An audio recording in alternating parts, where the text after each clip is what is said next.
members of Company B, 192nd Tank Battalion, both those living and those who died in the defense of their country. Introduction. Today, only 3 or 4 who suffered the brutalities of the Bataan Death March are still alive. With the first printing of this book, many people became aware of the part we played 74 years ago in World War II. But those who fought and died, and those who fought and lived, deserve to have the full and accurate story told, the true details of our sacrifice for our country and the world's freedom. Since the first publication of My Hitch in Hell in 1995, much has happened, and important information needs to be added to our story. That is the reason behind this revised edition. Over 20 years ago, I thought publishing an account of my experience would put my suffering behind me and allow me to go on with my life. And yet, at that time, I still had many unanswered questions about what happened to us in Bataan. It was clear that many important things were still hidden from us and from the public by both the American and Japanese governments. In 1995, the Japanese appropriated $16 million for all World War II POWs to visit Japan with their families in order to promote peace and friendship. All POWs except the specifically excluded Americans. I spent years writing to congressmen, senators, the president, and ambassadors trying to find out why we had been excluded. Over 15 years, I wrote hundreds of letters, but received nothing in return. It wasn't until 2008 that I finally received any response. Why did POWs from Britain, Australia, New Zealand, the Netherlands, Canada, Norway, and Indonesia receive reparations of $15,000 to $25,000 from their respective governments for their suffering, while we, the American POWs, received only $1 a day for missed meals and $1.50 a day for our labor? We received nothing for our pain and suffering, not even the Red Cross funds that had been appropriated for us. Why? Why, immediately after our liberation from the Japanese camps, did our government make us sign a document saying we could be court-martialed if we discussed anything about our imprisonment and enslavement without getting the War Department's permission? Why were we being asked to keep silent about our ordeal? What did General King risk in ordering the troops on Bataan to surrender to the Japanese? Had his order come directly from MacArthur? What was the full story? What was being printed in Japanese textbooks about World War II and our torture and enslavement for the private enrichment of Japan's biggest corporations? Why do the country's young people know nothing about this part of their history? What do they know about Unit 731's medical experimentations on the POWs? If the United States had not ended the war in the Pacific with the dropping of atomic bombs on Hiroshima and Nagasaki, but had invaded Japan by land instead, what was the immediate plan of the Japanese for us, their prisoners of war?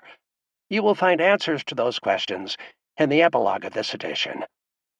It took a concentrated effort to get those answers. I went to the National Archives in Washington, D.C. to read previously sealed American war documents, newly open to the public, and also Japanese papers that had been captured, translated, and released. Before, I only had a piece of the total picture. Now I feel I have a broader understanding of what happened, and I feel I have an obligation to present that fuller picture. History cannot be preserved when a country rewrites it to satisfy its own agenda. The truth needs to be preserved and remembered. Please understand, my goal in presenting these facts is not to cause more anger, vengeance, or hatred in the world. We have had enough of that. We who fought in the big war thought it would be the war to end all wars. Sadly, it was not. Today, the same underlying prejudices, fears, and imperialism that caused that war, and all others, are still rampant. What I have come to understand after living 96 years on this planet is that the only way to bring lasting peace to our world is to learn all the lessons we can from history. And the only way we can learn those lessons is by having the full picture. We POWs had our honor, dignity, and freedom taken from us, first by the Japanese, and then, in our silence, by our own country. Yet as soldiers, deep inside, we felt what we were doing was for the benefit of our country.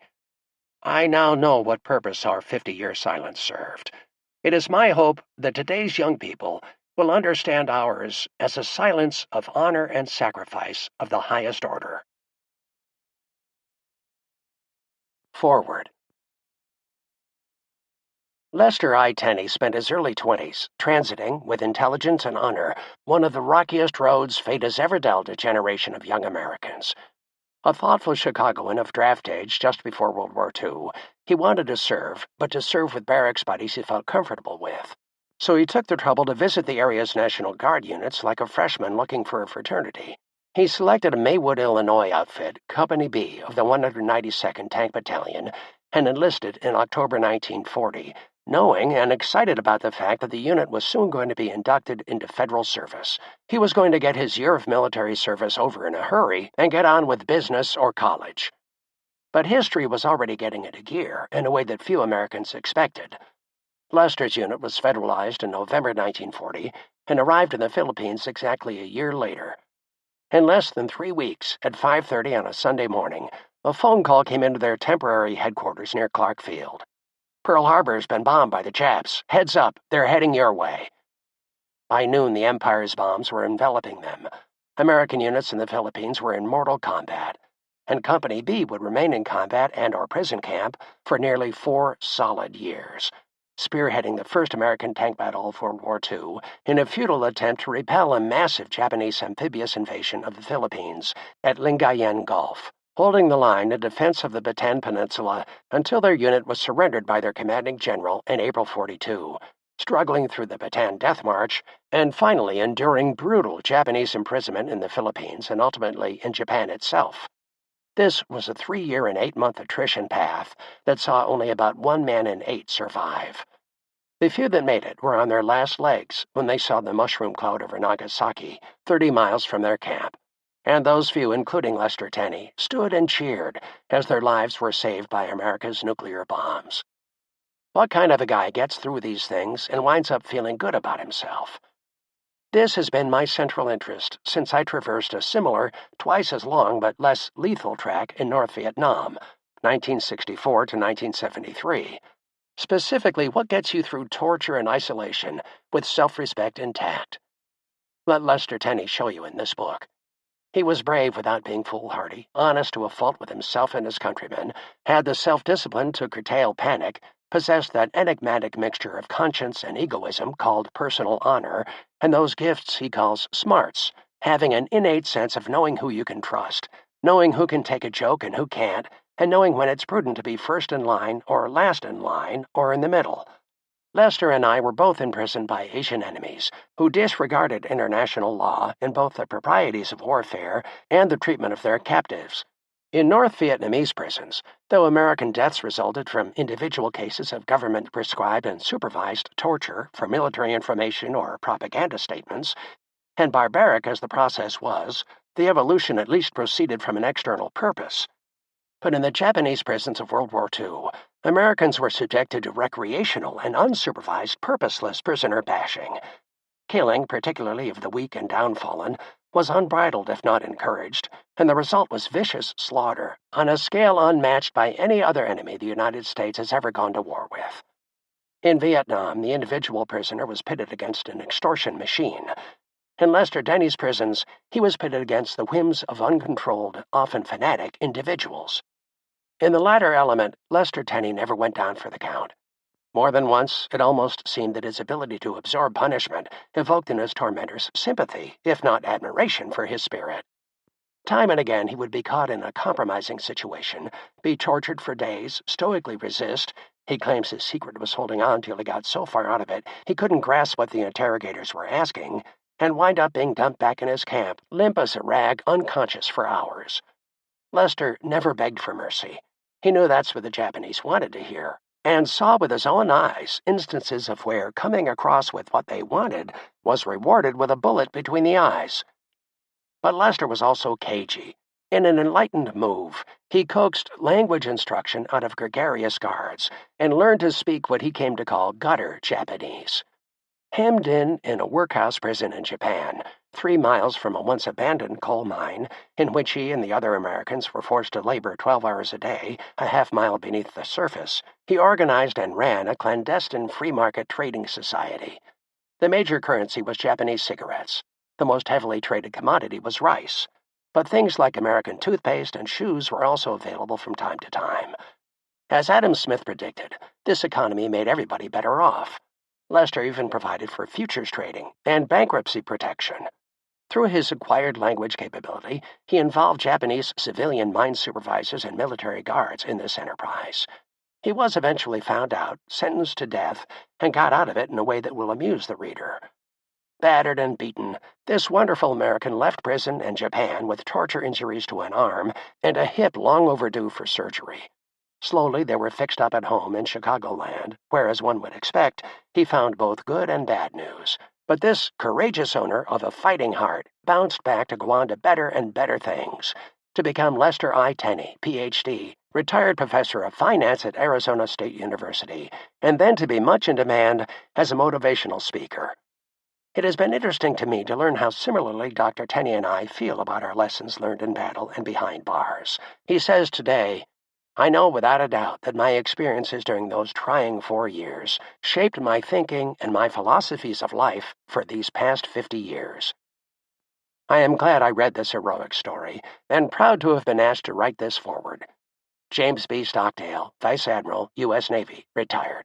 Hoover Institution, Stanford University. Preface.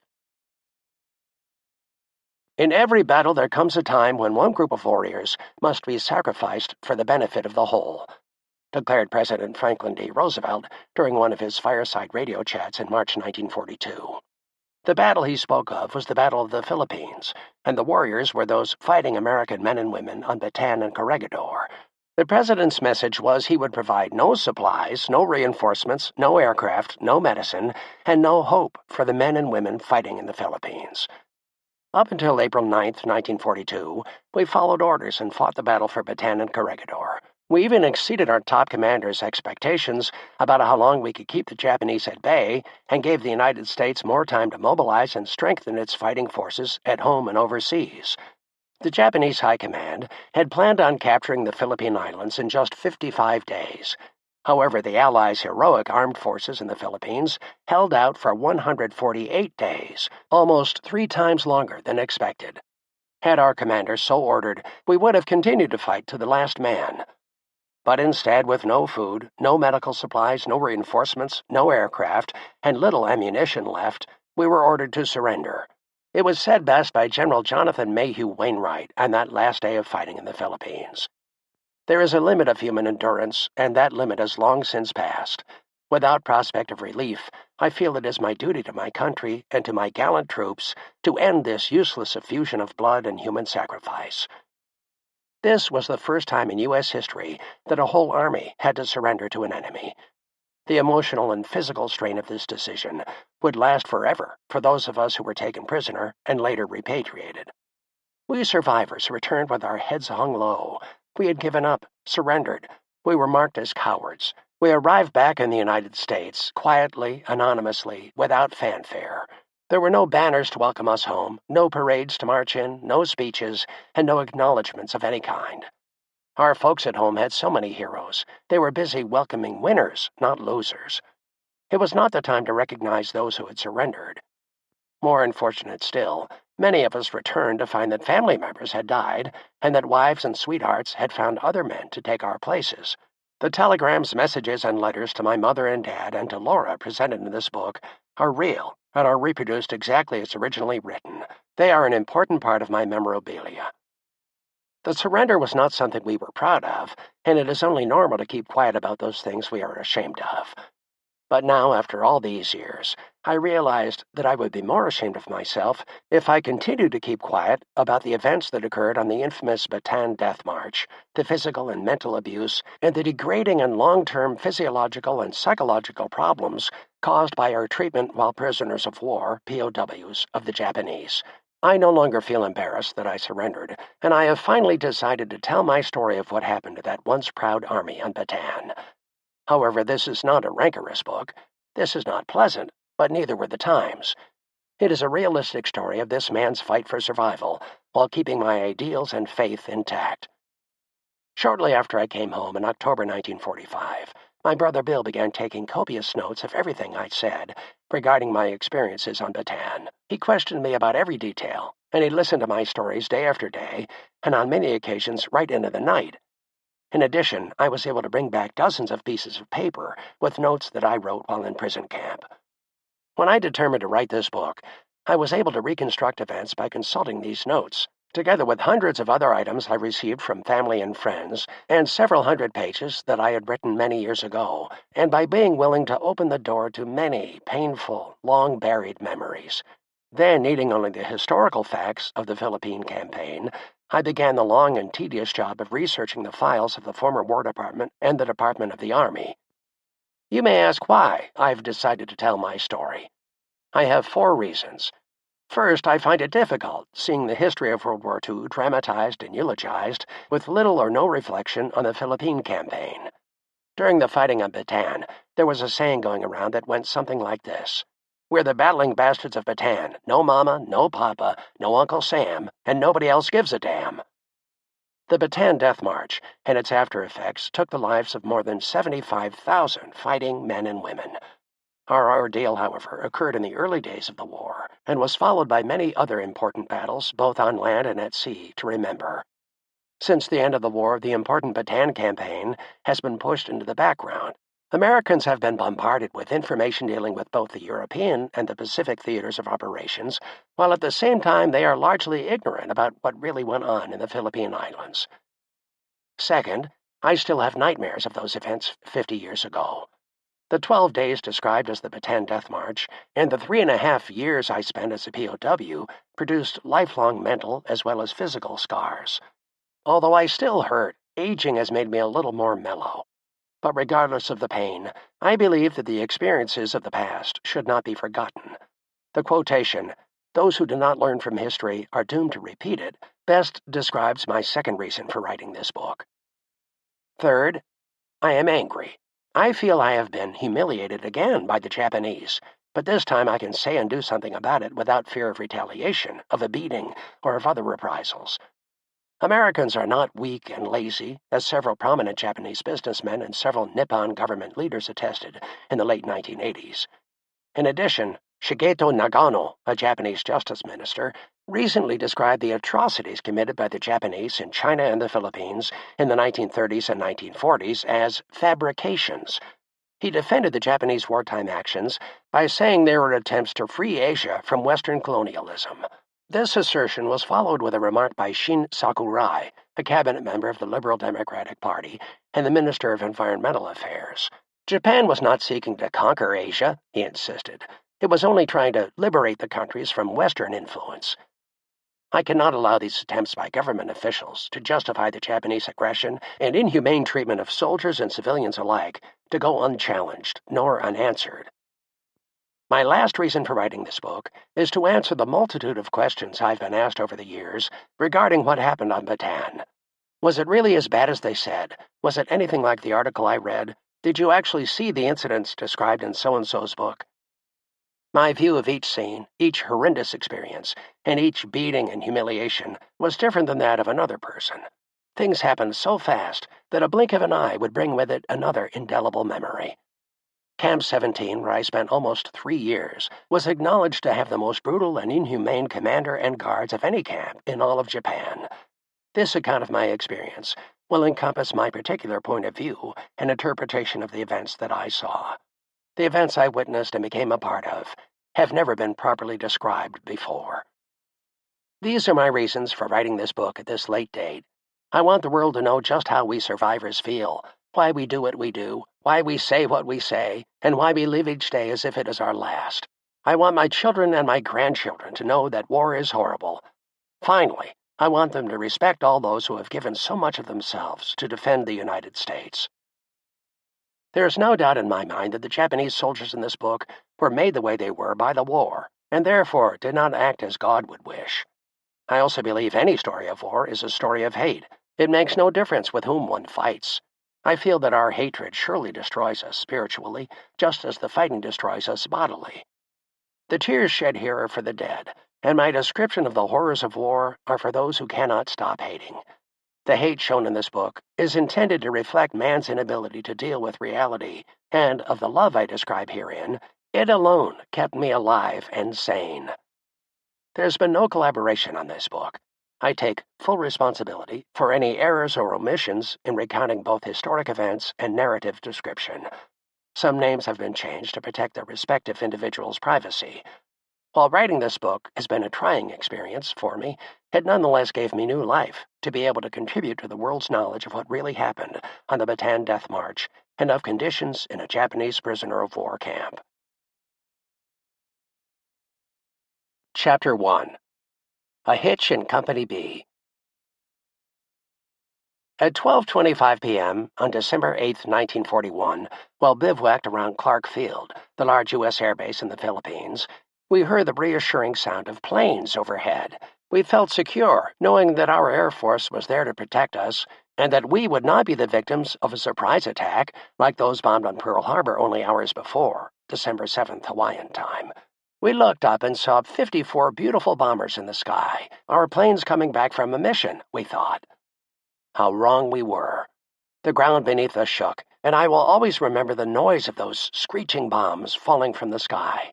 Then came the explosions, first one, then what seemed like 100 more, that sounded like thousands of large firecrackers going off at the same time.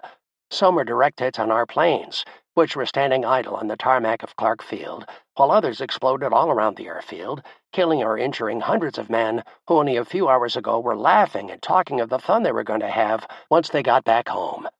Craters opened up all over Clark Field from the high-altitude bombing. Then, without warning, in came the Japanese Zeros from the southeast, with the hot, blazing sun as their backdrop. Just as we saw them, they began dropping their bomb loads. Then they swiftly turned and began strafing the entire airfield. Men ran for shelter from this barrage of bullets and shrapnel, but there was no place to hide. The bombing lasted for about 15 minutes, while the strafing continued for what seemed like hours, but was probably not more than 30 minutes. Despite all the available military intelligence about the Japanese plans and their preparations, plus our knowledge of the sneak attack on Pearl Harbor that very morning, here we were, victims of another surprise attack that left our aircraft in shambles and our fighting force in utter disarray. I was just 21 years old and thought I had my whole life in front of me. What a jolt this was to my dreams of a good life with a wonderful woman by my side and with a job that would pay me enough to do all those things I always wanted, to be happy, to raise a family, and to enjoy life. Play the cards that were dealt you, was what I always said as a youngster, and it was my motto that December day. It was easy to tell what was happening, but I did not know what was going to happen. Little did I know then that this uncertainty about the future would stay with me for nearly 4 miserable years. Perhaps it was not being able to look forward that made me think back 18 months earlier. I had dropped out of high school in my senior year. I thought I knew more than my teachers, and continuing school was just a waste of my time. I had been attending Lane Tech, an all-boys high school in Chicago, studying aeronautical engineering, a most sophisticated course for a high school. At 18, I wanted to make my way in the business world. I did not want to wait for graduation. After all, going to college was not on my agenda, and I was dating a girl whose father wanted his daughter to marry someone who was successful in business or was in a profession. A friend of mine was working in a factory that made various knickknacks, mirrored wall supports, pipe stands, and hanging decorative plate holders. I got a job with the company selling these items to department stores. Luck was with me, and I made enough money in the first year to open my own little factory and make items that I created. As soon as I started to see my little business becoming successful, however, the government instituted a military draft of all young men 18 and older. By this time, I had reached the ripe old age of 20, and I knew that I was a prime target to be one of the first persons drafted. My jet-black hair, brown eyes, and dark complexion made people think my family came from Italy. In fact, the families of most of my Italian friends could not understand why I did not speak to them in Italian. Actually, my family is Jewish. My mother was born in Philadelphia, and her parents came from Poland, while my father, whose parents came from Germany, was born in New York. The family name was Tennenberg, and my brother Bill used the name Tenney during the late 30s when he wrestled under the name of Wild Bill Tenney. Members of our family had been called Tenney for years, and during all my time in the service, I was known merely as Tenney. I changed my name officially in September 1947 after finding out that many of my POW friends could not locate me in Chicago under the name of Tenney. I was young, healthy, and strong. I weighed about 185 pounds, was 5 feet 10 inches tall, and was not afraid of a thing. By mid-1940, I saw the handwriting on the wall.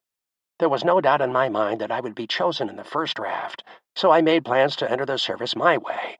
I wanted to pick the outfit I would serve with, and not be drafted and thrown into a group of strangers. At about the same time, I read an article in a 1940 Reader's Digest that said, "The younger generation, that is the war babies, now reaching maturity, seem utterly incapable of taking on their responsibilities to the nation. They are aimless, soft, and generally immature." I could not believe what I read. It sure was not talking about me. Or was it? This article helped me make up my mind. I was going to volunteer and accept my responsibility to my family and my country. I was not soft and aimless, and I did not think I was immature. In September 1940, I decided to volunteer instead of waiting to be drafted. I wanted to serve my 1 year and then get on with my life. I had read that some National Guard units from the Chicago area would be mobilized that year. I realized I would have to live closely with those I served with in the military. Therefore, I wanted to have some choice in the fellows who would become my barracks buddies. Thus, I visited one National Guard unit after the other, but none seemed to satisfy my criteria. I did not even know what I was looking for, but I just did not feel comfortable with any of the groups I visited. Then one morning, after all my searching, I read a small article in the Chicago Tribune that contained the statement, "I am proud to serve my country in a time of need. The United States has been good to me, and now I can pay back a little to America for all the good I have received." This quote was credited to Sergeant Richard E. Danka, 192nd Tank Battalion, Company B of the Illinois National Guard from Maywood, Illinois. This man with a positive attitude was what I had been searching for, people who felt proud to serve if called upon. My next step was to find out where and when this outfit met, and then to figure out how to get there.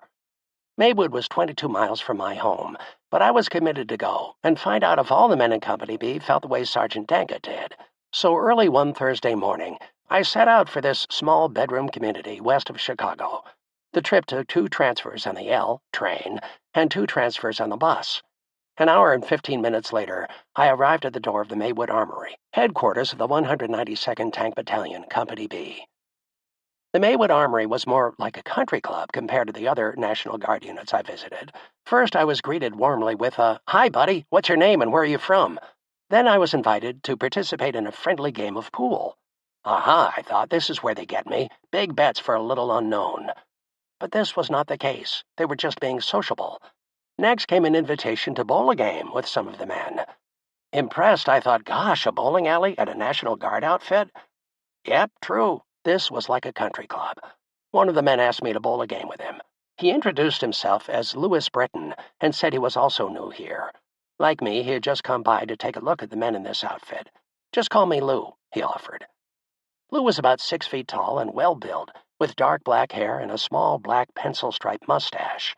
About 2 or 3 years my senior, Lou had a rare friendliness, and when he asked me to bowl, I could sense his warmth and sincerity.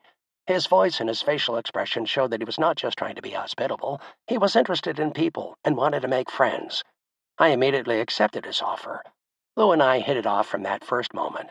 We stayed together throughout the war, the march, and prison camp, and we came home together. In fact, we even went into business together while both of us worked on our degrees from the University of Miami. We remained friends until he died of a massive heart attack while sitting in his chair at home on September 23, 1990. While talking to many of the other men, I found out that they all shared the same philosophy as Sergeant Danka. They were willing to serve their country in a time of need. I knew right then and there that as long as I was going to enter the service, I wanted to serve with this group of men. It was a great group. The men all fought and responded as any good soldiers would. They played as if there was no tomorrow, they cared for one another, and they acted under pressure just as I had expected. The few survivors in the early 1990s, 14 out of 164, still care for each other and are concerned for each other's welfare. The word was out. All 4 companies of the 192nd Tank Battalion were to be inducted into the Federal Service on November 25, 1940. Company A was from Janesville, Wisconsin. Company B, our company, was from Maywood, Illinois. Company C was from Port Clinton, Ohio. And Company D was from Harrodsburg, Kentucky. Company D was supposed to be transferred to the 194th Tank Battalion immediately after the war started and would have become that battalion's Company C. Our destination was Fort Knox, Kentucky. When the line formed for signing up, I was right up front. I wanted to be a part of this group. I was so proud that I was busting out all over. The man in front of me was asked for his date of birth, and after responding, he was told, "Sorry, buddy, but you aren't 21 yet, so you have to get your parents' consent before we can accept you." This news was a surprise to me. I thought 18 was the legal age for joining up, and I would not be 21 until July 1st. When my turn came and I was asked, "In what year were you born?" I quickly said, "1919, sir." So on October 12, 1940, I became a proud member of Company B of the 192nd Tank Battalion. Yes, I was going to get my year of military service over with in a hurry. I was a proud American boy, and when I came home wearing my uniform, my folks were equally proud of me. I was the apple of the family's eye. All four of my brothers gave me words of encouragement and plenty of advice on how to keep out of trouble. I was the baby of the family, and my brothers were older by 10 to 16 years. My mother and father had had their share of grief and had experienced and overcome heartache together years before. In 1918, my folks lived in Philadelphia, and on a cold December morning, while my dad was at work, Mom went shopping. My two sisters were home alone, and 12-year-old Edith decided to light the gas stove for a little extra heat in the house. She lit a match and turned on the gas, but the match blew out, so she went to the cupboard for another. The gas from the stove had not been turned off, and fumes filled the kitchen. When Edith struck the second match, the spark set off an explosion, and flames ignited her clothes. Ruth, the younger sister, was frightened beyond belief. Both girls ran outside. Edith rolled over in the snow to douse the flames, while Ruth cried helplessly. Edith died on the way to the hospital. Ruth caught a cold on that dreadful day and died within a week. The deaths of two daughters in 1 week gave my mother and father their first lesson in survival, personal fortitude, and the need for a positive attitude for their life. Their family doctor suggested that they try to have another child as soon as possible. I was born out of that catastrophe, and although I am sure Mom and Dad really wanted a little girl, they never showed any disappointment or remorse that their last child was a boy. My folks were wonderful people who faced life with the basic philosophy of, "Enjoy your todays, and you will look forward to your tomorrows." I adopted their philosophy as my hitch in the service began. The evening of November 25th came quickly. We all lined up in our sparkling clean uniforms, and with full packs on our backs, we stood at attention for roll call. Down the line came Captain Theodore F. Wickard, looking every bit the part of a commanding officer. He was dressed in a spotless and well-pressed uniform. His 5'10" frame was nearly overshadowed by his proud, puffed-out chest, which seemed to shout, "I'm proud of my country and the service I'm about to give." The captain was about 32 years old, and his hair was already starting to recede. Because of that mature touch, he had the appearance of an old hand at leading a bunch of soldiers. Actually, Captain Wickard was a supervisor with a local power company and only played soldier once a week with this National Guard unit. The captain started asking each man in turn, "What do you want to be in this man's army?" Finally, he came to me. I was one of the last men in the formation because my last name started with a T. Little did I realize that Wickard was a man with great determination. He wanted to find a man for every job description in the outfit, and when he asked me about my job, I replied, "Tank driver, sir." The captain then said, "What's your second choice?" My response was a resounding, "Radio operator, sir." Then the captain said, "What's your third choice?" This question caught me off guard. At one time, I had served an apprenticeship as a short-order cook at a leading hotel in Chicago, so I joked, "Cook, sir." This answer was what he had been waiting for. 164 men were leaving that evening for Fort Knox, Kentucky, without one cook among us. I was made the cook for our company until a few chosen men completed Cooks and Bakers School, a 3-month course. Without an assistant except for 15 KPs, kitchen police or those assigned kitchen duty, for each meal, cooking was hard work and involved long hours. I cooked over coal-fired stoves that had to be started by 3 o'clock in the morning in order to be ready for breakfast at 6 o'clock. As the only cook, I had to prepare 3 meals a day plus midnight guard meals every 4th day. After we arrived at Fort Knox, our company was about 10 men short of full strength, so 10 new inductees from the Chicago area were assigned to our unit. These men were given kitchen duty during their first week. Their constant attendance in the kitchen and their willingness to do anything asked of them made my job as cook a little easier. When the men who went to Cooks and Baker School had graduated and returned to our company, I was relieved of my duty as cook and was given a 10-day leave to rest up and to choose whatever school I wanted to attend. With great anticipation and excitement, I went home. Home not only to my mother and father, but to Laura, the girl I loved and someday would call my wife. On the train going home, I thought of how I met Laura. It was at the Trianon Ballroom, located in the south side of Chicago, when I was 17 years old. During the late 30s, I loved dancing to the music of Kay Kaiser, Tommy Dorsey, Paul Whiteman, and Benny Goodman, whose bands played the ballrooms in and around Chicago. On a particular Saturday night in June, 4 other fellows and I traveled the 25 miles to the Trianon to hear the music of Guy Lombardo. Luck was with me that night, for I met Laura, who had come to the Trianon Ballroom with 3 of her girlfriends to dance. She was standing near the doorway as I entered. Laura was unusually beautiful. She was about 5 feet 4 inches tall, weighed about 115 pounds, and had a magnificent figure. Her slender waist, which I could span with my 2 hands, emphasized her ample breasts. Her clear blue eyes sparkled and lit up the entire room. Looking into Laura's eyes, fringed with long black lashes, made me wonder if she was an angel. Her light brown hair fell softly against her cheeks in the sleek, loose pageboy style of the day, and her smile was so friendly. She spoke with the gentleness of a true lady. I had never met a girl with so much charm and personality. It was love at first sight for me. Laura told me afterward that it was love at second sight for her. I danced every dance with her that night. She was so beautiful, such a perfect lady, and so prim and proper in everything she did or said. I could not take my eyes off of her. The electrical charge from this meeting went through me at full throttle. When I left the ballroom with my friends, I told them, I want nothing to do with any other girl from tonight on. I found the girl I want to become my wife. After I got home, I pinched myself to see if I was dreaming. How lucky could one person be to find someone so enchantingly beautiful and to be so much in love? Laura was my first love, and in my excitement I thought that I would never meet anyone who could compare with her. During my leave, I saw Laura every glorious day. We talked about our future together, our plans and aspirations, our goals and dreams. We realized how much we meant to each other. When I returned to Fort Knox, I had to clear Laura from my mind before I could decide which military school I wanted to attend. I opted for radio operator school, a 6-week course, and after graduation I was assigned as radio operator in the lead tank, the captain's tank, no less. While attending radio operator school, I did not have to pull any other duty, and because of Laura, I did not want to have any dates or fool around at dance halls or bars. Therefore, having a lot of free time, I went to Louisville, Kentucky, which is about 18 miles from Fort Knox, and got a part-time job at a Walgreens drugstore as a soda jerk. I earned 25 cents an hour while keeping busy and tried to save a little extra cash for my future. At this time, I was a private, making $30 a month, so the extra cash came in mighty handy when I went on a leave. As I completed radio operator school, the newspapers reported that the United States was unhappy with Japan because of the war it instigated against China. The stories indicated that the Japanese soldiers were performing barbaric acts against the Chinese, both the civilian and military populations.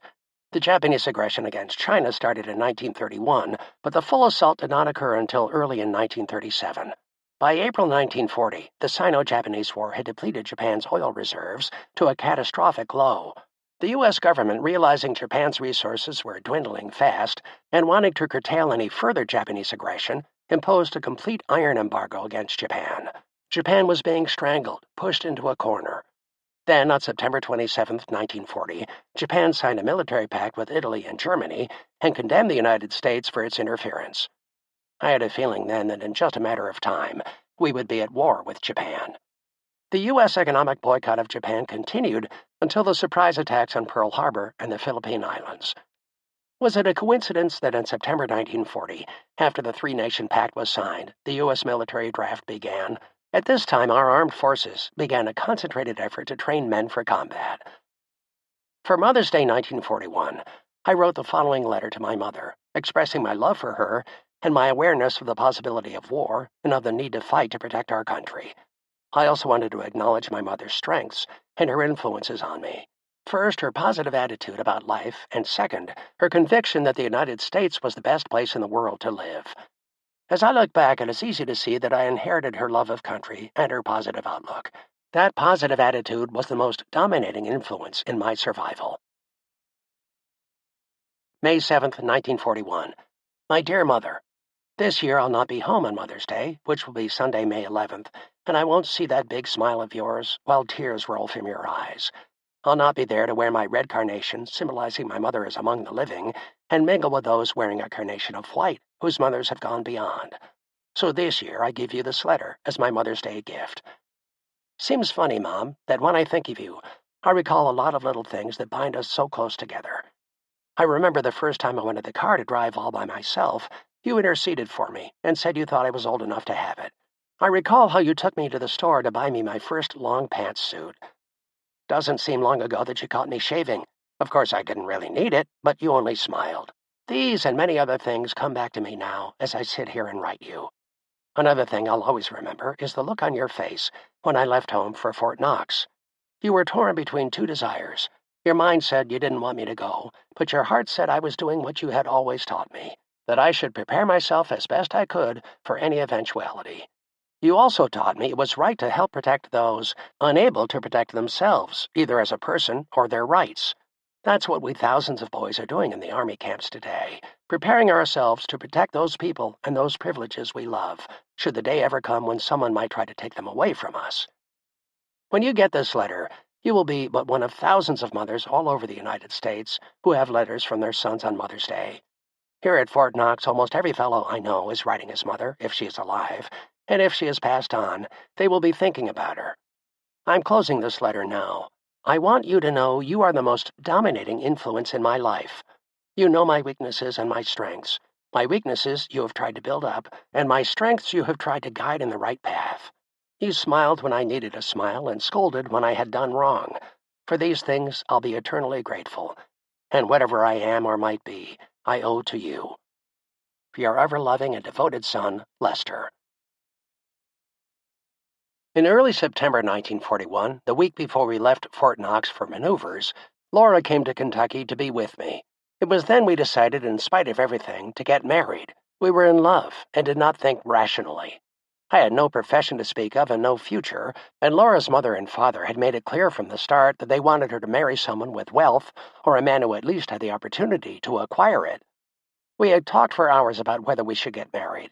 Every reason why we should had at least two reasons why we should not. As so often happens, however, romance won out over common sense. That night I made love to her. I promised her that our life would be a good one, and that we would succeed at whatever we attempted. The following morning I noticed that Laura was not herself. Then it came out. She felt guilty about what had happened. She asked me what we would do if she were pregnant. A nice girl just did not get pregnant out of wedlock and disgrace her entire family. We made a decision. The following day I borrowed Lou's car, and we drove for an hour or two looking for a justice of the peace or anyone that could marry us and make our affair legal and honorable. Finally, in a little town in the hills of Kentucky, I went inside the general store and asked if there was an official in town that could marry us. Much to my surprise and happiness, the store owner was a justice of the peace and said he could help us. No marriage ceremony as such. It was just a few words, simple and to the point. Will you take this woman to be your lawful wedded wife? After taking our marriage vows, the justice handed me some very legal-looking papers that I assumed included the wedding certificate. I put them in my pocket, planning to put them in my footlocker for safekeeping. Then the justice invited us to stay at his house that night. We accepted, and were shown to a small guest bedroom on the top floor of his home. The room was furnished with old country-style furniture, made from boxes and scrap lumber, but on our first night together as husband and wife, it seemed like a castle to us. We thought it was a glorious way to end such a perfect day. The next week, the 4 tank companies of the 192nd Tank Battalion went on maneuvers at Camp Polk, Louisiana. Our battalion, the only National Guard unit attached to the 1st Armored Division, performed at an extraordinary pace. It seemed we did everything right. Under the watchful eyes of the Army's Special Investigative Team, which included General George S. Patton, a brilliant officer who was an authority on tank warfare, our battalion was declared the finest tank unit of all those on maneuvers. In effect, we won the war games. To this day, I cannot figure out how we won the simulated war, when all we had were broomsticks for guns, markers for heavy tanks, and a few tanks of 1930s vintage. In spite of all these flaws, we were chosen the tank group to head overseas. Actually, unbeknownst to us, we had been selected weeks earlier as the tank group to fill General Douglas MacArthur's plan for defending the Philippine Islands, the plan known as War Plan Orange 3, or WPO-3 for short. MacArthur devised WPO-3 in April 1941. Based on the assumption that the war would only be between Japan and the United States, WPO-3 theorized that Manila would be abandoned and declared an open city and that the U.S. forces would then withdraw to the Bataan Peninsula, where they could hold out until reinforcements arrived from Pearl Harbor. Meanwhile, our offshore fortress, the island of Corregidor, along with our ability to overlook all of Manila Bay, would provide the firepower needed for the delaying action that would eventually push the Japanese from the shores of the Philippines.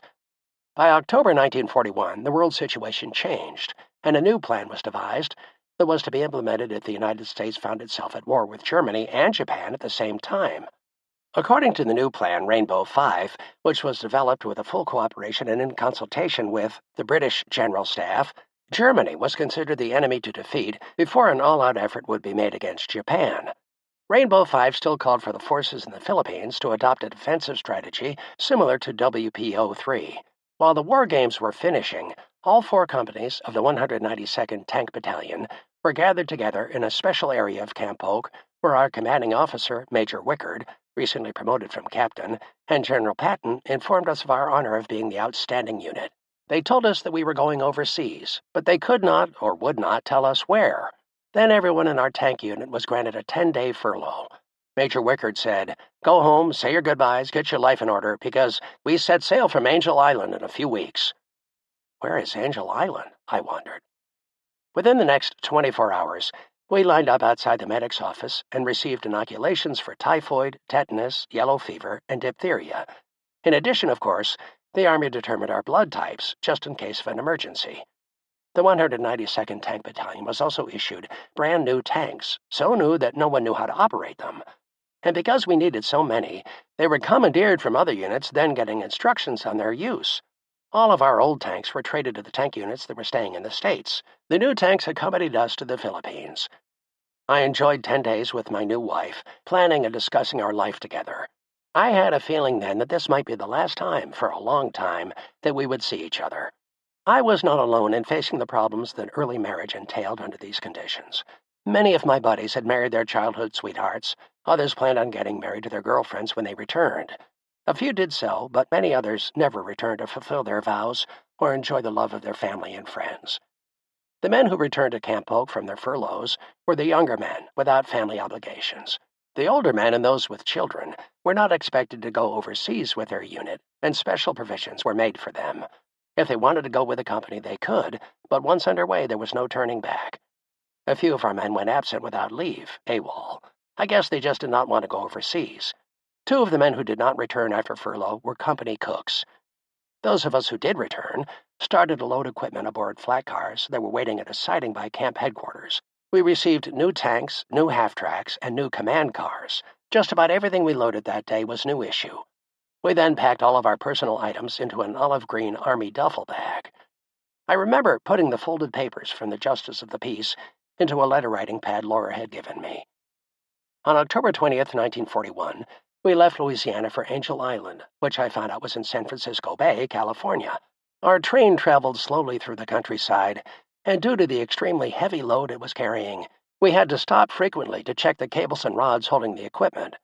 Nighttime came, and we were given dinners of cold fried chicken, coleslaw, carrot salad with raisins, a large apple, and for dessert, a piece of chocolate cake, all wrapped and squeezed into a box 6 by 8 by 2 inches deep. After eating our first meal aboard the train, we sat around in small groups, just reminiscing about what we had done during our furlough. I could feel the sadness of the entire group.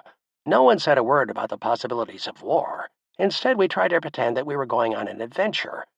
With very little to do on the train, most of us got into our bunks fairly early. I was tired and fell sound asleep almost at once.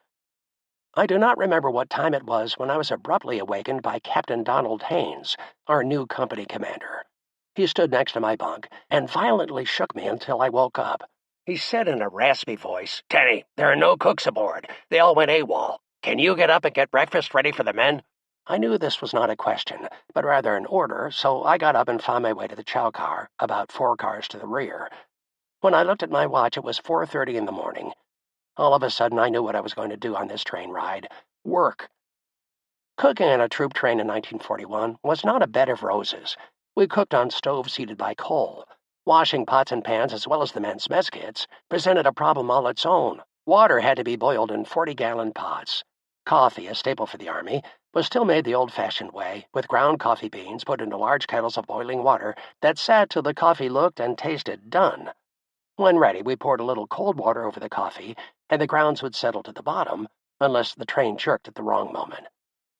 In preparing 3 meals a day, we worked from 4 o'clock in the morning straight through till 8 o'clock at night.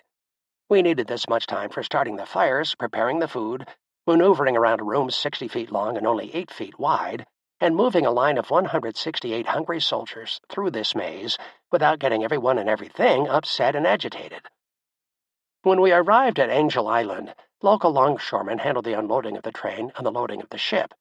We were lined up for a set of examinations that many of the men hoped they would fail, but with no such luck. Everyone passed with flying colors, and plans were underway for an early departure to destinations unknown. I still remember that first night on Angel Island. I sat on my bunk and wrote a letter to my wife, Laura. I felt that this might be my last one to her for a long, long time. I poured my heart out to her, hoping she would understand my innermost feelings about what I believed would happen during the next few months. With tears in my eyes and a lump in my throat, I started the letter. I tried to express my feelings as best I could, realizing that whatever I wrote would not be taken seriously by anyone else in the world except Laura, who really cared. October 26, 1941. My dearest Laura, I am sitting here on an old army cot, afraid to make a sudden move or the cot will collapse. But I must write you today because I may not have another opportunity for a long, long time.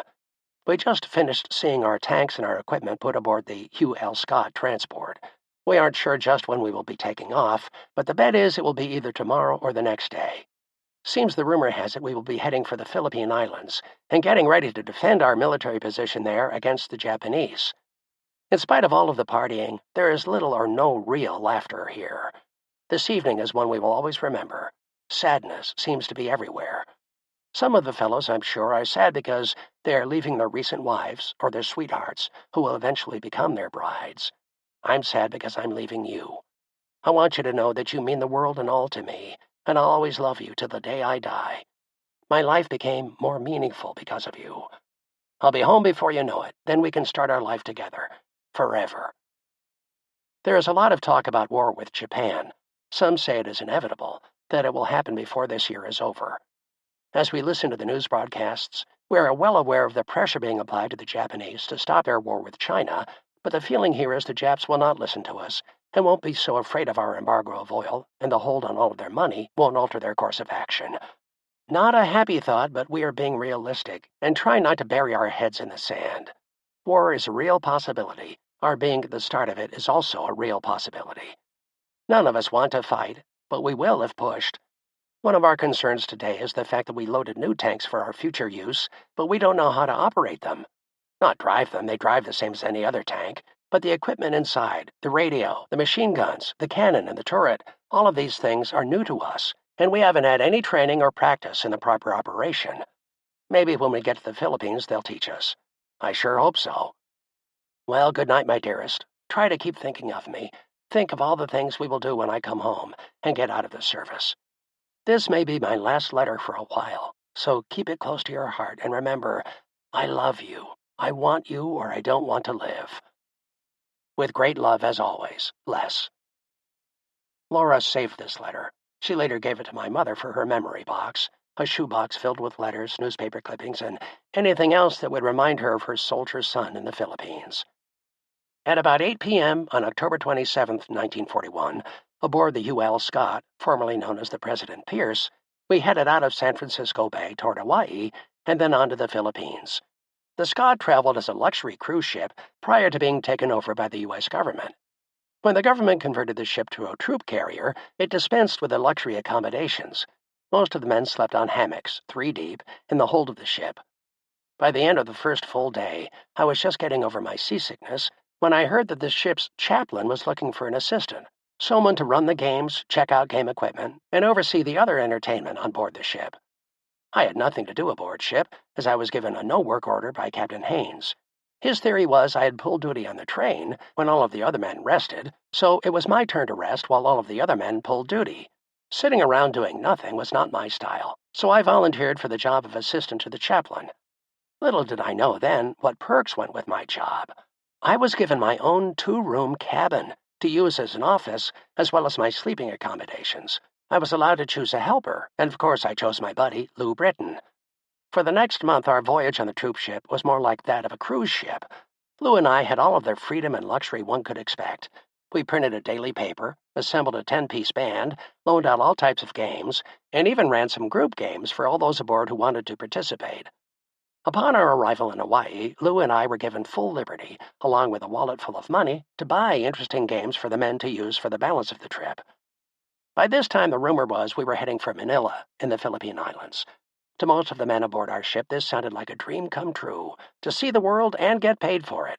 It was a chance to experience the romance, intrigue, and excitement of a country in the Far East, thousands of miles from home. A journey to a faraway land we would be able to tell our children about. I was nervous about the upcoming trip.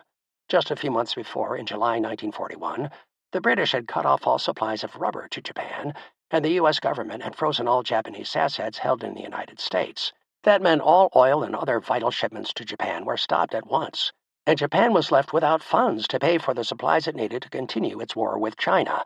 Of course, that was the idea behind both the embargo and the freezing of all assets, to stop Japan's war with China. The more I read about Japan's economic problems, the more I worried about what consequences we would face because of our country's actions. I did not have to wait very long before I found out. From the time we left Hawaii till we arrived in the Philippines, we traveled in blackout conditions because we saw Japanese warships following us about 2 miles off our port side. I wrote the following letter to my folks while I was in Honolulu, explaining to them my concerns about war with Japan. The letter, exactly as written, shows my apprehension regarding the United States' involvement with Japan.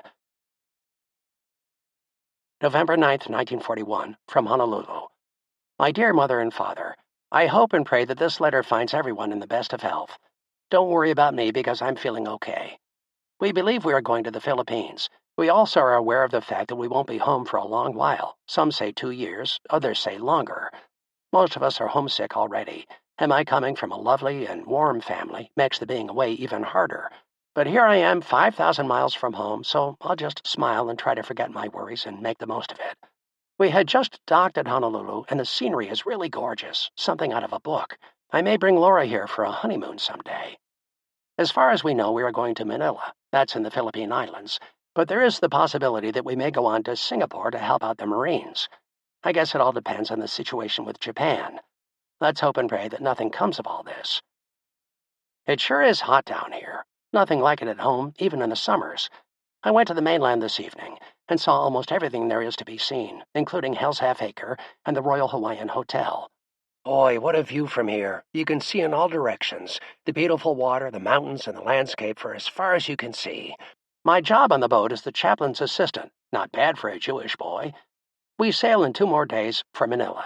I'll send another letter once we arrive there. We are all very tense because when we leave here, we are going to travel with a Navy escort, and we will be traveling through some mighty dangerous waters. You see, we have to go right through some Japanese islands. We were also told we would be traveling blackout. I don't know what else to write about. I'm always thinking about you. I'll never in all my life forget you. You are the dearest parents a fellow could ever want, and I love both of you for it. There will never be anyone to take your place. Your loyal, faithful, and ever-loving son, Lester. P.S. Dad, please take good care of Laura for me. Look after her a little. Just in case anything should happen to me, please pay up my insurance. Then, if anything happens, well, pay it up because the situation looks pretty bad. Keep your faith. I'll keep mine. You'll see. Everything will work out for the best. We received orders from stateside to avoid any contact with the Japanese ships we had seen. Those of us aboard the troop ship in November 1941 knew from what we had seen that there was a strong possibility of a confrontation with the Japanese in the not-too-distant future. Based on what we had read about the rape of Nanking, we thought we had a pretty good idea of what to expect in the coming months, but little did we dream of the full horror that lay ahead. Chapter 2. Surprise Attack. We arrived in the Philippines on November 20th, 1941, the newly proclaimed Thanksgiving Day, nicknamed Franksgiving Day because President Franklin D. Roosevelt moved it back 1 week to allow for more shopping days between Thanksgiving and Christmas. Instead of turkey that day, we enlisted men had hot dogs. Our officers went to the officers' club and had turkey with all the trimmings. Unfortunately, no mail awaited us when we arrived, but after all, no one was supposed to know where we were going. Most of us were a little depressed when we found out there would be no mail call. Our entire tank battalion was sent to Fort Stotzenberg, adjacent to Clark Field, where we were housed in tents about 1,000 feet from the airfield.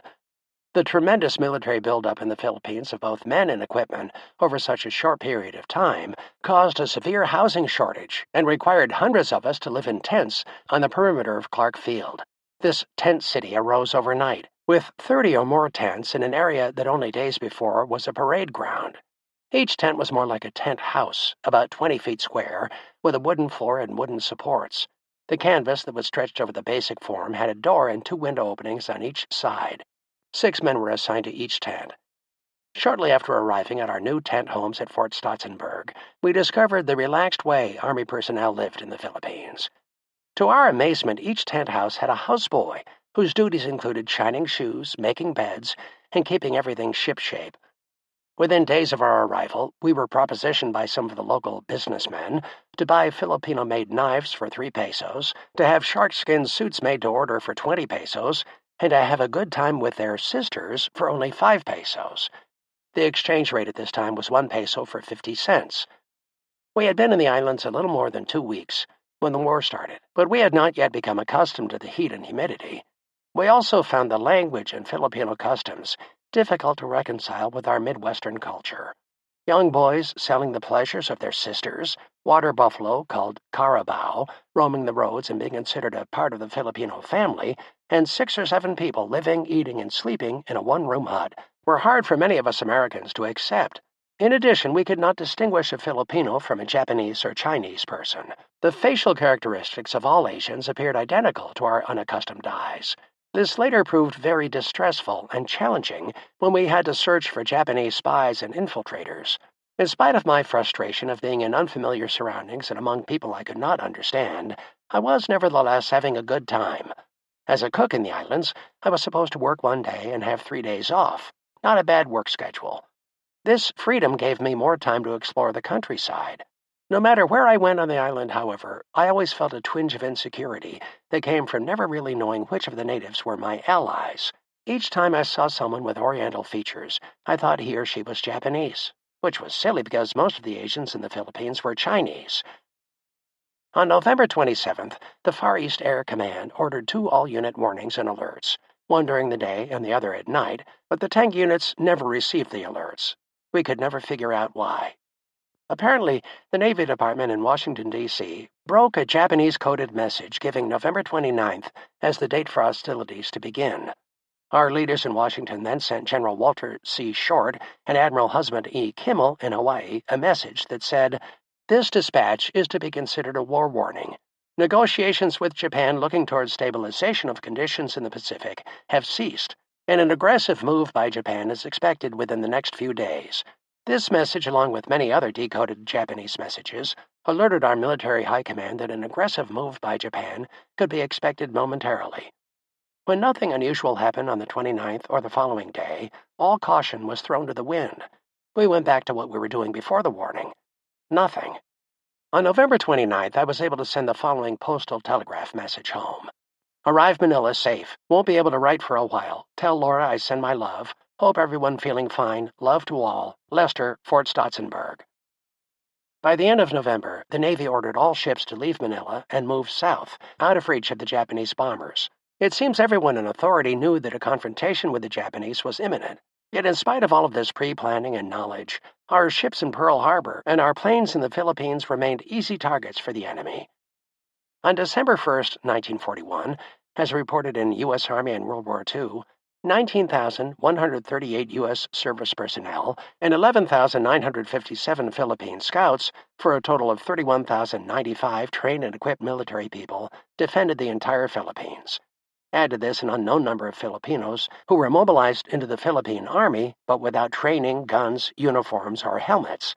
In addition to these meager, poorly trained and ill-equipped troops, we only had 35 B-17s, 18 B-18s, 107 P-40s, and a handful of other aircraft too old and outdated to mention.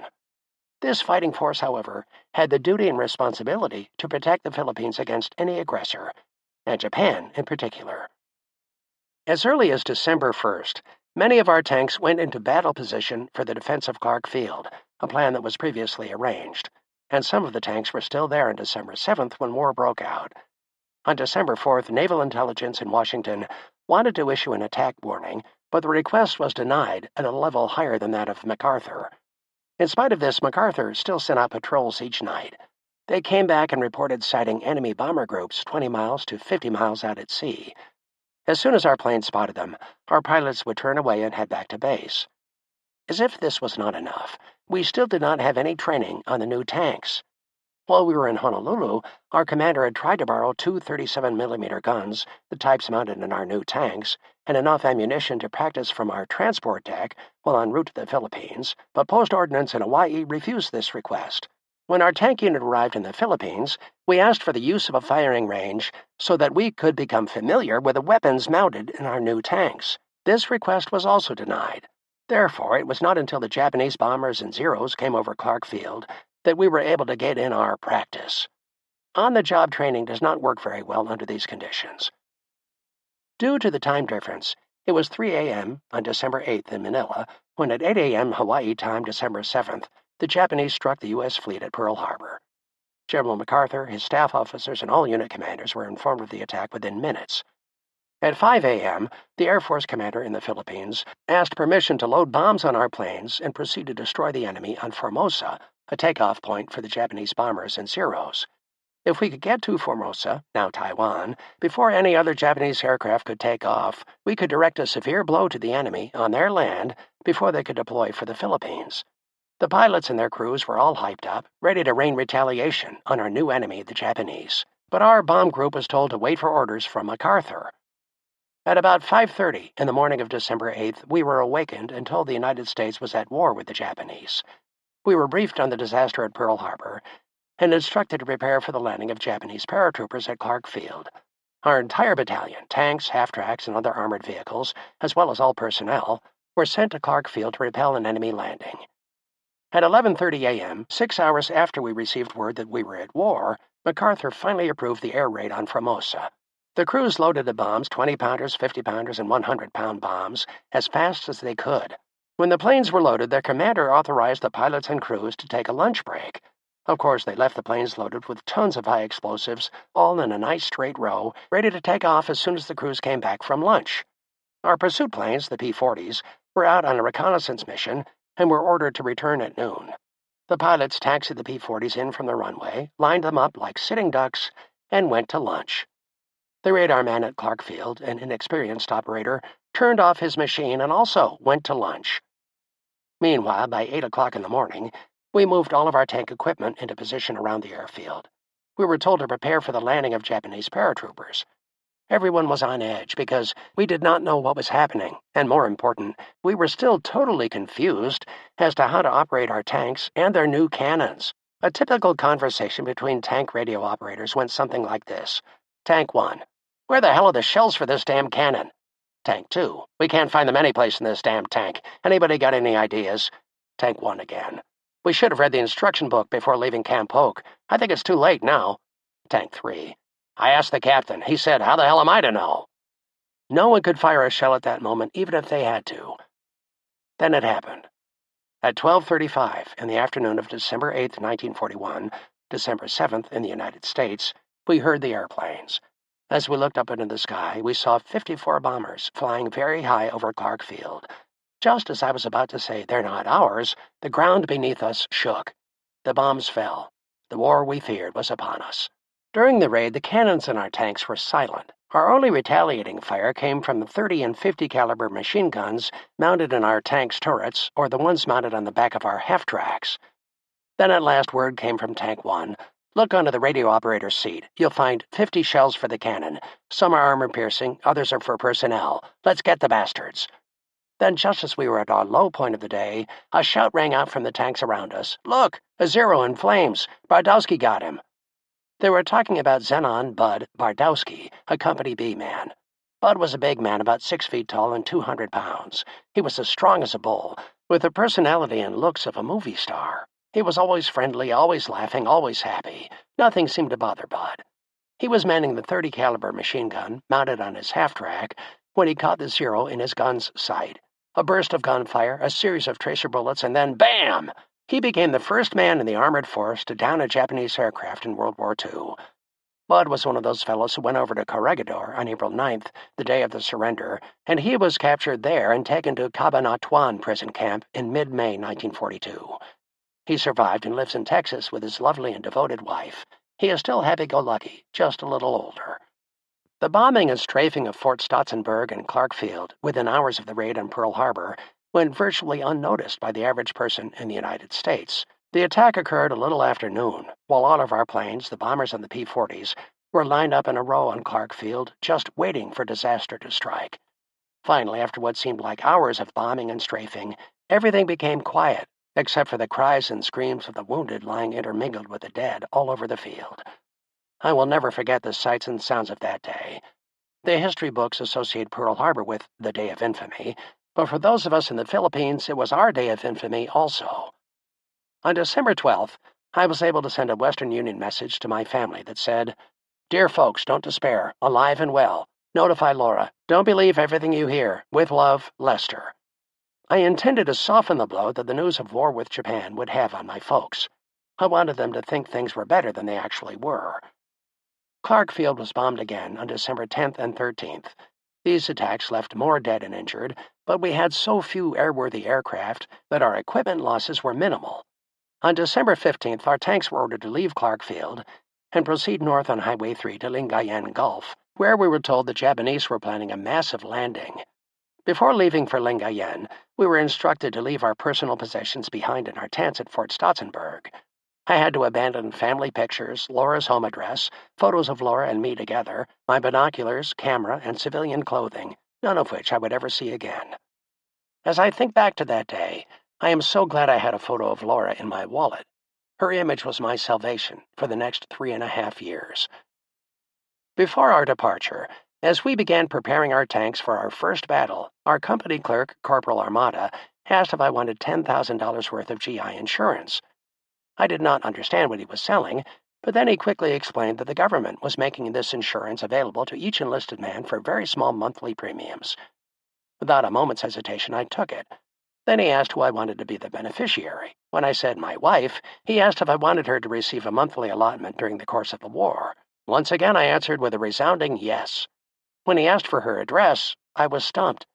It was with my other possessions in my footlocker in my tent at Fort Stotzenburg. Moreover, she was living with her folks, and Laura and I had decided not to tell them about our marriage until I came home. I knew if the checks were sent to her, Laura would have to answer a lot of questions by her mother, and especially her father. So I gave Corporal Armada my parents' address, knowing that they would contact Laura and give her any mail intended for her. Once this insurance business was finished, our tanks left for Lingayen Gulf as ordered by General Wainwright. General Wainwright, the leader of the forces on Bataan, knew nothing about the deployment and use of tanks in warfare, but ordered our tank company to lead an attack on the Japanese forces believed to be in the area. We arrived at our predetermined destination, the town of Agoo, which is only 5 miles from Damortis, and where our headquarters company reconnaissance group reported sighting only small arms and minimum personnel. Because we were not given enough time to do our own reconnaissance, we accepted the report from headquarters company as valid. Our counterparts that day, the 26th Cavalry, Philippine Scouts, joined our platoon as we headed into battle. The Philippine Scouts were a strong, well-disciplined, highly professional, and courageous group of dedicated fighters. They were rough and tough cavalrymen. We were proud to be in battle with them. Back in October 1941, MacArthur had asked General George C. Marshall to send an armored division to the Philippines for the island's defense. What MacArthur got instead was 2 stripped-down National Guard tank battalions, the 192nd and the 194th, with only 108 light tanks and 46 half-tracks. Worse, out of the 108 tanks available that day, only 5 were able to be fully gassed for the assault on the Japanese. Our ammunition was so old, we were lucky to have 1 shell out of 5 explode, and only 10% of our hand grenades were usable. As for our rifles, they were World War I Springfields. As our company prepared for our assault on the enemy, we found to our dismay that only enough fuel for 5 tanks had been delivered to our bivouac area from post ordnance. After carefully calculating the number of gallons needed for the assault and the return, or possible continued fighting or withdrawal, our commanding officer reluctantly ordered only 5 tanks to attack the Japanese forces at once, hit them at the landing site, and delay their advancement southward, were our instructions.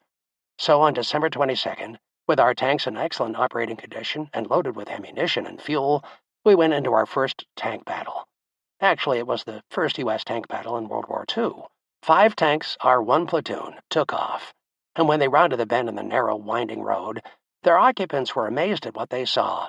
Shocked would be a better description.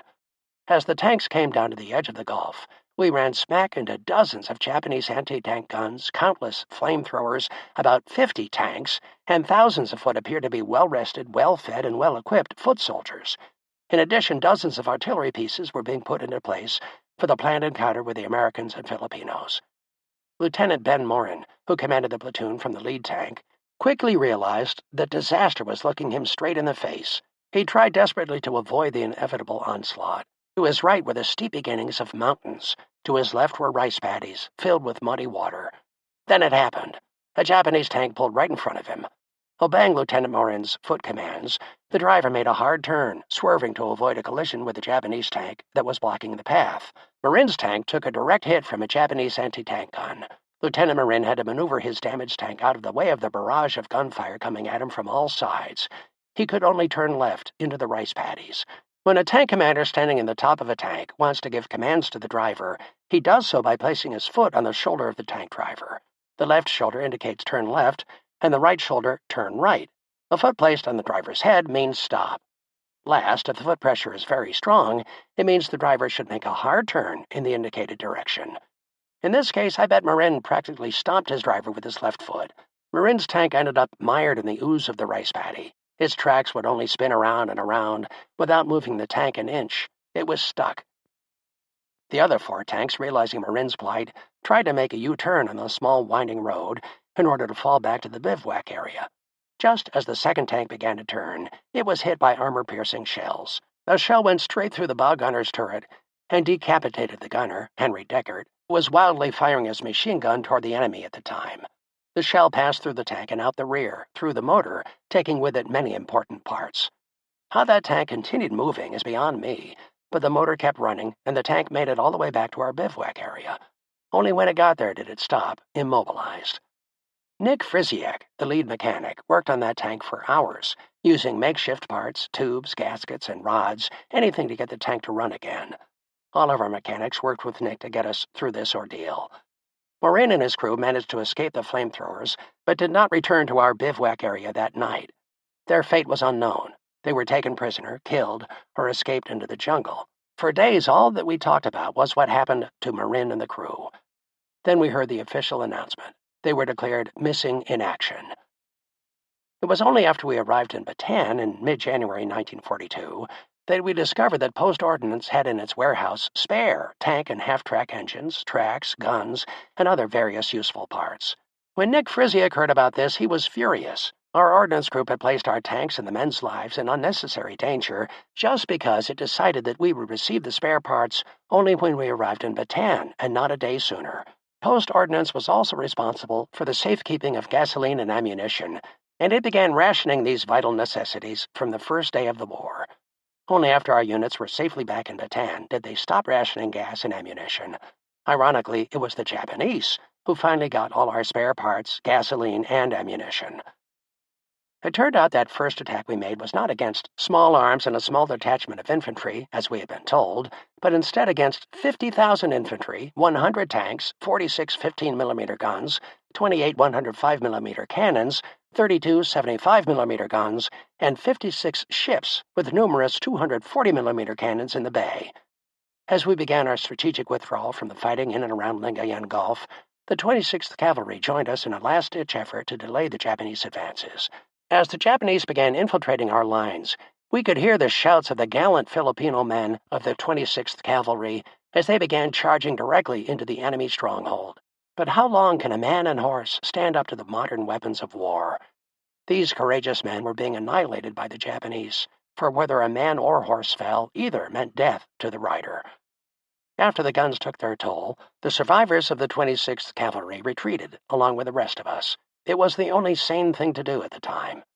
After the 4 surviving tanks made it back to our bivouac area, and the mechanics repaired the one that was so badly damaged, our tank company moved out of Agoo and began the withdrawal strategy of the War Plan Orange 3. Our mission then was to control and protect the withdrawal of our troops into Bataan by providing cover for all our forces. First to leave was our infantry, then our artillery, and last to leave before us was the Corps of Engineers, whose job it was to blow up any bridges after we crossed them. Only after all other U.S. forces had gone in front of us was it our turn. Then, after we crossed a bridge, it would be blown by the engineers, who by that time were safely on the other side. The purpose of this strategy was twofold. First, to delay the enemy's advance as much as possible, and second, to ensure the safe withdrawal of all of our troops.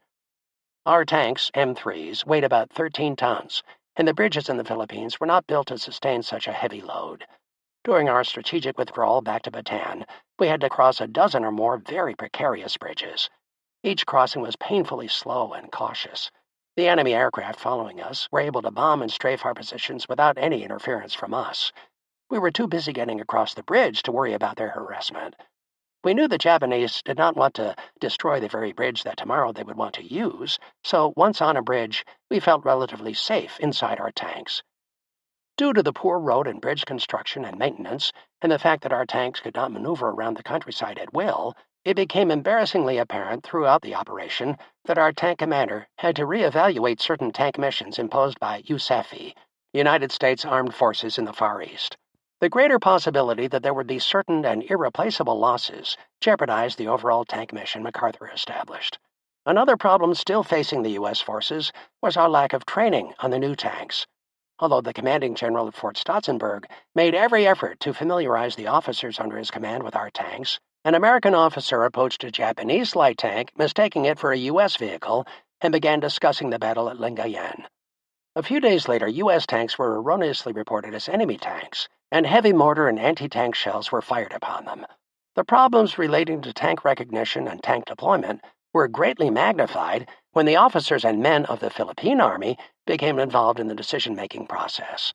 After a comprehensive battalion-by-battalion tank with infantry training and awareness, all troops became familiar with the looks, configuration, and the practical strategic uses of our tanks. However, our tank group received this training on tanks and their effectiveness only after we arrived on the Bataan Peninsula in mid-January. We entered Bataan as we crossed the Pilar-Bagak Road. On the west side of the peninsula was Bagak, with a well-traveled road leading to the Japanese-held town of Moron. The possibility of an enemy landing on this side was considered remote due to the region's high cliffs and marshy terrain. On the east side was Pilar, a town situated on the main road leading into Bataan proper, where the coastal cities and beaches were located. Across the bay from Pilar was the bustling capital of the Philippine Islands, the large city of Manila. There was real concern that the Japanese would try beach landings using barges loaded with troops and equipment. The fear on the east coast was that the Japanese, if they made a successful landing, could then march right down the highway leading from Pilar directly into the center of Bataan. On January 16, 1942, a tank company of the 194th Tank Battalion was sent to the west coast by order of General Wainwright. Wainwright requested a platoon to assist in opening and keeping open the Moron Highway. Our infantry would then be able to deny the Japanese forces entry past the town of Moron. Once again, General Wainwright had proposed moving 2 or 3 tanks along the western beach and across a coastal creek to surprise and retake the town of Moron. Our tank group commander, prior to sending any tanks, sent out a small reconnaissance group to determine the enemy's position and strength. The group returned quickly. It spotted anti-tank guns on the beach leading into the town of Moron. It also reported unfit terrain that was mucky, soft, and likely bad enough to bog down our tanks. The group tank commander then informed General Wainwright that to accomplish Wainwright's proposed mission would take a full company of tanks, with the real possibility of losing at least 1 full platoon. With this news, the project was abandoned. Why, we will never know, but the following day 3 tanks, along with a company of infantry, were ordered to move forward and confront the enemy. When they reached the first bend in the road, they encountered fire from an anti-tank gun. The commander of the lead tank fired a burst from his machine gun in the turret and followed it with a high-explosive shell from the 37mm cannon, silencing the anti-tank gun. The Japanese and their equipment were strewn all over the road, and before the tanks could advance, the crews had to clear the road. The three tanks then proceeded about a quarter of a mile up the road, at which point landmines embedded in the road exploded and badly disabled two of the tanks, thus blocking the road again. The crew of the remaining intact tank, along with crew members from the disabled tanks, hooked cables from one tank to the other, and then to the tank still in operating condition, and towed the two disabled tanks to safety. Luck was with the men that day, for the Japanese had decided to wait at the town of Marone for the assault to begin, thereby giving the crew of the disabled tanks time to seek cover, as well as to save the tanks themselves. Here was another instance in which an entire tank company should have been used instead of one platoon. Unfortunately, once again, men were being ordered into battle by non-tank officers who knew nothing about the damage a landmine could do to the tracks of a tank. Once the tracks are blown off their sprockets, a tank can only go in a circle. On January 25th, the last day of troop withdrawal, we were issued the following written instruction from USAFE headquarters. Tanks will execute maximum delay, staying in position and firing at visible enemy until further delay will jeopardize withdrawal. If a tank becomes immobilized, it will fight until the close approach of the enemy, then it should be destroyed. The crew previously taking positions outside shall continue the fight with the salvaged and personal weapons. Consideration of personal safety or expediency will not interfere with accomplishing the greatest possible delay of the enemy. The order was very clear. Protecting the complete and successful withdrawal of all U.S. and Filipino forces, as well as civilians, was our first order of business.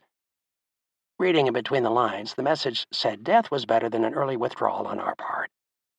As I mentioned earlier, given that we had arrived in the Philippines only a few weeks before hostilities began, and that most of us American soldiers came from traditional Midwestern Caucasian homes, we found distinguishing the Filipinos and the Chinese from the Japanese people very difficult.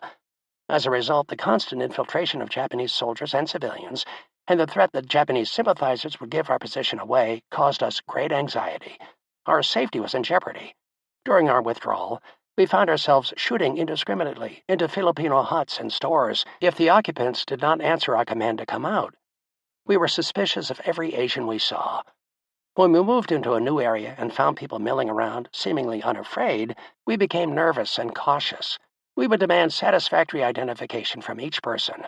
Lacking such reassurance, we would spray the buildings with gunfire from our Thompson submachine guns, thus taking what we felt were necessary precautions against potential enemy spies. There were many times when we in fact did locate and eliminate some of these enemy sympathizers. On one such occasion, as our tank entered a town, we saw three men running away from a large area that had been cleared of foliage and undergrowth. As we approached, we found a 20-foot arrow made out of white sheeting material on the ground and pointing in the direction from which we had just come. On our march into this village, we had been bombed by enemy aircraft and precision shelling by Japanese artillery. Now we knew why they had their guns aimed so perfectly and how their aircraft was able to locate us in the middle of the jungle so easily. We were set up by spies or Japanese infiltrators. Some of the villagers were our enemies, and we wanted to know who they were. Our tank crew decided that with only 4 of us, we could not safely enter and search each of the 4 homes. Instead, when no one would admit who the guilty people were or where the 3 men were hiding, we proceeded to spray round after round of bullets into each of the homes in this small community. We knew we had to find these enemy spies, or we would face the same bulldog attack each day of our withdrawal into Bataan. When we finished shooting, we felt emotionally drained and guilty. We sat down and almost cried. Did we kill anyone in these buildings? Was anyone wounded by our gunfire? We never knew the results of our attack. We felt that had there been people inside, they would have answered our previous commands to come out. Did we act without concern for the people inside, if any? I do not think so. Our fear of being killed made necessary what might seem a brutal act. Maybe we realized how close we came to being killed, or maybe we realized we had to take the good with the bad, and this was the bad. During the next few weeks, we stayed alert, always watching, questioning when necessary, and never letting our guard down. After all, our lives were at stake. We went in and out of a dozen or more villages while on our withdrawal into Bataan, and each time we became more cautious, never willing to take a chance. We always wanted the comfort of knowing who our allies were and wanted to eliminate our enemies. By the end of January, our tank unit was assigned to patrol and keep the enemy at bay on the East Coast Road and to protect the coastline facing the fallen city of Manila from enemy infiltration. Knowing that our tanks could play havoc with any landing force caused the Japanese to reconsider potential infiltration through our well-protected lines. A Japanese field officer admitted this fact to the tank group commander in a conference the day after the surrender of Bataan, April 9, 1942. The Japanese field officer left no doubt that if the tanks had not been covering the coastline, Bataan would have succumbed much earlier. Before long, the food supply for U.S. troops on Bataan was not only getting low, but it was beginning to be tasteless as well. About that time, I learned about the food being served aboard the USS Canopus. From the first day of fighting to the last, the men aboard the Canopus, anchored off the tip of Mariveles, ate well. A submarine tender, the Canopus supplied the submarines in the Philippines with such necessities as food, ammunition, and gasoline. If a GI was lucky, he could wrangle an invitation aboard the Canopus for an evening meal. And what a meal it was rumored to be. When the men fighting on Bataan ate their measly ration of undercooked rice, a small piece of meat, and maybe a spoonful of sugar, the meal on the Canopus could very well be fried chicken, mashed potatoes, carrots and peas, hot, strong coffee, and for dessert a piece of freshly baked chocolate cake a la mode. During a brief rest stop near Mariveles, I came into contact with a Canopus crew member. I inquired what I would have to do to get an invitation for dinner some evening. He asked me in so many words, "What do you have to trade for a good meal?" It seemed that the men serving aboard the Canopus were interested in Japanese souvenirs, rifles, sidearms, flags, or just about anything that would be a memento to take home when the war ended. Once I found out what they wanted, the rest was easy. I went back to my tank and informed the rest of my crew of my discovery. With just a little extra work and for a few Japanese trinkets, we could be eating a meal fit for a king. Our goal then was to volunteer for an assignment that would take us close to the front line. Another thought crossed my mind. How about going back to the Pilar Bagak Road, where we had just finished winning a very important skirmish with the Japanese? No doubt the area had many of the souvenirs the men on the Canopus wanted. After waiting all day for orders as to where our next battle would be, I contacted my good friend Lou. With his help, we obtained a jeep and driver and drove the few miles back to our last battlefield. There, not more than 20 feet from the road, was a flag of the rising sun. About 4 feet wide and 3 feet long, it looked brand new, without a mark on it. Then about 2 feet from the flag, we found a sniper's rifle, which came apart in the middle, thus allowing the carrier to move about without the disturbance associated with a full-scale rifle. We hurriedly picked up the two items, jumped into the jeep, and headed for our bivouac area, singing, "Happy Days Are Here Again." That afternoon, after our little mission, I went to the Canopus, found my new friend, and negotiated dinner that night for Lou and me, and dinner the next night for my whole tank crew, all 4 of us. The first night we had roast beef, all the trimmings, and chocolate cake with ice cream. The following night we had the special fried chicken, once again with all the trimmings, and cherry pie a la mode. I was able to obtain enough Japanese items to have dinner aboard ship 3 more times. In fact, the last time was just a week before the surrender of Bataan. On the day we surrendered in April, the crew of the Canopus set sail for Corregidor and halfway there scuttled the ship. Along with the ship went 40 cherry pies. I met the ship's baker at one of our POW reunions, and he told me it was one of the saddest days of his life when he had to scuttle those pies. An old saying goes, "The Navy eats well." How true, how true. February and March were periods of extremely high and very unusual fatalities. Lieutenant Edward G. Winger, a most courageous and warm individual, became the victim of the enemy's first use of oil and flamethrowers. Lieutenant Winger was blinded by this terrible new weapon and jammed his tank between 2 large trees where it had to be abandoned. In another tragedy, after running directly into one of those flamethrowers, the tank caught fire, burning the crew. The Japanese, instead of allowing the men to come out and surrender, dug foxholes all around the tank and threw the dirt and sand directly into the tank through the top turret entrance. By burying the men in the tank, the Japanese were able to plan a surprise attack on our rescue tank and crew. The Japanese hid in holes beneath the tank, and as soon as our rescue effort started, they began firing at us. Luckily, being under the tank did not allow them clean shots, and the rescue team was able to reboard the tank. Within minutes, the team eliminated the small Japanese contingent under it. After towing the tank back to the bivouac area, we were able to give our buddies a decent burial. 2 had died from burns, and 2 were suffocated by the dirt and sand. By the end of March, our daily food ration seldom contained as much as 800 calories. So many men were sick with dengue fever and malaria that we had to set up emergency dispensaries in the field because many of the sick could not be moved to the base hospital. Our tank company had been constantly working either on the front lines or in the forward position, and we were always far from our rear echelon and kitchens. Our food, what little there was cold, bland, and more geared to the Filipino than to the Caucasian taste. In fact, besides our contingent of fighting men, our forces on Bataan were also feeding the approximately 28,000 Filipino civilians who had fled the advancing Japanese army and followed us into Bataan, hoping for safety and food.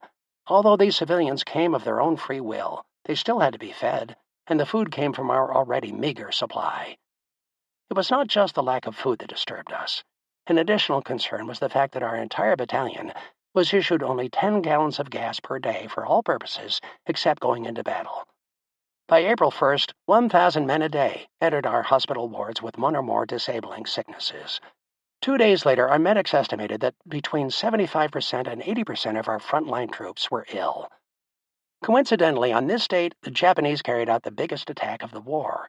April 3rd was the anniversary of the ascension to the throne of Emperor Jimmu, the first occupant of the imperial throne, and it was important to the Japanese that the all-out offensive start on this momentous day.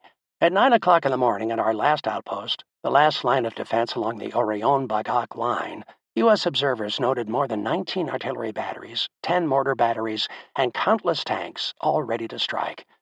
Within minutes, the assault began. The artillery barrage was fortified by aerial bombardment of our front lines, and the Japanese tanks advanced slowly but surely into the center of our troops. The enemy's objective was to capture Mount Samat, only a few kilometers from the rear of our front line. With a ground force numbering close to 30,000 men, and with 60 twin-engine bombers constantly bombarding our front lines, the enemy achieved its goal. Company B had to take over more and more of the beach defense as the Filipinos' ineffectiveness increased, and the enemy's activities and threats became more intense. Gasoline was once again in short supply. In fact, 92-octane gas, the lowest rating gas that the tanks could use for safe operation, was no longer available. Putting gas with an octane rating of 85 into our tanks meant that we could not be sure how our engines would respond under extreme circumstances. Also, because we were no longer in direct combat with Japanese armored vehicles, our Ordnance Department converted our 37mm armor-piercing shells into high-explosive shells. We defenders on Bataan were killed or wounded at an alarming rate. The dispirited U.S. and Filipino troops were tired, sick, and starving. Continued resistance was virtually impossible.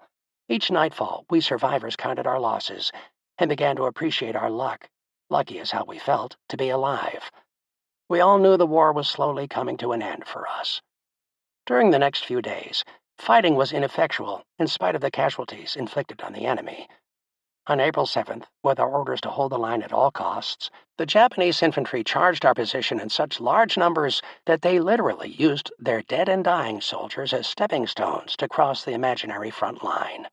According to the Shinto religion, the Japanese believed that the emperor was a god, or a divine being, and that if a soldier died for the emperor, the soldier would enjoy an afterlife of eternal bliss. During this deadly battle, we realized that the Japanese soldiers were not fighting just to defeat us, but were fighting in order to die for the emperor, a concept that was difficult for us to accept. In contrast to the Japanese, the Germans, who indeed wanted to win, also wanted to live. The Germans fought as bravely and as well as the Japanese, but this fanatical willingness to die was rarely witnessed by those Americans fighting the German soldiers. The continued firing of our machine guns caused the barrels to become so red-hot they could no longer fire, forcing us to retreat yet another few hundred yards. It was another day of being pushed back another half a kilometer, and not many kilometers were left. The handwriting was on the wall. This slaughter could not go on much longer. Our tanks were bombed on and off the trails. We were severely punished, without an opportunity to fight back. Our stamina was gone, our food was gone, our health was deteriorating, and our ammunition and gas had just about run out. We were helpless. The Filipino soldiers, who could try to slip back into their barrios and resume a more normal life, were in fact moving toward the line of least resistance, or the road leading out of Bataan. After 4 months of fighting the enemy, of being on short rations, and of surviving everything from malaria to gunshot wounds with little or no medical treatment, we heard the news. The Japanese had finally cracked our last defense. We were now only about 2 miles from the water's edge, with no place to go and without the means to fight. We were going to surrender. No, we did not surrender as individuals, but instead we were surrendered as an entire army by our commanding officer. Fighting for another day would only mean thousands more would die. Surrender was the only way to save as many men and women as possible. We troops felt let down, even betrayed. If we'd been supplied with enough ammunition and guns, troops and equipment, and food and medical supplies, we believed that we would have been able to repel the Japanese. Instead, we were facing a degrading surrender and the brutality that was surely to go along with it. We were scared and wondered what was going to happen to us. At 6:40 on the evening of April 8, 1942, General Edward P. King acknowledged the situation as very critical. Apparently, he knew our battle on Bataan was coming to a fast, bloody, and dangerous end. General King paced back and forth at Bataan Forces headquarters, his mind only on the event that he alone knew would put all of his fighting forces in great danger. But it had to be done, and he had to do it. He must face the enemy and surrender. General King sent the following message to the commanders of the tank units. You will make plans to be communicated to company commanders only, and be prepared to destroy within 1 hour after receipt by radio or by other means of the code word crash all tanks and combat vehicles, arms, ammunition, gas, and radios, reserving sufficient trucks to move our forces to the rear echelons as soon as everything is accomplished. By 10:30 that night, General King made an announcement to the 3 general officers present. He said that further resistance would result in the massacre of the 6,000 sick and wounded and the 28,000 Filipino refugees now congested in and around the front lines. General King believed that fighting on was useless and that the forces could hold out at the longest 1 more day. At midnight, General King, with eyes puffed from holding back the tears, declared that the following morning at daybreak, he was going to take a white flag across the front line on Bataan. That, he said, was his responsibility.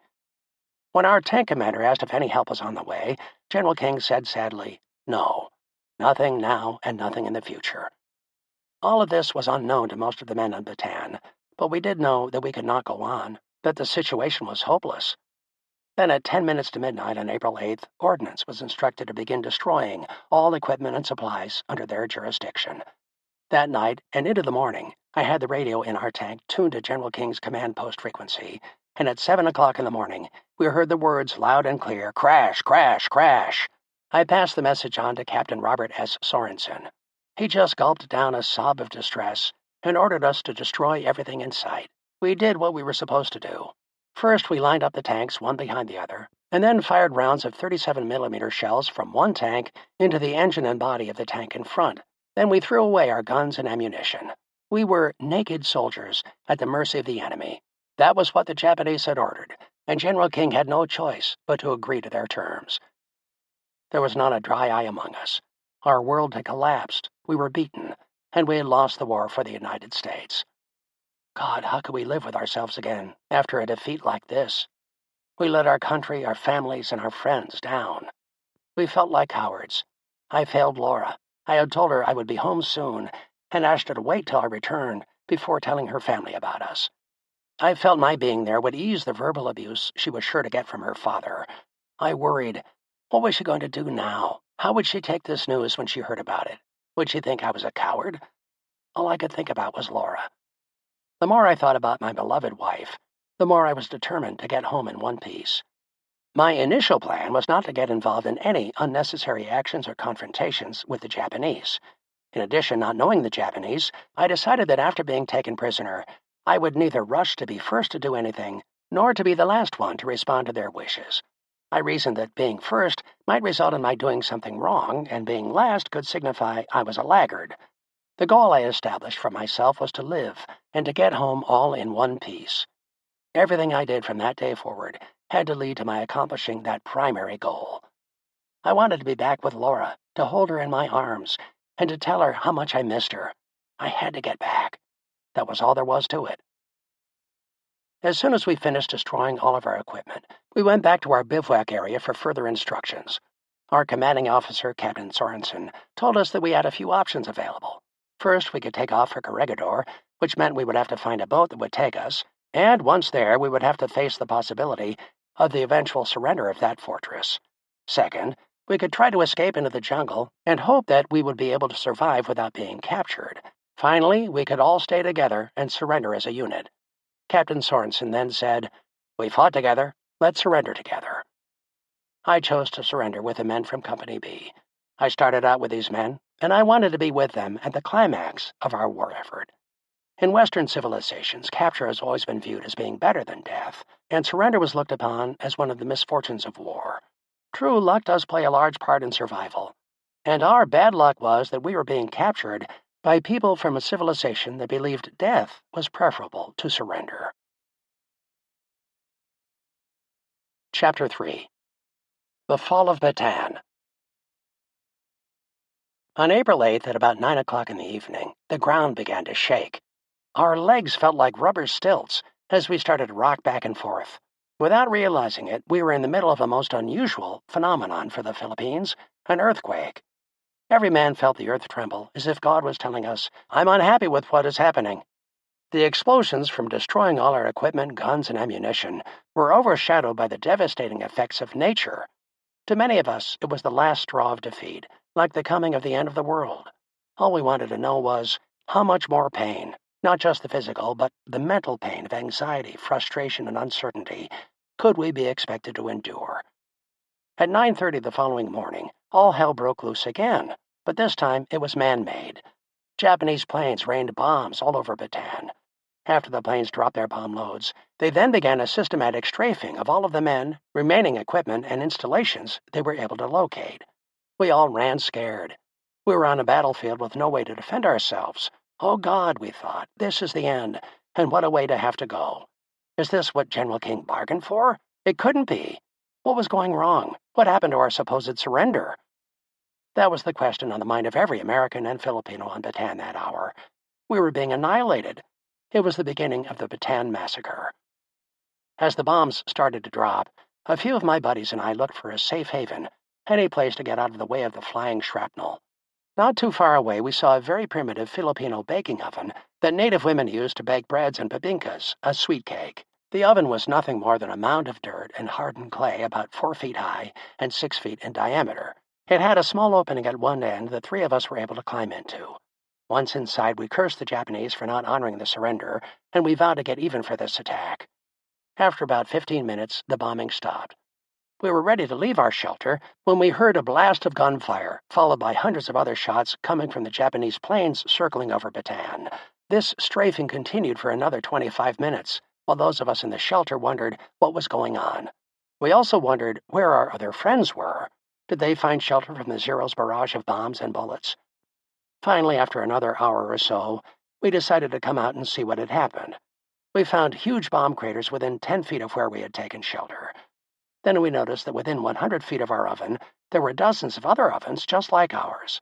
As we began hollering the names of some of our friends, other fellows started to emerge from their hiding places. All in all, about 30 of us had taken refuge in the ovens. We gathered in a circle and began discussing what was going on and what we were going to do. We realized for the first time the possibility of our not being taken prisoner, but instead of our being slaughtered like animals. Good common sense would have dictated some sort of strategy, but fear of the unknown once again overwhelmed us. What was going to happen? Were we going to be taken prisoner and then killed? Or would we never be taken prisoner, just killed in this field? Emotions ran high. With wide-open eyes, goosebumps in spite of the high temperature, and voices now only a whisper, as if someone close by was listening, we planned our next move. We decided that if the bombing and strafing continued past noon, we would all head for Mariveles, a bustling barrio on the water's edge, and only 3 miles from the island fortress of Corregidor. From there, we would try to obtain a boat to take us to Corregidor, or one of the other 1,000 islands surrounding Bataan. We were not going to stick around and be slaughtered. We would make a run for safety. At noon, however, the bombing and strafing stopped, just as quickly as it started. We did not know why or what was happening. Years later, we found out that the Japanese High Command would not accept General King's surrender of only Bataan. They wanted the surrender of all of the Philippines, including the garrison on Corregidor. General King explained that the fortress island of Corregidor was under the command of General Wainwright, and King did not have authority over Corregidor's men. After much waiting, the surrender of just Bataan was finally accepted. On April 9, 1942, General MacArthur, from his headquarters in Australia, paid tribute to the defenders of Bataan. No army has ever done so much with so little. Nothing became it more than its last hour of trial and agony. To the weeping mothers of its dead, I only say that the sacrifice and halo of Jesus of Nazareth has descended upon their sons, and that God will take them unto himself. This tribute was not heard by the defenders of Bataan. Instead, it was heard by their mothers, fathers, brothers, sisters, wives, and sweethearts, who were anxiously awaiting word about the fate of their loved ones. The anxiety and the untold heartache that the folks at home had to endure during those last days of fighting on Bataan are another story all its own. All the men in our company returned to the bivouac area after the bombing stopped that fateful morning. Upon reflection, at last we fully appreciated the true meaning and the consequences of President Roosevelt's fireside chat that we had heard in March while preparing for an encounter with the Japanese. We had been sitting in our tanks, listening to a shortwave broadcast directly from the States as President Roosevelt began his talk. He first explained exactly where the Philippine Islands were located, and then told his listeners that Singapore and all of the Asian islands close to Japan were under enemy rule. President Roosevelt then said, "Take out your maps. Look at the problem facing our forces in the Far East. In every war, there must be some sacrifices made of a few for the benefit of the war effort at large." He went on to explain that what would appear to be a decision that would place our fighting forces in jeopardy was not his intent. He then said, "But in this war, as you can see from the location of the Japanese forces, getting supplies and reinforcements to the Philippines is next to impossible." On that day in March, we had understood that the sacrifice he was referring to meant losing the war in the Philippines for the benefit of the total offensive. In spite of realizing who the sacrificial lambs would be, and knowing that we were waging a losing battle, we continued to defend the islands and to face an end that would mean either death on the battlefield or capture by the Japanese. The fighting forces on Bataan had followed General King's orders. We completely destroyed all of our arms, ammunition, equipment, and even some of the money our company had on hand for payroll. In fact, I was in charge of getting rid of about $200,000 in U.S. currency. I thought of the things that I could buy with that much money. It was mind-boggling. The temptation of having that much money at one time was too great for me. I decided to bury the full amount in a place where I would be able to find it when I came back in a few months. That is how long I expected the war to last. After all, Captain Sorensen had merely stated, "Don't let the Japs get the money." So I decided to do it my way. I found a large mango tree with a most unusual root system. I carved my tank company's name and my initials in its trunk, and then dug a hole at the base of the tree about 2 feet deep. I placed the metal box containing the paper money in the hole, put a few rocks on top of it, and then filled the hole with dirt and debris from around the area. Before I left, I hastily drew a map showing how many feet the tree was from the edge of the road and how many feet from the kilometer post marker, and I included a description of the tree and its root system. I was well prepared to locate the treasure and to live a beautiful life forever after. I thought about what I did over and over again. Was it wrong? Was it right? I did not know or care. I just felt I was obeying orders. Of course, my definition was a loose one to satisfy myself. The surrender we had feared had come. While waiting for the Japanese actions to be better defined, our captain asked us once again if we would stay together and surrender as a unit, the way General King had promised the enemy. Most of the men agreed, but a few felt that if they went to Corregidor, they would have a better chance of survival and certainly would get some food. Corregidor was a small island fortress about 3 miles out in the bay from Manila. Because of its location, with the tip of Bataan on one side and Manila Bay on the other, we expected it to be able to withstand and counter any enemy attack. In addition, there were fortified bunkers and tunnels dug all over the small island. Malinta Tunnel was the most noteworthy. From there, General MacArthur controlled the military operation for the entire Philippines defense, and later General Wainwright grudgingly offered the surrender of the entire Philippine garrison. Surely, we thought, these tunnels would prevent any damage or destruction from enemy bombardment. Last, Corregidor had 29 heavy-duty gun batteries, with 59 large cannons strategically placed for the defense of the Philippines. The men on Bataan had been getting halved food rations since the middle of February, and many of us had contracted malaria and dysentery and suffered their associated pains, cramps, and fevers. Taking these factors into consideration, some of the men thought Corregidor, the impregnable fortress, was the place to be. They found out differently on May 6, 1942, the day General Wainwright was forced to surrender the beleaguered garrison at Corregidor, along with the balance of all U.S. and Philippine forces fighting on any islands of the Philippines. Meanwhile, immediately after the fall of Bataan, my family, and of course Laura, received hundreds of letters and phone calls from friends and relatives all over the country. All were trying to give my loved ones hope that I was alive and well, and that I would soon come home. Just at that time, a warm, meaningful letter arrived from the governor of Illinois.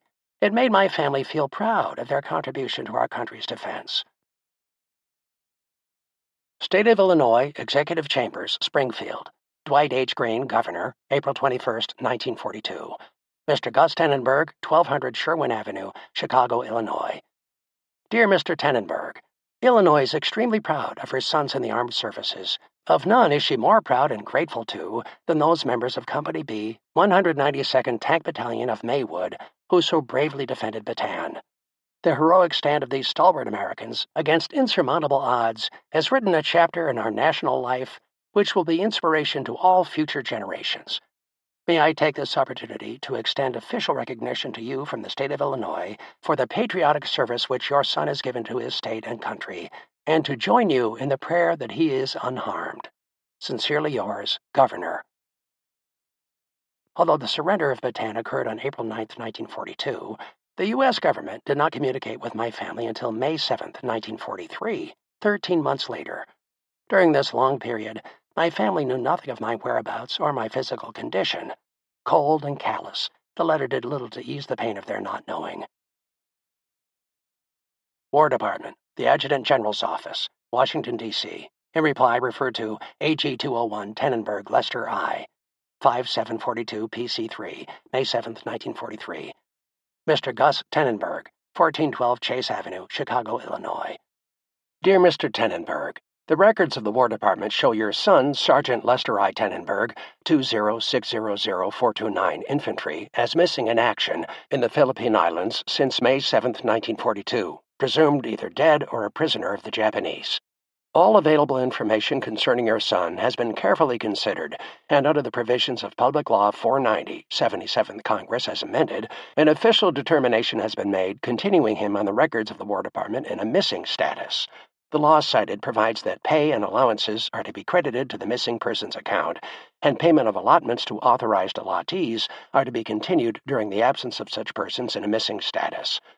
I fully appreciate your concern and deep interest. You will, without further request on your part, receive immediate notification of any change in your son's status.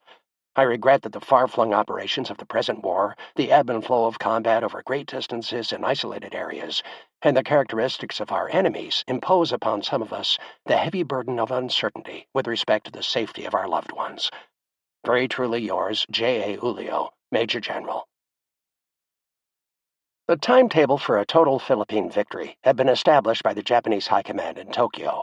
The responsibility of this quick victory was originally given to General Masaharu Homma, who was expected to conquer the Philippines no later than January 22, 1942. The defensive and strategic action, the determination, and the fighting skills of the U.S. and Philippine forces on Bataan gave the United States an extra 76 days, from January 22 to April 9, to fortify Australia and to provide the Allies with a base of operations within the Pacific Theater. Australia otherwise would have been a sure, albeit costly, victory for the Japanese, because most of Australia's servicemen were then fighting for the British in Africa. The Australian home front was manned mostly by the sick, the elderly, and the women of the land. If General Tomoyuki Yamashita, after taking military command of Singapore on February 12, 1942, had detoured around the Philippines and gone straight to Australia, the war may have had a different outcome. But General Yamashita was sent to the Philippines to end the bloody defense of the islands and to do what General Homma was unable to do, obtain the capitulation of the Philippines. Our heroic defense thwarted this Japanese strategic military planning, cost Japan at least an additional 20,000 ground troops, and caused General Homma to lose face with the officers in Tokyo's high command. Little did the Japanese realize that the main enemy of the Bataan defenders was not Japan's military might, but the lack of medical supplies, starvation, and the misery, pain, and suffering brought about by such diseases as malaria, dysentery, scurvy, and gangrene. These newly combined enemies of our fighting forces presented a much worse effect on our troops than the physical onslaught of the Japanese. According to War Department records, during World War II there were 16 million Americans in uniform, of whom 291,000 died. Of this total, 55,000 personnel died while defending the Philippines. The war's unfortunate and sad statistics showed that of the total number of deaths to the total number of those in the service, the ratio was 1 to 55. That is, 1 died for every 55 that lived. In examining just the statistics from the Philippine defense, the ratio was 2 to 1. There were 2 deaths for every survivor of the Philippines defense. The actual number of deaths that occurred specifically during the fighting in the Philippines, from the Bataan Death March or from incarceration in POW camps, may never be accurately known because the surrender and the Holocaust that followed were never accurately recorded from each of these events. In spite of not knowing specifics, the deaths that occurred in the defense of the Philippines represented 17% of all the deaths in World War II. Chapter 4. The March. Knowing the war was over for us and that it was only a matter of time before we would become formal prisoners of the Japanese, our emotions ran high the night of April 9th. Bob Martin, Jim Bashlaban, Ori T. Mulholland, and I sat around our bunks, whispering about our concerns and about what our families would think of us when they found out we had surrendered. I started to talk about Laura and all she meant to me. There was no doubt in my mind, I told them, that I would return home. I tried to explain how I was going to be decisive, and that my first priority would be to make it back all in one piece. I finally said, "You can do anything you set your mind on doing. You just have to set goals and priorities." My words must have had some meaning to these friends of mine, for all three came home. The men who stayed together that night in our company's bivouac area were abruptly awakened the following morning by loud voices, obviously speaking Japanese. The Japs had come for us. They stormed our area carrying handguns and machine guns. They were ready for business. My knees began shaking, my hands felt cold and clammy, and sweat broke out on my neck and forehead. We were all scared beyond anything imaginable. What was going to happen now? Were we going to be shot? Was this what happened to soldiers that surrender? I began recalling some of the stories I had heard about how some of our men who were captured early in the war were treated.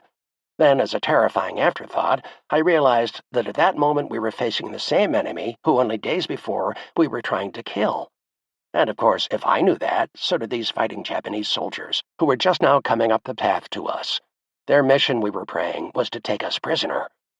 Within seconds, dozens of Japanese soldiers came into our area, some asking politely for cigarettes, while others pounded our heads with bamboo sticks whose ends were loaded with sand. These rough soldiers did not ask for a thing. They just took whatever they wanted. They ransacked our bodies and our sleeping area. They were belligerent, loud, and determined to act like the winners of a tough battle, which they were. Once again, we were frightened by what was happening and fearful that our future treatment was going to be worse. The first Japanese soldier I came into contact with used sign language to ask if I had a cigarette. Fingers together, he moved his arm to his mouth and inhaled, making it easy to see what he meant. I had to tell him I did not have any cigarettes. He smiled and then a second later hit me in the face with the butt of his gun. Blood spurted from my nose and from a deep gash on my cheekbone. He laughed and said something that made all of his buddies laugh, too. He walked away from me and went to the GI on my right. He used the same sign language, and this time my buddy had cigarettes and offered him one. The Japanese soldier took the whole pack, and then he and his friends began beating my friend with rifle butts and cane-length pieces of bamboo until he could not stand. Then they left, laughing at the defeated and weak Americans. My God, what was next? I wondered how I would stand up to this type of punishment for a prolonged period. If we had known earlier just how we would be treated and for how long, I think we would have fought on Bataan to the last man, taking as many of the enemy with us as possible, rather than endure the torture, hunger, beatings, and inhumane atrocities we were to undergo during the next 3.5 years. Unfortunately for us, the Japanese plan for evacuating their captive prisoners was based on 3 assumptions, all of which proved to be without merit. First, the Japanese assumed that only 25,000 to 35,000 military people were on Bataan. The correct number may never be known, for scores of men were killed the day before the surrender, and more escaped into the jungle or attempted to reach Corregidor. Besides the Allied personnel, almost 25,000 Filipino civilians also sought the shelter and expected safety of the Bataan Peninsula. Therefore, the number of people in Bataan at the time of the surrender was closer to 105,000. The number that actually started the infamous Bataan Death March has been estimated at 65,000 Filipino servicemen, 28,000 civilians, and 12,000 Americans, considerably more than the Japanese had estimated. Second, the Japanese assumed that the enemy forces were in good physical condition and capable of a sustained march without much food or water. The reality was just the opposite. We men on Bataan had had our rations cut to as few as 800 calories a day during the past 45 days. We ate rice and a small spoonful of sea rations, an emergency military field ration of food intended for use under combat conditions and consisting of specially prepared and packaged meats. In some cases, we augmented our meals with a snake or a monkey or two, or possibly even an iguana. For all of the men on the front lines, we only had 2 meals a day. This starvation diet brought along with it scurvy, pellagra, beriberi, and of course the diminished ability to fight off the malaria bug or any other sickness. We were anything but ready to march, with or without water and food. Those of us able to walk should have been in the hospital, and those men in the hospital looked as if they were dead.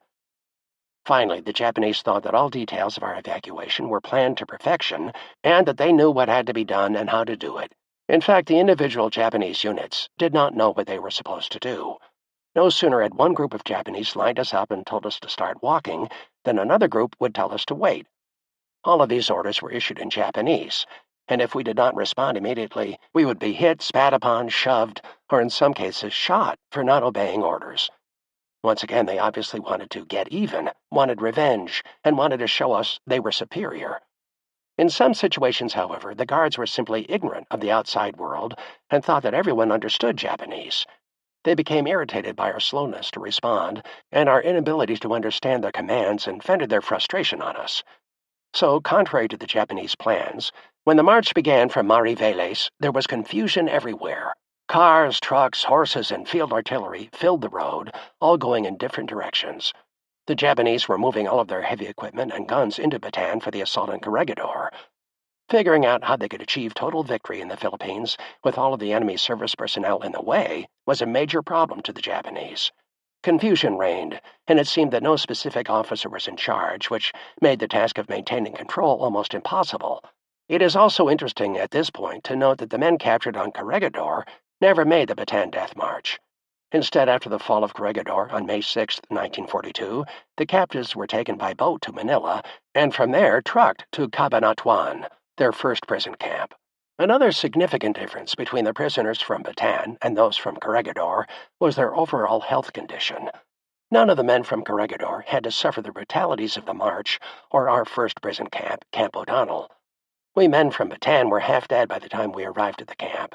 Without any hesitancy, I can say that fully 100% of the men who arrived at that first camp had at least one, and most of the men had 2 or 3, of these health problems: malaria, dysentery, malnutrition, hunger, dehydration, pneumonia, beriberi, or diphtheria.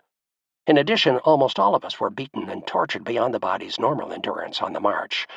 Then, of course, we all suffered psychological damage after our surrendering, and then helplessly watching our buddies being killed right in front of us, powerless to stop the slaughter, and always fearful that we would be next. By contrast, the prisoners taken from Corregidor ate well until the last days of fighting. The main quartermaster, with full control of all supplies, was headquartered on Corregidor. As the war continued from December to April, transporting large amounts of food or other supplies to the Bataan Peninsula became more hazardous and difficult. Therefore, food on Corregidor was plentiful. Thus, while the men in Bataan had 14 to 17 ounces of food per day, those in Corregidor had 48 to 55 ounces per day. Furthermore, those who were not wounded during the fighting on Corregidor were in pretty good health. Malaria did only mild damage to those on Corregidor, but it struck 99% of us on Bataan, whose jungles were known to have the heaviest infestation of malaria-carrying mosquitoes in the world. Ultimately, none of the assumptions the Japanese made about the forces on the Philippines were realistic or based on solid intelligence. In the opinion of many, the assumptions, which were discussed at the end of the war at the war crimes trials, were made to justify the treatment meted out to the men on the march. The Japanese had no way of knowing the real situation on Bataan, and they did not really care. At their courts-martial, many high-ranking Japanese officers who've served in the Philippines said about the same thing. I didn't really know the situation or condition of the Americans and the Filipinos. Actually, after looking at a map of the Philippine Islands, and especially of Bataan, it is easy to see that the Japanese could have saved themselves a great deal of trouble. Had the Japanese just kept a small force of fighting men along the Pilar-Bagak line, we would have been our own prisoners of war under our own command. In fact, we often said, if they leave us alone now, we will be the first POWs with guns and ammunition, taking orders from our own officers. The bottom line was we had no place to go. Going north, we would have come into contact with the enemy. Going south, east, or west, we would have ended up in the water. If the Japanese had just left us alone, we would have starved and would eventually have been forced to surrender. This strategy would have allowed the Japanese a 2-month head start on their conquest of Australia and their dreams of ruling the entire Southeast Asia territory. The Japanese ego, however, insisted upon a clearly defined defeat of the U.S. forces in the Philippines. They were then faced with the problems of dealing with almost 80,000 disorganized and diseased military prisoners, as well as 25,000 civilians. That morning of April 10th, the Japanese marched us to the main road, a distance of about half a mile. During this short march, the Japanese soldiers hollered and prodded us with their bayonets to walk faster. Once at the main road, we waited for 3 hours, standing, sitting, or resting any way we could. But talking was not allowed. Down the road, we saw a cloud of dust from which a group of walking and shuffling U.S. and Filipino soldiers emerged. When they passed us, we were told to join them and to start walking. For our group, the Bataan Death March began at kilometer marker 167, about 2 miles east of Mariveles. It had originated at the tip of Bataan, in the barrio of Mariveles, where many of the U.S. and Filipino soldiers had congregated and where the Japanese had made their main landing on the Bataan Peninsula. If only we had heeded General King's message to save some vehicles for moving our forces to another location, if we had not destroyed all of our trucks, maybe we would have been able to ride to prison camp. For some unknown reason, or just being in the right place at the right time, a few of the American prisoners ended up riding all the way to our first prison camp, Camp O'Donnell. We walked. The road we marched on was about 20 feet wide and constructed of rock covered with crushed stone, then a layer of finely crushed rock, and a final coat of sand. The sand, when put down, was intended to make the road hard enough for small automobiles, Filipino carts pulled by carabao, and of course pedestrians. By the time the march started, the road had already been overused, not only by all of our heavy trucks, but also by our tanks and half-tracks, whose metal and hard rubber tracks made the road a shambles for driving, much less for walking. The entire road was now nothing more than potholes, soft sand, rocks, and loose gravel. Walking on this terrain for short distances would have been bad enough, but walking for any long distance or for any extended period of time was going to be a painful and difficult experience. We started our march in columns of 4s, with about 10 columns in a group. By the end of the first mile, we were walking, not marching, and not in columns at all, but as stragglers. What was at first an organized group of about 40 men was now a mass of men walking or limping as best they could. We had no idea what our final destination was. Many of us felt that we were headed for death. It was just at this time that I decided if I were to survive, it would be necessary to have a plan of survival. I thought back to the night before we were captured, when I determined that I had to really believe that I was going to survive and get home. To do so, I had to set attainable goals, like making it to the next bend in the road, or to the herd of carabao in the distance. And of course I had to dream, for it was my dream that kept me going. After watching everyone being stripped of just about everything we owned, I placed my picture of Laura in my sock, on the ankle side of my boot. She gave me inspiration for my dream, and I reasoned that without a dream, no dream could ever come true, and my resolve would weaken. I did not want the enemy to take away the very thing I was dreaming about, the reason why I had to live, to see Laura again, and to make my dream become a reality. We did not march very far before we found out what kind of treatment was in store for us. After the first shock of being taken prisoner wore off, we realized that how we were outfitted when we were taken from our bivouac area was how we were going to spend the balance of our march. For instance, those who left without a canteen had no means of getting water, even if it was available. Those who left without a cap or headpiece walked in the broiling hot sun and midday temperatures well above 100 degrees without any head protection. They also suffered the pain of stinging rain during those periods when it would pour down in buckets and the wind-blown dust made seeing difficult. After the first few hours of marching, however, the men who did have a few extra items with them started discarding them along the road. Some of the men carried knapsacks loaded with a variety of gear: toothbrushes, toothpaste, shaving cream and razors, blankets, and pup tents. The road out of Bataan was strewn with a sampling of these various articles, thrown away at random after the first few miles. The Japanese guards also began hollering at us in Japanese, which we did not understand. Because we did not respond to their commands as fast as they thought we should, they started beating us with sticks that they picked up from the side of the road. They were trying to get us to walk faster, or to walk at a slow trot would be a better description.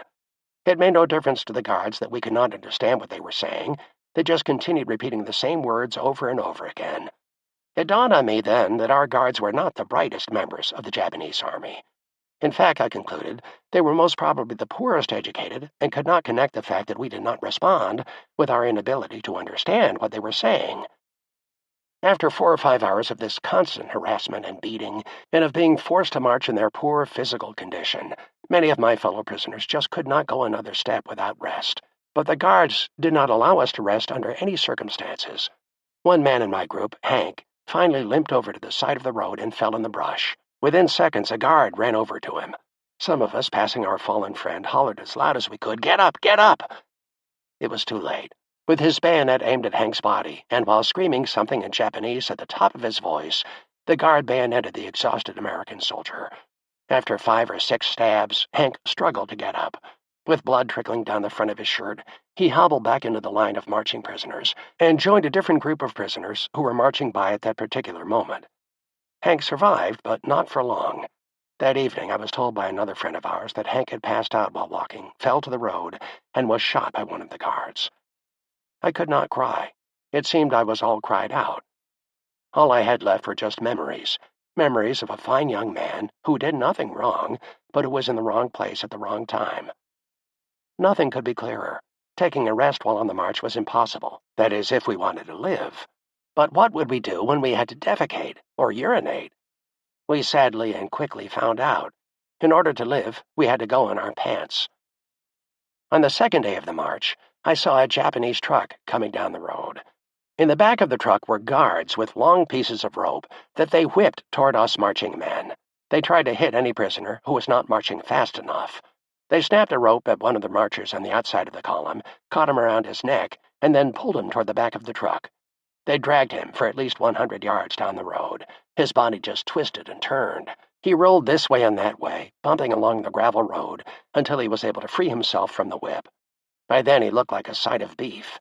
As he crawled on his hands and knees and slowly raised his bleeding body off of the road, he screamed at them, "You bastards! I'll get even with you for this. I'll live to pee on your graves." In spite of his physical condition, the welled-up anger gave him new strength. He pulled himself up to his full height and began marching with a new spirit.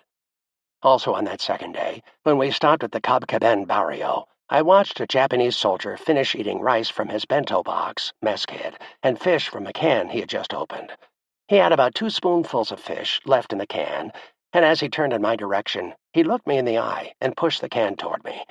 He must have seen a pitifully hungry-looking soldier staring, not at him, but at his can of fish. I had not eaten in almost 2 days, and I was hungry, tired, and demoralized. Without a moment's hesitation, I took the can. Using a piece of tree bark I found on the side of the road, I scooped out just enough for a good taste. I then turned to my buddy, Bob Martin, took one look at his face as he sat there staring at me, and gave him the makeshift spoon and the can of fish. From that moment on, Bob and I were close friends.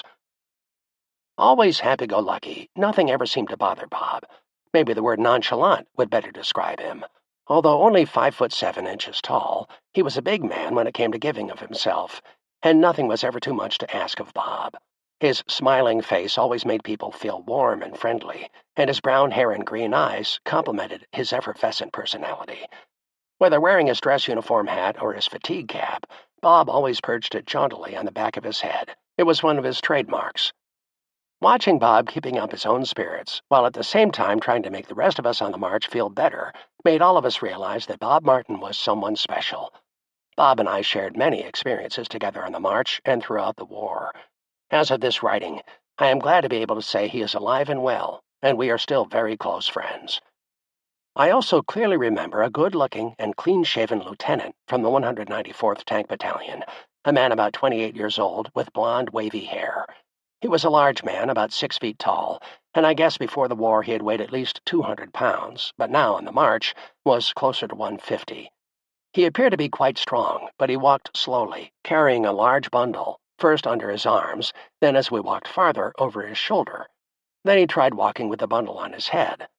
None of us knew what was in the bundle, but we assumed it was the usual type of gear any good soldier would take with him for emergency purposes. Our group was walking a little faster than the lieutenant, and as I got closer to him, I saw his eyes were bloodshot and glassy, almost as if he did not know where he was. As I passed him, I asked if he needed any help. I got no answer. Then, as I looked toward him again, I realized he was not walking but staggering, first to the left, then to the right. He was not going to make it, that I knew, and I felt awful not being able to help someone who obviously needed help and was going to die. If any of us had stopped for him, we would have had to accept whatever punishment the guard near us felt appropriate. As the march continued, he fell farther and farther back, hardly able to walk. We had tried to persuade him to throw away unnecessary items, for his pack was too heavy a burden for him under these conditions. He refused, and after stumbling along for several hundred feet, fell to the ground. The Japanese guard overseeing our marching group stopped and looked at the fallen figure. He yelled something in Japanese, and without a moment's hesitation, shoved his bayonet into the young officer's chest. Then, with a mighty scream, the guard yelled what we interpreted to mean, "Get up!" Of course it was too late. That bayonet had finished the job the march started, and another good U.S. soldier had died in the service of his country. I could not help but think, there but for the grace of God go I. As I witnessed one after another of these atrocities, I became more and more convinced that what was going to happen to me was, to a great extent, going to be up to me. While walking forward, we looked back at the sickening scene. There the lieutenant lay in the middle of the road. Within minutes, we heard the rumble of trucks coming down the road. The Japanese were moving some of their fighting men in position against Corregidor. Making no attempt to avoid the fallen body, they ran over the dead man, leaving only the mangled remains of what once was a human being. No sympathy, no concern for us as humans, no burials. The Japanese were treating us like animals. We had no doubt as to how we would be treated as prisoners of war. We had thought that the first few hours of captivity would probably be the most dangerous, but the horrors we witnessed continued well after the surrender.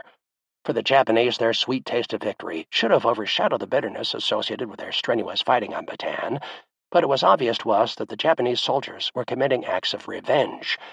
Many of them had witnessed the death of close friends only days before, and they wanted to get even with those who killed their comrades. Emotions ran high during the battle, and now their elated feelings of victory, coupled with their vengeful reactions associated with close physical contact with their enemy, made many of the Japanese soldiers barbarians. The warrior philosophy associated with the traditional Bushido code was reawakened when the victorious Japanese achieved the surrender of the forces on Bataan. All Japanese soldiers were indoctrinated to believe that surrender was the coward's way out, and a soldier who was captured was expected to commit harakiri at the first possible opportunity. Our ignorance of the Japanese language, their customs, and their military discipline contributed heavily to our casualties on the Bataan Death March. While few of us spoke Japanese, we were aware that many Japanese soldiers spoke a little English, but did not dare reveal this ability in front of their comrades for fear of being accused of having pro-American sympathies. On the march, the guards seemed to have most of their fun with prisoners who seemed to be weak. Later, in the prison camps in Japan, the guards and civilian workers seemed to seek out those prisoners who appeared to be big or strong for punishment. Many times the Japanese guards would boast, "Americans are big but weak. Japanese are small but strong." They had a severe psychological hang-up about being small. The guards also forced us to go without water on the march, making it one of the most difficult and painful physical experiences I had ever encountered. My stomach ached, my throat became raw, and my arms and legs did not want to move. Words cannot properly explain the mental and physical abuse the body takes when in need of liquid. By the third day, marching without food and water caused us to start daydreaming about food and drinks we had consumed in the past. Simple things like hamburgers covered with cheese and smothered with onions, milkshakes, a beer, or even a Coke made our mouths water. Our minds played tricks on us, but eventually we came back to reality, to hunger and thirst, and not knowing where or when our next meal or drink would come from.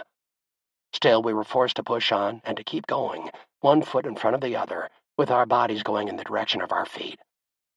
Although there were many free-flowing artesian wells located in and around Bataan, the Japanese had no set policy on giving water to us prisoners. Some of the guards would let a few men go to a well for water, but would deny others the same benefit. One day our tongues were thick with the dust kicked up from the constantly passing trucks, and our throats were parched. We saw water flowing from an artesian well, and after a long, hard look at the water being wasted and given the fact that there was no guard right at our side, a marching buddy, Frank, and I ran toward the well to drink what we could and to fill our canteens for future use. We reached the well and started to swallow water as fast as we could. First I took some, then Frank took a turn, then I drank again, and then Frank. We took turns until some other marchers saw us at the well. Within a few minutes, another 10 to 15 prisoners ran to the well for water. At just that time, a Japanese guard came over to the well and started to laugh at us. The first 5 of us drank our fill, and when the 6th man began drinking, the guard suddenly pushed his bayonet down into the man's neck and back. The American prisoner fell to his knees, gasped for breath, and then fell over on his face. He died without ever knowing what happened, killed, murdered, slaughtered for no apparent reason. All of us at the well ran as fast as we could to get back into the marching line. Fear filled each of us. My heart pounded like a jackhammer, my eyes popped open to twice their normal size, and I could not help but think once again, there but for the grace of God go I. Tears streamed down my cheeks as I thought about this young man, murdered and cut down in the prime of his life by a maniac who felt that killing was a game. About 2 hours later, we passed a carabao wallow about 50 feet off the road. After one look at the water, I could see it was not fit to drink. Green scum floated on top, and 2 carabao were in the water cooling themselves off. The men were dying of thirst, however, and ready to do anything for a drop of water.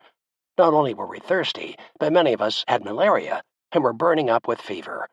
In addition, most of the men on the march had severe dysentery and felt that water would heal all of their problems. One of the men motioned to a nearby guard and in sign language asked if he could get some of the water. The guard started to laugh and made a hand movement that indicated it was okay.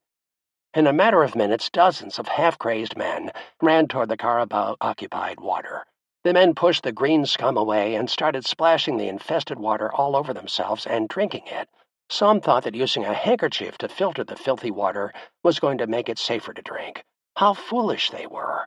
Nothing could have filtered that dirty, scum-laden, bacteria-infested water swarming with blowflies to make it fit for human consumption. Only a few minutes went by before a Japanese officer ran to the wallow and began hollering at the Americans in the water. Once again, none of us understood him, yet he continued to shout. He did not use any sign language to indicate there was trouble, but the fellows in the water ran back into line to continue the march. Then the unbelievable happened. The officer, with a broad smile on his face, began prancing around the area where the Americans were lined up and ordered the guards to search our ranks for any men who had water-soaked clothes. The guards picked them out of our group of marching men and lined them up on the side of the road. Then the officer ordered the guards to shoot all of them. What a horrible massacre! And those of us forced to watch had to stand by helplessly. We knew if we attempted to interfere with the orders of the Japanese officer, we also would be shot. These past few horror-filled days helped me to evaluate my chance for survival. What would my priorities be? How would I deal with these overzealous conquerors of Bataan if they came for me? How would I be able to stay alive on what seemed to be a never-ending march to nowhere? Hope is what kept most of us survivors alive on the Death March. Hope that the starvation, the disease, and the agonizing effort to put one foot in front of the other would end when we got to wherever we were going. Some of us heard rumors that we would be exchanged for Japanese prisoners and that we would be taken care of in a U.S. hospital or other facilities. Others hoped that our capture was a brief bad dream and that we would soon be on our way home. Those were the optimists. Everyone, however, hoped at least for a destination where food and fresh water would revive us and where a shelter would protect us from the sweltering tropic sun and the stinging, slashing precipitation made up of rain and gritty sand. Again, the one thing that kept me going was my determination to make it to that banana grove or mango tree or whatever I could see down the road. I had to have a goal, a place to march to. Most of the time, we walked without thinking of where we were going, with our heads down, dejected. We're real failures, I thought to myself, but I must go on. Many of the men on the march were just too weak and had too many illnesses to continue. If they stopped on the side of the road to defecate, they would be beaten within an inch of their lives or killed. Of course, with the small amount of food we were getting, we did not worry very much about having a bowel movement. Those men who had a bad case of dysentery, however, never knew when they would have to defecate. On the 4th day of the march, I was lucky enough to be walking with 2 of my tank buddies, Walter Segoy and Bob Branch. Segoy looked like a typical Southern Italian. He was over 6 feet tall, with jet black hair, a heavy beard that always seemed to need shaving, and a full head of wavy hair that made his strong, handsome, elongated face look sinister.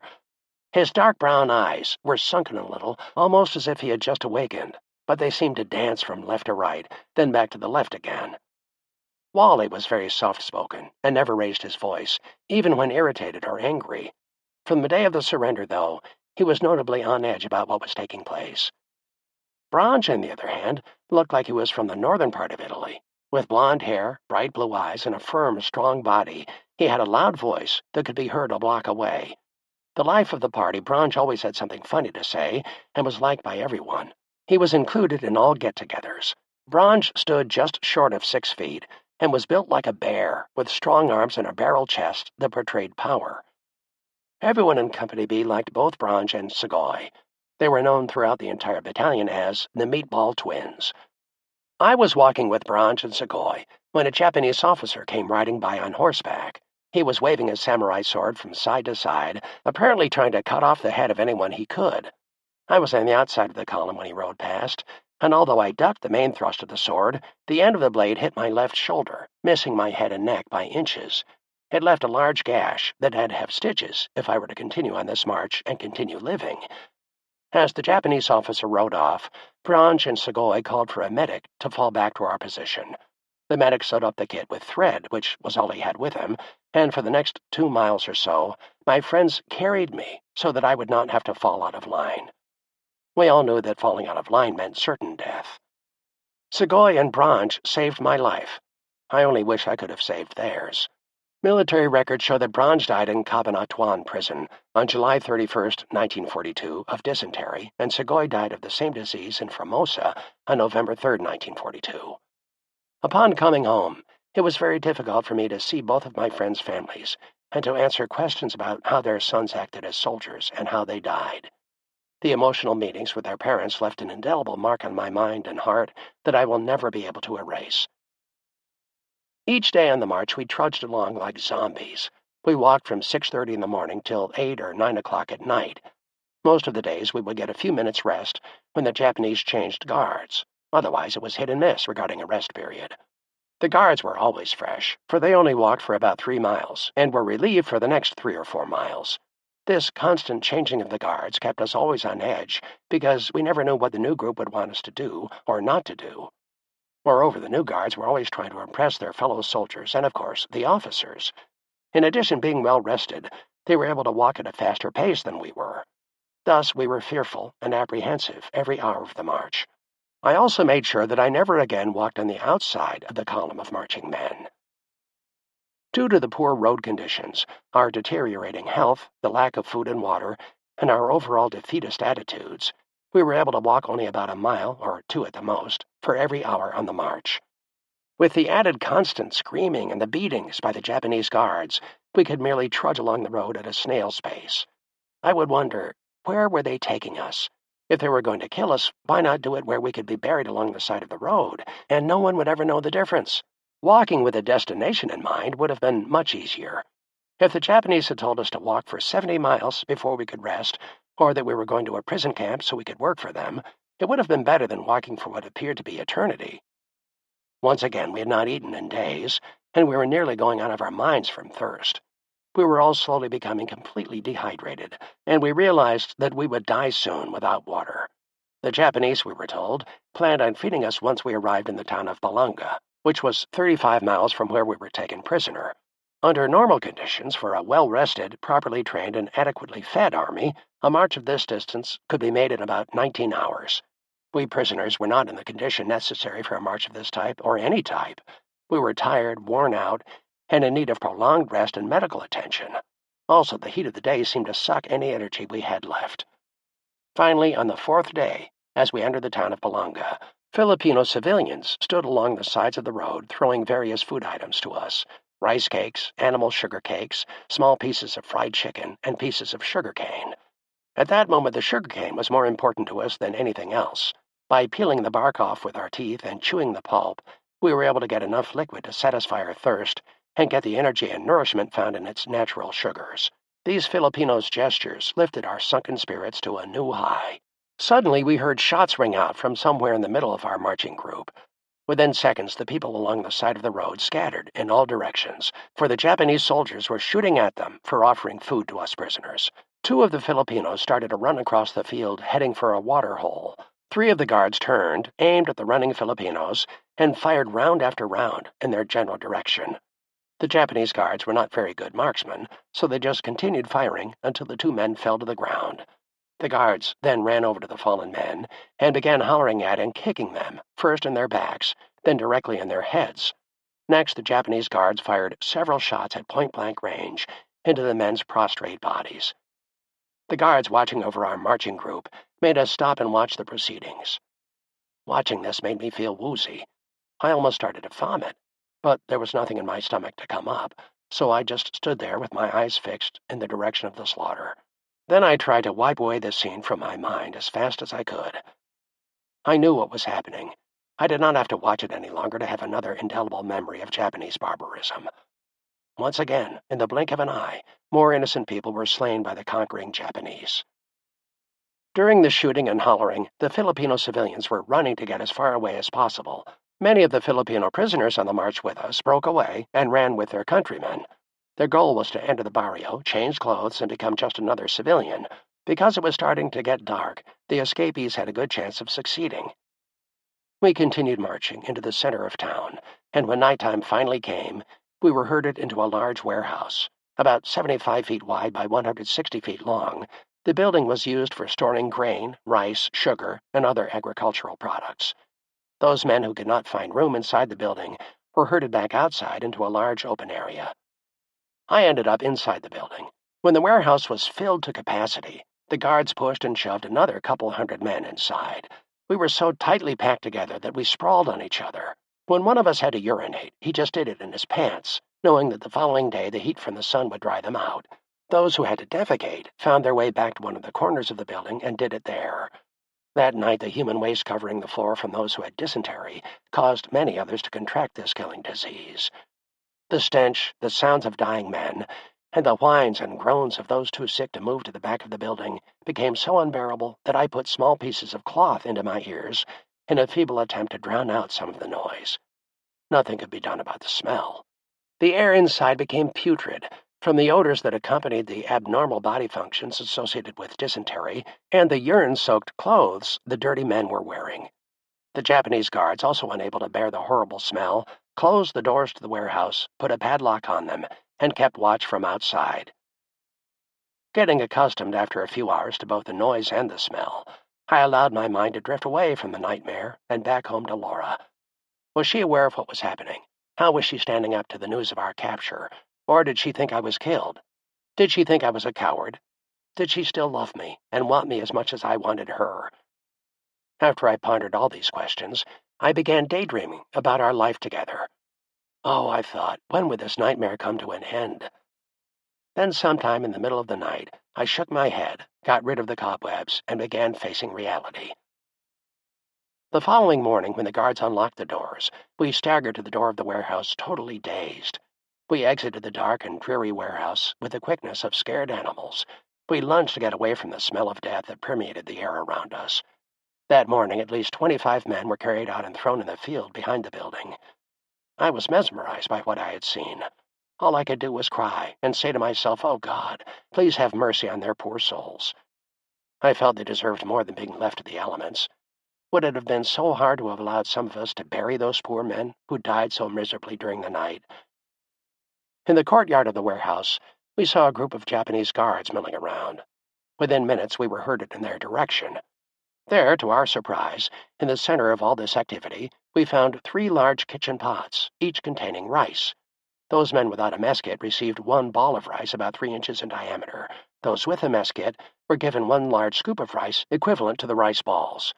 At the far end of the field, another group of guards was rationing out hot tea.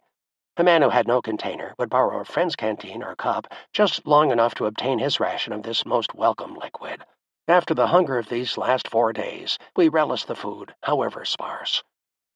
The Japanese reminded us how lucky we were that they had provided so much food and tea for us. As soon as we received our rations, they ordered us back on the road leading out of Balanga. The Japanese guards began laughing at us, and their grins and acknowledging nods showed that they were having fun taking advantage of us. We were pushed back into a marching column heading north. The march obviously was going to continue. But where were we going, and when would it end? On many nights, the Japanese guards would just stop the marchers and yell for them to sleep right on the rocky, dirty, dusty road, strewn with items discarded by the marchers, and of course reeking with human waste. However, after the ordeal in the warehouse the previous night, my first choice would be to sleep outside, even though the guards would roam around at all hours, prodding and kicking us, and generally not allowing us more than a few minutes uninterrupted rest.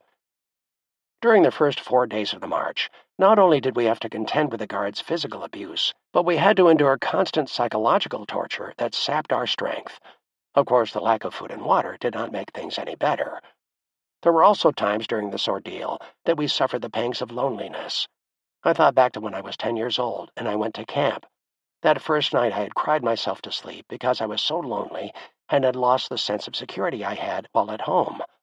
Now, many years later, and 10,000 miles from home, I had the same feelings of alienation that I had had as a child. During the grueling, lonely hours of marching down that long road, my thoughts often turned to my past happy home life and to Laura. For what seemed like an eternity, but was actually only 4 days, I kept saying, "This is a bad dream. It can't be for real." When my spirits were low, I would think of Laura being there to comfort me and to tell me everything would be all right. In my thoughts, my family gave me hope, my friends showed me compassion, and my loved ones gave me the warmth and understanding I needed. On the march, we were always ready for a good rumor. We told each other, "When we reach Balanga, we will be taken by ship to Manila and then traded for Japanese prisoners. We'll be home soon." Or, "We'll be fed as soon as we get to the next barrio." In spite of persistent contradictory evidence, we lived on these rumors for the entire 12 days of the march. On that 5th day of the march, I witnessed one of the most sadistic and inhumane incidents on the entire march, and I did see some of the worst.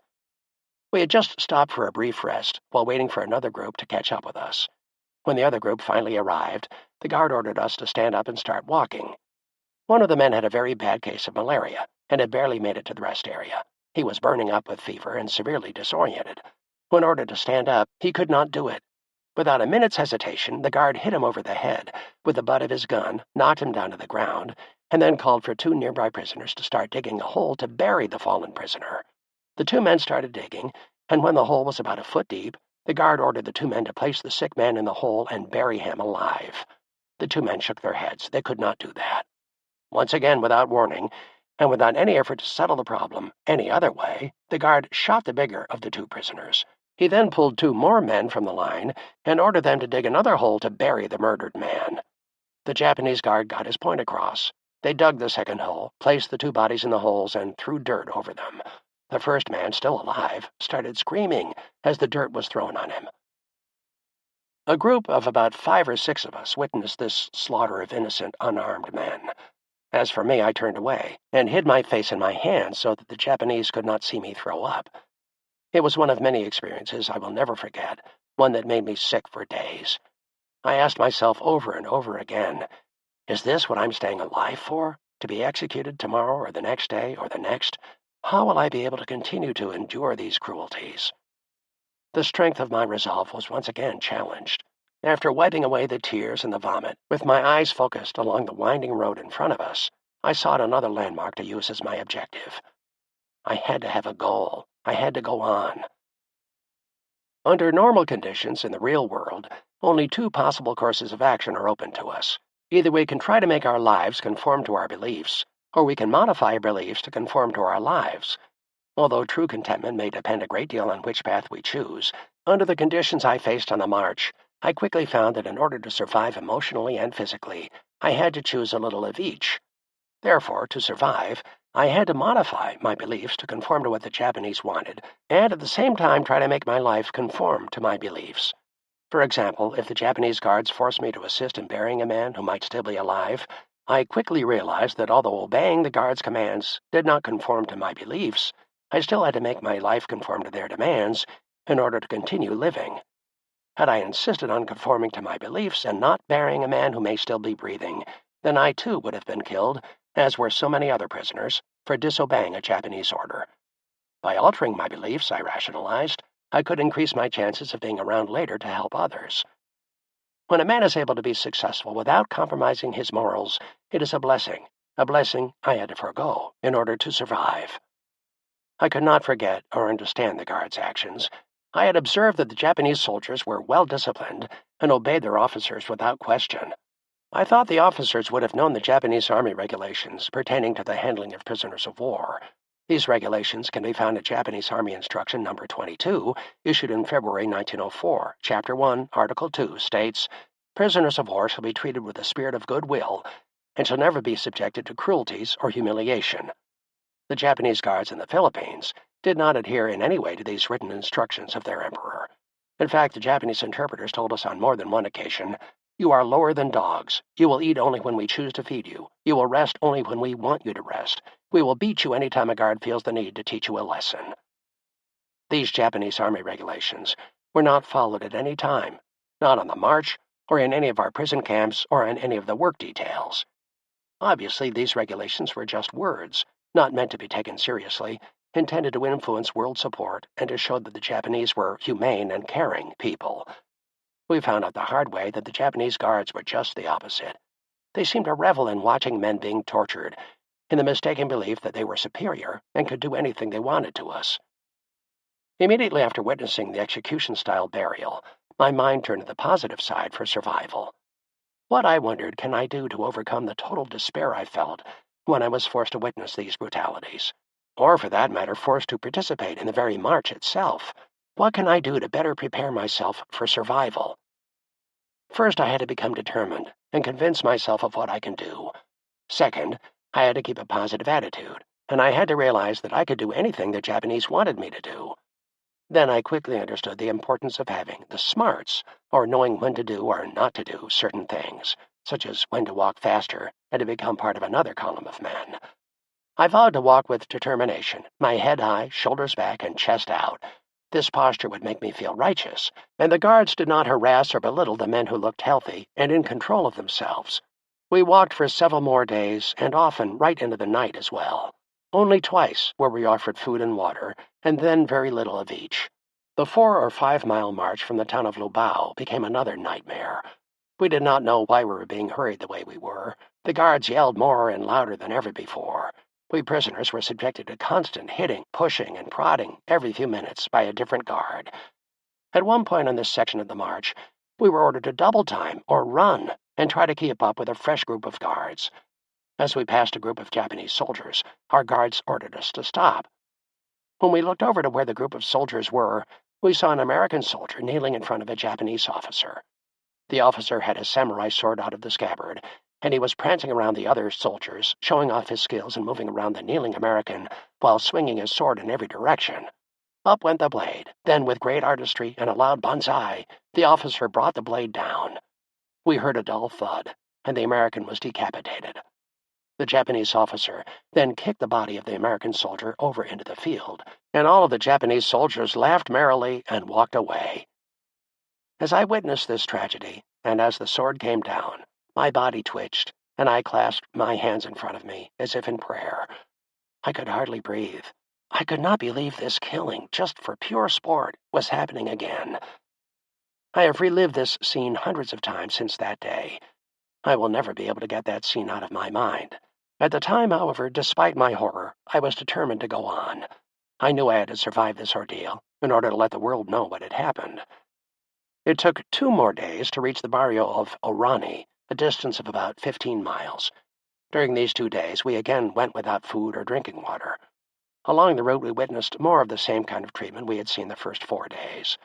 The Japanese were trying very hard to humiliate the Americans any way they could in front of the Filipinos, as if to prove Japanese superiority. Each time they killed or tortured an American, they would seek out some of the Filipinos on the sides of the road and force them to watch. Men, women, and children, there were no exceptions, all had to do whatever they were commanded by the guards.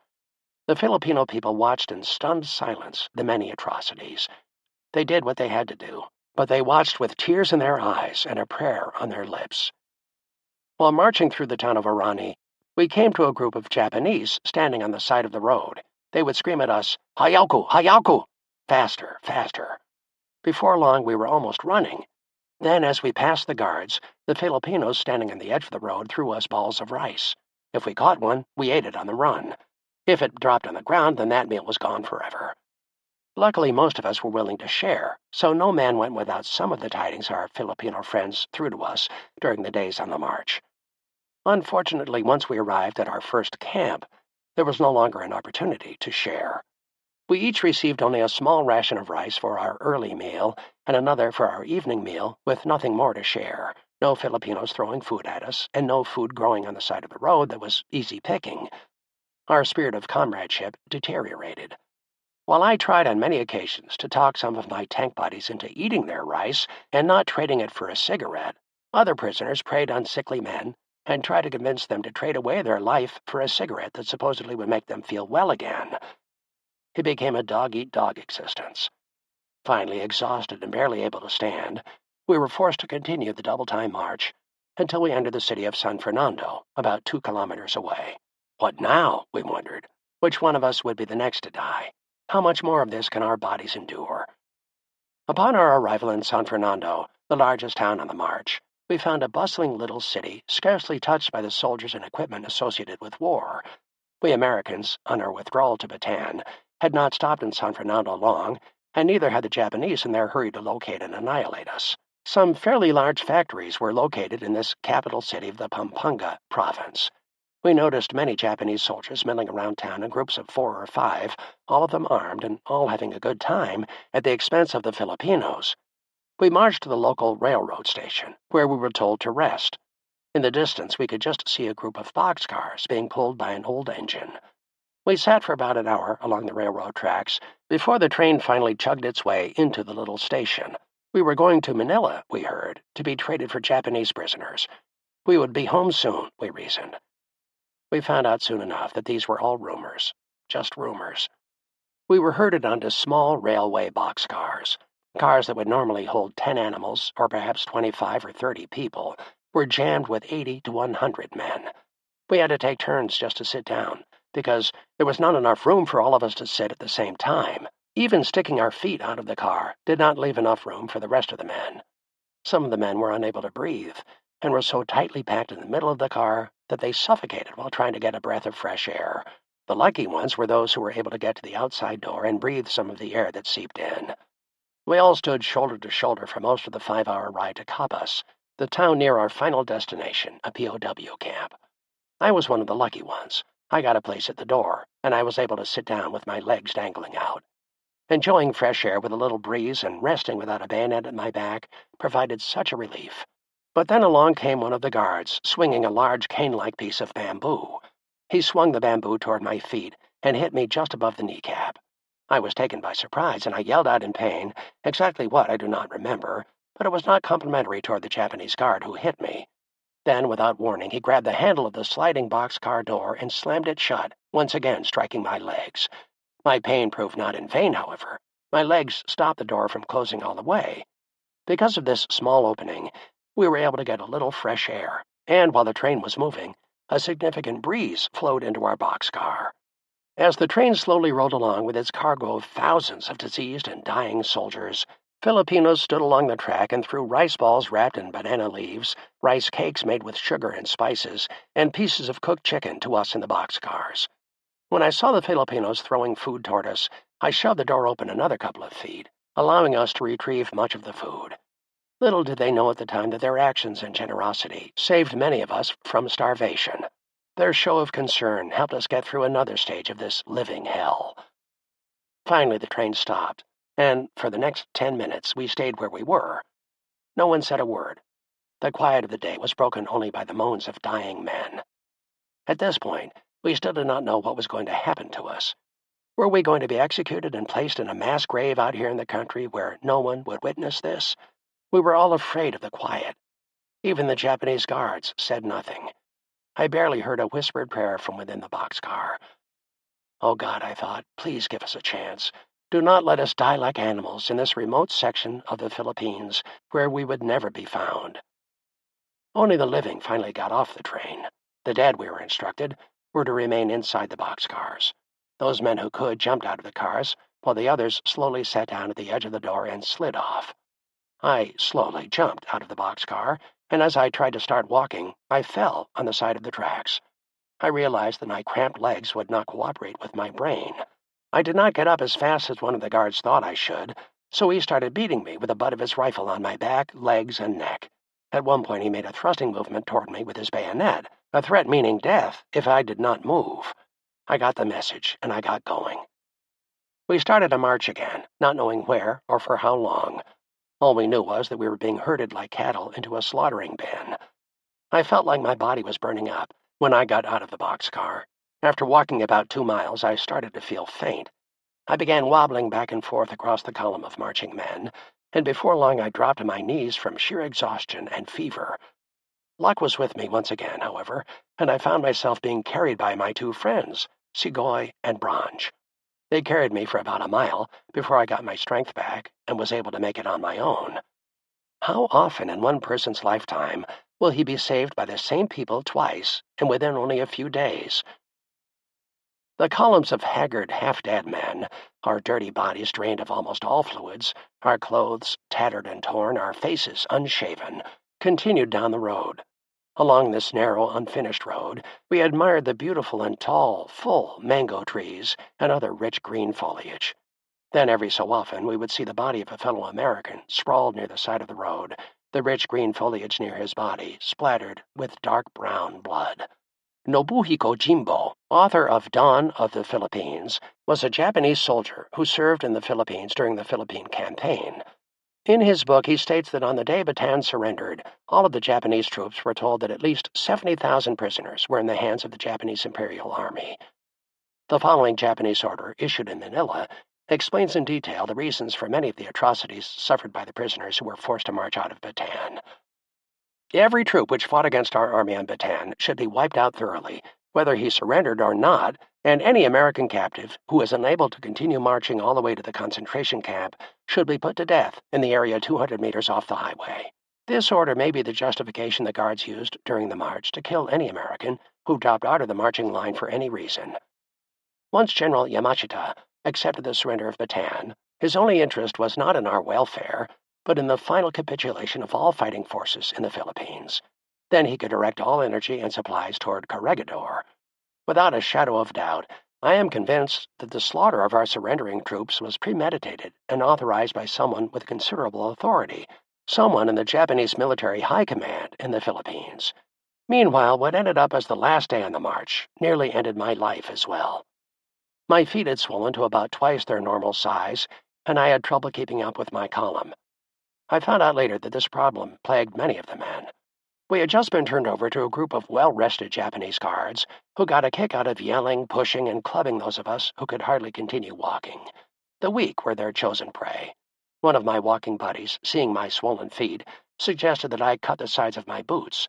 This seemed like a good idea, so not only did I cut the sides of my boots, but I also removed the shoestrings to allow for continued swelling.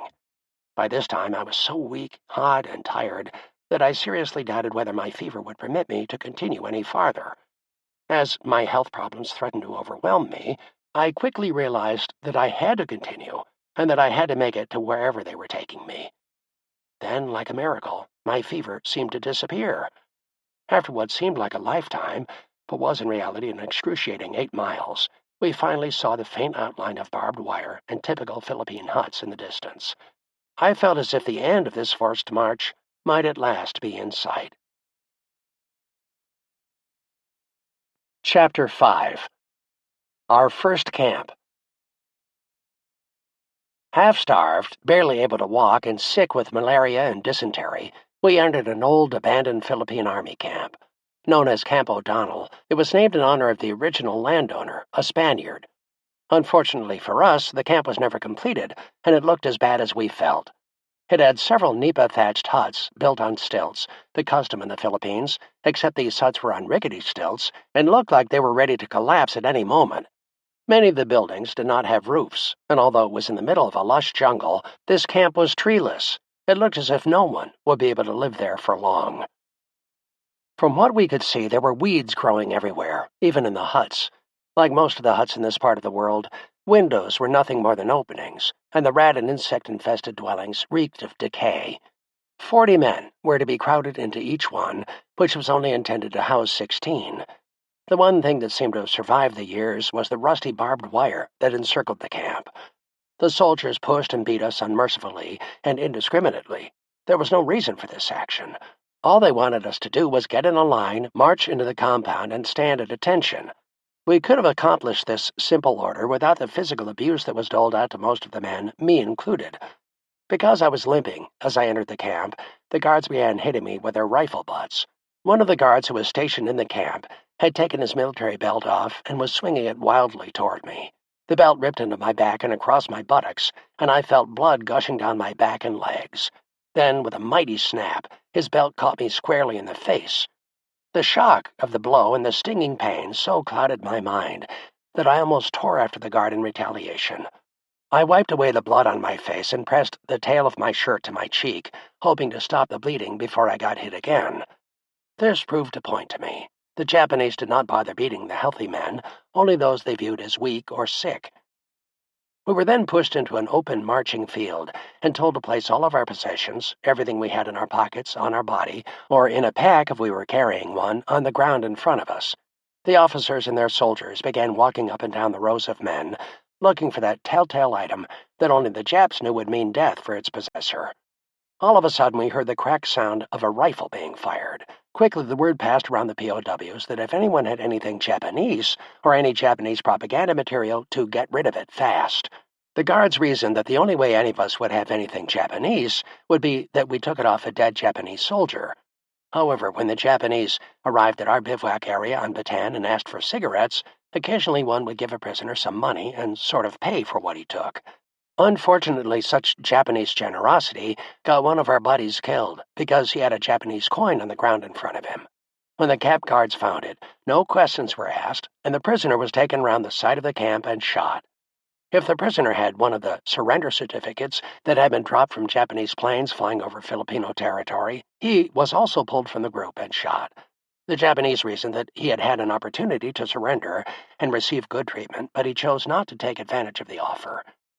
Any of us who had anything like this chewed and swallowed it or pushed it up his anus as far as it would go. It was one more strain on our physically destroyed bodies. As I started to place all of my items in front of me, I noticed one of the surrender certificates fall onto the ground. I was panic-stricken. What could I do to avoid being shot by our captors? I took 4 or 5 deep breaths, surreptitiously put the paper into my mouth, and chewed as fast as I could. After 2 or 3 chews and a mighty gulp, I managed to swallow the incriminating document. Next, we were told to stand at attention, while the Japanese camp commander lectured us on what we were to do and say as prisoners of war. Captain Tsuneyoshi, a man of about 35 years old, 5 feet 8 inches tall and 160 pounds, stood on a raised platform directly in front of the group of prisoners, about 3,000 of us at that time.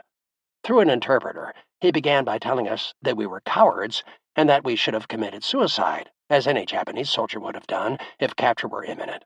He called us lower than dogs and hollered and screamed that Americans had been enemies of the Japanese for more than 100 years. Nothing we Americans could ever do would change that feeling. We would have to pay for the way the Japanese people had been treated by the Americans. Then he said, "We will never be friends with the piggish Americans." By this time the commander was hysterical, waving his arms and throwing punches at the air. He was in a frantic frenzy. He began to huff and puff as the heat of the day started to get the best of him.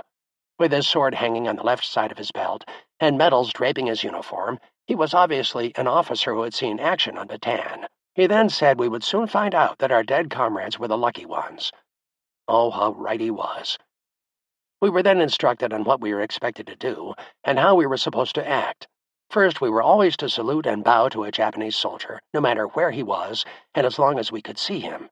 Second, any time a Japanese soldier talked to us, we were always to stand at attention and say, "Hi, yes, sir." He told us that those who did not follow the rules would be severely punished or killed, whichever the Japanese soldier decided at the time. The intensity of the commander's screams made believers out of us. He also told us that the Japanese had never ratified the Geneva Convention Agreement on the handling of prisoners of war. Therefore, we could be treated any way the Japanese soldiers wanted to treat us. This speech went on for nearly 2 hours and ended about 3 p.m., the hottest time of day. We had to stand at attention during the whole tirade. At least a dozen men fell to the ground, victims of heat stroke. They stayed on the ground until the commander's speech was over. Only then were we allowed to pick the men up and give them aid. After the camp commander finished his performance, the soldiers looked over our personal items and took whatever they wanted: our watches, rings, photographs of our wives or sweethearts, and just about anything they fancied. Fortunately, my treasured picture of Laura was still safe in my sock, next to my boot. We were then led to the nipa huts and allowed to roam inside the camp and choose our own huts. I keep using the word men, as if there were no women on Bataan. That was not the case. Although no women were on the march or in Camp O'Donnell, many women were stationed on Bataan and Corregidor. In most cases, they were active-duty nurses with the U.S. Army or Navy. In addition, there were many wives of both civilian and military personnel. All of the women and most of the civilian men captured by the Japanese in the Philippines were interned at the University of Santo Tomas in Manila. Almost without exception, every man in Camp O'Donnell had something physically wrong with him. Dysentery was by far our worst enemy because it not only affected the victims, but the stench of the men's feces and vomit sickened all of those around them. In addition, dysentery was so contagious and conditions so crowded that everyone seemed to have the runs associated with dysentery. The American medics established one of the nipa huts as a hospital ward, and another was aptly labeled the Zero, or Z, ward, meaning no place left to go. The hospital ward was full of men who were too sick to stand. They had one or a combination of malaria, dysentery, beriberi, malnutrition, pneumonia, and various other diseases common to men so deprived of such bare necessities as food and water. Most of the men in the hospital ward were eventually transferred to the Z ward, reserved for dying men with no hope of recovery. The Z ward's patients were the living dead. We simply delayed burying them until they stopped breathing. Some of the men who were not confined to either the hospital or the Z ward were still so sick and exhausted that they collapsed and fell asleep in their own excrement. Usually their next stop was Boot Hill, our cemetery. Those who survived did so because they refused to let themselves become filthy animals. During the day, the healthier ones would walk around and try to help those who had lost their sense of direction or their desire to live. In spite of being sick ourselves, we would not succumb to self-pity. At night, those who could would go out to the slit trench, the community latrine, and sleep beside it. That way, when we felt the urge to defecate, which was quite often, all we had to do was roll over a little and go. Insects buzzed and climbed all over the stinking mess, but we had to live that way because the Japanese refused to help us improve our sanitary conditions or to provide us with any medication to control either the dysentery or the malaria. Death was running a merry-go-round, and we men were the riders, going around and never knowing when it would stop to take us off. While sitting outdoors near the slit trench one evening, my buddy Bob Martin pointed to the large yellow globe in the sky and said, "Look at that majestic moon. Just think, it's the same moon being seen back in Maywood. I wonder what our families are doing tonight, what they are thinking of." That thought was going through the minds of all the men. What was happening at home? What did our families know about us and our trip with death? Someday that glowing moon would shine down on us at home, and we would be able to appreciate fully the glory of seeing a full moon once again. With that thought, hope returned, and my determination to cope with adversities became the dominant factor of my life. Before long, the realities of life set in. We heard the moans and cries of our companions. Some we knew, some were strangers, but all suffered as brothers.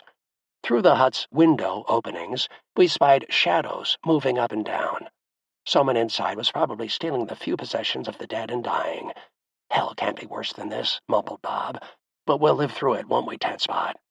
"We won't die, Bob," I reassured him. "The Lord only takes the good." Then, as an afterthought, I said, "We must survive. Someone has to tell our friends and families of the inhumane treatment, the unsanitary conditions, the torture and murder of their loved ones by the Japanese barbarians calling themselves soldiers. We must live to be able to tell what is happening here." As we discussed the treatment we could expect, Bob declared, "It would be better to die in the jungle than to live here in this degradation. We have to get out of here as soon as possible." But how? That was the question. When? That was another question. And we did not have an answer for either. The Japanese did not bother to count or identify any of us in Camp O'Donnell, however. In fact, the idea of someone escaping was not even a remote possibility in their minds. After all, we were of a different race than the people of the Philippines and the Japanese. So, the guards reasoned, where could we hide without being detected or turned in? In the meantime, we established many types of work details in camp. We gathered wood and water for cooking, and for our medics to treat the sick. We also had to bury the dead many times each day. There was always something to do, but not enough able-bodied men to do all the chores. American servicemen were dying at the rate of 50 or more a day. There were 5 times more Filipinos than Americans, but they were dying at a slower rate of 150 a day. No doubt the Filipinos were better able to cope with the sicknesses associated with their Philippine environment than we Americans were. How many of the 65,000 Filipinos and 12,000 U.S. servicemen would survive this ordeal? Only time and God would know. After watching the burial detail for the first few days, it turned into a waiting game. We wondered, who's next? 2 men would carry out a dead man on Monday, and by the end of the week, one of the 2 gravediggers would be carried out. I did not like those odds, and I knew that if I stayed in the camp long enough, the odds would get even worse. I had to do something, and quickly, to prevent my contributing to these sad statistics. The odor of death permeated the entire camp. Death was everywhere, from the physical act of a person dying to the mental anguish of knowing death was ever threatening. When we buried the dead, we could only dig graves about 3 feet deep, because groundwater seeped into the holes if we dug any deeper. In most cases, the dead would be buried naked because the living needed their clothes. On many occasions, we would bury a man only to find his body floating up to the top of the grave before we had a chance to pour dirt on it. By leaning on a pole that held down the dead man's body, one of us could force it down long enough for the other men to cover it with dirt. If they were available, we always tried to place the man's dog tags on a hurriedly built cross at the head of his grave, hoping that someday someone would find them who could notify his next of kin. All of us on the burial detail would then say a short prayer for the man we had just buried. The 23rd Psalm became a very popular part of the burial ceremony. The Lord is my shepherd, I shall not want. He maketh me to lie down in green pastures. After a burial, we would look at each other and wonder, what prayer will they say for me? Which one of us will be next? The single most important event of each day was waiting in line for a canteen of water. Sometimes we stood in line for hours. Once I saw a man drop to the ground after waiting in line for more than 3 hours. We called for the medics, and when they arrived, they said he was dead. He had died in line just waiting for a drink of water. What barbarians our captors were! In spite of the unusually high number of men dying daily, the Japanese still refused to provide us with any type of medical relief or access to adequate amounts of water. On the 4th day in camp, I volunteered for a water detail that involved bringing water from a pond back to camp for the men. Although there was spring water in the camp, it was only enough for our drinking needs. We needed the pond water for cooking and general cleaning. All of those who volunteered, only the healthiest volunteered, for the water detail were chosen. The detail left camp with only 1 guard. I knew that if ever there was a time to escape, it was while working on the water detail. I never gave any thought to where I would go, or, for that matter, how I would fare in the jungle alone. I did not know the language, and I knew little of the area's geography. But I had seen enough of death and dying, of torture and beatings. I wanted to live, not die, and I knew I could not live long in Camp O'Donnell. Without food, water, and medical attention, my fever from malaria hit 102 degrees on a daily basis, and my bowels were being torn inside out from dysentery. I thought my probability of survival in camp was nearly 0. If I was going to escape, I would have to do it soon. The rumor from a few of our officers was that the Japanese were planning on instituting a numbering system for all POWs. The system would work this way. Each man in a barracks or on a work detail would get a number, and then if one of the men did not answer morning or evening roll call, the guards would execute the men with the 5 numbers before and after the missing man's number. We would end up being watchdogs for each other. That night, before falling asleep in my usual spot near the latrine, I realized my dysentery had vanished, almost like an omen. In spite of my 2 recent brushes with death while on the march, when Branch and Segoy carried me through the malaria seizure, and while I got the stitches in my shoulder after my encounter with a Japanese samurai sword, I felt a surge of new life. I felt better just knowing I was going to take charge of my survival. I was determined not to die like so many of my friends, nor did I want to go through the constant mental anguish of being in the wrong place at the wrong time. I had come this far, and I was not going to give up now. I no longer allowed myself to see the signs of death, but instead I developed a stubborn, unquenchable thirst for life. I was going to make it, I told myself. Before dawn, I was awakened by boots kicking my back and side and a bayonet jabbing my chest. The guard started to laugh after he screamed at me in Japanese. As I got up, I saw my fellow POWs stumbling out of their huts to use the latrines. Maybe that was what the guard was trying to tell me. Get out of the way. Otherwise, I might have ended up reeking with the odor of urine and feces, like the ground near the latrine.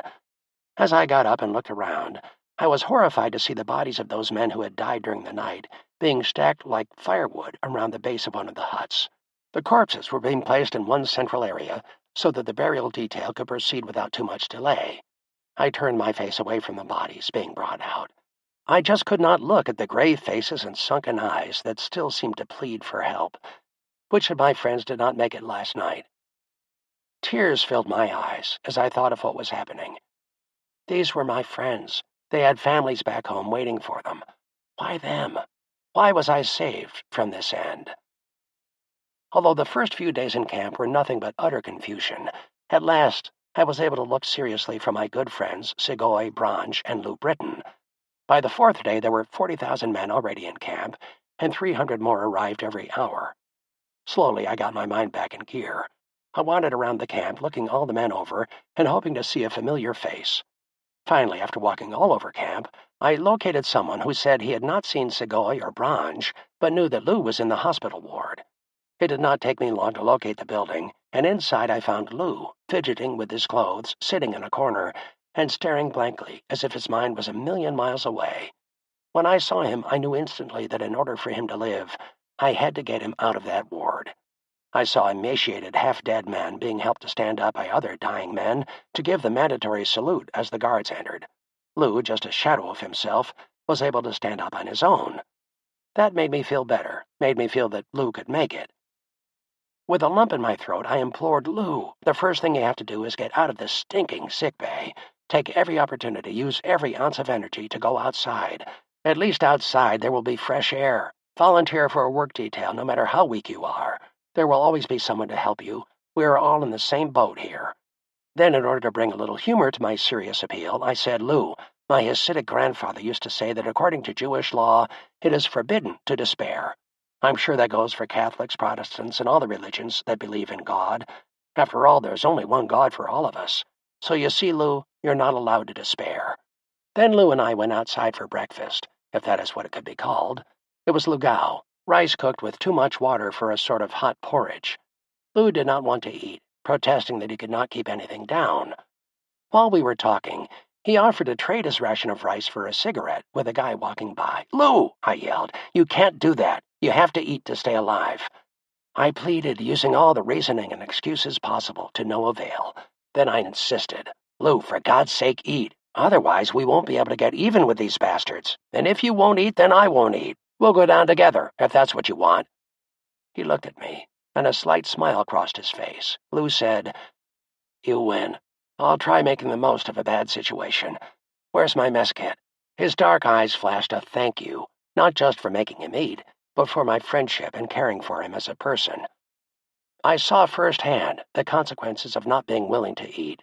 Many men, too sick to move and too weak to care, traded their small ration of rice for one cigarette. All they wanted was one more drag, one more taste and smell of tobacco. That was what they traded their lives for. Tobacco, the deadly addictive drug, caused many prisoners to die. During the first few days, only their will to live kept these men alive. Those who traded their rice for cigarettes today were not alive for any tomorrows. After breakfast, the guards did not do a roll call or assign numbers to the men. Time was still on my side. We lined up outside for work details, and once again I volunteered for the water detail. I saw Lou standing nearby and told him my plan. Could you make it, Lou? I asked. Could you just make it to the stream where we get the water about 1 mile down the road?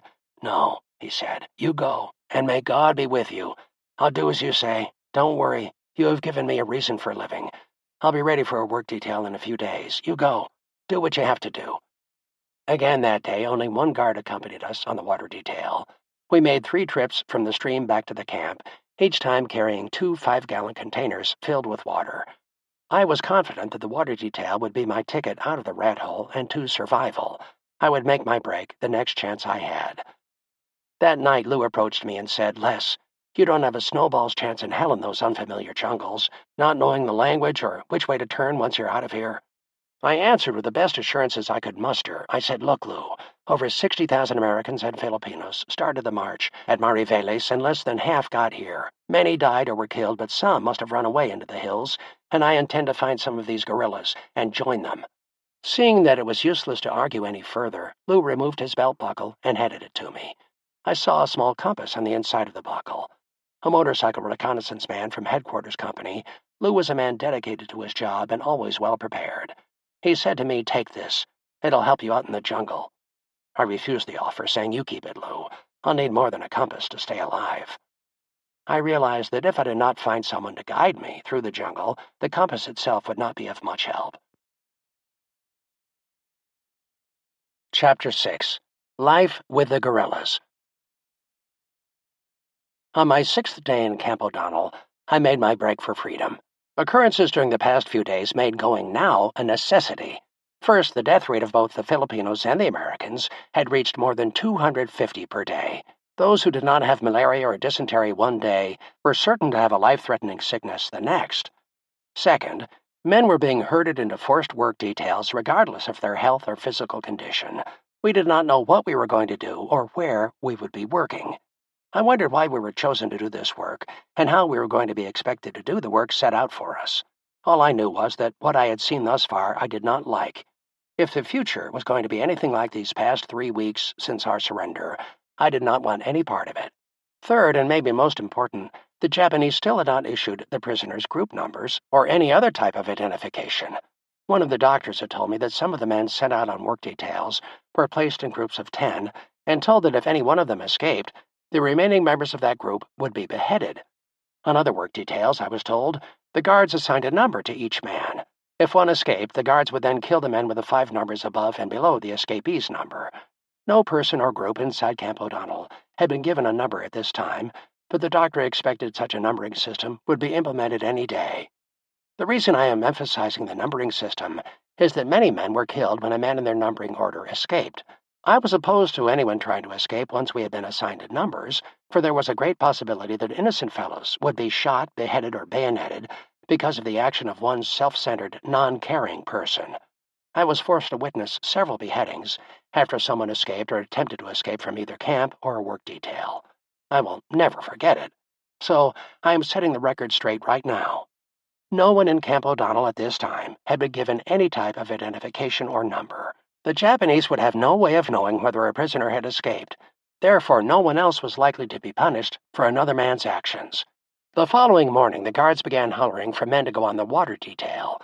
They needed another group of prisoners who were physically able to make the 1-mile march to the creek and who were strong enough to carry 2 5-gallon cans filled with water back to the camp. I wanted Bob Martin to go with me, but he was unable to make the walk to the creek and back, let alone escape through the jungle. Not many men volunteered for this detail. In fact, on a few occasions, either our officers or the Japanese guards would have to pick the men to go.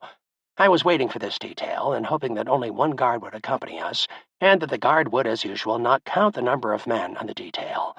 I was in luck that morning. Only one guard was assigned to look after the 25 men who had volunteered for the detail.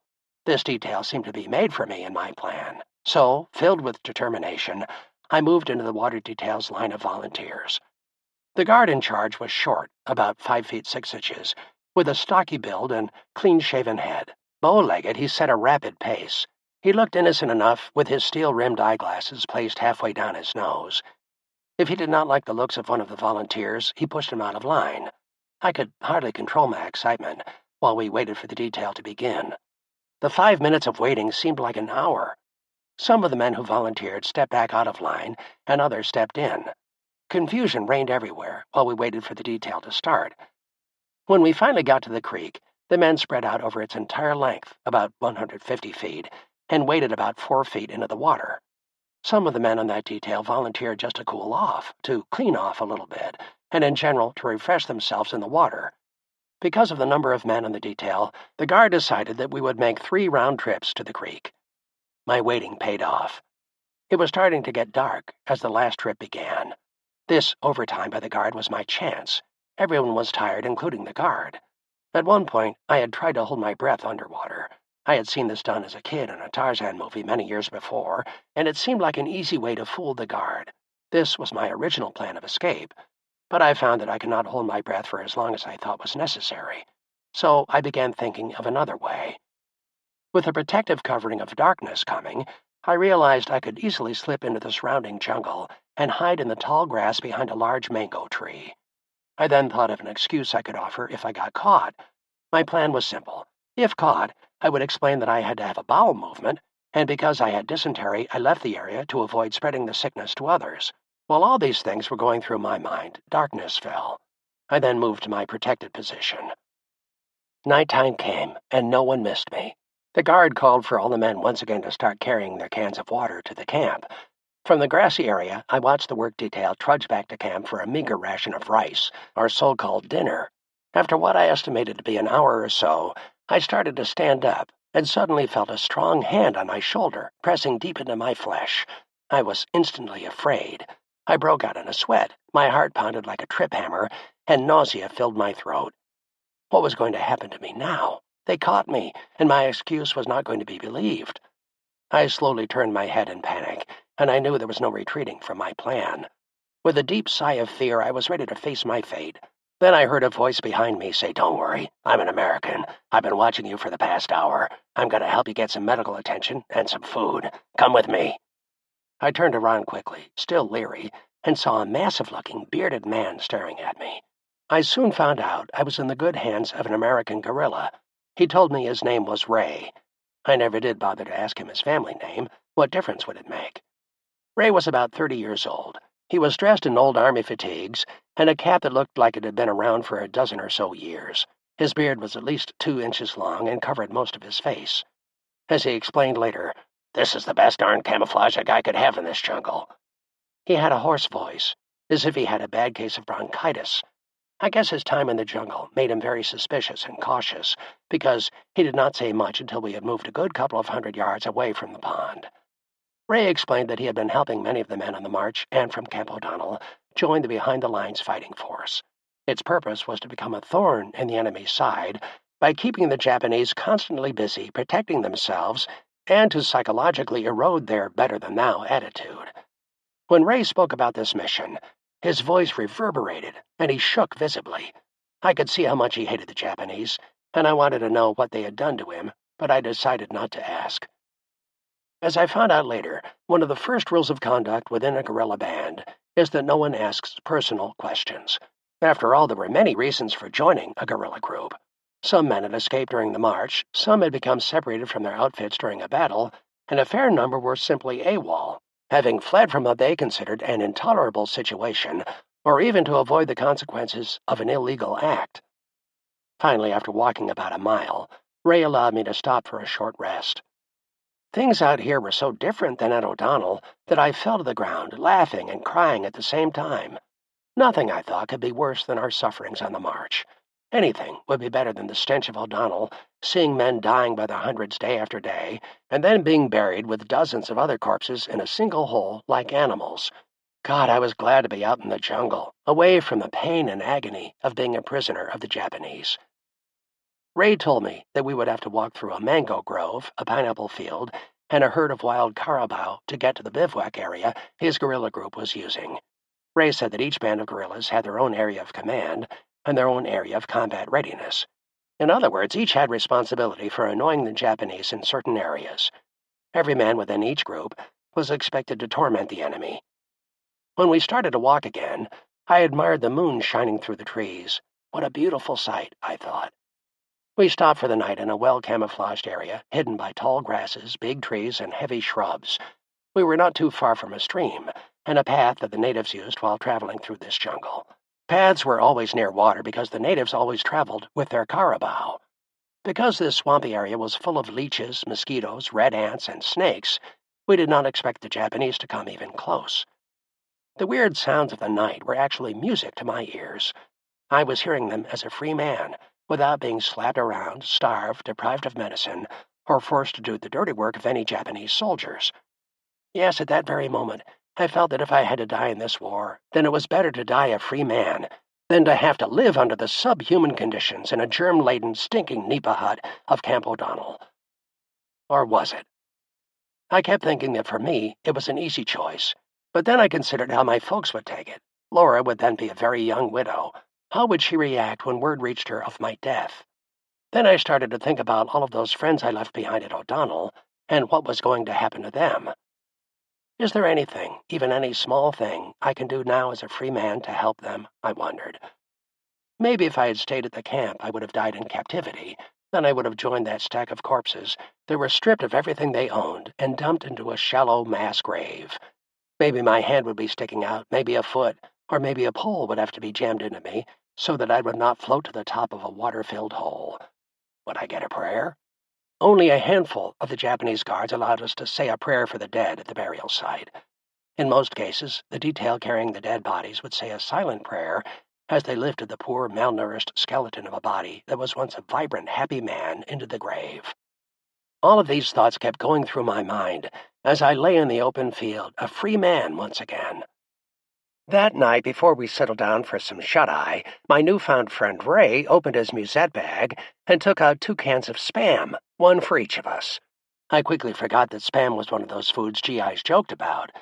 I could not remember when I had my last taste of real food, and Spam was real food to me.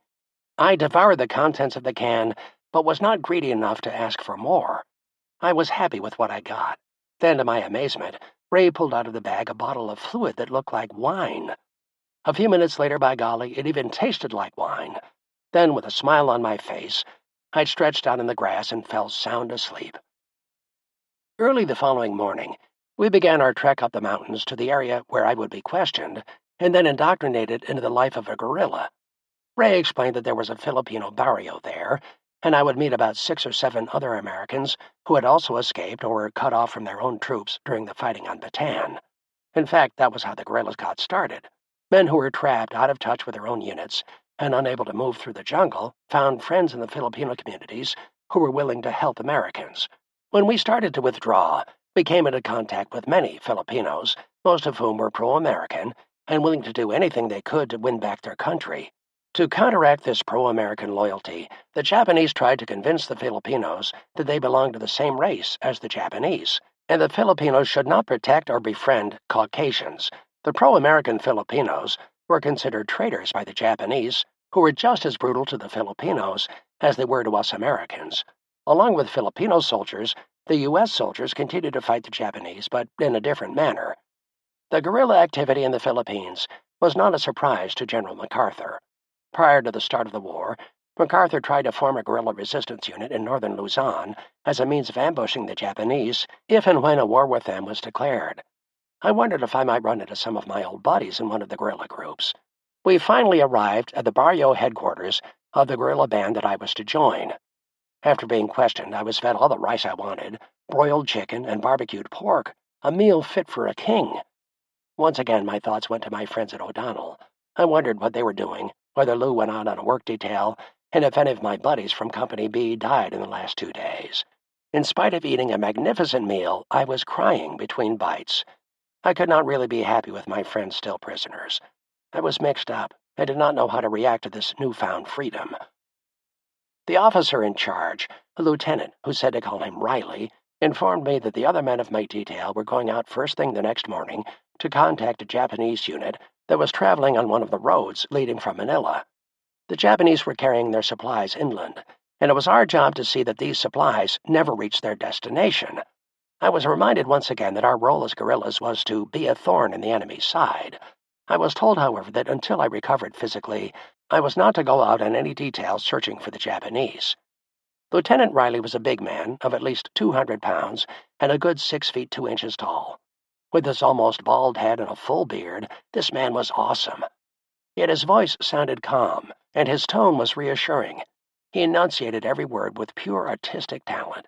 Riley was a proud man of Irish descent, and when he wanted to sound comical, he would use an Irish brogue to emphasize a point. Everyone in his detail respected him, for he made a point of never asking his men to do anything that he was not ready to do first. Virtually every man in our group, I discovered, had some dark past experience hanging over his head. I began to understand why the men did not ask each other personal questions. One of the men confided in me that he had walked away from his lookout position the day before the surrender.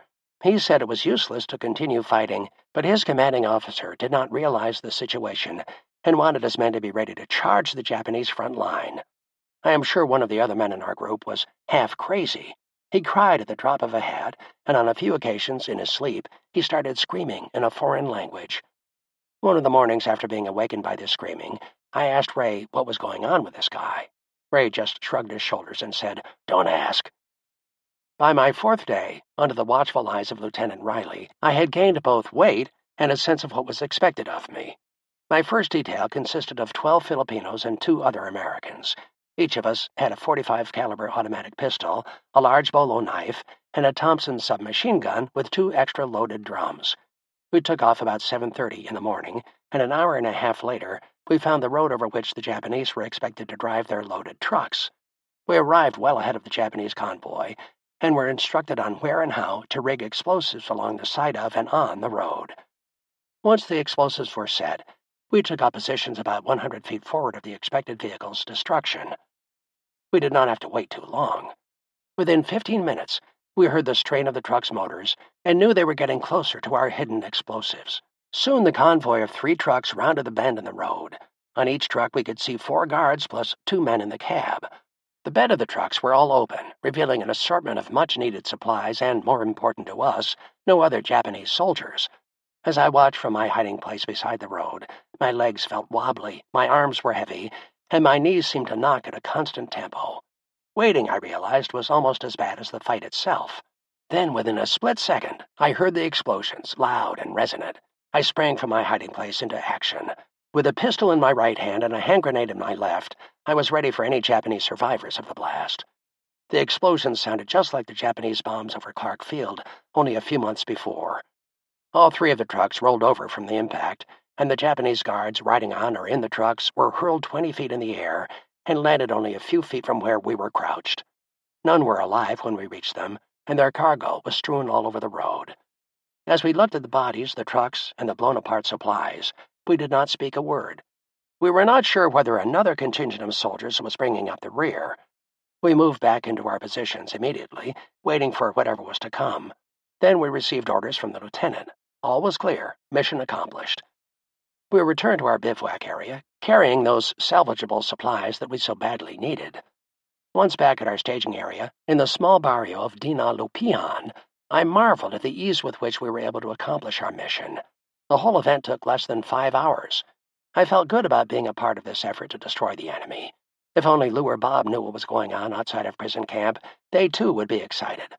At last I had my opportunity to get even, to repay those Japanese bastards with the same type of treatment they had been giving us.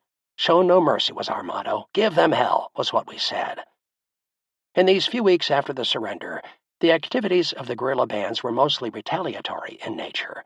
We wanted to avenge all of the atrocities we had witnessed. Sitting still and waiting for the next assignment were more stressful than going out and confronting the enemy. Staying out of sight of low-flying enemy aircraft was the more sensible approach. Some of the local citizens gave the guerrilla group I was attached to a few hundred books that were taken from the local library. They reasoned that the Japanese did not want the Filipinos reading American books.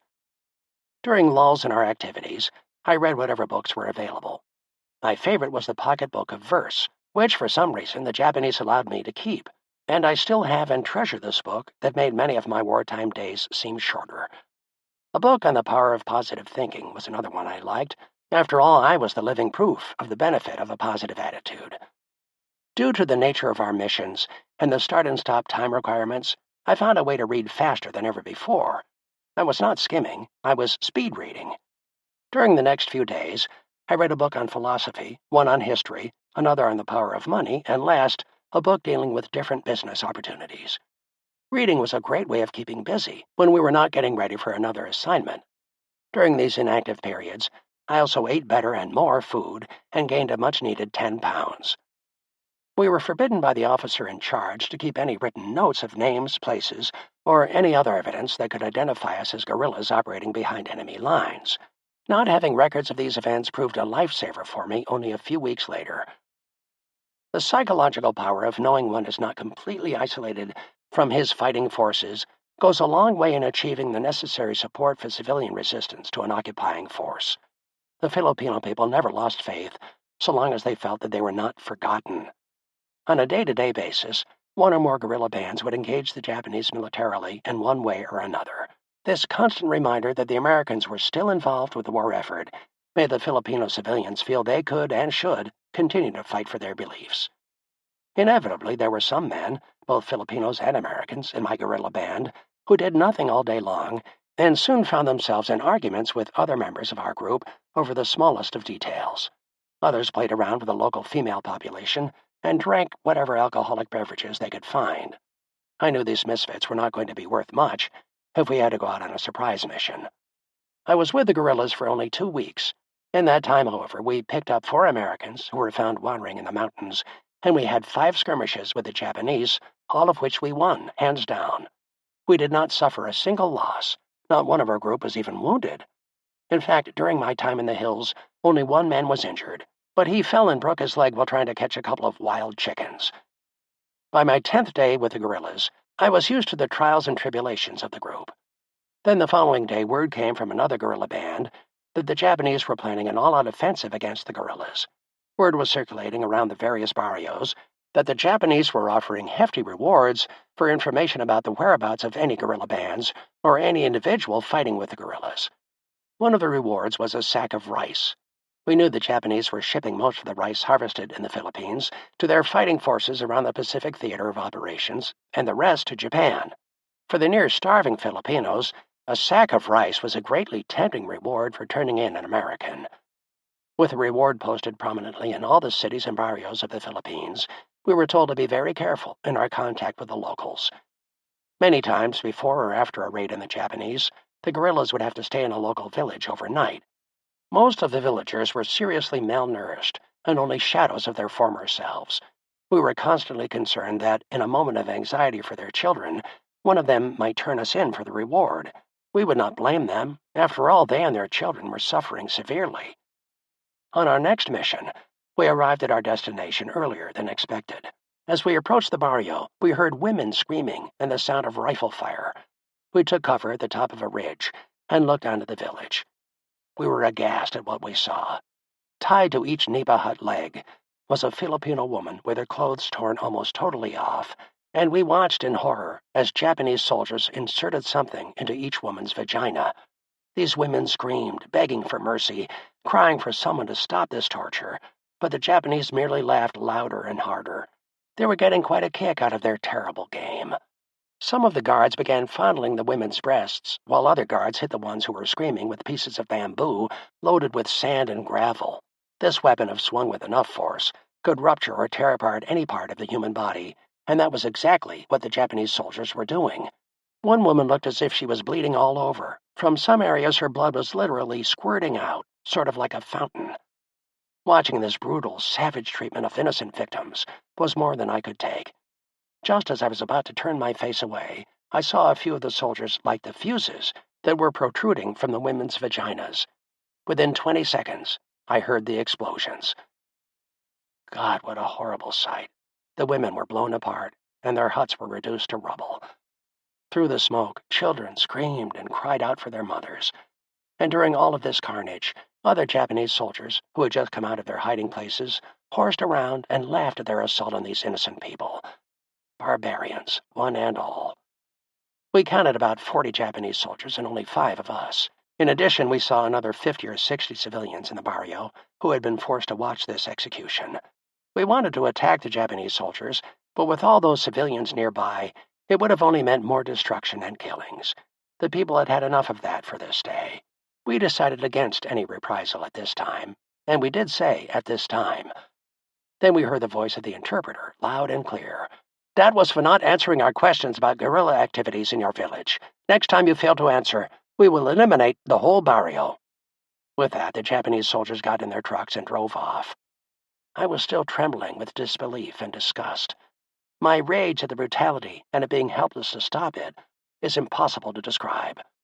When we were sure the Japanese had gone, we came out of our little bunker and started to tend to those who were injured during the melee.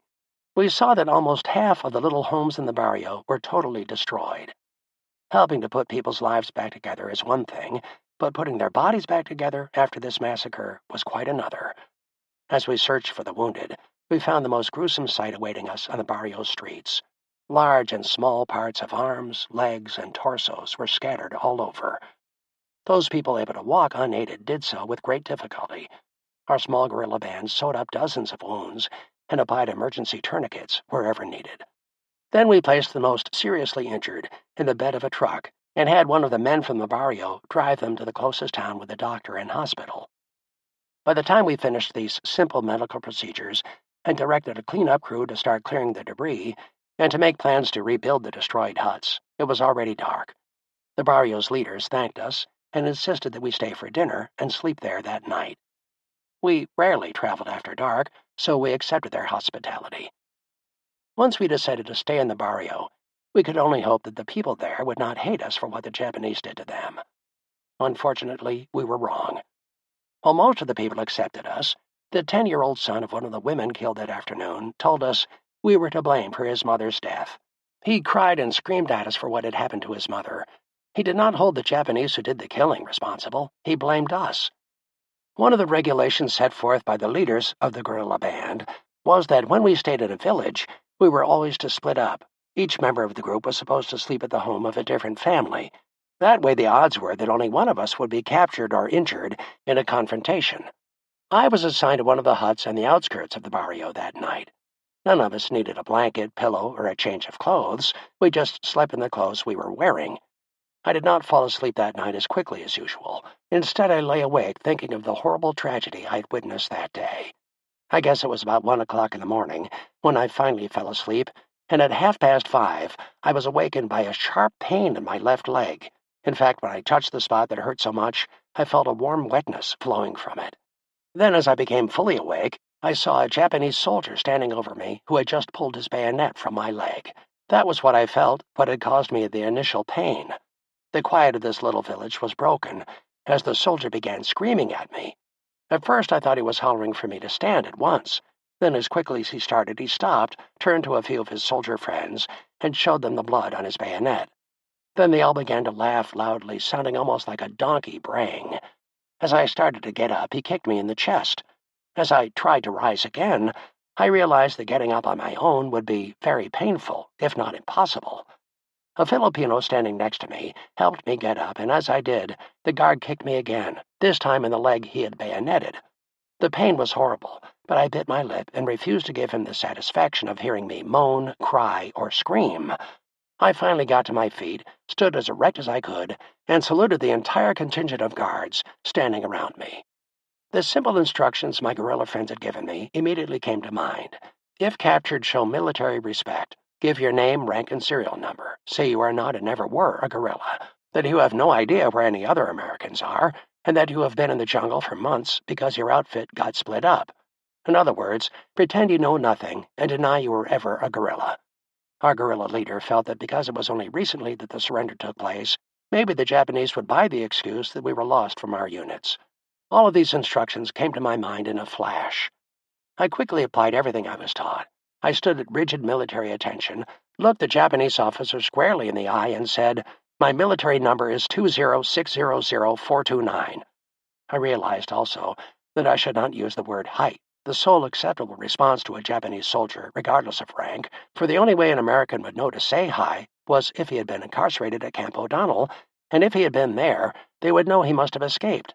Before I could do or say another thing, I was hit across my face with the scabbard of the officer's samurai sword. The blow did its damage. It shut me up and cut a 5-inch gash on my right cheek. At just about that time, the man who helped me get up whispered in my ear, "The boy got a sack of rice for turning you in." I knew who the boy was, and I just could not blame him. He was an emotional wreck. Seeing his mother tortured and beaten, molested, and then murdered was too much for most adults to deal with, let alone a child. I gave no further thought to what caused my capture. I focused only on how to cope with the situation as best I could. The Japanese then grabbed me by my hair, which was yanked and pulled until I made the move they wanted, to the feet of the officer. The soldiers were yelling at me, but I was not able to understand one word. I figured out by their sign language and by knowing that they did not like any guerrilla that obviously they were pleased at having found one. They did nothing to stop the bleeding from my leg or my face, and once I was up on my own 2 feet, standing next to the officer, they searched me for weapons. They removed everything from my pockets, a small Filipino knife, a few pesos, and my copy of the pocket book of verse. They placed these items in a small box, placed it on the front seat of a truck, shoved me into the bed of the truck, and with 4 or 5 soldiers standing guard over me, drove off. Once in the truck and lying down, I tore my shirt in strips and used these strips of cloth to bandage my leg. This stopped the flow of blood, which made me feel a little stronger. Then I applied pressure to the cut on my cheek, trying to stop the bleeding. I had no idea where the guards were taking me or what they were going to do to me once we arrived. But as we drove, I thought, I'm still alive. Stay that way. What they don't know won't hurt. Now I had to plan my response to the interrogation that I knew would take place. I realized that time was at a premium. My mind started to think back to some of the experiences I had had during these past 4 months. Then, remembering what I'd been told at the guerrilla camp in the mountains, an idea came to me. I remember that fateful day in December when we lost Lieutenant Marin's tank in the rice paddies. 4 men got out of the tank and made it on foot to the hills. 2 of the men were captured a few days later. I felt that I could make the Japanese believe, first, that I was one of the 4 in that tank, and second, that I was one of the 2 who had not been captured. Then I had to convince them that I had been hiding all this time in various barrios. If I could make them believe this, then maybe my punishment would not be too severe. I began putting together as many of the facts of that day as possible. I also had to remember not to respond to any question with "hi." That would have been a giveaway. We traveled for what seemed like 2 hours over roads that were severely damaged by heavy rains. The roads were filled with potholes and rocks. At one point, we even had to stop while the driver removed a large tree branch that had no doubt fallen during a recent downpour. The truck traveled at about 15 miles per hour during most of the trip. Then, at about 10 in the morning, we stopped at a large rural schoolhouse. I realized this building was the headquarters for the detachment that had captured me. I had finally arrived at my interrogation station. And what an interrogation I got. When the truck stopped, I was herded into the main building and down a long hall to what was obviously the unit commander's office. Once inside, I was made to stand at attention while an officer gave me a chewing out and a lecture on being a good boy. I did not really understand him. I just figured out what I would say under like circumstances. Then in walked a young Japanese officer. His uniform was sparkling clean, his shoes polished. His ornate samurai sword was not of the issue brand. Obviously, the officer was very proud of it. I could tell just by the way he held the handle while strutting over to where I was standing. He stood directly in front of me and then said, in as perfect English as any well-educated American, "I am here to interpret what the commander has to say to you. I caution you to be honest and to tell the commander everything he wants to know, for if not, you will be severely punished." After what I had seen of the Japanese treatment of prisoners, I had no doubt that he meant what he said. At last in walked the commanding officer. He was as pompous as I expected, all 5 feet 10 inches of him. He weighed at least 250 pounds and had a black, well-trimmed pencil mustache. He looked at me, smiled, and in almost a whisper spoke to the interpreter.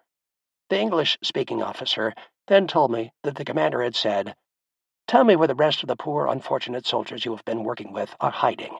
The question was asked in a matter-of-fact way, without screaming or hands waving through the air. "Why didn't you use the surrender ticket we dropped from airplanes for your freedom?" I was asked by the interpreter. I rested a few seconds before I said anything. I thought to myself, "You mean the one I chewed and swallowed when we arrived at Camp O'Donnell?" Then I said that I had never seen one, and that if I had, surely I would have given the option a lot of consideration. Actually, 5 or 6 different freedom tickets were dropped from low-flying Japanese airplanes. The first one said, "MacArthur has left you. He will not return. Surrender now, and we will treat you kindly." Another said, "Don't wait to die. Come forward now, and you will live to see tomorrow." An illustration of the difference in our cultures and our approach to sexual expression was found in the surrender ticket that said, "Before the bombs fall, let me take your hand and kiss your gentle cheeks and murmur, 'Before the terror comes, let me walk beside you in garden, deep in a petaled sleep. Let me, while there is still a time and place, feel soft against me and rest. Rest your warm hand on my breast. Come home to me and dream with me.'" This flyer, not using very good English, had a picture of a sexy Japanese lady surrounding the written message. And then I remembered one that was intended for the Filipino troops. It just said, "You are our pals. Our enemy is the Americans. This is your ticket to freedom."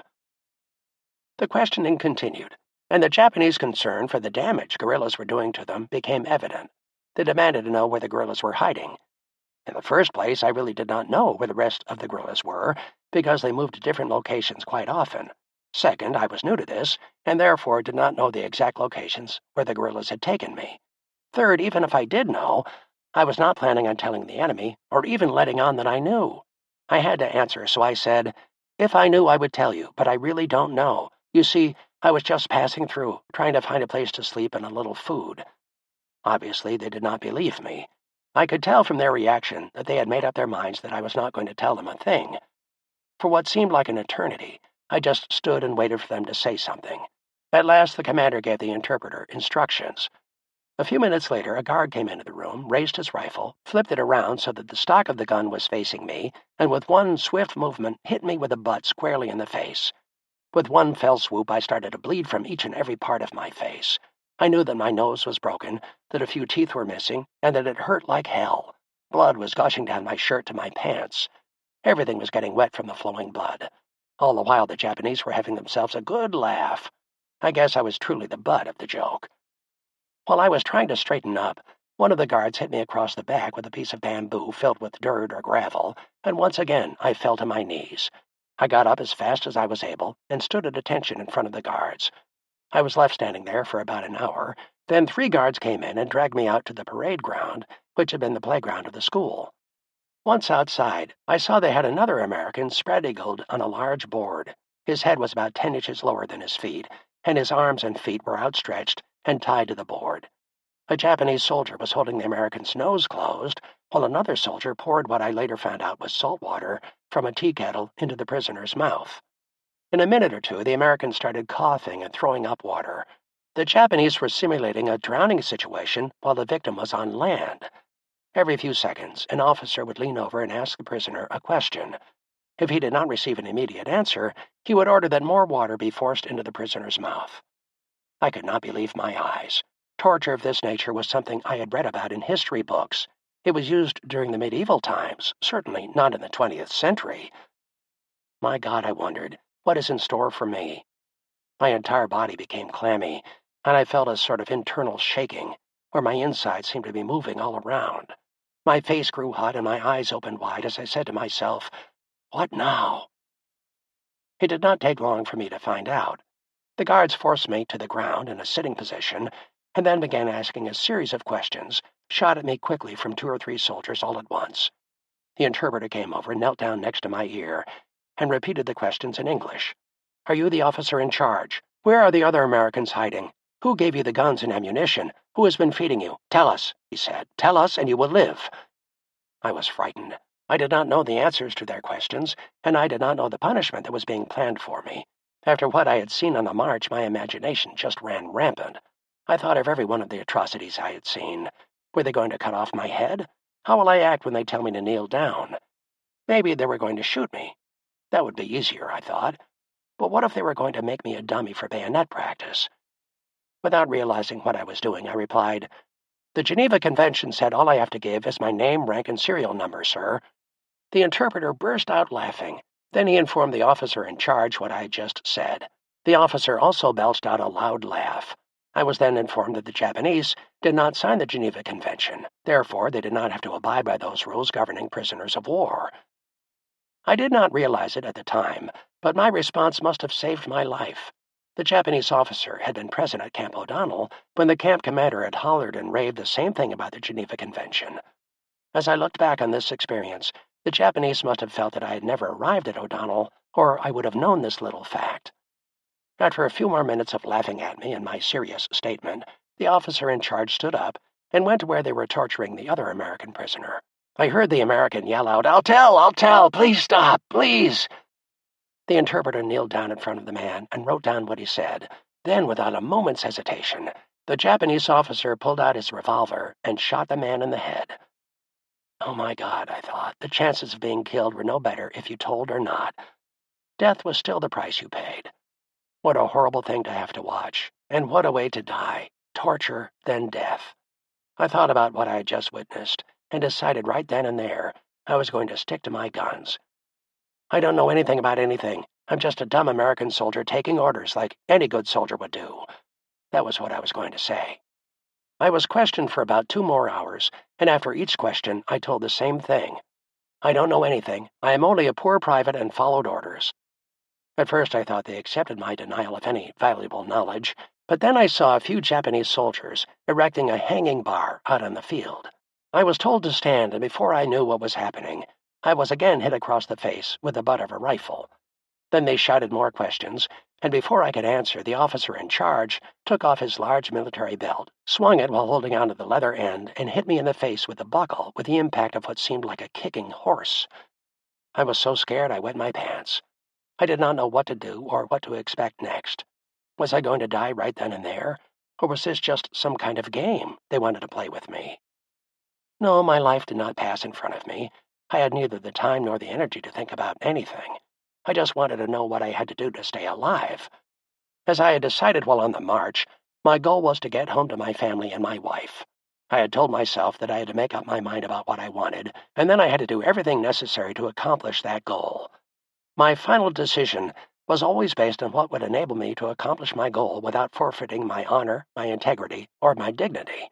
This basic philosophy is what pulled me through that day and many more days during the next 3 years. Finally, the soldiers who were working in the field hollered something to the officer in charge, and I was dragged to the makeshift hanging bar. I did not know what else to call it at the time. The soldiers made me stand up and interlace the fingers of my 2 hands. The officer in charge then tied my thumbs together with pieces of stripped bamboo that looked like wide shoelaces. Then they ran the upper portion of the bar, the crosspiece, under my tied hands, and raised the bamboo pole up to the top of the 2 supporting pieces. They raised the bar just high enough so that my toes would barely touch the ground. I later learned that the Japanese called this device a stretching rack. What the Japanese did not realize was that I was so totally out of it by then that I could not have told them any secrets, even if I wanted to. In fact, I was unable to hear, see, or talk to them, or even know what was going on around me. Their unrelenting torture was so severe that the victim was incapable of comprehending anything after the first 10 minutes of any of their favorite torture schemes. The man I had heard say, "I'll tell," most probably had been in the spread eagle position for only a short time, and his level of pain tolerance must have been very low. I hung on the stretching rack for a day and a half, and when they let me down, it was only to start another inhumane act. They tore my clothes off and tied a piece of wet bamboo splice, like a string, around my testicles. Then they hanged me again for the balance of the day. As the sun became stronger, the drying bamboo contracted, becoming tighter around my testicles until they were squeezed up into my abdomen. At the time, I felt as if I was being castrated without the use of any anesthetic. Next, in frustration and anger, they shoved small pieces of dried bamboo up into my fingernails and then set fire to them. The pain was excruciating, and my blood flowed from my fingers as if they had been cut off. When the fire reached my fingers and I smelled my flesh burning, the soldiers, with one quick movement, forced my hands into a bucket of cold water. My pain was relieved instantly, but within minutes the pain returned to my fingers to join the nauseating pain in my testicles and my abdomen. During this torture, they sometimes bombarded me with questions, but I always answered, "I don't know anything. If I did, I would tell you." As this treatment continued, I felt that I was slowly going out of my mind. I really did not know yes from no, left from right, or up from down. I cannot even say I was expecting to die. Dying or living was not on my mind. Getting away from all the pain was all I thought about. After what seemed like an eternity, but was only a few days, the guards finally took me down from the poles and dumped me on the ground, where I was allowed to stay until I was able to move under my own power. The guards gave me a small bowl of rice and a cup of hot tea. While I was squatting and eating my meager ration of rice, the interpreter came over and informed me that I was going to be taken away. I was placed in the back of a truck, and my few possessions were thrown in beside me. At last the motor started and relief surged over me. I do not know why. After all, they could have been taking me out to kill me. Even so, I was leaving the source of my pain, and at that time, that was all that counted. It was during this questioning session that I became aware that my threshold for pain was greater than that of many others. As the truck rumbled along the highway, it seemed to go out of its way to hit every hole in the road. 3 Japanese soldiers guarded me during the entire trip. I never was able to figure out just what they thought I could do on my own. My hands were still numb, my fingers were swollen to twice their normal size, The pain in my stomach felt like a cat was tearing my insides out, and my back and face had deep gashes from the beatings I took from the Japanese soldiers. My arms still ached from having been hanged by my thumbs, with my toes just barely touching the ground. My legs were like a bowl of jello, with little or no feeling in them. And the ride continued, with me bumping up and down with every rotation of the wheels. I started to wonder why they did not just kill me. After all, I was a U.S. soldier, captured in a Filipino barrio, befriended by natives. The only thing I could think of was that they bought my story of being in a tank battle and of escaping into the jungle after the tank was damaged. In addition, maybe they were accustomed to prisoners, after being tortured, being willing to confess to just about anything the guards wanted them to. But I was so knocked out by the torture that I could not say or do anything besides forcing myself to mumble, "I don't know, I don't know." It was just starting to get dark when I saw the faint outline of barbed wire around a large open field. Then I noticed nipa huts scattered around the compound, and suddenly I realized I was back at O'Donnell. I made the full circle, in, out, around, and in again. At least I was alive. Not alive and well, but alive. It was dusk when the truck rumbled through the gate into the compound of Camp O'Donnell. The driver spoke to the guard at the gate and continued into the compound for about another 50 feet. Then I was dumped, literally, on the ground inside the camp, on the area normally used for roll call. I just lay there, not moving a muscle, hoping that no one else saw my being thrown out of the truck. After a few seconds, the truck took off in a cloud of dust, and I began the painful process of trying to get up on my feet. My legs were still numb, my back and neck felt like someone was hitting me with a 2x4. My arms felt like a ton of lead, and my fingers and thumbs remained grotesquely swollen. I stood up and slowly stumbled toward one of the barracks, passing hundreds of men laying on the ground in front of slit trenches. The stench just added to my total misery. As I passed one of the men, he called out, "Hey, 10-Spot, haven't seen you around for a while. Thought you went to Boot Hill. How you been?" As I looked down, I saw my platoon sergeant and friend, Bob Peterson. We had fought many a battle together.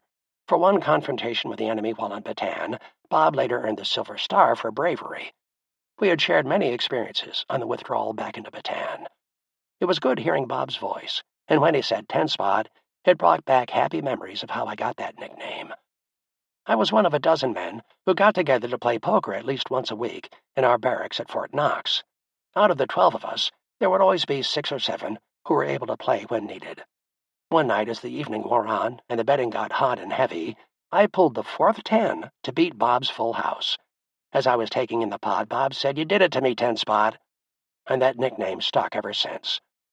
I looked at him and said, "I only visit Boot Hill on limited occasions, and I don't intend to make that my permanent residence any more than you do. Come on, Bob, let's take a walk and I'll tell you a story." With that, Bob got up, pulled up his trousers, and started to walk next to me. I knew then that Bob was going to make it, and he did. I found my place to sleep that night in the same hut I had used when I first arrived at Camp O'Donnell. It was funny. No one even realized I had been gone. In fact, I found myself a little hurt that no one even missed me. I guess every man was too concerned with himself and his own survival to miss someone who could have been taken to Boot Hill, to Z Ward, or out on a work detail. We were all so sick that just trying to stay alive was consuming all of our energy. Nothing different was happening at Camp O'Donnell, just the same old stuff. Men waiting for hours to fill a canteen of water, 150 Americans being buried each day, the stench of dysentery filling the air, and not a smile or happy man among us. We were still living like zombies. Our body movements were made by instinct, not by choice. So here I was once again, at least alive, but unsure of what was going to happen or when it would happen. It made me sad to think that only a few short weeks ago we were calling ourselves the battling bastards of Bataan, and now here we were, no more than beggars, asking for permission to get some drinking water or pleading for a small portion of rice. Our high-ranking officers tried to establish some kind of organization and discipline in the camp, but some of them believed they were entitled to special treatment and larger rations than the enlisted men. Considering the conditions we were living under, we enlisted men laughed at these self-righteous, better-than-thou attitudes. At the beginning of the march, the officers had suggested that all of the men throw away their dog tags to prevent undue torture or mistreatment of the officers by the Japanese, who would try to obtain military information. Most of the men complied with the request, but once we got to the camp, the officers wanted to be identified again, so they would not have to go out on work details. They wanted all of the benefits of their position without being willing to pay the price. This was not true of all of the officers, but it did apply to many in camps in both the Philippines and Japan. This self-centered attitude caused many arguments and disagreements. By my third day back at O'Donnell, I began to feel better, but I knew I had to leave again if I was going to survive. I could smell the death in the camp. There was still not enough food and water. Only the drip, drip, drip of the spigot at the corner of the camp gave water, a little at a time. The lines for water were still long and tedious. Death sometimes came faster than the water out of the pipe. By this time, what little medicine our medics had when they arrived at Camp O'Donnell was gone. The myriad illnesses and necessary surgical procedures for the captives went unattended. Our doctors lacked both the medical supplies and the surgical tools necessary to keep the men alive and healthy. In addition, the guards were becoming more aggressive as the prisoners grew weaker. It appeared that the guards were coming in for the kill as their prey lost the ability to defend themselves. When I went to the camp medics seeking medical attention for the damage done to my thumbs during the hanging torture and some relief or medication for my injured testicles, the doctors told me they could provide absolutely no help. They did not have any medication, not only for my wounds, but for any problem.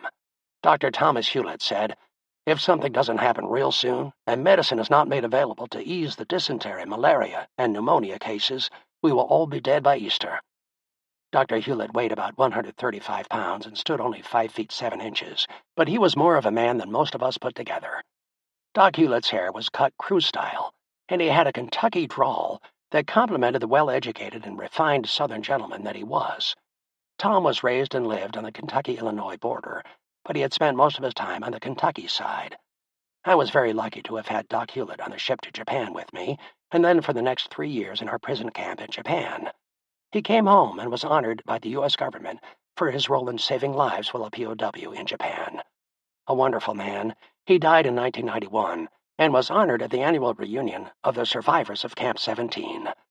No man from our camp could ever forget Tom's sincere concern for us prisoners. Hundreds of us owed our lives to Doc's medical and mental genius. His negotiating powers with the guards of our camp, as well as the commander, were pure magic. Chapter 7. Back to Bataan. To work. I left sick hall more convinced than ever that I had to find a way out of this hellhole if I was going to survive. In spite of the pain in both my legs and my fingers, I made up my mind that I was going to do anything and go any place to get out of the camp again. As luck would have it, 2 days later, a rumor circulated that the Japanese were looking for volunteers to go on a work detail and look for abandoned or destroyed equipment. Apparently, the Japanese were looking for truck drivers, welders, and loaders.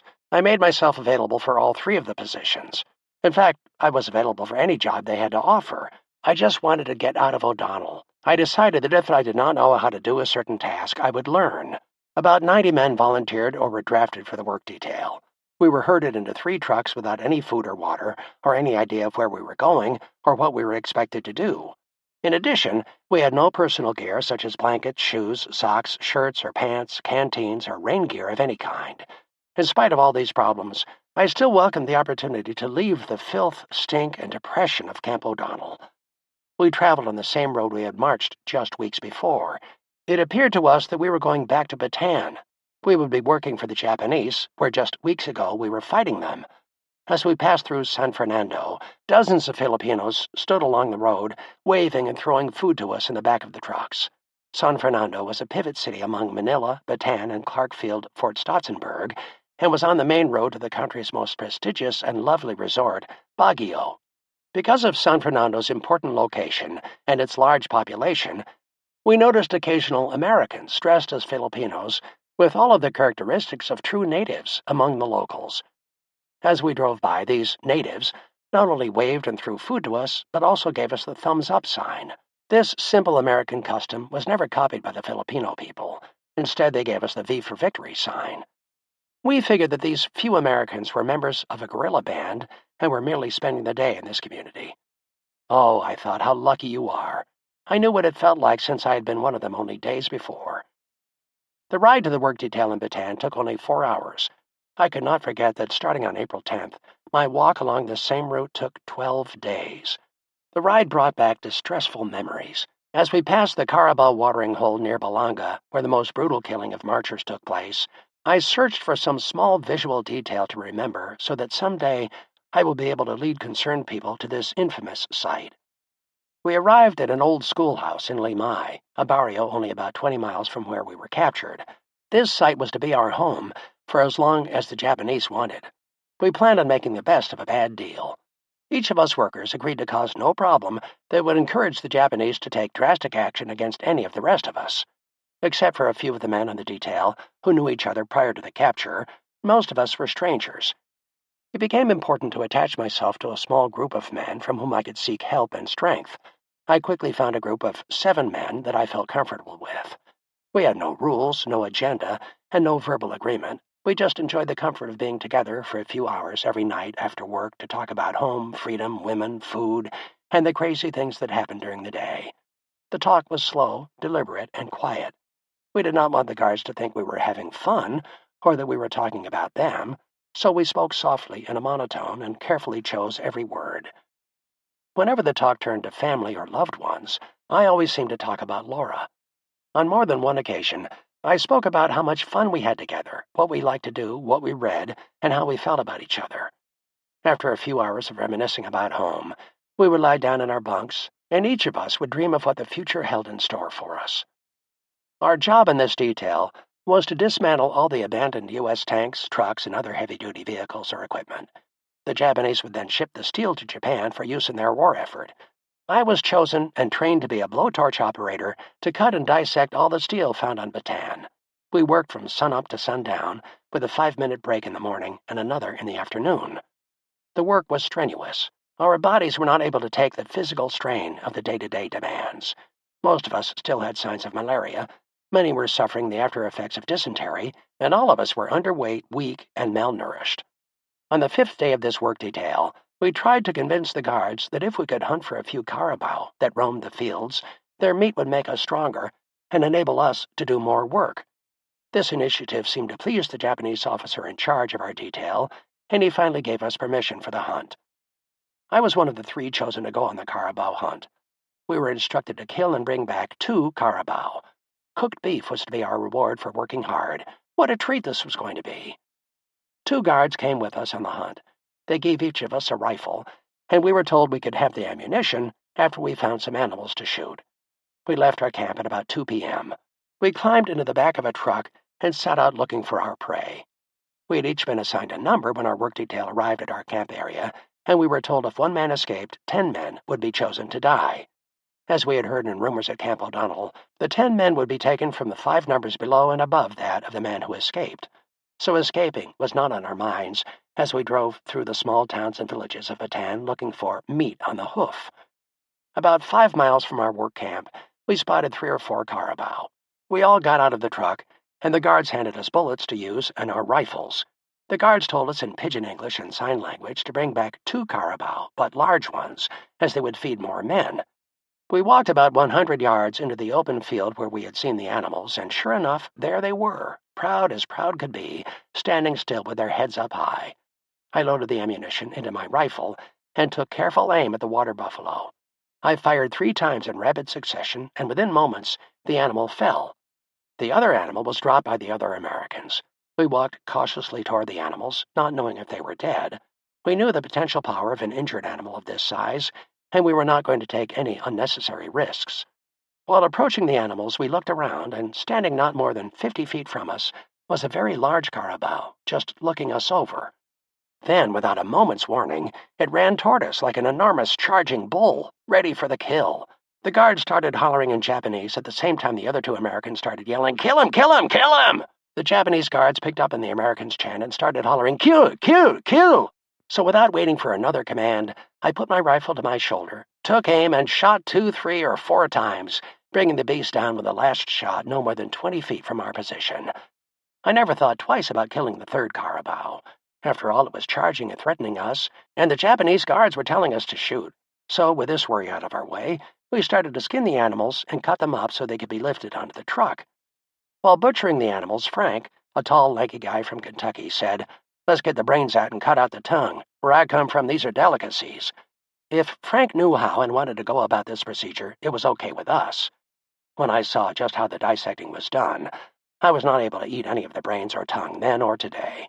After several hours of skinning, cutting, and in general feeling pretty good about ourselves, we started to load the meat onto the truck. In spite of our poor physical condition, the mere thought of eating meat once again seemed to spur us on and gave us the strength to load the animals. We decided to take all 3 of the animals we shot. After all, there was no sense in leaving a dead animal out on the open field, especially with so many men going hungry. Once all the meat from the 3 carabao was loaded, we took off for camp. Upon arrival, we got a hero's welcome from the rest of the prisoners. We had not eaten meat since we slaughtered one of the 26th Cavalry's horses at least 3 months ago, and horse meat, we fantasized, was much tougher than carabao meat.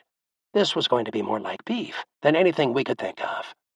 We unloaded the carcasses and handed them over to the Japanese guards for final distribution. We knew that the Japanese soldiers would take the best cuts and most of the meat, but at least we would get a share, and that seemed real important at the time. The 3 of us hunters were resting inside the schoolhouse at about 5 p.m. when a runner came in and told me I was wanted at Japanese headquarters immediately. I entered the commander's office and stood at attention.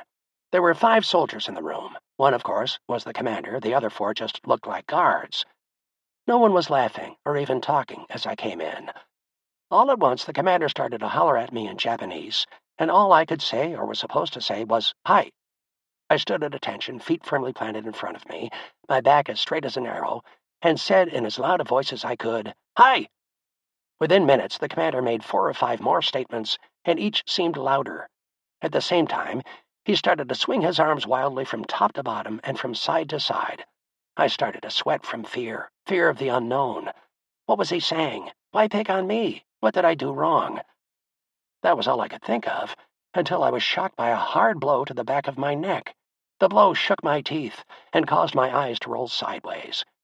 Then the commander screamed some more and continued to wave his hands while the 4 guards bashed my head and neck. Each time something was said, they would stop and wait, as if waiting for my answer. But I did not understand anything the Japanese were saying, so all I could do was what I was told to do, stand at attention and say, "Hi." By this time, I was in great pain from the beating, so I used a coping technique I had learned years before. I knew if I was in a fight and unable to defend myself, just to roll with the punches and to minimize the harshness of the blows. After I had said "hi" 4 or 5 times, I noticed one of the guards starting to take off his uniform trouser belt. The belt was about 35 inches long, and its large metal buckle was 4 inches long, 2 inches wide, and at least 1/8 of an inch thick. Soon I started to feel this striking my face, neck, or nose each time I said "hi." The pain was beyond description, and there was no doubt in my mind that I was going to be killed that day. I did everything I could to control my need to defecate. Put bluntly, I feared they would literally scare the shit out of me. My senses were still intact, and I was well enough aware that urinating on the floor of the commander's office would not be tolerated either, so I psyched myself to control my bladder as well. My mind raced, trying to figure out what I had done to deserve this punishment, but I came up empty-handed. I had done nothing different than any of the other men, so why me? After the second blow to my face, my nose was broken, and blood flowed from my nose as well as my cheekbones. The beating continued for what seemed like an hour or more, and then it stopped. I tried to put my mind in some order, but I was bewildered and totally confused. What were they saying? What was I supposed to do? How was I expected to answer? Would someone tell me what was going on? Then, in a flash, it dawned on me. What if they were saying, "So you think you are better than us?" And I was answering, "Yes, sir." Maybe they were saying, "You think we are stupid people?" And I was still saying, "Yes, sir." I started to realize that if this treatment was going to continue, I would not be able to survive. When the beating started again, I had to make a decision about what I was going to do at once. I was not too sure which option to take, keep saying hi, or just stop answering altogether. Either way, I figured, I would be a dead soldier if something did not stop this beating. I decided to keep quiet, say nothing, and not even try to answer them. Maybe then the guards would stop the beatings for good. So for the next 10 or 15 minutes, I just stood at attention the best I could under these circumstances and took the repeated blows to my back, neck, and face. Finally, they stopped hitting me and yelling at me. Things were quiet in the commander's office. I started to breathe a little easier, and I was still able to stand. Falling down, I feared, could be fatal. I remember those days in the Bataan Death March all too well. If a man stayed on his feet, he had a chance. If he fell down, he was beaten, kicked, or killed. With this on my mind, I did everything humanly possible to stay upright. Just when I thought the worst was over, more guards came into the office and pushed me outside. They made me kneel down on a piece of bamboo, and then placed another piece of bamboo behind my kneecaps between my legs. This position, I quickly found out, cut off the circulation of blood to my legs. Then a guard put a wheel, taken from a U.S. Army 6x6 truck, into my hands and ordered me to hold it over my head. After a few minutes, I found myself slowly lowering the wheel as my hands and arms became very tired, but when the Japanese saw this, the beatings began anew. Finally, one of the guards broke down and whispered in English, "You must keep hands up 5 minutes, then you will be allowed to go to your bed." I lasted the 5 minutes by counting them off in a simple jingle that went something like this. 1, 2, 3, 4, who are you? 4, 5, 6, 7, 8, don't you think I appreciate? 9, 10, 11, 12, you can find it on a shelf. I counted the full 300 seconds, and in doing so, I was able to block out the pain. I was looking forward to lying down and resting.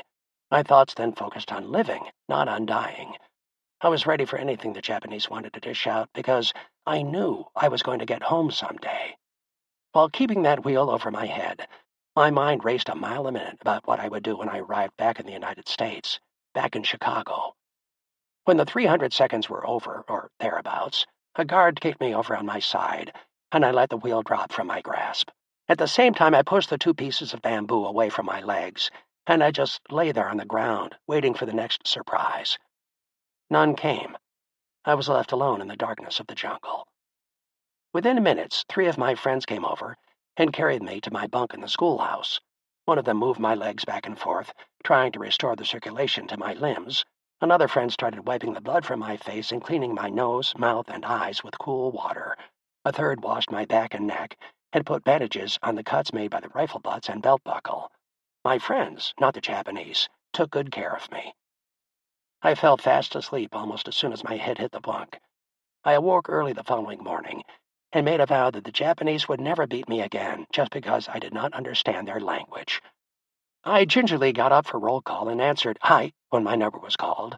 Then I crawled back into my bunk for a few minutes of rest and prayer.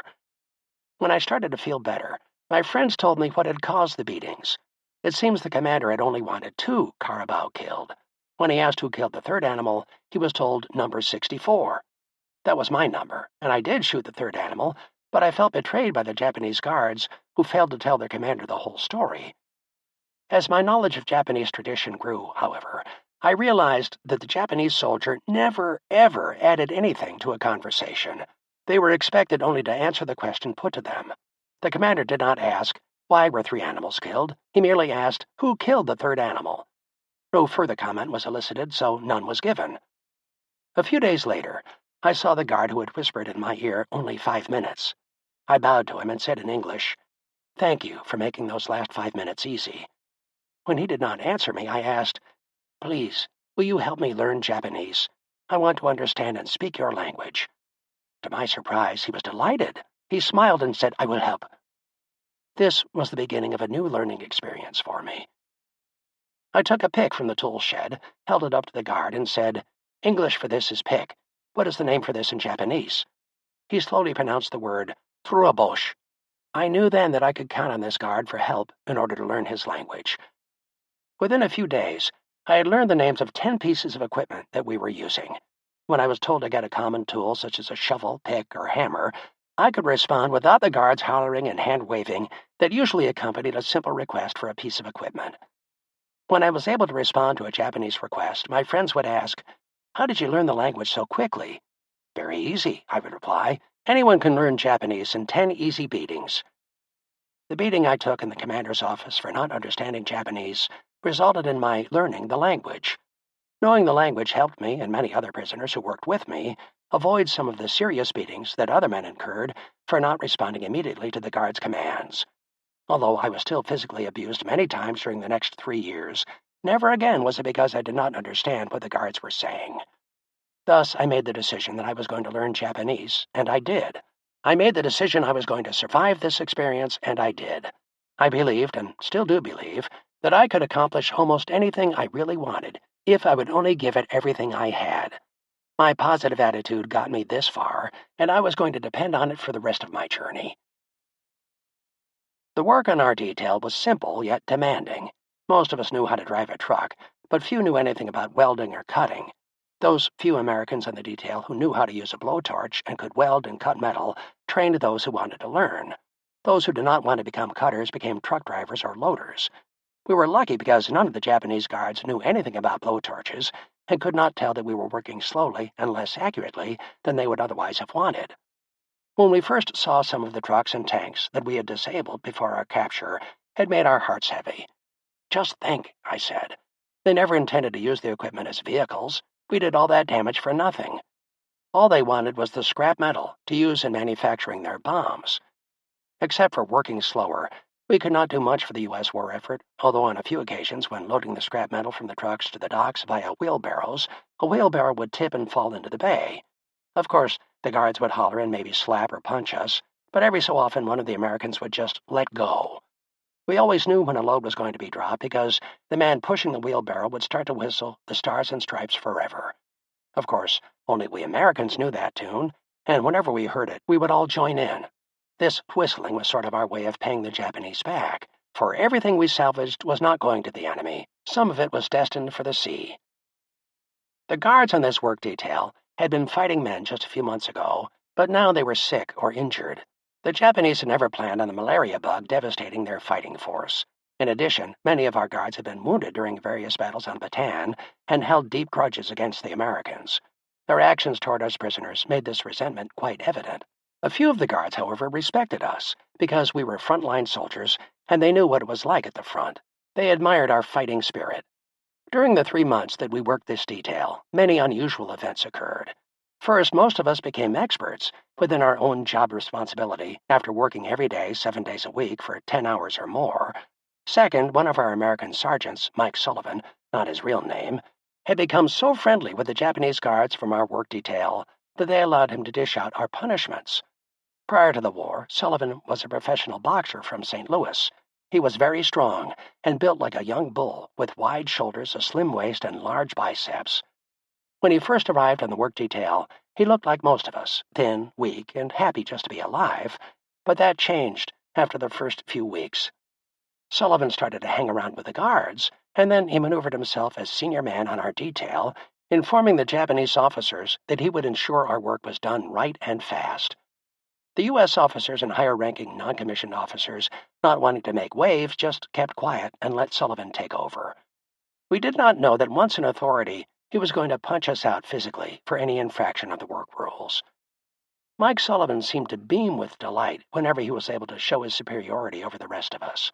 Once, while I was filling in as a truck driver and had to back up to a pile of metal that was going to be loaded onto the truck, I backed up too far and hit the metal pile.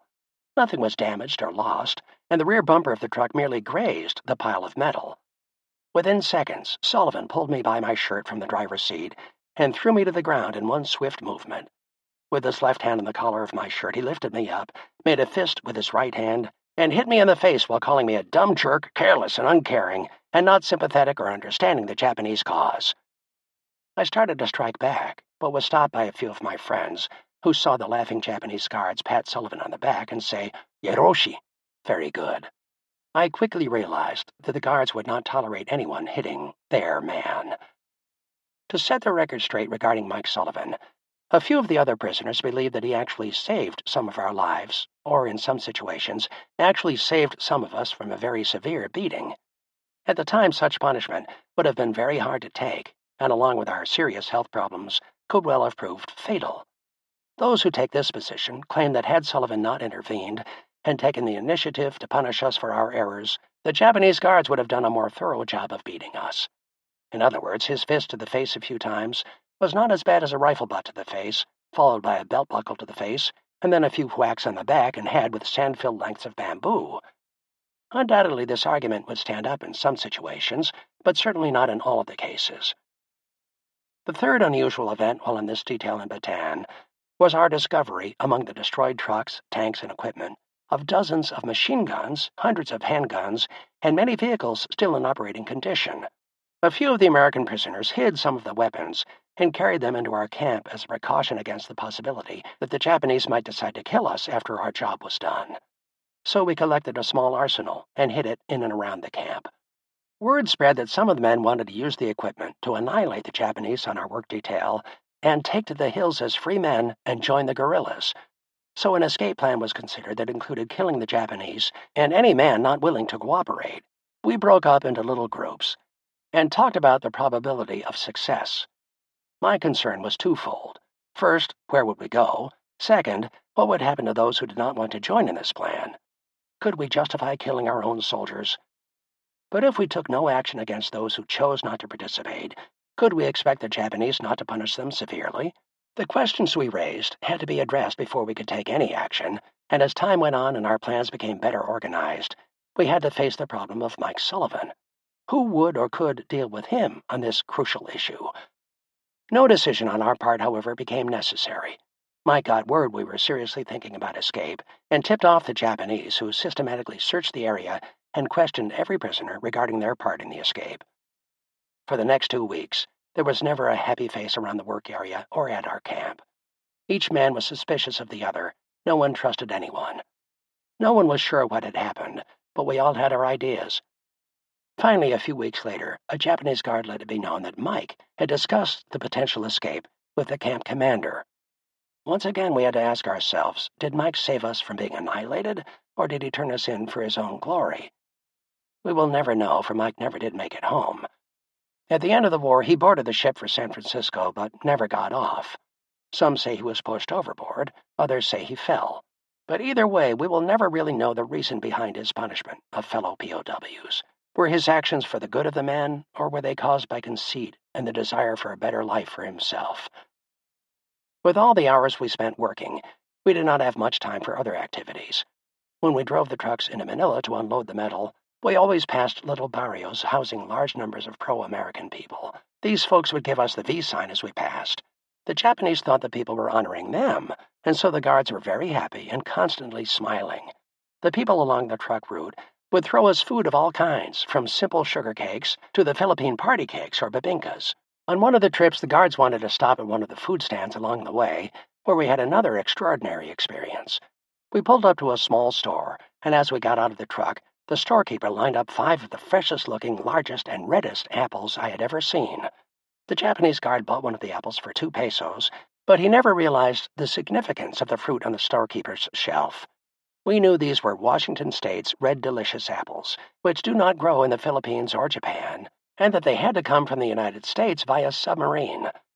The American guerrillas arranged such displays to show the Filipinos that the Americans were still thinking of them and keeping an eye on everything. It was a great morale booster for us as well as the Filipino people. Upon our return to camp, and I must admit feeling better about our circumstances, knowing that we had not been forgotten by our countrymen, we were given the rest of the day off. This rest period was the first since we were put on this detail. We took the opportunity to wash clothes, to get some much-needed sack time, and to just buzz around meeting with friends we had not seen in quite some time. By early evening, I started to think about Laura again. I wondered about what she was doing and whether she was going to be there, with her love for me still blazing, when I returned to Chicago. These thoughts and many more raced through my mind. I wished I could tell her that I was all right, that at least I was still among the living. As I slowly realized that I was just dreaming and wishing wishes that could not come true, I started to cry tears of sorrow for Laura. As the evening wore on, I felt lightheaded and warm. I was tired and needed some rest, so I lay back in my bunk, closed my eyes, and slept.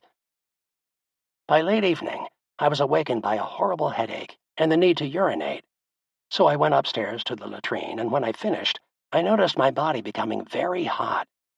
While on my way back, I fell down almost the entire flight of stairs.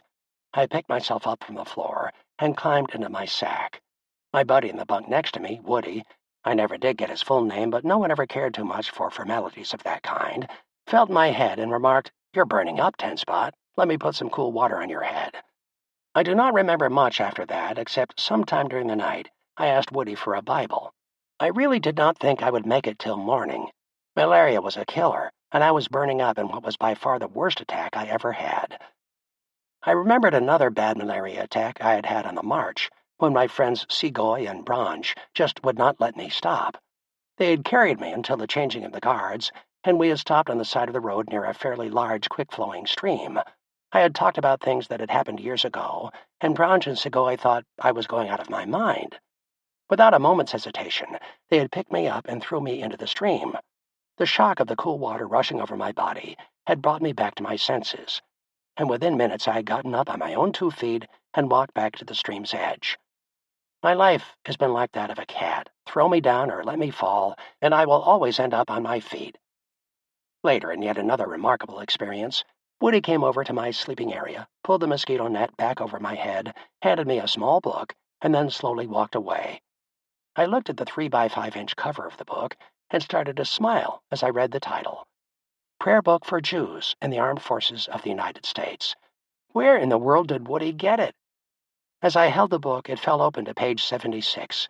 I felt my energy slipping, and seeing the image of my mother and father looking down at me, I thought of Laura and what she meant to me. Then I found just enough strength to hold the little book open. I read the following passage. Lord, what is man that thou regardest him, or the Son of Man that thou takest account of him? Man is like to vanity. His days are as a shadow that passes away. In the morning he flourishes and grows up. In the evening he is cut down and withers. So teach us to number our days, that we may get us a heart of wisdom. Mark the man of integrity, and behold the upright, for there is a future for the man of peace. My flesh and my heart fails, but God is the strength of my heart and my portion forever. And the dust returns to the earth as it was, but the spirit returns unto God who gave it. I shall behold thy face in righteousness. I shall be satisfied when I awake with thy likeness. I understand that I slept for 24 hours, and when I woke I simply got out of bed as I had always done that past month, without a fever or a flushed face. I was hungry and ready to go to work. That was the last time during the war that I had such a serious attack of malaria. By the way, that little prayer book is still in my possession today, and is one of my treasures I will not part with. We worked in Bataan for another 2 weeks, cutting all the steel we could find, stripping away all of the electronic gear that we had torn apart only a few weeks before, and then loading everything onto trucks for the trip to Manila and eventually to Japan. We were sure that the Geneva Convention forbade such forced labor, particularly being forced to help the enemy in furthering its war efforts. It seemed that suddenly most of us prisoners became military lawyers. Every time we were forced to do some kind of work, we always talked about the rules and regulations of the Geneva Convention and found ways to illustrate that the Japanese were in violation of most of the rules of war, to say nothing of the Code of Common Decency. Finally, our work was finished. We had accomplished what the Japanese wanted, and then we were divided into groups, each designated for a different assignment. We had spent 3 months in this special work detail, all working together while making new friends. These new friends I had made had some of the same positive attitudes I had, and this shared outlook had made my job a little easier. Working with these men did more for me than working with those who always complained about something and spoke about everything in a negative way. During these 3 months, I had found myself staying away from those men with poor attitudes. I could not afford to spend my valuable time with men who only thought negatively. Once more we were separated from newfound friendships, and were off someplace else to start making new friends all over again. Some of the men were sent to a work detail on the docks in Manila. This was known as the port detail. Some others were going south to another island to strip that area of all trucks, half-tracks, and other machinery once used in the U.S. Forces' defense of the Philippines. The group to which I was assigned was going to a new prison camp called Cabanatuan. All of us had come from the original camp, Camp O'Donnell. As soon as we heard about our destination, we remembered vividly that stinking, rat-infested hellhole where Americans died at the rate of 150 or more each day. We had been away from O'Donnell for about 3 months, and when we heard about Cabanatuan, we expected a military camp in which all of the problems of the past would be straightened out. Food and water, we thought, would surely be more accessible, as well as adequate medical supplies and treatment for the sick. We started to look forward to a clean and orderly camp environment. What we found when we entered Cabanatuan, however, was just what we had left at O'Donnell, only bigger. Chapter 8. Cabanatuan. Before World War II, Camp Cabanatuan was a Philippine Army training facility located about 4 miles east of the city of Cabanatuan and about 60 miles north of Manila. This newer and larger camp was roughly 50 marching miles east of Camp O'Donnell, the first camp we entered after the Bataan Death March. Around June 1st, 1942, the prisoners from O'Donnell were sent to Cabanatuan. This transfer was completed within 4 days, with the men who could walk marching the distance. Those too sick to walk were sent by truck. The few books written about prison camps in the Philippines all discuss Cabanatuan. After all, it was the biggest and by far the most important POW camp the Japanese had. Its size was hard to judge, but it was estimated at 100 acres, with the prison farm adding another 300 acres. The Japanese quarters were in the center of the camp, on the southerly edge. The hospital area was on the west side, and the barracks for the POWs covered the entire east side of the camp. Guard towers were everywhere, and the camp was laced with old and rusty barbed wire. In fact, when I first entered the camp, I thought the barbed wire was in the process of being taken down. On the southeast side of the camp was the infamous farm. The medics, knowing the potential health problems caused by those with dysentery, set up an isolated ward for the infected on the northwest side of the camp. Close to the dysentery ward, the medics also set up a zero ward for those considered unable to survive.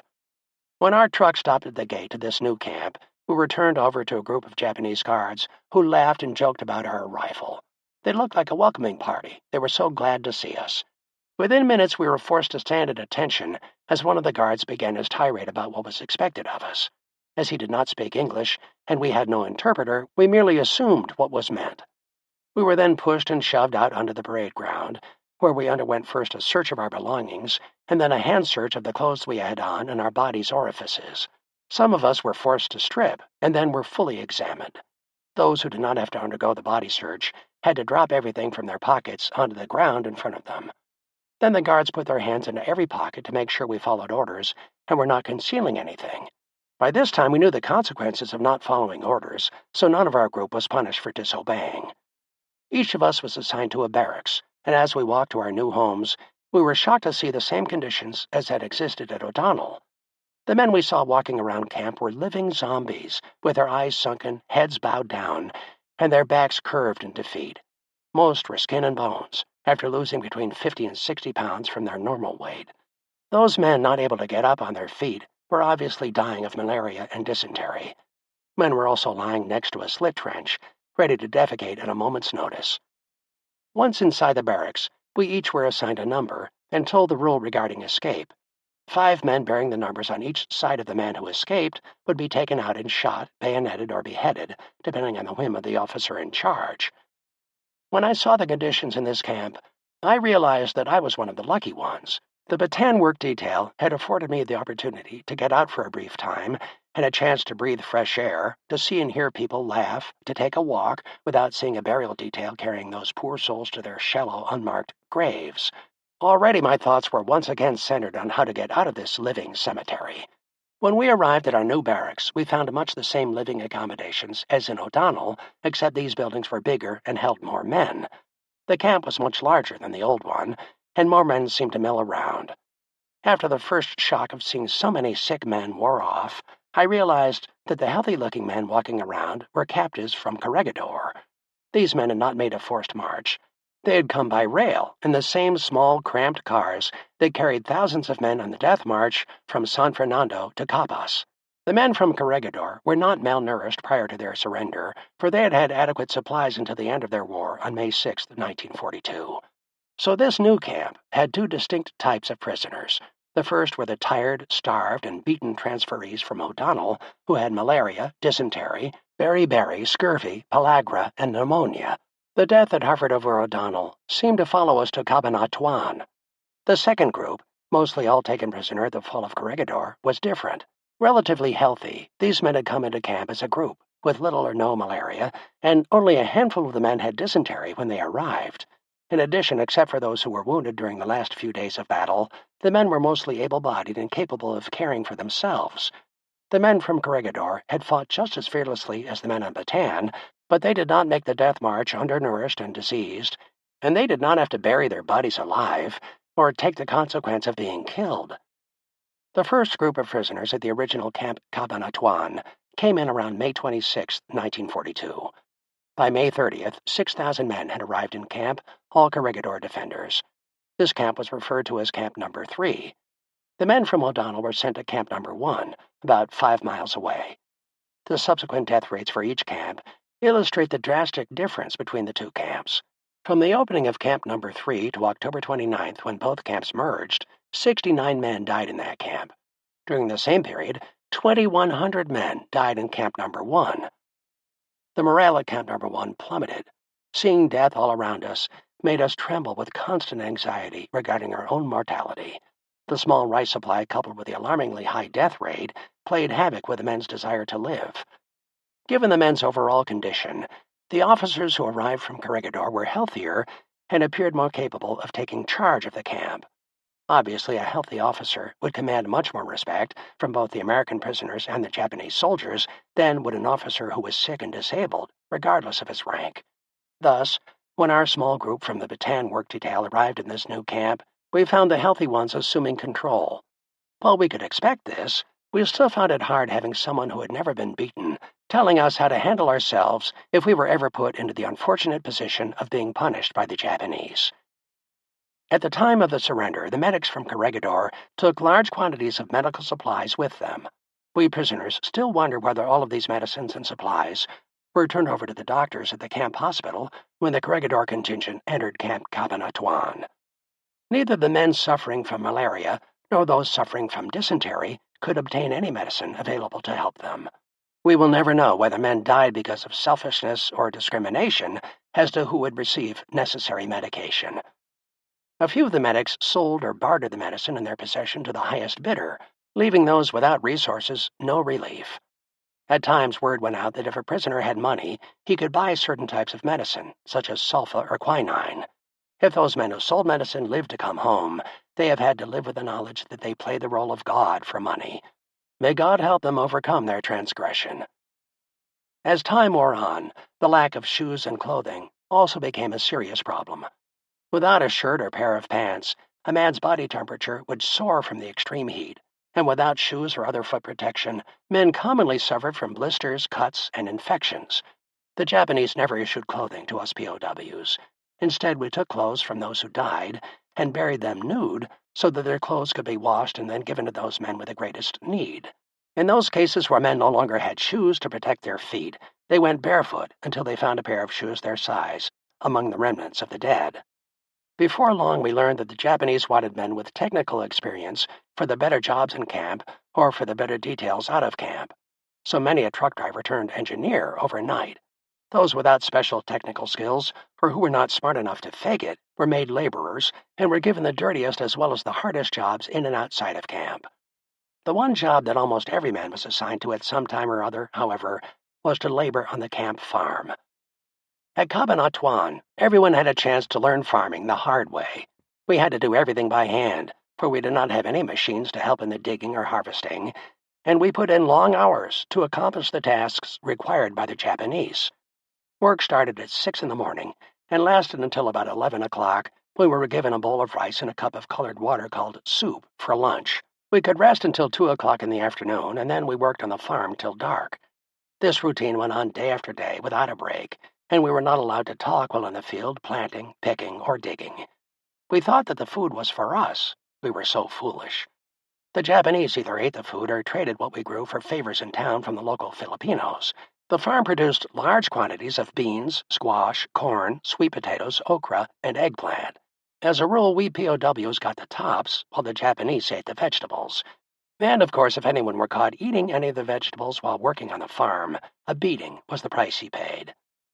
The men doing farm detail had nicknames for many of the guards watching over them. American soldiers anywhere assigned nicknames based on facial expressions, verbal characteristics, actions, or just about anything else that could connote a guard's personality. Big Speedo was so named because no matter how hard the men worked on the farm, he would yell out, "Speedo, Speedo," meaning, of course, to work faster. Every time the guard named Donald Duck spoke or hollered at us, he would speak so fast in Japanese that he sounded just like the cartoon character. Almost without exception, the nicknames chosen were names that everyone understood and were able to relate to the correct individual. My first day on the farm started at 6 o'clock in the morning. The temperature had already reached 96 degrees and was expected once again to reach the mid-hundreds by the afternoon. I no sooner walked onto the farm area when wham! One of the guards hit me with a shovel right in the small of my back. I had stepped on a plant that was just starting to grow, and this was my first punishment of the day. Within 2 hours, I received 2 more whacks on the head with bamboo sticks filled with sand. I just was not working fast enough. Later, when I got down on my knees to pull some weeds, 2 guards cornered me.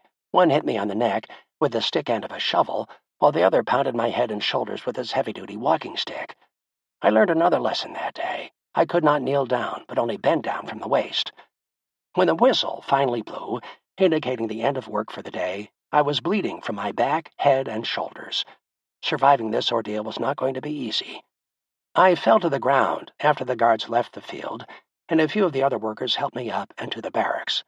I was planning on going to the medics for treatment and possibly a no-work badge for the next day, but my friends told me that some of the Japanese guards who worked the farm hung around the medics building just to see who went in. The next day, that person would really get a beating, within an inch of his life. Sometimes the guards did not even leave an inch, and prisoners died right there in the field. That way, their cause of death could be listed as heat stroke. Strong evidence suggests that the guards in Cabanatuan were, for the most part, the poorest educated and least respected men in the Japanese army. It appeared that if they had not been guarding prisoners of war, many of these soldiers would have been shipped back to Japan and given jobs guarding bathhouses. Some of the guards did so many stupid things that their superiors often beat and humiliated them in front of us American and Filipino prisoners. These miserable guards would then take their pain out on us, beating us for any infraction of a regulation or minor rule. In fact, in many cases, these guards would make up their own rules to justify torturing, beating, and denying food to the big Americans. The only difference among the guards was the degree to their sadistic treatment of the prisoners. After taking all of this, I knew that getting out of this camp was the only way I was going to survive. Then one night at roll call, 5 men did not answer when their numbers were called. The guards became frantic, screaming for everyone to sit down in our places on the parade field. They did not make any effort to determine if any of these men were sick or had died. The Japanese just assumed that if they did not answer roll call, they had escaped. For a while we thought that 10 of us would be put to death for every escapee. But after about 2 hours, the guards came back to our area and informed us that they had captured the 5 men. The guards were pleased with themselves, laughing and slapping each other on the back. We were ordered to stand at attention. The commander wanted to talk to us. About 10 minutes later, he strolled in with his interpreter. He explained that many of us were saved because the guards did such a good job of locating the escapees.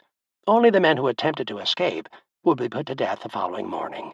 Rumors in Camp Scuttlebutt indicated that 4 of the 5 men had in fact tried to escape.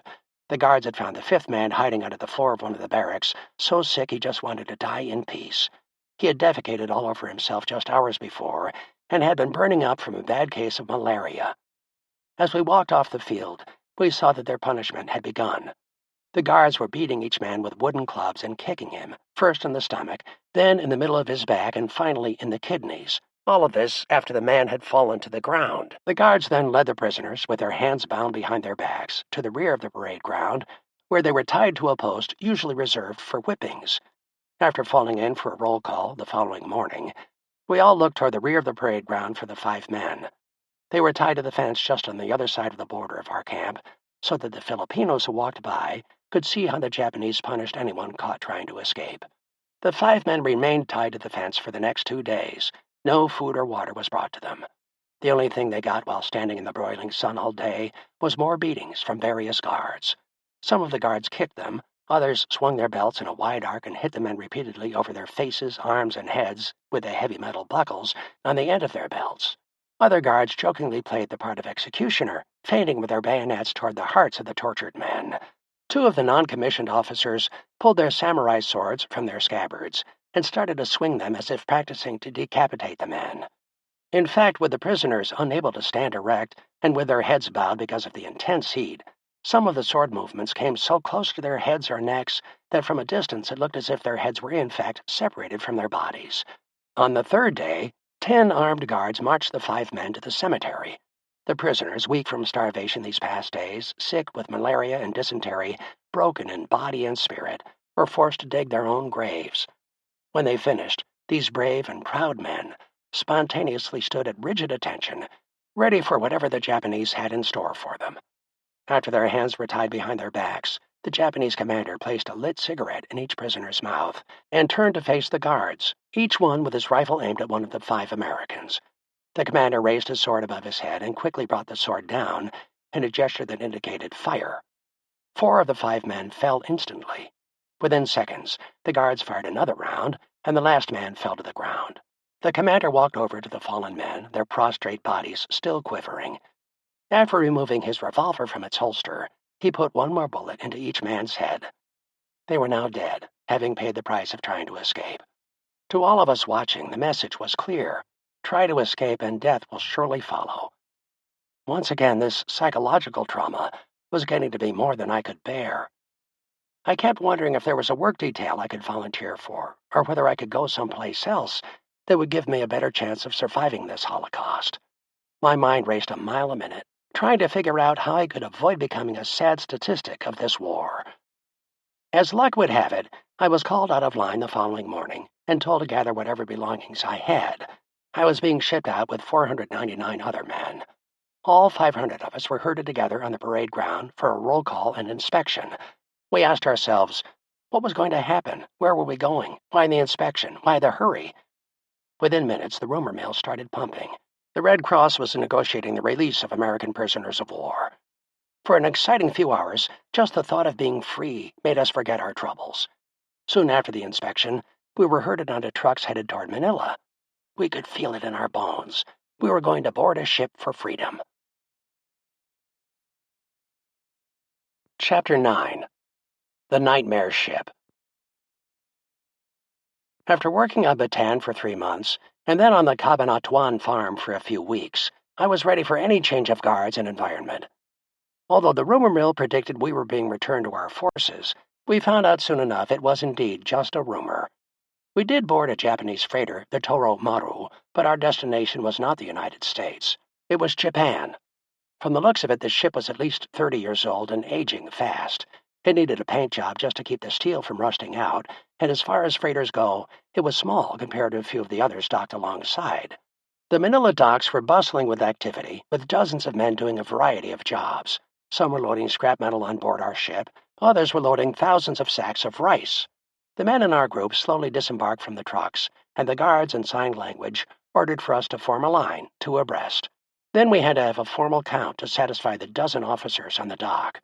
The leader of the Japanese soldiers, Lieutenant Tanaka-san, san stands for the English word Mr., and is always used after the name, asked who in our group knew how to cook, or was a cook in the U.S. Army. I raised my hand and was chosen, along with 3 other men, to be a cook aboard the ship. We were told the officers on the dock were there to bid farewell to the first ship leaving for Japan with prisoners aboard. We realized that we were going to be relieving some of the Japanese citizens from certain menial jobs against the principles of the Geneva Convention, thus freeing them from military service to fight for the Emperor. It was a very hot day, and the sweat poured off my head and face. My tattered shirt was soaking wet. As we started to board the ship, we saw a contingent of American POWs sitting on the dock and eating their meager rice ration. They watched us while we marched aboard and gave us the V sign, along with a farewell wave. In spite of the fact that I wanted to leave Cabanatuan, I really was not excited about going to Japan in this so-called ocean-going ship. Rusty and obviously old, it did not look seaworthy, even to a landlubber like me. We walked up the plank onto the ship's deck, where I was pulled out of line along with the other cooks and led to where the cooking was to be done. To the rear of the main deck we found the galley. We could not laugh out loud for fear of insulting the Japanese. What we saw were 4 very large kettles, which could hold about 40 gallons of water each. The one on the left, we were told, was for soup, the 2 in the middle were for cooking rice, and the one on the right was for tea. We were to serve 2 meals a day, one at 8 o'clock in the morning, the second at 4 o'clock in the afternoon. We were to remain down in the hold with the rest of the men from 6 o'clock in the evening till 6 o'clock in the morning, and then from 11 in the morning until 2 o'clock in the afternoon. In other words, we were able to stay topside 5 hours in the morning and 4 hours in the afternoon.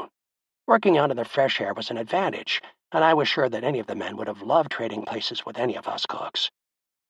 The Toro Maru set sail from Manila about September 5, 1942, with its human cargo of slave labor. I was not a good sailor. I was seasick within hours of our ship leaving Manila, but I was able to assist with the cooking that first night out. By morning, I was really sick. I made frequent trips to the side of the ship, always with an excuse of throwing something overboard.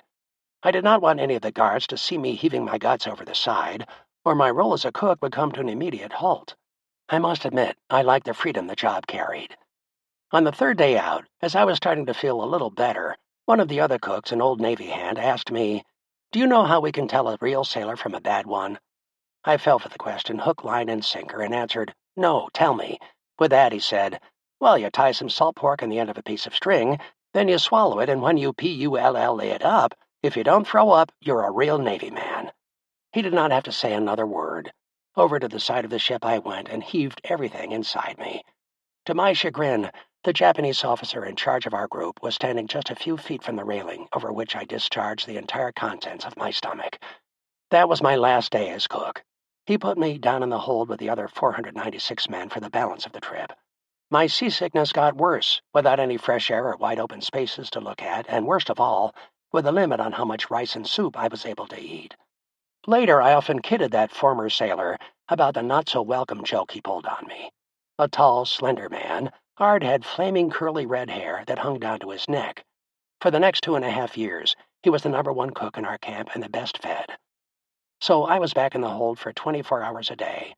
The hold measured 50 feet by 50 feet for an allocation of about 5 square feet per man, which was not much space for 500 men to spend 24 hours a day for a 28-day trip.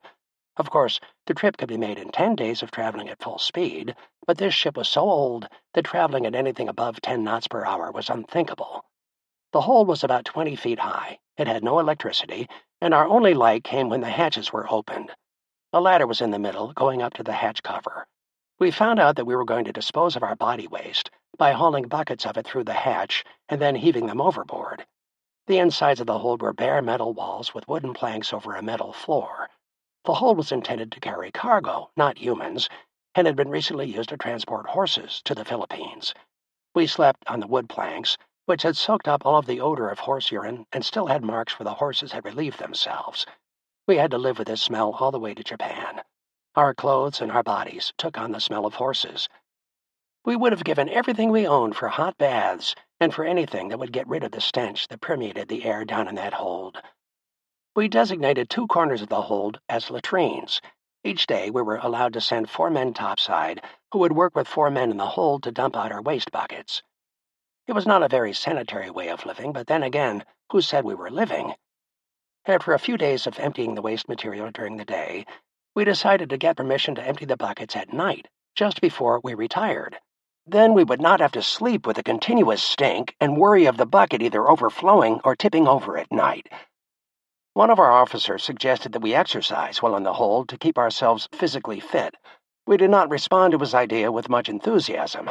In fact, being fed 2 skimpy rations of rice a day, along with a cup of watery soup, did not give us enough energy to keep our bunks neat, let alone exercise. The lieutenant commander's recommendation made all of us feel that he was going to be a man to contend with once we arrived in our more permanent Japanese camp. The man who became known as the henchman was later responsible for the deaths of at least 3 Americans in our camp and the severe torture and beating of 4 others. In Camp 17, he was in charge of food and the entire mess hall operations, which included the cook's helpers, and all those who assisted in any way with the kitchen detail.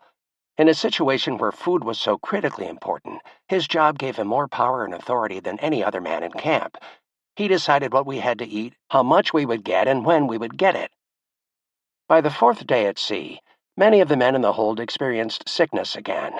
By the time we boarded this ship, most of us had lost between 30 and 40% of our normal pre-war weight. Most of the men still had bad cases of dysentery, and half of the men had malaria. At least once a night, someone would have a malaria attack, crying for blankets because he was cold and shivering, and a few minutes later screaming that his body was burning up. These diseases, along with a variety of other ills afflicting us, made sleeping and living in close quarters very difficult. When there was nothing to do and it was totally dark, the hours became a burden to most of us. The sounds of some of the men tore through me like fingernails scratching a blackboard. Men cried because they could not take it any longer. Some moaned because of the severe pain caused by either wet or dry beriberi. Wet beriberi causes the legs, abdomen, genitalia, and finally the face to swell. This is due to the increase of water within the body. To alleviate the pain associated with this type of beriberi, a doctor will usually tap the patient's body in order to draw out the excess fluid. Dry beriberi, on the other hand, is the elimination of fluid, and the end result is severe pain, which is caused by what seems like electric shocks, usually attacking the feet and legs. The only relief we were ever able to get from dry beriberi was to place our feet in a bucket of cold water and then just sit there and wait for the pain to subside. We later found out that one of the long-term effects of beriberi was a severe heart problem. On more than one occasion during this trip, in the unquiet night, my mind would race. Oh, how I wanted this to be a bad dream, a nightmare that I could just wake up from and find gone. But the truth of the situation overruled my dreams of happiness. I often wondered what Laura was doing and how she was taking my being a loser and my surrendering. I worried whether she was embarrassed to admit she was my wife and my lover. Most important, was she waiting for me? Night after fearful night, these dark thoughts circled my mind. The daytime allowed us to talk, to tell stories, and to be active within our limited confines, but nighttime was different. To survive, I had to have something to do, something different to think about, something to make the time pass faster, and take my mind off this horrible dream that was all too real. Wherever there are American servicemen gathered, a man will always be able to find a deck of cards or a pair of dice. I soon found one of the men sleeping near me had a pair of dice, and after negotiating a fair partnership, we started a craps game. This newfound friend was from the Coast Artillery. His name was Silva, and he hailed from El Paso, New Mexico. He had been mobilized into the service from a National Guard outfit just like I was. Silva, I discovered, was the one who had led the singing and whistling of American marching songs during the loading of the ship in Manila. He loved to create funny scenes involving Japanese actions. He would scream in pidgin Japanese, and then he would holler at the man nearest him, always imitating what one of the guards would have said. A funny guy, Silva was bright, honest, and proud of being an American. We were going to get along fine. Once we teamed up, I drew a craps table layout on my blanket, and we became the house in a craps game. We agreed to split all profits 50-50, although what little money the men had was not worth much. All the Filipino or U.S. money in the world was useless down here in this bloody hole. With all this in mind, we announced the game was to begin the following day. Within minutes, 20 men congregated in one corner of the hold around our blanket. For the next 8 or 9 days, things were going fine, with money changing hands 10 times a day. Men pushed and shoved to get near the craps blanket, just to have some fun and a diversion from our horrible trip. If anyone ran out of money, we evaluated whatever he had to trade. Silva and I made the decision of what an item was worth. The variety of items offered at this late date of capture was surprising. If we named it, someone in the hold would have it. We had to assess values on watches, rings, precious stones, and wallets. As the game progressed, even shoes and shirts would get values placed on them. The one item we would not deal in was food.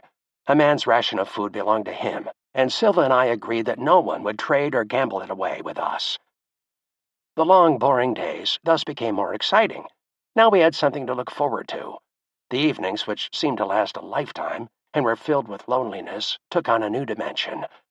Now the time was used to inventory and value the many items we had won the day before. Our pangs of loneliness slowly vanished, and sleep came a little easier when it became too dark to see. We made a great deal of money those first 10 days. Then it happened. Either this fella got a hot hand, or he understood how to throw dice so that he could come up with his point on a regular basis. After many hours of continuous play, he broke the bank, taking not only all our money and valuables, but the dice to boot. My partner and I had fun, and from what everyone said, all the men did too. At least we were able to take our minds off the trip, and in many cases, some of the men who had been feeling sorry for themselves all of a sudden had a new outlook on survival.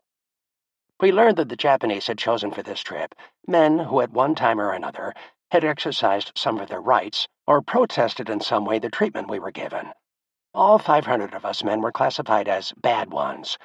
I guess my not being able to take orders and shooting an extra carabao put me in that category. Maybe I was written up in a report that followed me to Camp Cabanatuan. As I look back on this experience, I could only say how lucky I was. The next ship that left the Philippines right after we did never got into the open waters of the South China Sea. Torpedoes from U.S. submarines found their mark.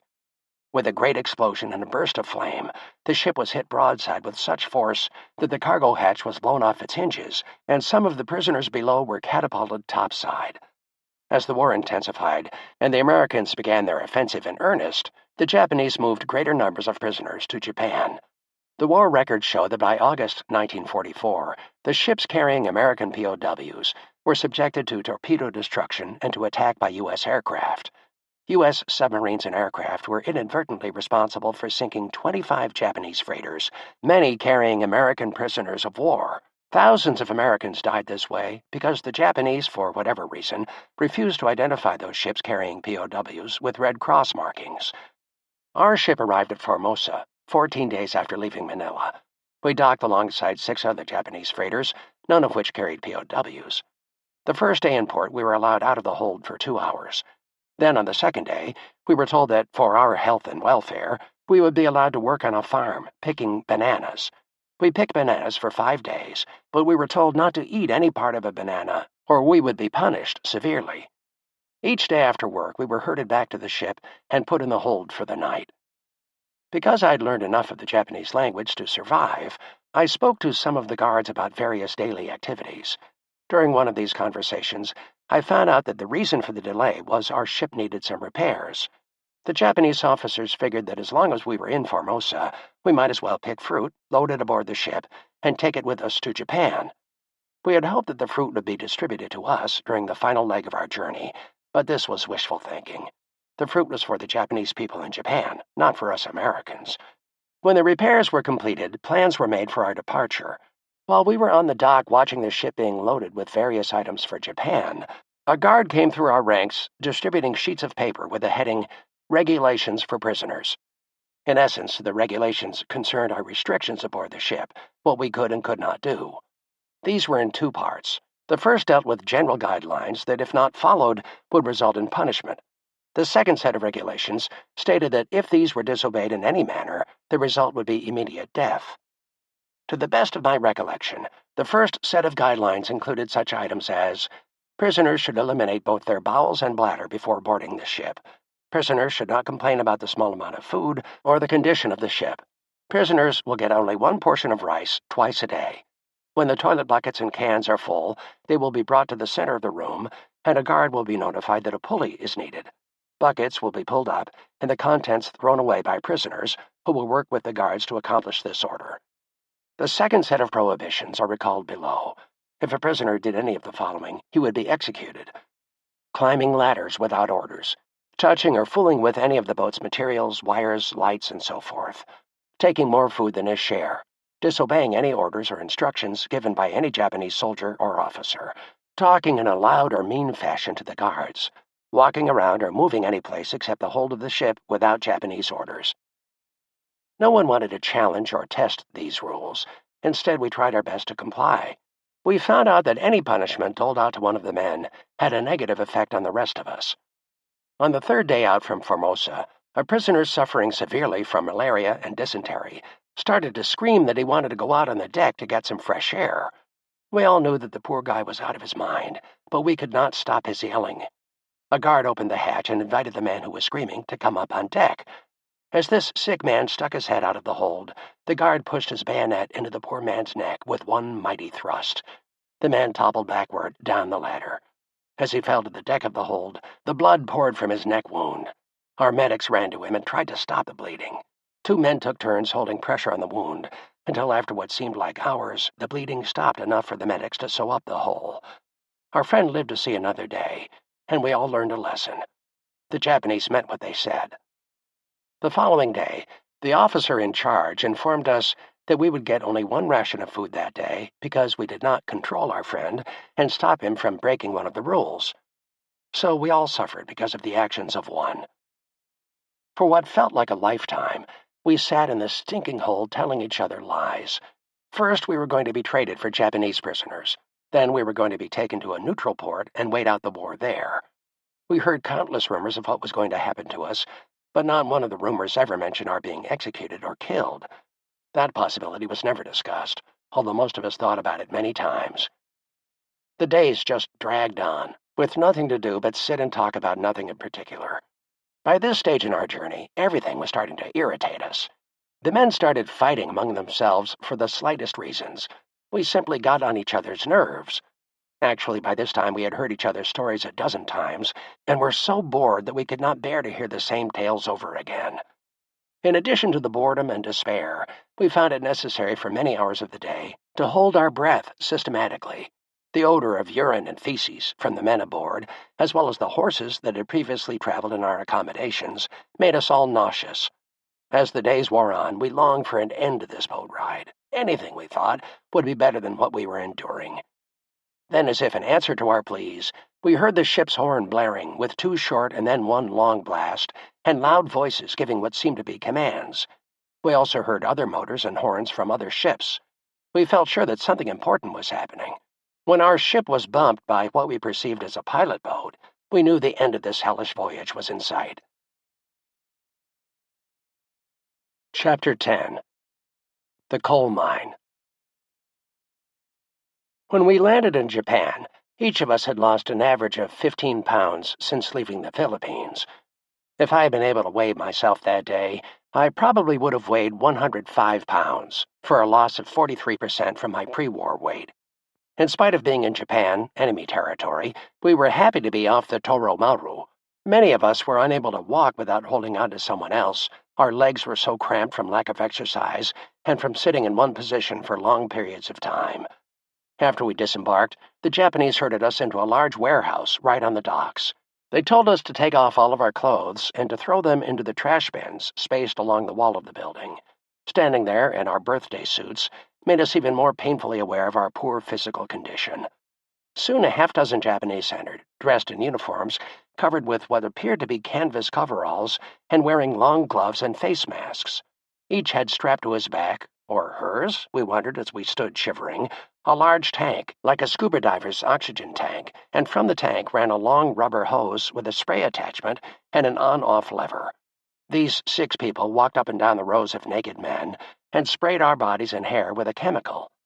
Had we known about the German concentration camps where people were gassed to death in a similar fashion, we would have thought that was what was happening to us. In fact, we were only being deloused. The Japanese wanted to eliminate any chance of our bringing parasites into Japan.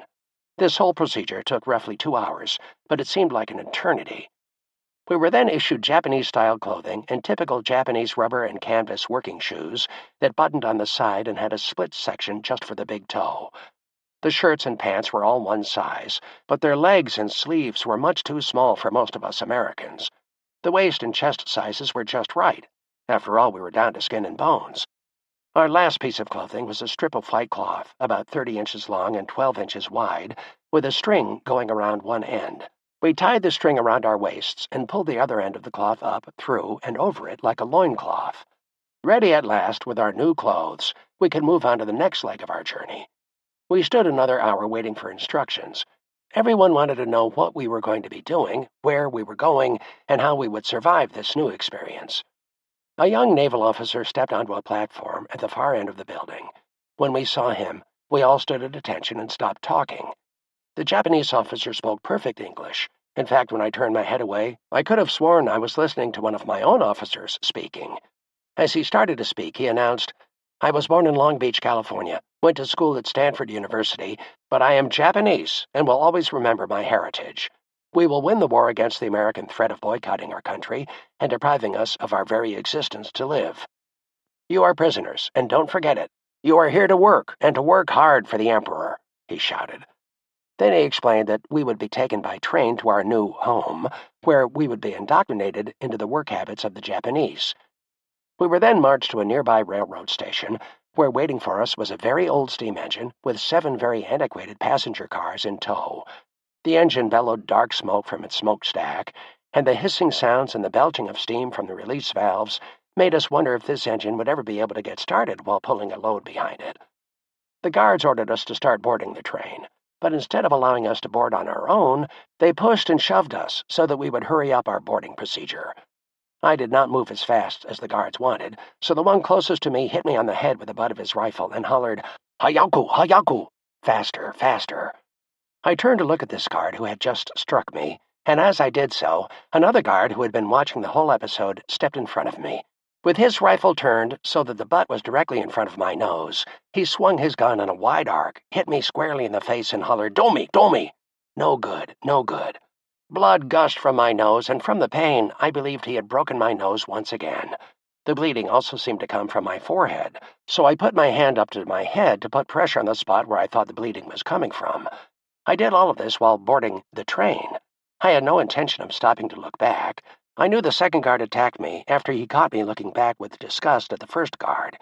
At last we were all aboard the train, still without having the faintest idea of where we were or where we were going. We no longer fantasized that we were going to be traded for Japanese prisoners, for we felt certain that our time as prisoners of war was going to continue until the war ended. This unhappy bunch of Americans felt that we had lost whatever chance we had of being released now that we were in Japan.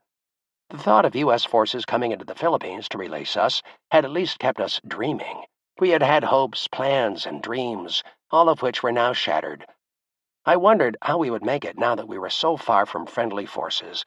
I kept thinking of all the Filipino people who had waved at us, showed the V sign, and had been our friends. What was it going to be like here in enemy territory? How long would this go on?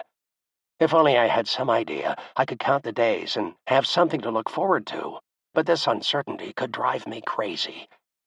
I could not figure out the answers to my questions. I did arrive at some important conclusions, however, while on that train ride through Japan. I would make it. I would go home, and I would get even with those bastards, the ones who beat and tortured me, the ones who deprived me of my dignity, the ones who killed my friends. This little speech that I made to myself helped me figure out how I was going to deal with each day's activities and problems. First, I decided that I would have to keep busy. Even if I was tired, I would have to do something each day to stimulate my mind and to make me want to face tomorrow. Second, I would not just sit back and let the Japanese do whatever they wanted to me. Instead, I vowed to have a voice, even if only a small voice, in any decision that affected me personally. Third, I would use my knowledge of the language to communicate on a regular basis with the Japanese I encountered. And last, I would never forget my main objective, to survive and return home. Therefore, everything I did from that day on was weighed against the probability of my going home if I do such and such. Like the days on the Bataan March, when I looked down the road to fix my eyes on a goal, a place to aim for, I would search for anything that would help me reach my objective. After 6 hours, the train blew its whistle and the bell rang, announcing its arrival. The train continued slowly for another 10 minutes and finally came to an abrupt stop. At the command of the officer in charge, we began disembarking. When I stepped off the train, I saw for the first time what a Japanese city looked like, and I was not impressed. As I looked around, I could have sworn that I had seen this town before in a magazine or newspaper. It was so typical of what I expected that I was not shocked, as some of my friends were. The homes were made out of bamboo, with thatched roofs. I saw only one building constructed of brick, and that looked like a government facility. Few automobiles were on the street, and they seemed quite old, just barely chugging along. Some of the townspeople had gathered at the train station to see what we Americans looked like. They just stood there, in their typical Japanese attire, waiting for something to happen. As we marched off the train, we took a look around, just to get our bearings, and saw civilians gawking and pointing at us as if we were animals in a cage. With muffled laughs and derogatory gestures, they made us feel as if we were cowards. Without a single word, they stripped us of our dignity. We felt they were thinking that we had been afraid to fight, that we had just given up. We even looked like beaten men. We had been taken like animals in a trap, beaten and tortured, and made to feel worthless. Now, once again, we were being humiliated. Once we were all off the train, the guards counted us to ensure that all of us who had survived the voyage were present. We then began another march, but not as bad as before. We walked for about 4 miles before we saw in the distance a large compound with a wooden fence 6 feet tall that was topped with 2 feet of barbed wire. As we approached the area, 1-story wooden barracks came into view. Then, as we got closer, we could tell that this was going to be our camp. Once inside, we saw row after row of barracks, all on the right side of the camp. Apparently, the Japanese were expecting at least another 1,000 men. Our original contingent of 500 prisoners was augmented early in 1944 by another 800 American, 200 Australian, and about 150 Javanese soldiers captured in the battle for Sumatra. Then, in February 1945, the last group of Americans arrived, 95 men who had survived the bombing and torpedoing of the Japanese freighter that was ferrying them from the Philippines to Japan. This brought the total number of POWs in our camp to 1,700 men. Each of the 35 barracks was identical, about 65 feet long, 15 feet wide, and divided into 7 rooms. The front room was reserved for the barracks leader and his assistant, and the other 6 rooms each housed 8 men. Running the length of the barracks was one 3-foot-wide interior corridor on the side of the building. From this aisle, we entered our sleeping room by stepping up onto a small, foot-high platform, which also served as our sitting area in front of the room, and then sliding the wood-framed door covered with rice paper either to the left or the right. The wooden floor was covered with typical straw mats. Each room had a large window that could be opened, but in winter, the cold breeze seeped through the many cracks caused by poor construction. Each prisoner had one thin mattress stuffed with straw and one heavy, coarse blanket. When it was cold, all 8 of us in the room would move as close together as possible to allow our body heat to generate more warmth. Extending the full width at the very front of the barracks was our latrine. It consisted of 4 cubicles with nothing more than holes in the floor where our body waste was collected. Little did I know then that I would be spending the next 3 years in this environment. Up to this point, we still did not know what we were supposed to do. What was our work going to be? That was the question of the day.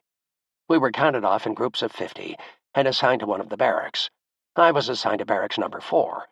In the middle of the compound, we found the POW showers and our mess hall, and on the left side of the camp were the Japanese headquarters, their barracks, and their eating area. That evening, we were each given our own bento box. About 7 inches long, 4 inches wide, and 2 inches deep, it had a cover with a 1-inch lip that just fit over the bottom section. It was made of wood, and the outside was lacquered, a shiny deep brown.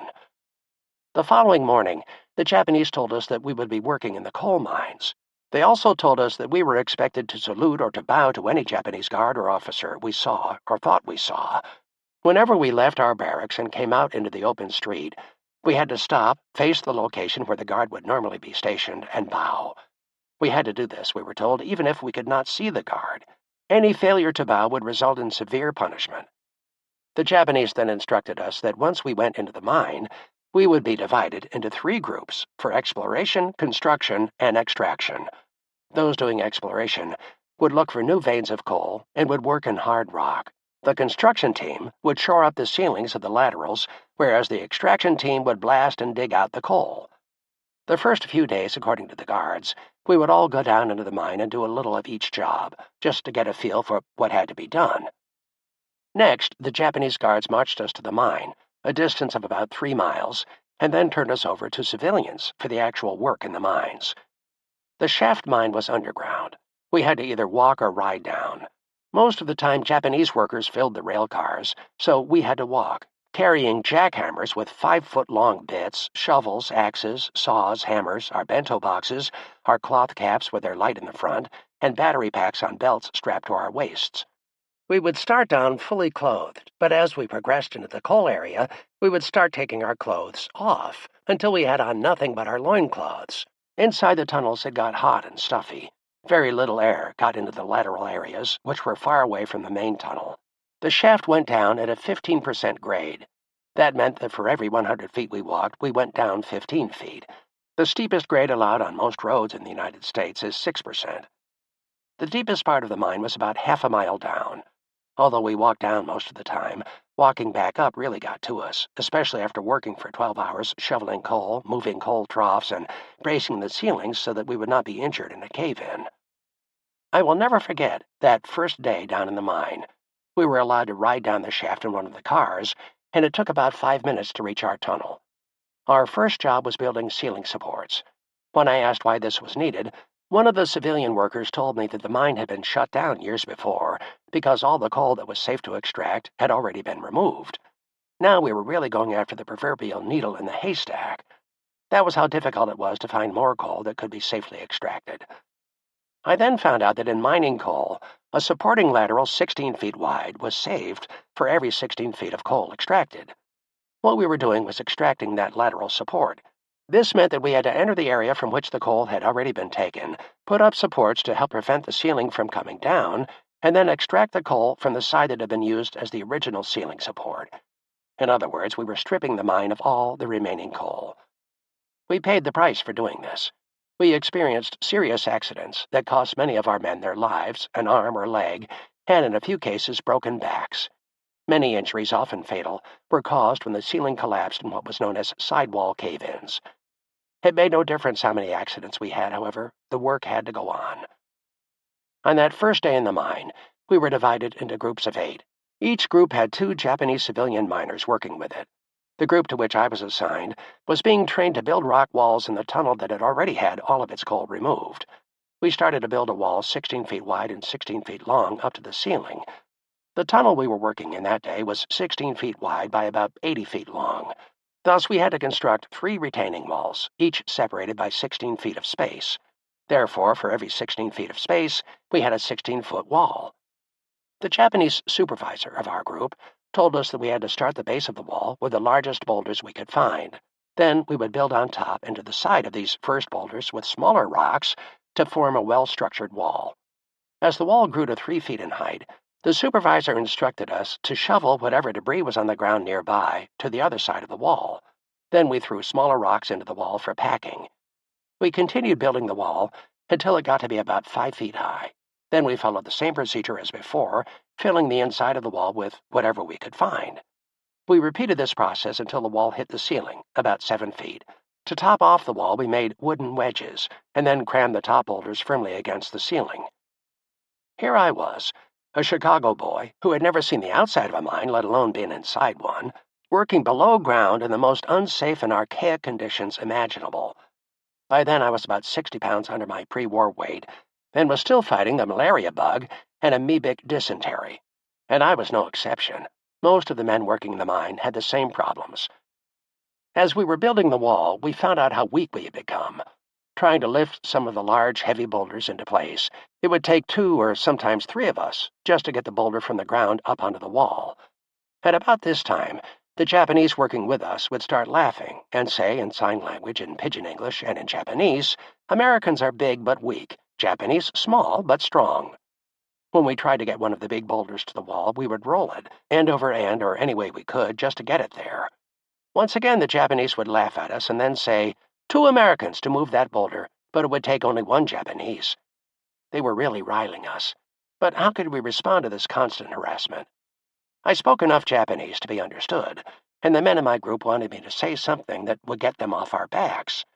After thinking for a few minutes, I realized that if 1 Japanese could do the work of 2 Americans, we could finish our work faster and have time to rest. I waited for the next time that the Japanese were going to say something nasty about our not being able to do something. Sure enough, as soon as we tried to lift another heavy boulder onto the wall, one of the Japanese laughed and said, 2 Americans for what 1 Japanese could do. This was my chance. I motioned to the one in charge and said, "Why don't you show us how you would do it?" Within seconds, he got up, spit on his hands, grabbed the boulder around the center, and lifted it into place on the wall. I started to applaud. Then the rest of the men caught on and also applauded. Not to be outdone, the other Japanese man went over to a boulder much larger than the first man's, and with a loud grunt, he lifted it up onto the wall and shifted it around until it fit into place alongside the others. Once again, we all applauded. The 2 Japanese men took a bow and started to help us build the wall. They were so proud to have Americans applauding them that they wanted more, and we gave it to them. We thanked them, bowed to them, shook their hands, patted their backs, and applauded some more. They loved it all. We knew what we were doing, just using some very simple psychology on them, and it worked. When we finished this 10-hour work shift, we were allowed to ride the car's topside. Then we were herded into a huge bathroom, literally, a room with 3 tubs of hot water that were heated by a large gas water heater. Each tub was about 20 feet long, 10 feet wide, and 3 feet deep at its deepest part. A seat went around the entire inside of the tub. We also had soap, small wooden dunking buckets, and an assortment of small rags. I discovered in short order that I should not use the soap in the water. Instead, I got in the tub and soaked, letting my body relax. Then I got out of the tub, soaped down, and poured buckets of hot water from the tub all over me. When I finished that routine, then I returned to the tub to soak for a little while longer. As we found out later, the shift that finished work first enjoyed clean hot water, the second shift got dirty hot water, and by the time the third shift finished work, these men got murky, very dirty hot water.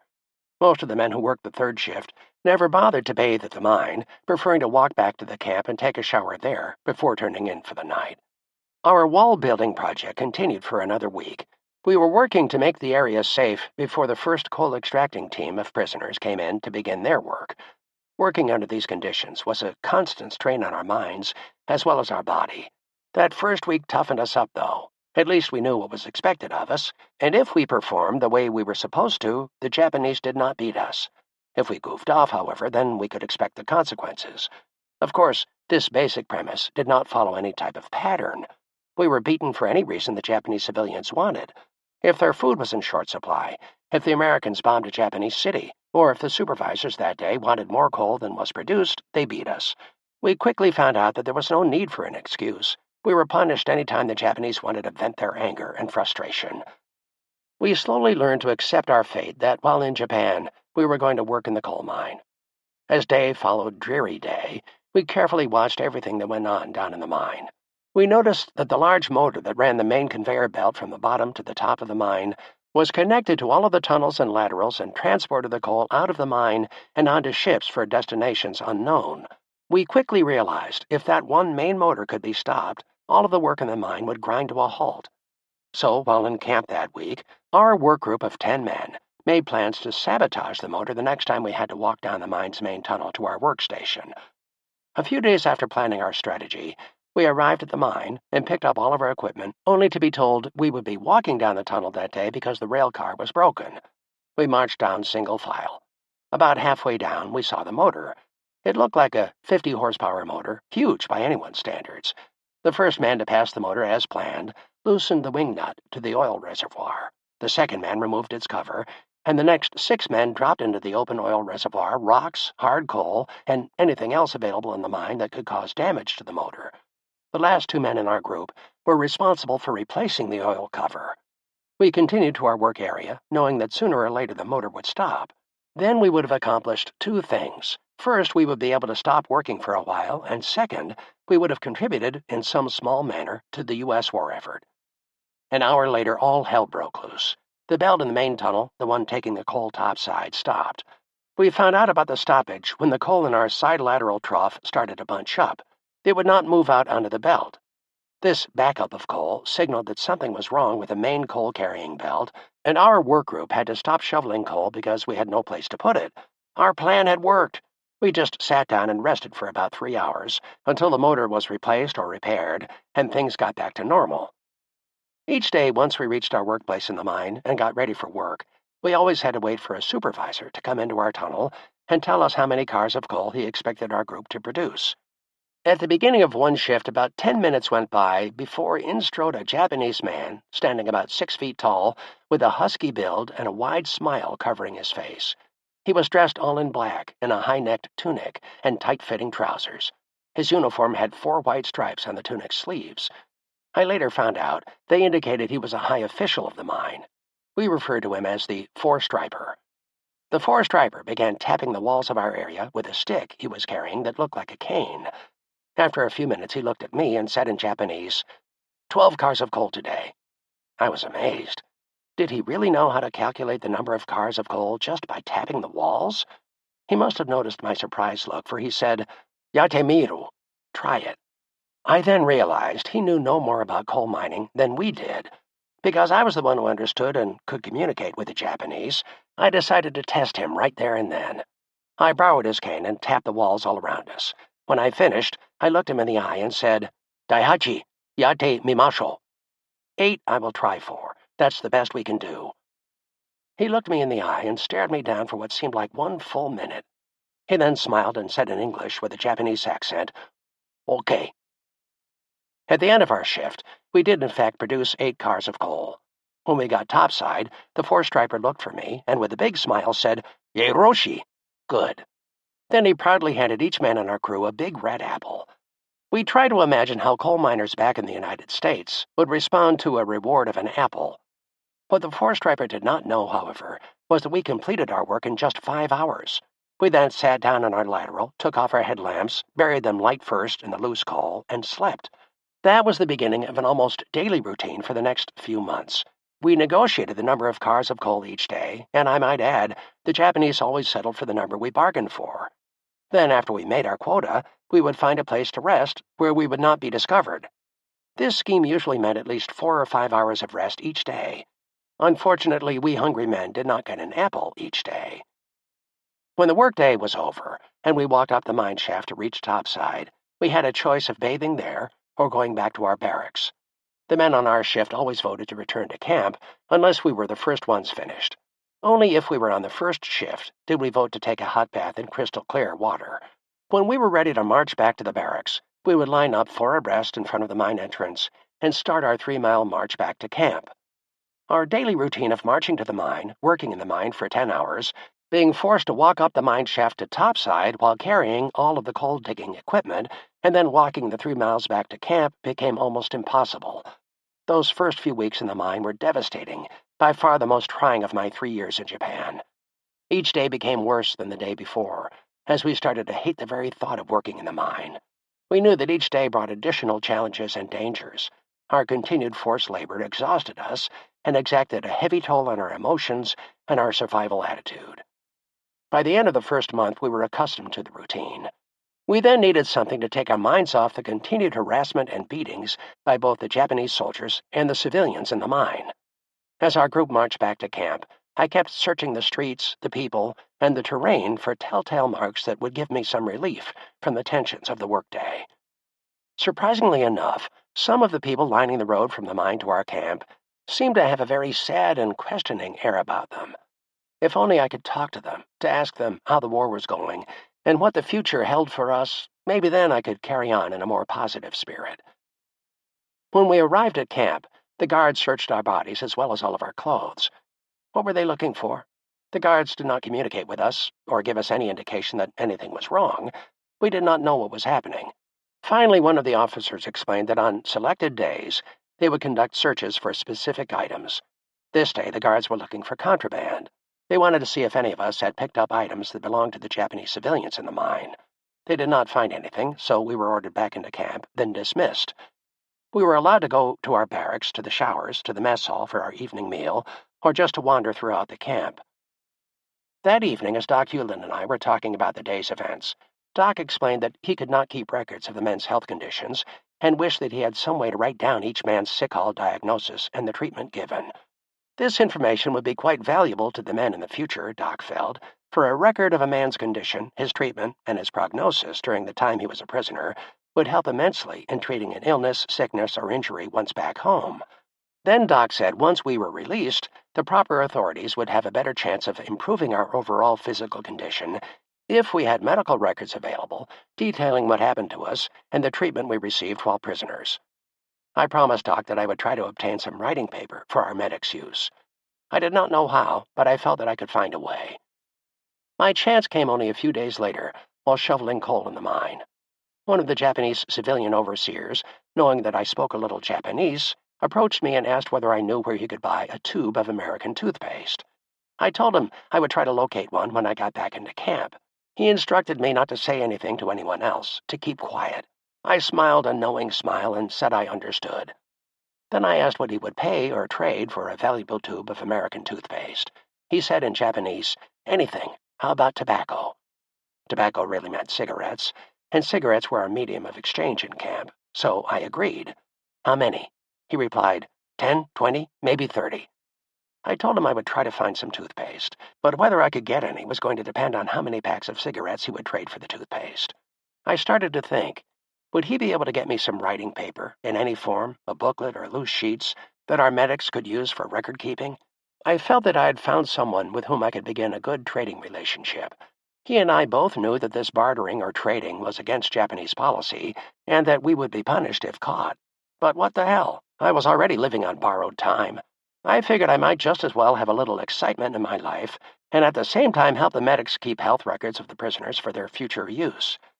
Little did I know then how important a copy of my wartime medical records would be when seeking assistance from the Veterans Administration once I got back to the United States. I introduced myself to the overseer as Tenney-san, Mr. Tenney. He said his name was Moto-san. He came from Kyoto and was here just to work in the mine and train the prisoners on how to produce coal.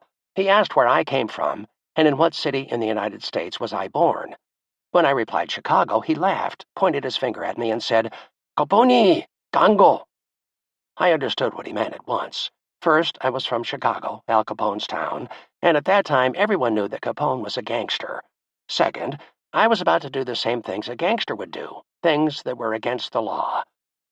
Moto-san was a small man, about 5 feet 4 inches tall, and not more than 120 pounds. He had jet black hair, which he kept short because of all the coal dust, and he looked much younger than his 45 years. The one thing that set him apart from the rest of the prison guards were his eyes. Bright, shining, and the happiest eyes I had ever seen. They looked mischievous, but loaded with fun.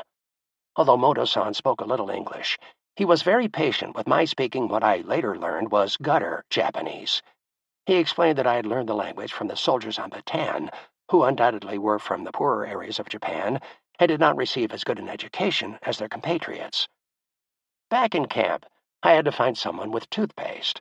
We Americans had never received any Red Cross packages, so when seeking something that would normally be found in a Red Cross box, we contacted some of the POWs in our camp from as far away as Australia, China, England, and Java. The Javanese soldiers arrived in excellent health, not having endured the Bataan March, and the Japanese did not hate them as much as the guards hated us Americans. Of course, the English and Australians were Caucasians, which led the Japanese to dislike them almost as much as they despised us Americans. Generally, the Javanese prisoners were treated much better than the Filipinos or Americans.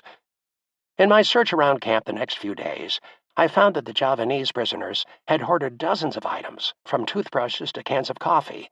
Apparently, when a Javanese prisoner received a Red Cross box while a prisoner in Java, he kept the contents for future use. When I questioned them about this practice, they said they had saved the goods for a rainy day. The fact was that I could find almost anything simply by passing on the word that I wanted an item. Cigarettes would buy just about anything in the camp, from rice to having an experienced bone breaker fracture a bone or two just to keep the man out of work and the mind for a week, a month, or maybe forever. I could also purchase it with U.S. currency or IOUs that were properly signed and witnessed by our camp commander and made payable after the war ended. These IOUs were supposed to be paid in U.S. dollars once we received our back pay from the government. Major John Mamero, our American camp commander, told me privately that the notes would not stand up in any court and were not even worth the paper they were written on. But if they were what the Javanese men wanted, it was agreeable with him. One of the reasons Major Mamero felt the notes could never be collected was that the prices asked were outlandishly high, and undue pressure was applied to influence the exchange. For example, an aspirin tablet would require a promissory note for $100, or for a ration of rice, an IOU for $100. None of the note signers ever intended to renege on their debts, but hunger and pain can cause anyone to promise anything to get relief. Before long, I found someone in the Javanese barracks with a nice new tube of Colgate toothpaste, still in its original box. He wanted 10 packs of cigarettes for it. At this time in camp, a bowl of rice cost 3 cigarettes, so the Javanese prisoner asked a mighty handsome price just for a tube of toothpaste. The price of rice fluctuated daily, depending on the probability of cigarettes being issued that day or the length of time since they were last issued. Our experience showed that we could expect 1 pack of 10 cigarettes every 4 to 7 weeks, give or take a few weeks in either direction. In other words, it was anybody's guess as to when cigarettes would be issued. This measure of uncertainty kept the value of rice and soup constantly fluctuating. In addition, of course, the value of everything else varied along with the inventory or availability of cigarettes.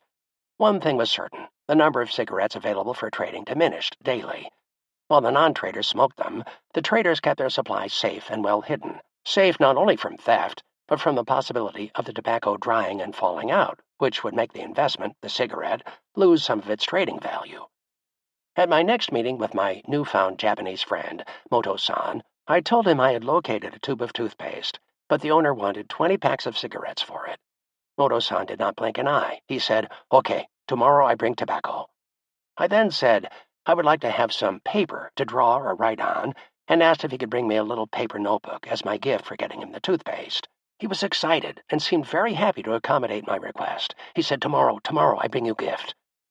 Thus, the stage was set for a new enterprise. A new business was going to operate right here in Japan, with a partnership between Moto-san and Tenney-san. What experiences lay ahead? The difference between what my Japanese friend asked for the toothpaste and what I told Moto-san was my commission, or profit, for the risk I was taking, the risk of being caught and put to death. Why was I willing to do this? Was it for the excitement or just the chance to eat a little better? I really did not take the time to think this through. I just decided to start trading. It seemed like an easy way for me to get more food and at the same time to provide some good benefits to my fellow prisoners in the camp. Of course, I liked the thrill of doing something daring, something different, and I would enjoy the attention from the medics after I was able to supply them with the paper necessary for recording our medical histories. I knew I had to be careful. First, I had to figure out how to avoid handing over the toothpaste before getting paid. If I did not receive my payment, I would still be obligated to pay the Japanese for his toothpaste. My second concern was to come up with a way to carry 20 packages of cigarettes in my clothes without being detected by the guards. A Japanese pack consisted of only 10 cigarettes, making them smaller and easier to carry back to camp and to hide than the larger American packs of 20 cigarettes. At last, I had to face the fact that on the day I was carrying in the contraband, the guards might search me upon my entry to camp. Finally, the day came for the trade. The arrangements were all made. Moto-san knew I was bringing the toothpaste down into the mine that day, and that he had to have 20 packs of cigarettes ready for me in just a plain wrapper. No one was supposed to know anything about our transaction. For my part, I carried the toothpaste out of the camp in one of my pockets. I knew the guards never searched us on leaving camp, only on coming back in. So I left camp, anxious for my first trading experience. We walked our normal route to the mine. Once there, the Japanese guards turned us over to the civilian workers. We arranged for the tools we would need that day: a jackhammer, 4 5-foot-long bits, a can of lubricating oil, 3 picks, 4 coal shovels, our headlamps, batteries, and belts, and of course 5 sticks of dynamite, blaster caps, and dynamite cord. Once we gathered all of the equipment, we entered the room where our Japanese civilian supervisor was waiting. I spotted Moto-san at once, and he acknowledged me. That day, our group started down the mine shaft in a rail car, which was a real treat. Once in our lateral, we assembled the jackhammer and inserted a starter bit into the head. At about that same time, Moto-san spoke up. "Today we get only 7 cars of coal, no problem." With that, he sat down on the outside of the lateral and called me over. He asked me if I had the toothpaste, and when I responded yes, he opened his tunic and displayed 20 packs of cigarettes just as he had promised. I explained as best I could that I did not want the cigarettes then. I would get them right before we started to go topside. He agreed to this and instructed me to go back and work with the group to get 7 cars of coal. Oh, during that workday, I was as nervous as a cat. All I could think of was what I would do and say if I got caught. How was I going to get these cigarettes back to the camp? Then I had an idea. I could tie them around the inside of my thighs with some of the dynamite cord. That way, even if I was searched, the guards would not find them. They rarely did a complete body search, especially on the 4 a.m. shift I was working. The Japanese had instituted 3 12-hour shifts, and every 10 days we rotated shifts. We used to joke wryly that the Japanese invented the 36-hour day with the 10-day work week. Anyway, the day shift got searched most often, and the other shift just occasionally. So I waited to trade until I was on a shift that was met by only a few guards at the camp's entrance. If the Japanese wanted to do a complete search, they would have to search about 600 men. When we filled our required 7 cars of coal, we were told to rest for a while. Each of us knew that meant to bury our lights in the loose coal and stay quiet, for even the Japanese civilians wanted a little rest now and then. I approached Moto-san and showed him the piece of dynamite cord I had saved for tying the cigarettes to my thighs. When he saw and heard what I was going to do, he said, "Very good, very good." He opened the top buttons of his tunic and slowly brought out the cigarettes, which were wrapped in 2 packages of 10 packs of cigarettes. He placed these 2 packages next to my bento box. At the same time, I picked up my jacket and pulled out from one of the pockets the tube of toothpaste in its original carton. When I handed Moto-san the tube of toothpaste, his eyes flashed a warm, happy acknowledgement. I then attached the cigarette packages to the inside of my thighs with the dynamite cord. When I finished, Moto-san handed me 2 notebooks of plain lined paper. The notebooks were small, about 3 inches by 5 inches, and without thinking, I slipped them into my jacket pocket. After walking up the mine tunnel and then walking the 3 miles back to camp with 20 packs of cigarettes tied to my thighs, I realized that I had earned my 10-pack commission. As I had expected, when we arrived at the entrance to the camp, the guards simply opened the gates and herded us in. Once inside, the guards started to give us a cursory search, just patting our bodies for contraband. Oh my God, I thought. I forgot about the notebooks of paper. What would happen if they found them? When the guard got to me, he patted my jacket, and when he reached the pocket, he stopped. He inserted his hand and brought out the 2 books of paper. He opened the books and flashed through them. He looked at me, laughed, and said, "Bie okane," no money. He was only looking for Japanese money coming into camp illegally, not for paper notebooks. It seemed that if the guards were given orders to search for one particular thing, that was all they looked for that day. Any other type of contraband could come in unchallenged. When the guard finished flashing through the 2 notebooks and found nothing in them, not even any writing, he put them back into my pocket and waved me through to the barracks. I had sweated profusely during the search. I was scared, not knowing what was going to happen, and knowing I was breaking the rules. As I walked toward my barracks that morning, I said to myself, "Yep, I made it, and tomorrow I will eat good. I'll buy an extra ration of rice." I felt good that night, and as I got ready to sleep, I wondered what would be next on my list of wants. I wanted to go home, but this was not possible now. I wanted to hold my wife in my arms and to caress her and tell her how much I missed her, but this also was impossible. It seemed that the few things I really wanted I could not have, so I resorted to the desires that I could fulfill. I was not alone in dreaming about my home, my family, my wife. Whenever a small group of us got together to talk about the past, we would always come around to our loved ones and our home life. What else was there to dream about, live for, and want to come home to? Chapter 11. Camp 17. As time went on and our work became more routine, many of us were virtually able to fall asleep while shoveling coal. Our bodies were so totally exhausted, and our energy so sapped, that we were able to do the shoveling as an action of our subconscious, sort of from rote memory. Like Pavlov's dog, we were conditioned to respond a certain way under a certain set of rules or circumstances. When the work or conditions became unbearable, when a man felt that another day down in the hole might be his last, either he paid to have someone break a bone in his body, or he broke his own hand, arm, or foot.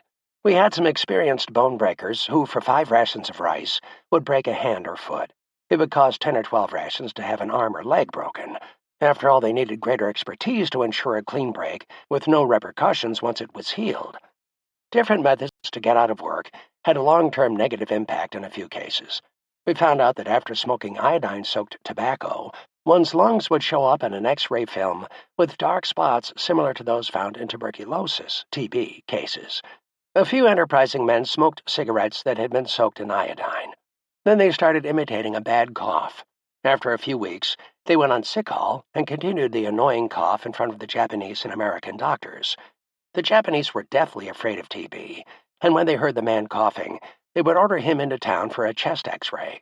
Then the news would come back that the man had signs of spots on his lung and that he should be isolated from the rest of the men and the Japanese guards. A special room had been set up far from any other camp activities, and the men with signs of TB were placed here for the duration. They were allowed outside for exercise only 30 minutes a day. The rest of the time, they were confined. Unfortunately, the TB room housed some men who really were infected with tuberculosis.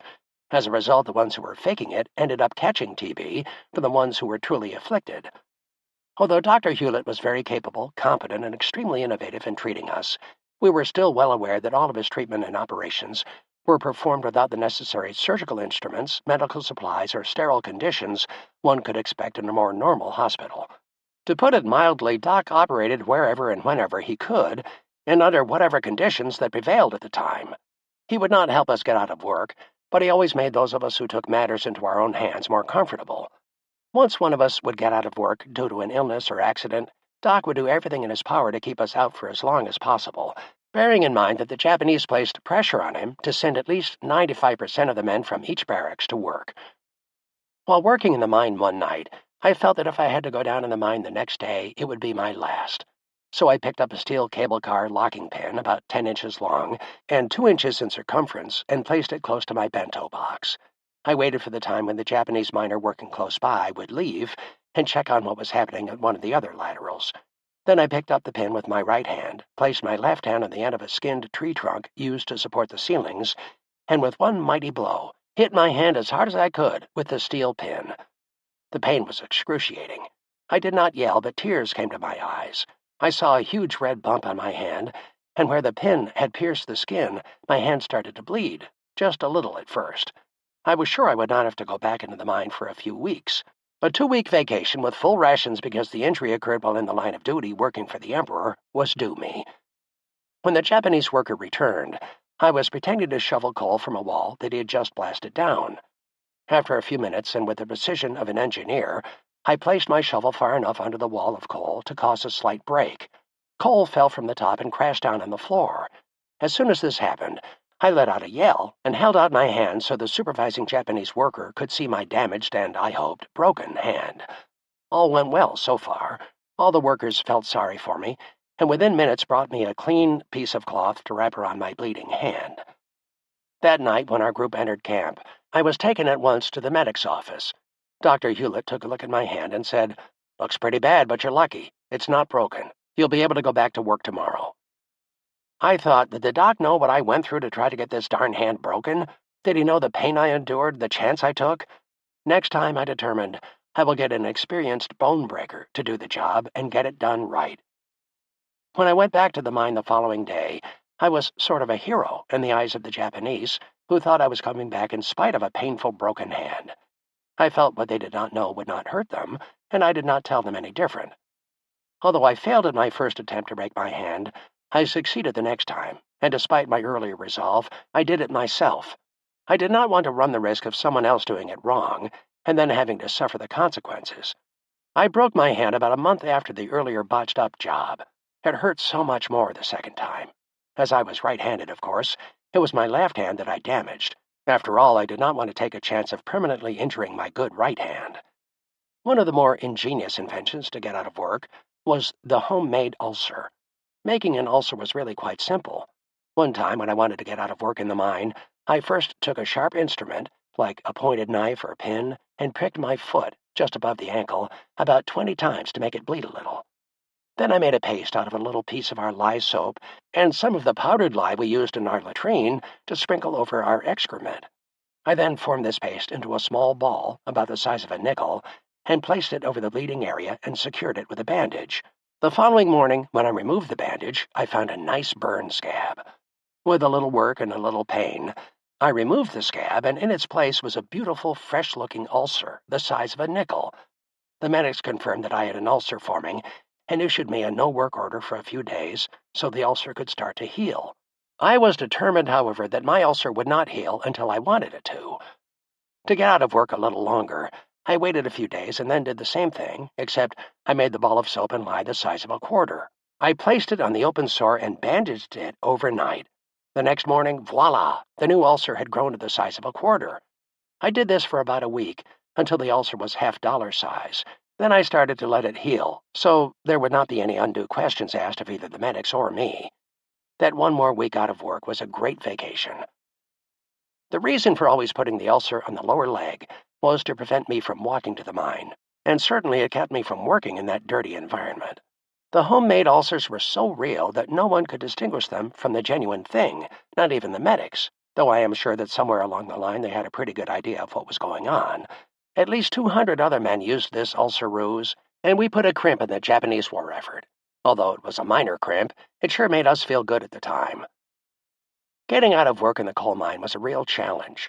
Not only did a man have to break a bone, get caught in a mine cave-in, or develop ulcers on his legs, but he wanted to be sure that whatever happened, it happened in the mine. That way, if he stayed in camp on sick call, he would still get full rations. If he had an accident while in camp that prevented him from working in the mine, he would only get half rations. And if he got sick, he only got 2 meals a day. On a few occasions, a man in our group would start screaming, literally going berserk. The confinement within the mine, the working conditions, or the constant fear of dying caused many men to go off their rockers, some for just a few days, others for the duration. If the Japanese thought a man's dementia was incurable, they placed him in an isolation room adjacent to the TB room. If they thought he was faking it, however, they took him out to the parade ground, and 3 or 4 guards would hit him with wooden planks, rocks, sticks, their wooden slippers, and anything else they could get their hands on. This beating could last for upwards of an hour or 2, depending on how the guards felt at the time. In the meantime, I guess the word got out about my trade with Moto-san, for I was approached by another Japanese worker in the mine who said he would pay 50 packs of cigarettes for a pair of size 8 shoes. Another civilian worker in the mine wanted an American watch. I was in great demand as a trader of items found in our camp. I even traded with a few of our camp's guards. I got a kick out of it, and I always insisted that each trade includes some kind of writing paper as part of my payment. I realized that this much-needed paper was crucial for keeping the medical records of those men, myself included, who would survive this ordeal. But for now, my job was to find a pair of size 8 shoes. I let the Javanese prisoners know that I was looking for a pair of size 8 shoes in good condition. I also announced that the price was no object. As I expected, it did not take long before one of the Javanese men contacted me, saying he had a pair of size 8 shoes. He even brought them over to show me that they were just as good as new. He told me he wanted 30 packs of cigarettes and 10 rations of rice and soup. I countered with 20 packs of cigarettes and 10 rations of rice and soup. He accepted. All I had to do was arrange the trade, smuggle the shoes to the mine, and get the transfer of 10 rations of rice and soup. None of these problems would be easy to solve. Whatever my commission was on this transaction, I was really going to earn it. The only way I could get size 8 shoes to the coal mine was by putting them on my size 10.5 feet and walking them 3 miles to the mine. Getting the rations to the Javanese prisoner was another story. This part was going to be more difficult, because he was in a different barracks, did not work on my shift, and had a different job. I was a shoveler, and he was an explorer, so we did not see each other in the mine. I did have an alternative, however. During the past 6 months, I had had occasion to negotiate with a friend of mine who had broken both legs in a mine cave-in and was since assigned to the kitchen staff as a nail pusher. Let me explain the role of a nail pusher. At mealtime, all the men from the same barracks went into the mess hall at the same time. When we first arrived in camp, the Japanese assigned to each man in a barracks a number that was his alone and was printed on his shirt or jacket. When the barracks leader was ready for the men to come through the chow line, the nail pusher would set up that barracks board with all of the men's numbers on it. At each man's number there were 2 holes, one above the other, and when a prisoner came through the chow line, the nail pusher moved the nail from the top hole to the bottom hole to show that the prisoner had received his ration for that meal. Because I traded for cigarettes, and the men pulling kitchen duty within the camp had no such opportunity, I supplied some of the kitchen crew with cigarettes in exchange for extra rations. The first time I went through the chow line, the nail pusher would only pretend to move my nail from the top position to the bottom. He would move it only after I went back in line for my second ration, the one owed me for the cigarettes I had traded. This worked out so well that I had planned on using it to pay the Javanese prisoner for his shoes. Unfortunately, when I explained what I had in mind to the nail pusher, he refused, fearing it could lead to a shakedown by others in the Javanese men's barracks if someone saw him returning for a second ration. I had to agree. I renegotiated my deal for the shoes, and the Javanese prisoner settled for 30 packs of cigarettes and no meals. A pack of cigarettes increased in value as more time elapsed after the last cigarette issue, but at no time did a ration cost more than 1 pack of cigarettes. So, with the extra 10 packs, the Javanese could at least get the extra 10 meals he wanted.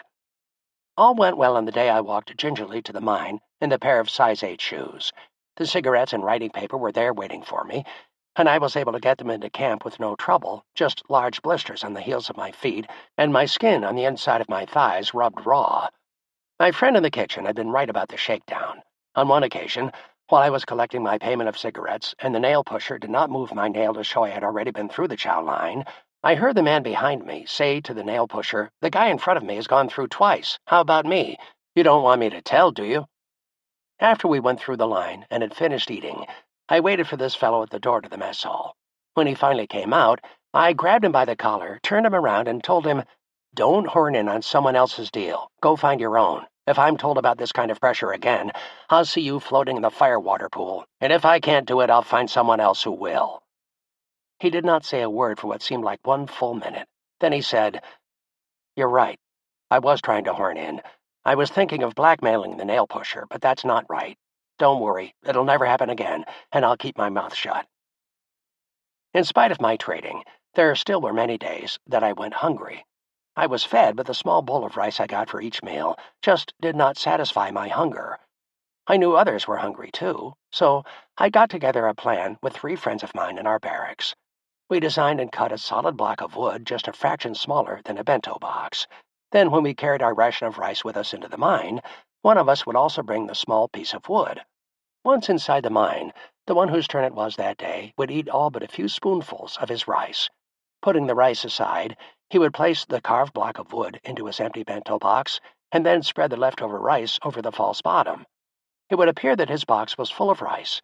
Then he would store his bento box in a very hot part of the mine so that the rice would sour. That night in the chow line, the man with the sour rice would show his bento box to the cook. After looking and sniffing at it to make sure it indeed was a full box of sour rice, the cook would say, "Throw it in the waste barrel. You have an extra ration due you today." Then the man 2 places behind the one who had just received the extra ration would dig down in the barrel for the piece of wood, and the next day he would get the extra ration. This scheme went on for 6 or 8 months, but not every day. Sometimes we would wait 3 or 4 days before the next person would use the carved block of wood for his free ration. We hungry men thought up more ways of getting more food. After a while, we would sell the block of wood to someone in another barracks, and the better eating system, as we called it, would continue for another few months. It is important to understand that we did not take food out of the mouths of other prisoners. Maybe the cooks did not eat all they could hold that day, or the Japanese issued the kitchen crew more rice for feeding the men. We knew that the cooks gave rations away any time they received something of value in exchange, so we figured that made what we did an acceptable practice. And not only that, we had fun doing something to help ourselves. In spite of the trading I did in the mine to earn cigarettes for extra rations, fully 90% of the 840 days I spent in that camp, I did not get enough to eat. Back in the mine, work went on as usual. We had a fairly good gauge of what was happening with regard to the war. If the Americans bombed a city in Japan, we would be beaten, but for no apparent reason. If the Japanese lost a ship during a naval battle, we would be beaten once again. The guards and the civilians would also get mad as hell when we would not believe their stories about how the war was going. At one point, one of the Japanese civilian workers brought into the mine a copy of that day's newspaper. On the front page, as big as life, was a picture of Hollywood, California, showing the intersection of Hollywood and Vine. Standing next to a street sign were 4 Japanese soldiers with their arms around 2 of America's famous movie stars, Rita Hayworth and Ginger Rogers. The headline, I was told, said, "Hollywood beauties meet Imperial Japanese soldiers in the United States' most famous city, Los Angeles." When I started to laugh, a Japanese overseer hit me across the face with a scoop portion of a coal shovel, breaking my nose, cutting a 2-inch gash under my lower lip, and knocking a couple of my teeth loose. He simply wanted to remind me that the Japanese paper told its citizens the truth, and we should not laugh at or doubt the stories. Most of the crews working in the mine had at least 2 Japanese civilians as overseers or guards. This arrangement made trying to get even for beatings an almost impossible task. Also, we could not do anything or escape afterward, much less muster the energy or stamina to retaliate. We found out early that each of us had to play the game openly, the Japanese way, but secretly, we had plenty of ways of evening the score with our enemy. On one such occasion, we found ourselves working just a few hundred feet from a Japanese crew. Both of our crews were shoveling coal. First we drilled, then we blasted, and finally we started to shovel coal into the trough that carried the coal out to the waiting cars. We noticed that although they started at different points, the Japanese crew's loaded cars ended with our cars on the same single track leading to the unloading bin topside. As each car was loaded, we placed a metal disc bearing our group's number on a hook on the front of the car. These discs were used to monitor the number of loaded cars that each group produced, for an attendant would remove the numbered disc from each car that arrived at the unloading bin and would record it as a credit toward each group's assigned quota. This particular day, I was a leader of our group, and we developed a plan to get credit for the Japanese group's cars. First, we had to take up some of our track leading to the main tunnel and move it so that we could push the Japanese workers' cars from their location onto the new track and into our location. Once we had accumulated 6 cars of coal produced by the Japanese, we moved the track to its original position and then placed our tags on the newly acquired coal-filled cars. Our quota was 10 cars of coal that day, and when the day was over, we produced 10 cars, 6 from the Japanese crew and 4 of our own. When we arrived topside and waited for roll call, we were greeted with a gift of appreciation, a pack of cigarettes and an apple. We silently laughed and accepted our reward with grace and dignity, while the Japanese group that had been working near us was chastised for only producing 4 cars of coal. Not one in the Japanese group would speak out and explain that something was wrong. Instead, they just stood at attention and responded with a loud "Hi!" That day we worked twice as hard stealing the coal as we would have if we had shoveled it, but we had the satisfaction of outwitting the enemy, as well as making our small contribution to the war effort. It was the beginning of winter, a light snow was falling, and our barracks was as cold as an icebox. Working in the mine at least kept us warm, so one day the Japanese told us, "For your health and welfare, we will allow you to work in the mine an extra hour each day." Of course, no clock recorded our comings and goings. When we stopped working was all up to the civilian workers. Obviously, if we were still shoveling coal from a recent blast, we had to stay until it was all done. This one extra hour usually stretched to 2. One of my most interesting recollections of the years I spent working in the mine occurred around Christmas time. One of the Japanese civilians who was then working with us told me that he loved flowers and plants and asked me if I knew anything about flowers. I realized at once that if I said yes, I might very well get out of doing some hard work, so I said, "Yes, I also love flowers. What would you like to know?" He explained that he wanted to be a horticulturalist and wanted to know the English names for many of the plants and flowers. "Of course I will help," I said. "Bring some pictures down into the mine, and I will give you the English names." This pleased him very much. Although we had nicknamed him Happy-san after the character in Snow White and the Seven Dwarfs, his real name was Satokibi-san, Mr. Sugarcane, and he asked me to call him Sato-san. His nickname came about because he was always happy-go-lucky. Nothing seemed to bother him.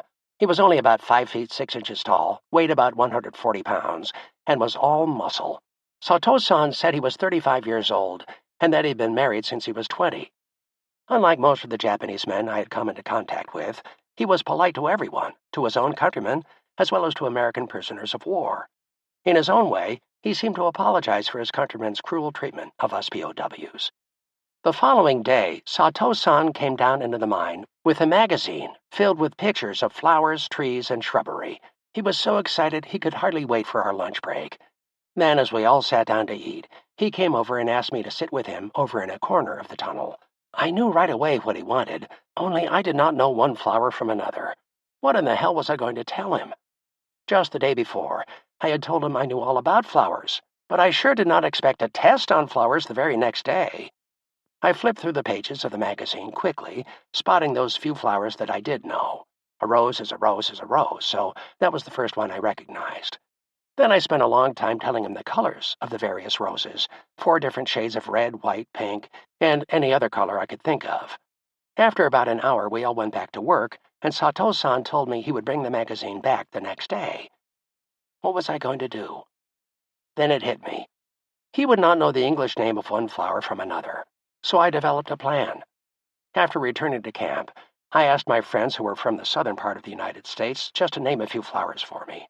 I did not want their descriptions, just their names. I thought people from the South saw and understood more about flowers than city boys like me, who only recognized flowers when they were in vases on a table. After getting a dozen or so names of flowers, I went to sleep that night feeling that the next few weeks could be more relaxing than normal, in other words, with less work and more talk. I felt really good, not just for myself, but for our whole group, as we were all in the same boat together. If one sat out, we all sat out. That was the way our group voted when we started out. We had all assumed that a supervisor or civilian worker would someday take time out to converse with me, because I understood the Japanese requests better than most of the men in our group. The following day, just as we had expected, our Japanese worker wanted to talk about flowers during our lunch break.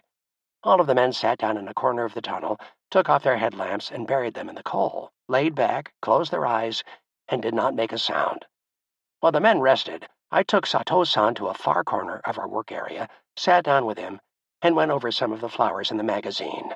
Even though I did not know a tulip from a violet, here I was ready to bullshit this Japanese into believing I was a horticultural hotshot. I convinced myself all I had to do was remember names of flowers. After all, he would not know which flower was which.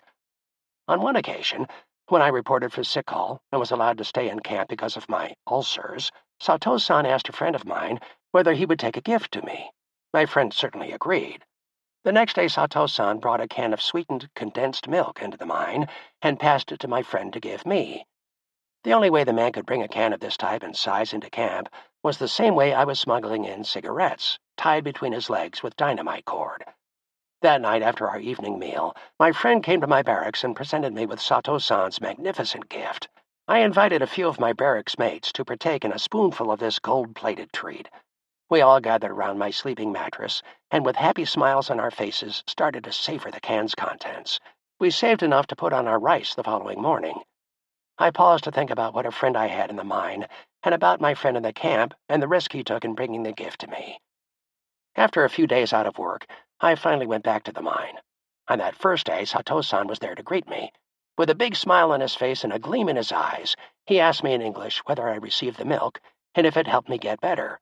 I told him how much I appreciated the gift, and I was sorry that I could not give him a gift in return. He was such a gentleman. He said he understood, and that all he wanted was for me to stay healthy until I returned home. Then we sat down and started all over again with the flower magazine. His education continued for about 4 weeks, and each day he would bring into the mine a little something for each of us. One day it would be candy, the next day a can of fish for us to put on our rice to add a little flavor. A few of the days he would give each of us a pack of cigarettes. He just wanted to show his appreciation for the time I was willing to spend with him and his sorrow for what we had to go through. Each day he would point to a flower in the magazine and ask, "In America, what is name?" I would then recall one of the names I had memorized. I would slowly pronounce the flower's name, try to spell it, and then write it down for him to take home and study. Each day when we finished, I felt like a fool, not knowing any of the true names for the flowers he showed me. I also felt guilty, giving him these god-awful names for all of those lovely flowers.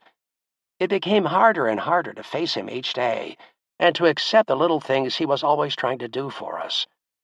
During one of our sessions, Sato-san told me about his always wanting to move to the United States after the war and to become a horticulturalist at the Golden Gate State Park in San Francisco. That was his big dream. Eventually, the workday would end, and we would make the same march back to camp, face the same guards, and do the same things at the same times. To relieve the boredom in our lives, I asked the Japanese officer in charge of our work detail if we could have a little entertainment on the days set aside for changing the shifts in the mine, or our day off, so to speak. To my surprise, he was happy about the idea, but he wanted me to give him more specifics before making a firm decision. In addition, he also suggested that I talk to Major Mamuro.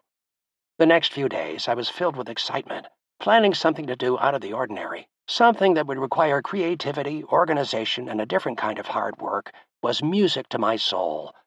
No doubt it was the best therapeutic medicine I could have had at this time of my life and in these circumstances. Chapter 12. Fun and Games. We were all tired of our forced labor and felt that we could not go on much longer. It was not just the work that got to the men, but the fact that we had nothing to keep our minds busy. Everyone in camp was bored with the daily routine of 12 hours of working, a little eating, and then a lot of dreaming. We needed something to take our minds off of our miserable circumstances. I listened to some of my friends singing, others telling stories, and a few just hamming it up. 4 fellows in my barracks had the sweetest harmony I had ever heard, and they entertained us by singing a few songs. That is when I got the idea for putting on some type of formal entertainment in camp, something we could look forward to each day off. Based on the Japanese officer's suggestion, I asked Major John Mamuro what he thought about our putting on some type of entertainment in the camp. Major Mamuro quickly agreed it was a good idea and something we needed for the men's morale. He then gave me permission to address the group during evening roll call. I wanted to tell them about my idea and get some feedback from them. I asked first if they were even interested in this idea. Second, I wanted to know if any of them played a musical instrument or had other talents that we could use in putting together a show. If anyone was interested and able to recite poetry, act, sing, tell jokes, or do anything else that could amuse or entertain us on our day off, I asked them to see me in the mess hall after roll call. Imagine my surprise when I got to the mess hall and found about 25 or 30 men waiting for me. Our inventory of interested and talented men consisted of 2 piano players, 6 men who played a variety of musical instruments, a quartet that had been singing together for almost a year, a variety of actors and storytellers, and 5 men who simply loved the idea of being female dancers in a musical. As the evening wore on, I realized we had the makings for a good musical comedy show. Everyone agreed to practice whatever part they would get in the upcoming event. The volunteers gave me unofficial authority to come up with an idea for a show and assured me that they would be behind me 100%. Major Mamuro was present at that first meeting. He was as excited about it as I was. He said, "Ten Spot, we need to do something to break the monotony here. If we don't, the men will go berserk. You can count on my help. I'll do anything I can." He then got permission from the Japanese to proceed with our plans. The major was quite a man who never asked the men to do anything that he was not prepared to do first. He stood at least 6 feet tall and was well built, even under these conditions. With his nose a little out of shape and a firm jaw, he looked just like a prize fighter who was willing to take on all comers. Major Memoir was about 37 years old, an old man for what we had to endure. On the day our group met, we agreed it would be great if we could have some type of entertainment every rest day. Major Memoir warned us that we would get no special consideration and that we would still have to work every day in the mine, just like the rest of the men.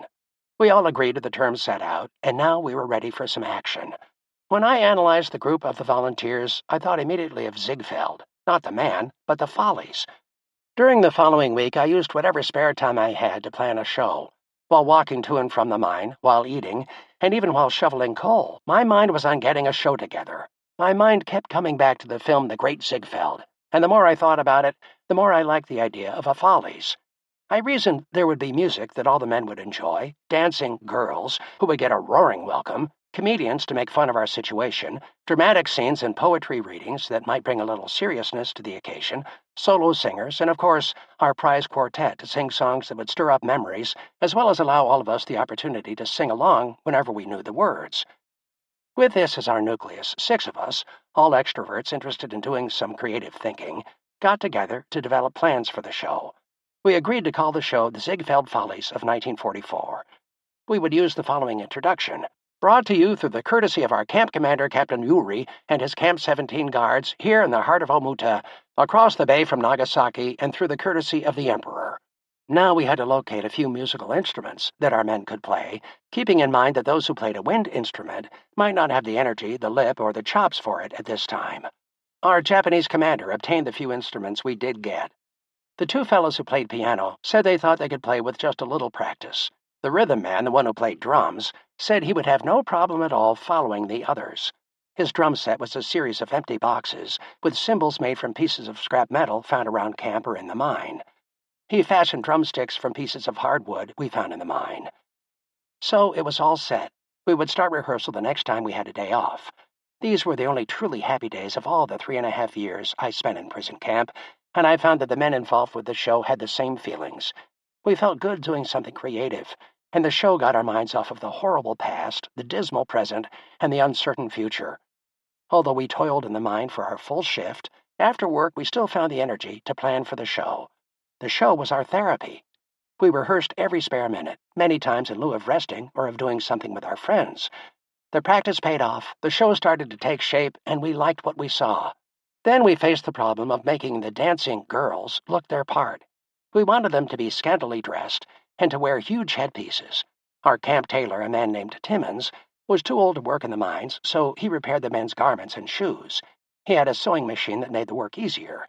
Timmons was a jolly guy, and despite his wartime weight loss, he still had a roly-poly look. When we asked him to sew the costumes, skimpy bottoms and halter tops, he agreed at once. In fact, Timmons told me that he would use his influence to obtain anything we needed. Finally, I came up with an idea for the headpieces. We would use cardboard boxes that the Japanese usually threw away, cut them into various shapes and sizes, and then glue on some sparkling pieces of crushed glass. The Japanese let us have the cardboard boxes, and reluctantly gave me a few dozen empty glass bottles of various colors and textures that we deliberately crushed into tiny particles. We then sprinkled them onto the headpieces to act as glitter. We then asked the cooks for a couple of cups of raw rice that was never washed or hulled. They complied, with Major Mamoreau's encouragement. Then began the creative part of this endeavor. First, we cut the cardboard into shapes representing diamonds, hearts, circles, triangles, and so on. Each headpiece shape was about 15 to 18 inches high and 8 to 12 inches wide. We then took the raw rice, placed it on a smooth surface, and rolled it with one of the large empty bottles. In no time at all, the rice started to form a powder, or a rice flour. We mixed it with water to form a paste, which we smeared all over the headpieces. We then sprinkled the glittery crushed glass over the sticky cardboard headpieces. A headpiece was then secured to each dancer's head atop a turban-style headdress. Under the circumstances, the girls looked great, and they loved every minute of it. The men who wanted to be the dancing girls were all homosexuals. In the years we men were incarcerated at Camp 17, we knew who the gay men were, all 8 of them, but we who were not gay just ignored those who were. Many evenings we could see a few of the gay men caressing their lovers and stroking their hair, but it did not involve us, so we overlooked their sexual preference. I must admit I could not see this love-making without feeling a little sick to my stomach. I had never been exposed to this lifestyle, so it did offend me. As far as the show was concerned, however, I knew their lifestyle would not interfere with our putting on a good show. The men who took the part of the dancing girls became an integral part of the show, and by the time it was over, my feelings about them changed. I saw them and spoke to them as individuals. Once I understood what their lifestyle was all about, and once I realized they were just like me in every way but one, I became more tolerant. The night of the show, I was as nervous as a cat on a hot tin roof. I worried about how it would go over and what the men would think of it. I also hoped the Japanese would accept the jokes making fun of some of their commands and movements. This was one of the parts that I had volunteered to play, and before putting the sketch in the show, I had asked one of the Japanese officers if he thought it would be all right. After giving him a preview of what I was going to say and how I was going to act, he laughed and said, "Yeiroshi, very good." The show opened with the song, "A Pretty Girl is Like a Melody," and when the girls came dancing out, dressed like real Ziegfeld girls, it brought the house down. All of us who worked on the show were so thrilled when we got a standing ovation. To my surprise, our Japanese camp commander had invited a few of the higher-ranking Japanese officers from Tokyo to attend our performance. These officers brought with them Baron Mitsui, the owner of the coal mine in which we were working. At the end of the night, we knew the show was a hit. Everyone loved it, and they showed it with their clapping, whistling, and yelling. To this day, I'm not sure if the show was that good, or if the men were simply that starved for entertainment, but either way, we accepted the accolades with grace and dignity. Immediately after the show, I was introduced to the Baron, who informed me that he had asked the Japanese High Command to give me a special privilege. I would be allowed to send a message home to my family as my reward for producing and directing the show. The following morning, the Japanese gave me a piece of paper and a pencil and told me to write down whatever I wanted to say, with certain limitations. They said they would broadcast my message over the radio, and most certainly, it would be picked up by our government for relaying to my family within a few weeks. I wrote the following message, which the Provost Marshal General of the United States received on June 17, 1945, almost a year after I was granted permission to write it. He in turn sent the telegram to my mother and father in Chicago. In addition, the message was also picked up by half a dozen shortwave radio enthusiasts in the United States and aboard some of the U.S. Navy ships at sea. My family received a few copies of my message that people forwarded, the most interesting of which was a phonograph record of the message as read by a Japanese announcer. Washington, D.C., June 17, 1945, 9:49 a.m. Following enemy propaganda broadcast from the Japanese government has been intercepted. Quote, "Dear family, hope this message finds everyone in the best of health. I am feeling fine. Glad to hear about Louis' new son. Tell Laura I still love her as much as ever, and I hope she is waiting for me. Inform Mrs. M. Martin of Maywood that Bob is with me and is in good health. Also notify Mr. K.J. Bashlaban of Park Ridge the same. I hope to hear from you soon. Write and send pictures. Closing now with all the love in my heart to all, and give my regards to relatives and friends. Your loving son, Lester, Fukuoka, Japan." Of course, I did not know what happened to this message until I returned home, but when I wrote it, I felt real good that I could let my parents, Laura, and my buddy's parents know their sons were okay. Bob Martin and Jim Bashlaban were also from Company B, my outfit, and when I had the opportunity to write home, all I wanted to transmit was at the time of the message, we were all right. With the Great Ziegfeld show out of the way, we began planning for the next show. We had hoped to put on a show of some kind every off day, or rotation day, which came every 10 days. During the next 14 months, we produced 13 shows. At least 9 were musicals, and all of the men were able to sing along with the performers. The continued planning, rehearsing, writing, directing, and creating new ideas allowed me, along with many others, to forget the day-to-day tribulations of being a prisoner of war. My work in the mine continued as before, and I continued trading not only with the Japanese in the mine, but with the guards in our camp as well. One thing had nothing to do with the other. Although I was engrossed with the work of the entertainment program, survival was still my top priority. One necessary element for the human body's survival is salt. The Japanese never gave us any salt in all the time we were in Japan, even though we sweated profusely while working in the mine for them. Our Camp Health Committee, Doc Hewlett, Major Mamero, Lieutenant John Little, and Lieutenant Steve Jenkins, decided that we should build a salt-gathering contraption, whereby we would bring in seawater and, through a series of operations, would end up with sea salt. Our camp was located on the edge of the bay, so salt water was going to be easy to obtain. We built a desalting plant that consisted of a trough to bring the water into camp, a 55-gallon empty drum to boil water in, a fire pit, and a series of wooden ladders down which the water would dribble, leaving the granules of salt behind on the wooden steps. After the first successful week of making our own salt, each man in camp was given a spoonful to put on his rice or soup. Unfortunately, some of the fellows traded for more salt and got heart palpitations from ingesting so much salt at one time. While trying to get enough food and at the same time build his financial empire, the prisoner would trade cigarettes for rice that would be collected at some future date. It could be for as soon as tomorrow or as far away as 2 weeks. I played this supply and demand game. It worked like this. When cigarettes were in great supply, the trading value for rice could be as high as 10 cigarettes for 1 ration of rice. As time wore on and the cigarette supply was literally going up in smoke, 1 cigarette would buy 1 bowl of rice. Then when a pack of 10 cigarettes was issued by the Japanese, the value of a ration of rice went way up again. This fluctuation showed supply and demand at work. When 1 ration of rice would trade for 10 cigarettes, that was the time to sell rice. Conversely, when cigarettes had not been issued for 5 or 6 weeks, and 1 ration of rice could be bought for only 1 cigarette, that was the time to buy rations of rice. Next came the hard part. First, I figured out how I could save or store rice for 5, 10, or more days without it becoming sour and inedible. By trading rice for 1 day or more in the future, I could keep my investment intact and at the same time keep my rice hot and fresh. With maybe 10 rations of rice to trade, it was necessary to offer rice today for rice tomorrow. If that failed to get action, I would offer rice today for rice next week. If I also felt that it was necessary to get interest on my investment, I would offer rice today for rice and soup next week. Second, after I'd accumulated 60 or 70 cigarettes, I had to find a place to store them for safekeeping while I worked in the mine. We had to hide our valuables because a few men in camp turned to stealing in order to get more to eat. I hid mine under my barracks, near my sleeping area.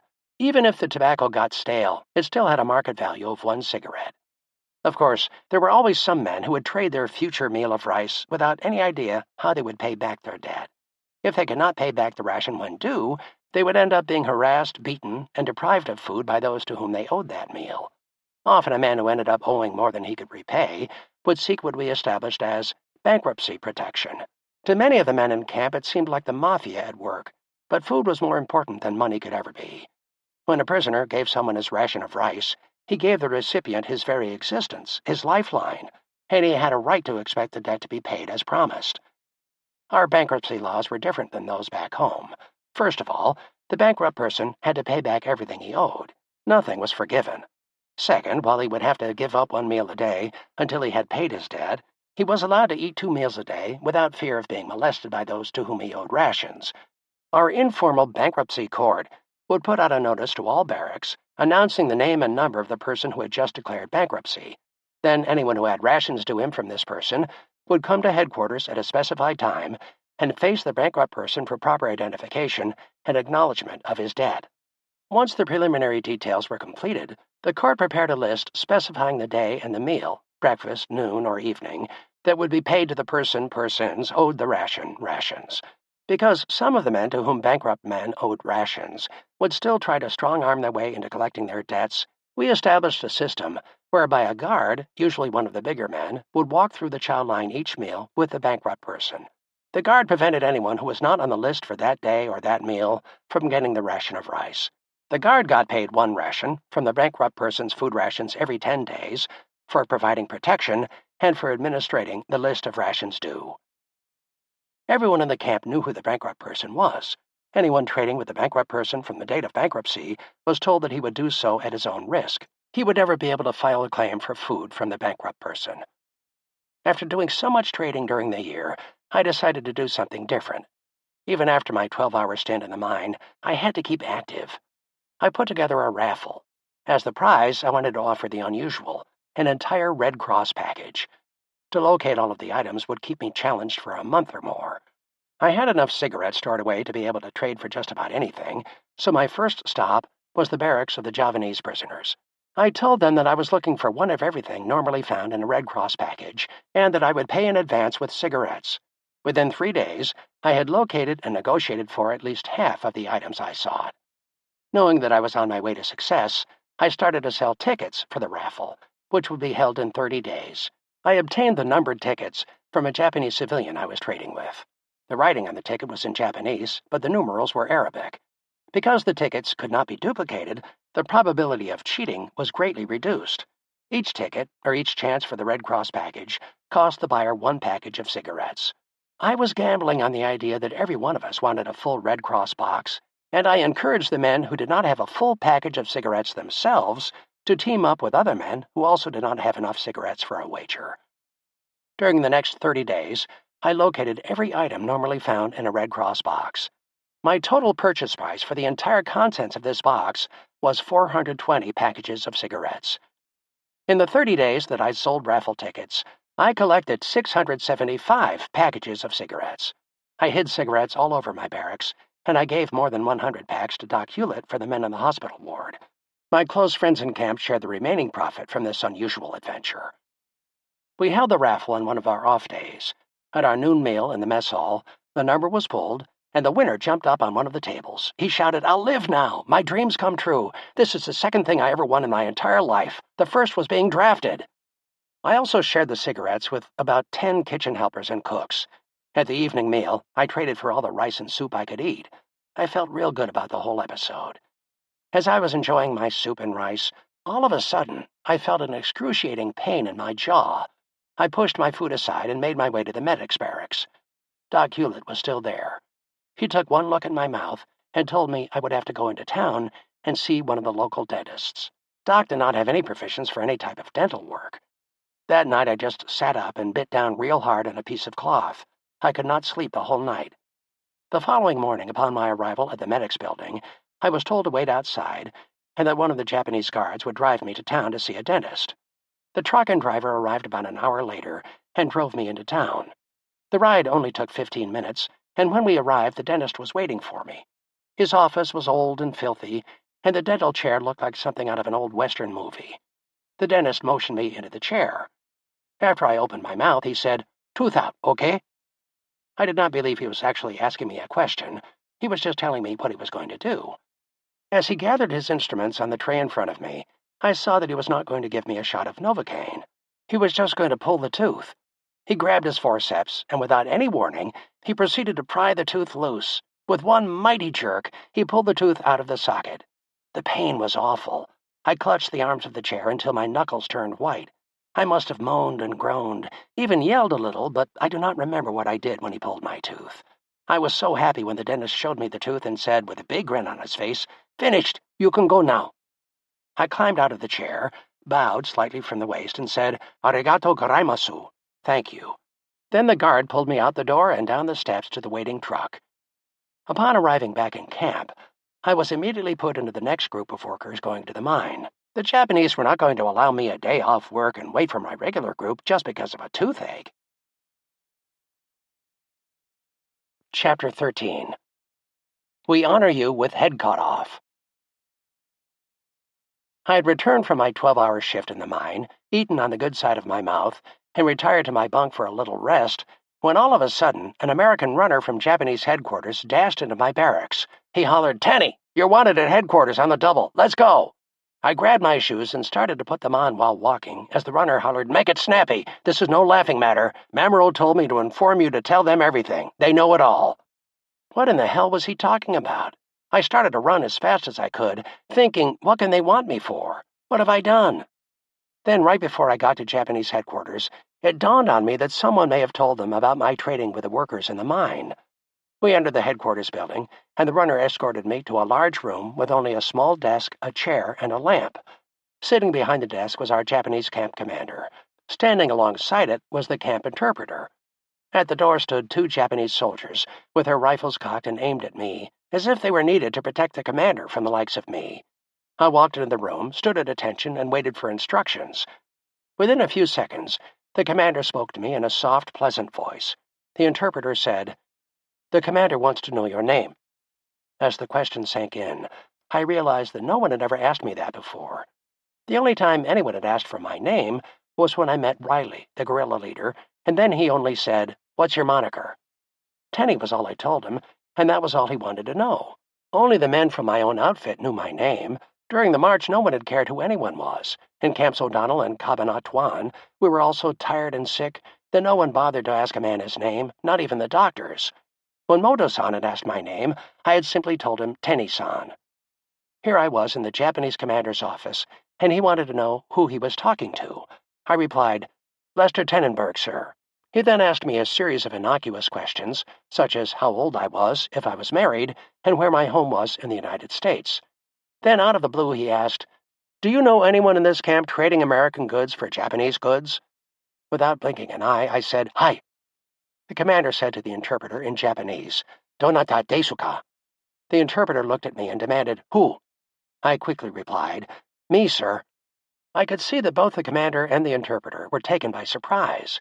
They blinked their eyes, moved closer to each other, and looked at me as if I was crazy. With wide-open eyes, they asked, "Did you not know it was against Japanese law?" I answered, "No, sir, I didn't know it was not permitted." Then they asked who I traded with and what I traded. I said that when a Japanese man asked me if I could get him a tube of toothpaste, I just said I could. I did not even know who the Japanese man was. I was just trying to do what he asked. "When did you do this trading?" they asked. Remembering the runner's instructions from Major Mamuro, whom I trusted, to tell them everything, I made up my mind to do just what he recommended. I answered, "I have been trading for about 5 months." Next, they said, "Tell us everything."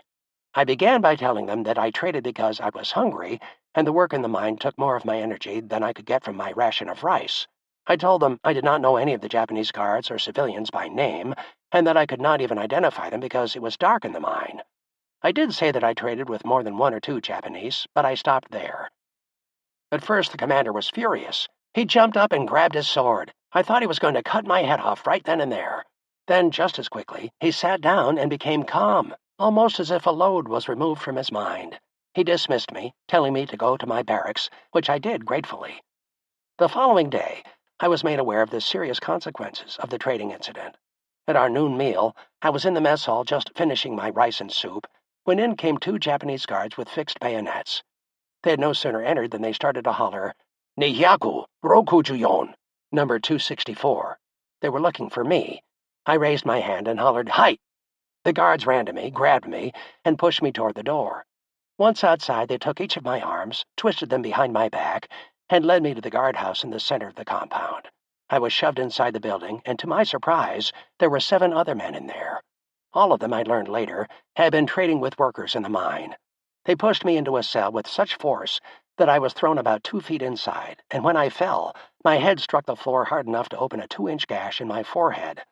I had the cell, a space about 5 feet long, 4 feet wide, and 5 feet high, all to myself. It was not big enough to stand up in, or long enough to lie down in. It had solid walls on 3 sides and bars in the front, and I could not see the other men once I was inside.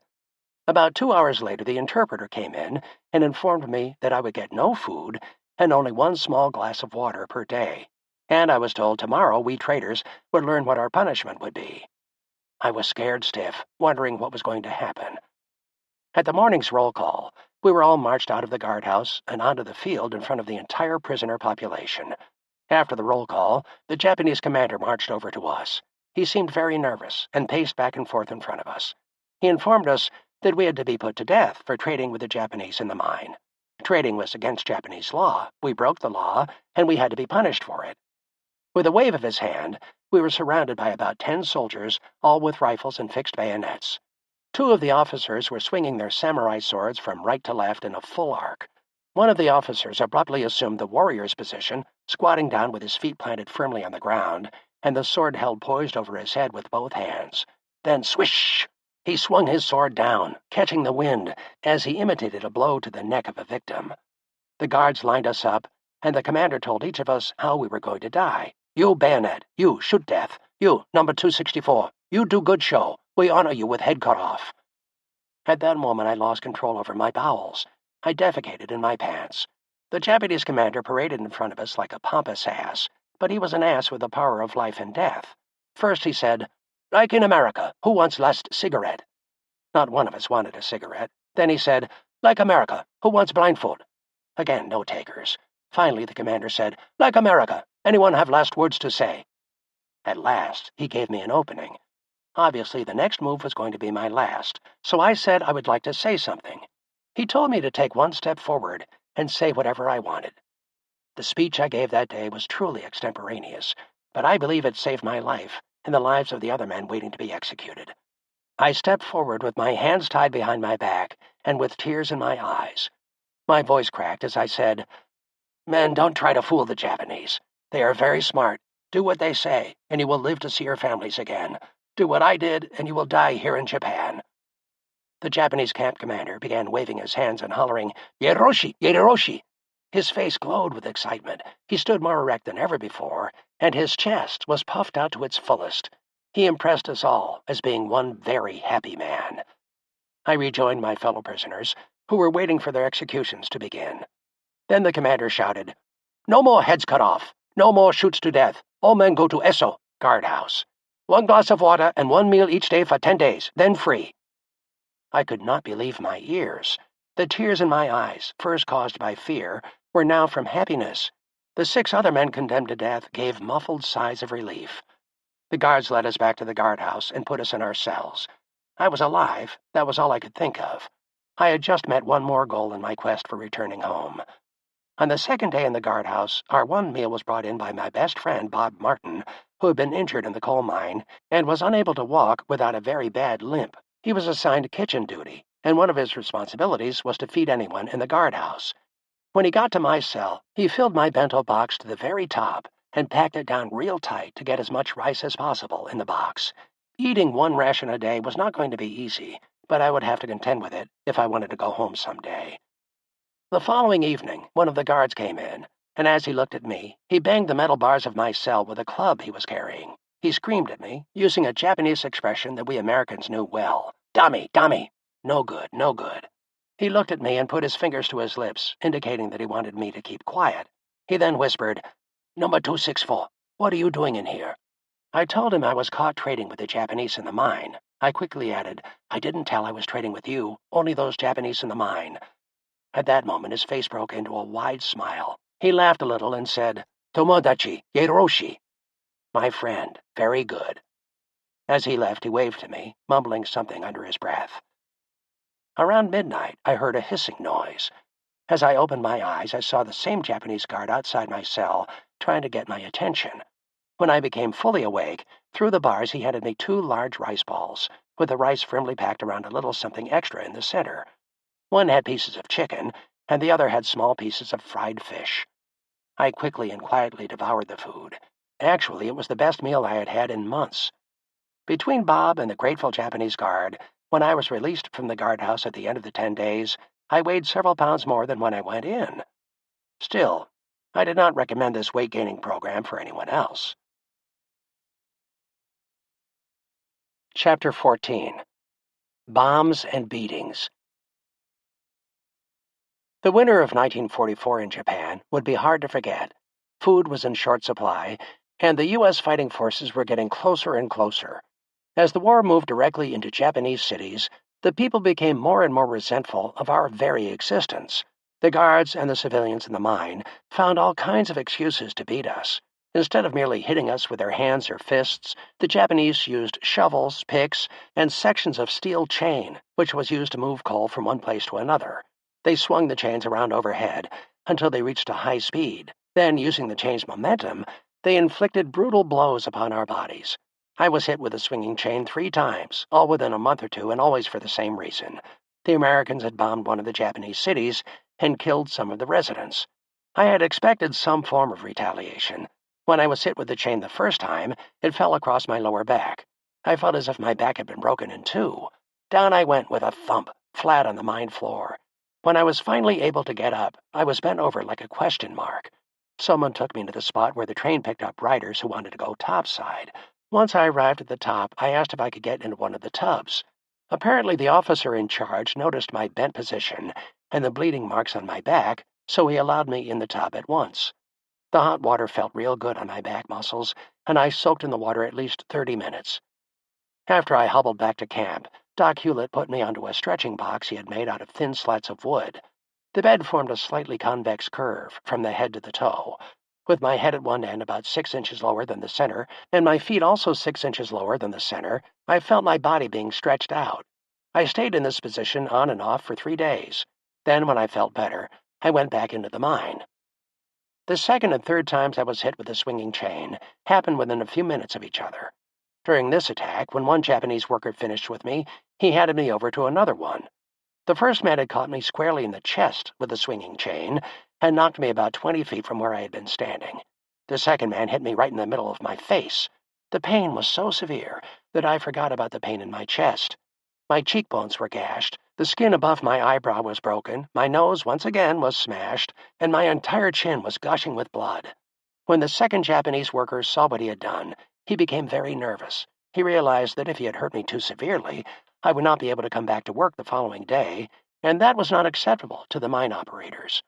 When I got back to the camp that day, Doc Hewlett just looked at me in disbelief and asked, "Did you want to get out of work that badly?" While the effects of this beating appeared only on my face, Doc noticed a grating sound as well as a bone movement in my left shoulder and right leg. He found my left scapula was broken near the shoulder. He put my left arm into a sling that was pulled tight across my chest to prevent any movement of my arm or shoulder. Then Doc said, "You can still shovel coal with one hand." He could not find anything wrong with my leg except a severe contusion. The medics watched my progress for weeks. After a consultation between the doctors and the medics, they decided that I had a disease of the bone and that they should amputate my left arm at the shoulder. At my insistence, they agreed to wait till the last possible moment before operating. Until the operation, however, I still had to work in the mine because by this time, so many men in the camp were too sick to even walk to the mine, let alone work in it. I tried to comprehend why the Japanese were beating us so often and so severely. I even accepted the fact that the grief and frustration of finding out that a relative or good friend was among the dead or injured in that day's bombing could cause our captors to go temporarily insane. In the mine one day, a Japanese civilian went berserk when he saw me picking at the coal in a very relaxed manner. Without warning, he rushed at me and screamed in Japanese that I had killed his father. He brandished a pick in wide circles over my head and then crashed it down onto my skull. I was lucky. It hit me broadside instead of with the point. I was knocked unconscious for what I was told was a good 5 minutes. We did not have newspapers to tell us how the war was going, but we used the way we were treated as a barometer. We would often infuriate the guards or Japanese workers by laughing while being beaten. Of course, the reason for our odd reaction was that we were in effect getting our news on the war's progress. It was near Christmas time when I received some mail from home. The cards did not say much. After all, they had been censored by both the Japanese and the Americans, but just getting some mail made me feel that I was missed. One piece was postmarked August 2nd, 1943, from Detroit, Michigan, and I got it sometime in November 1944, 15 months later. It still was nice to hear from my family, better late than never. During this period of our captivity, the Japanese commander called me into his office for questioning. The interpreter handed me a Christmas card that was addressed to me, but had been opened by someone else. The card had the normal holiday salutation, and then personal signatures all over it.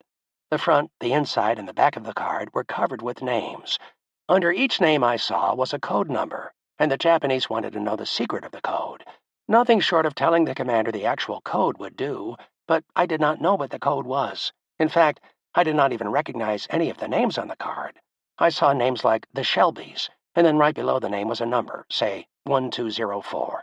It was this number they wanted to know about.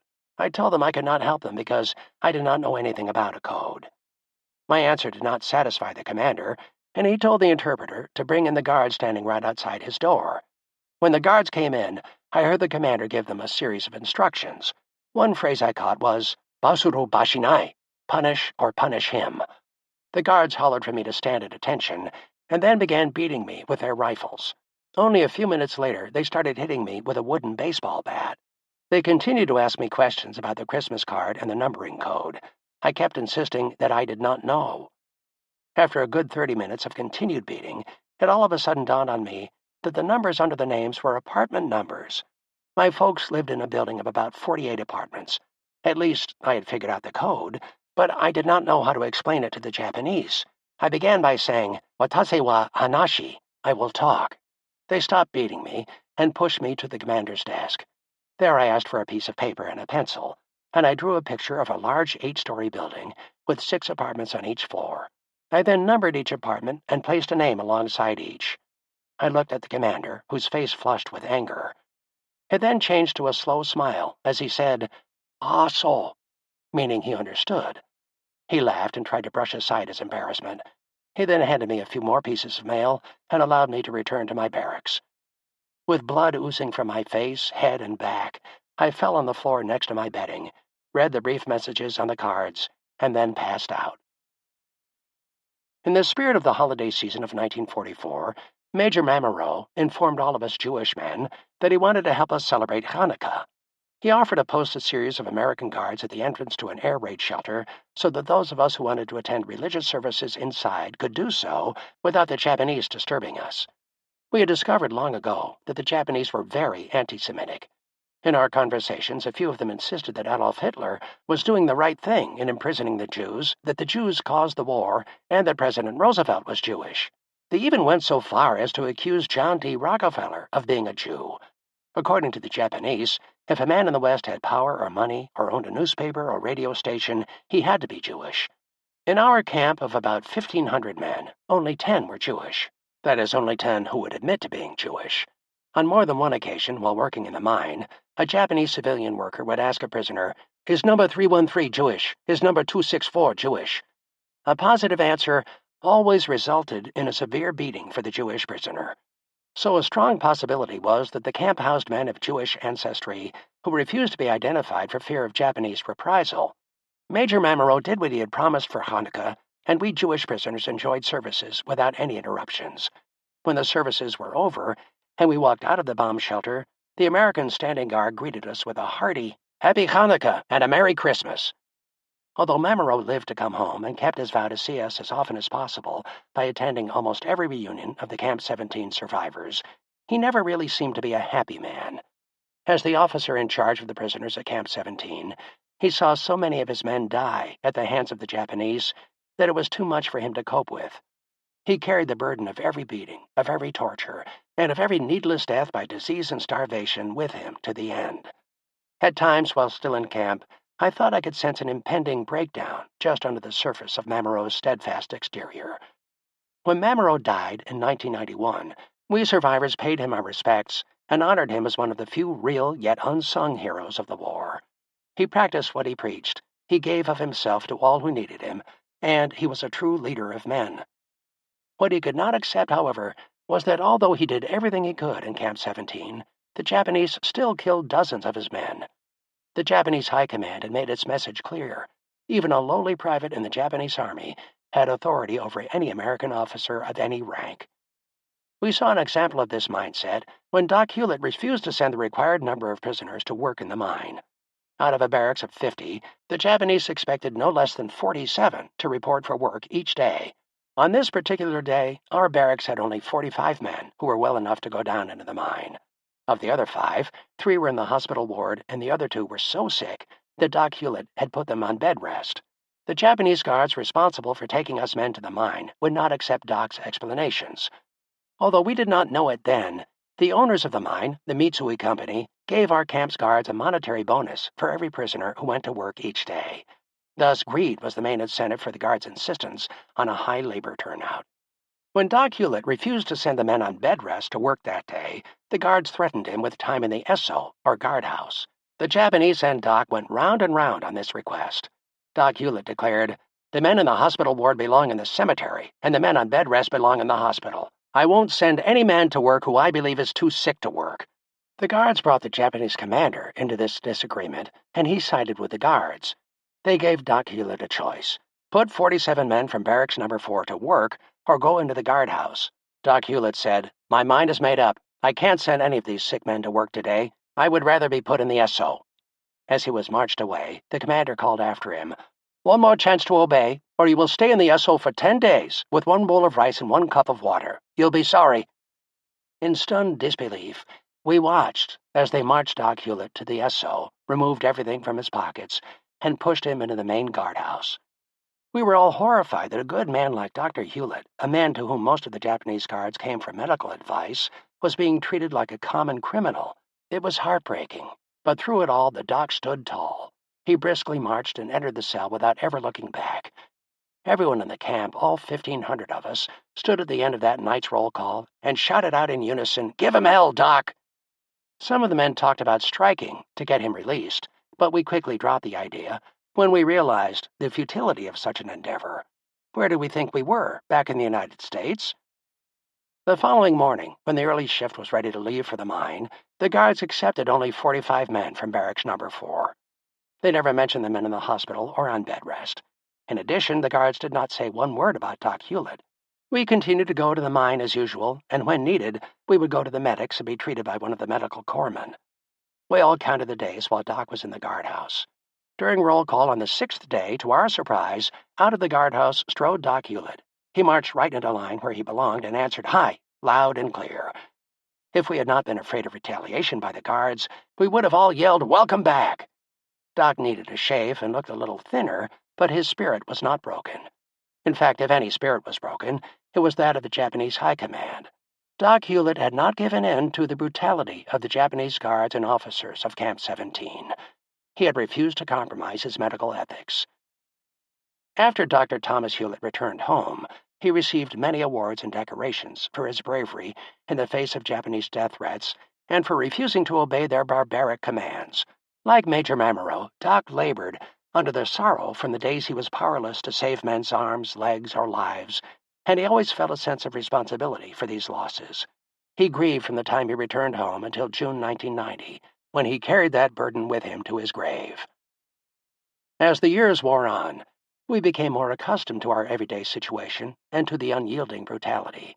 Our monotonous routine, get up, eat some rice, walk to and from the mine, shovel and load coal, suffer beatings by the Japanese for the slightest infractions, take a shower, go to bed, was a sorry and unpleasant one, but one we had to follow.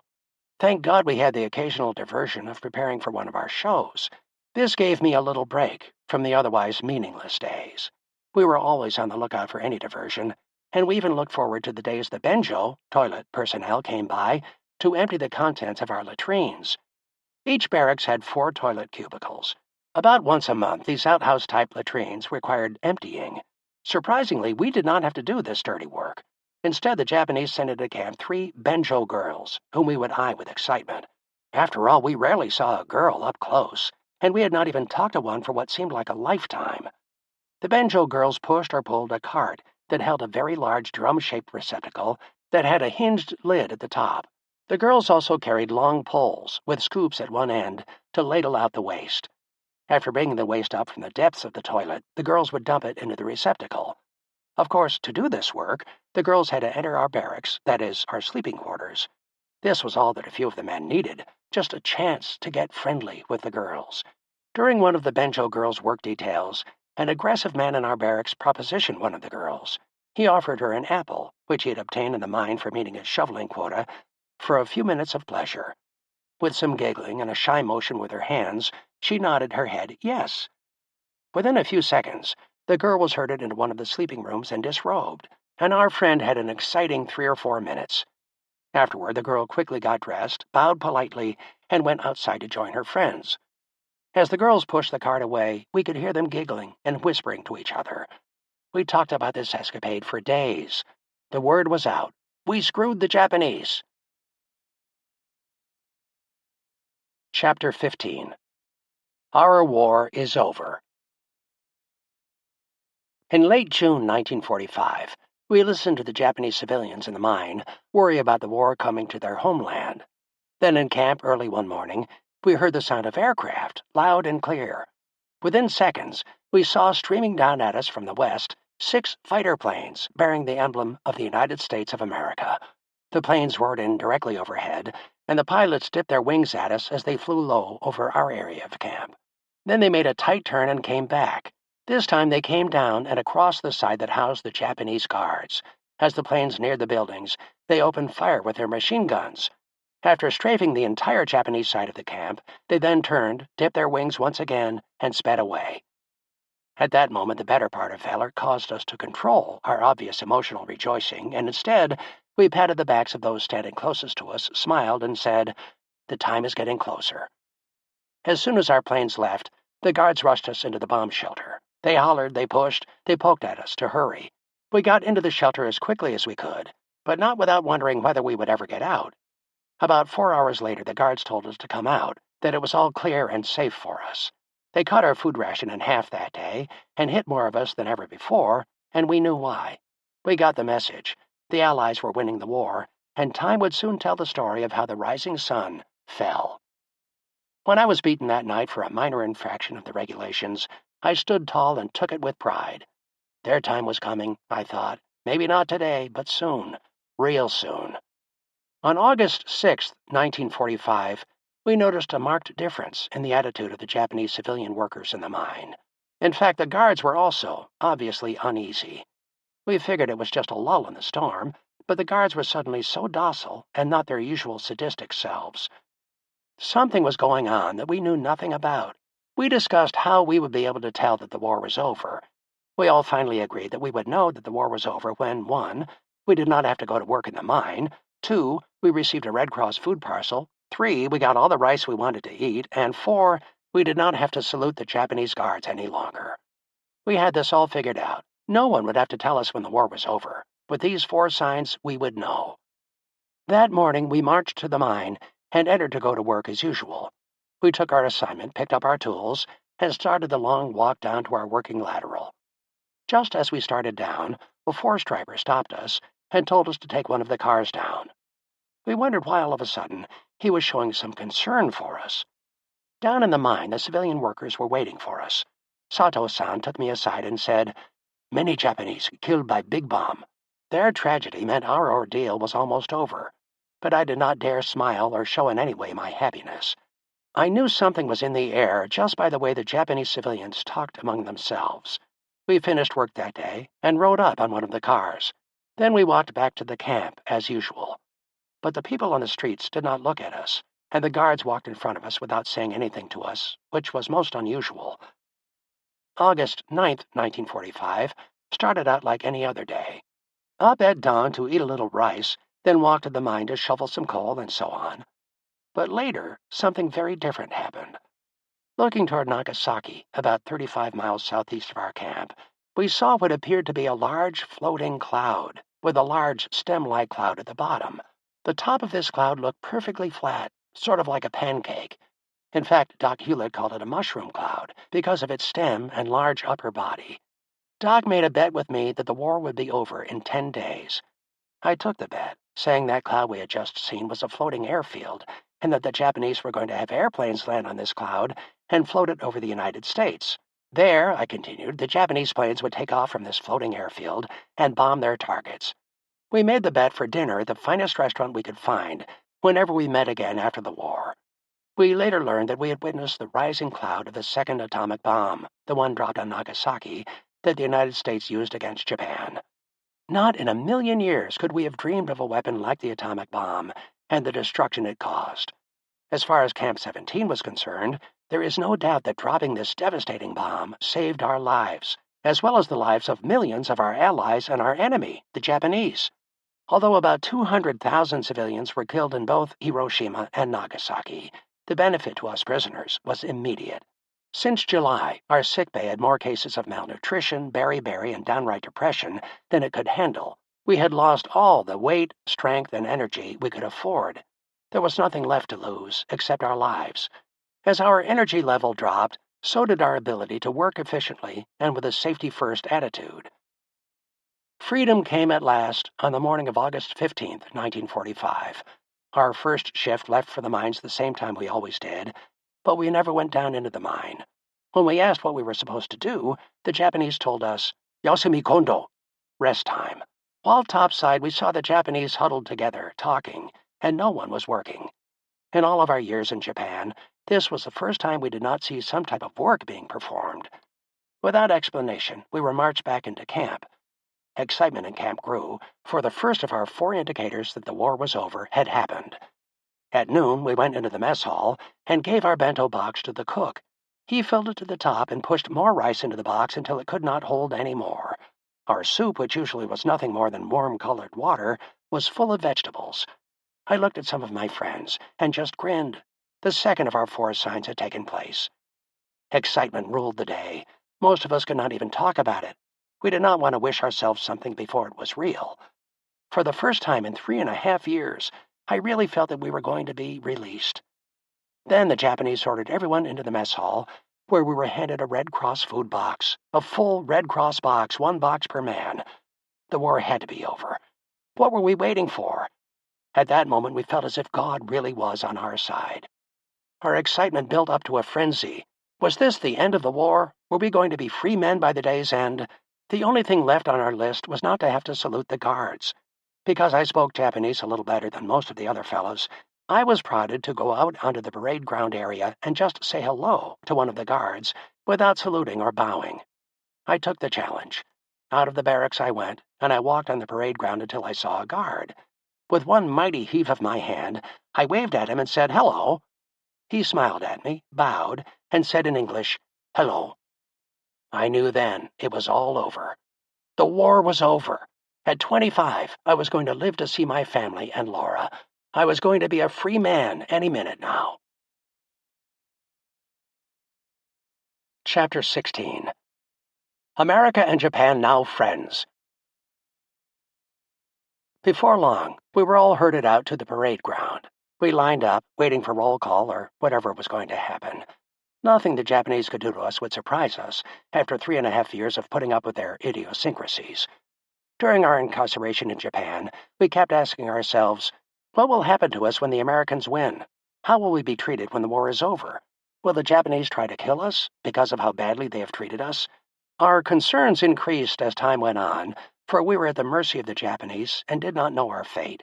As our bodies stiffened to attention, we heard the roar of trucks coming onto the parade ground. We counted 7 trucks, each with a manned machine gun, mounted on the roof of the cab, and dozens of soldiers standing on the running boards or in the bed of the truck. The camp commander strutted onto the field in his usual peacock fashion. He looked as if the Japanese had just won the war, and he was here to inform us of their victory. Once in position at the center of the group, he cleared his throat and said, "America and Japan now friends. War is over." Then he jumped onto the running board of the lead truck, and with the other 6 trucks following, he pounded his fist on the top of the truck and hollered, "Yuka! Go!" We were left standing on the parade ground. For a moment, no one spoke a word. The silence was overwhelming. Then we realized we were free. We cheered. The war was over. We had won. My only thoughts at that time were, how do we get out of here? When can we leave? It's over. By golly, it's over. Over at last. I will see my family again. Thank God.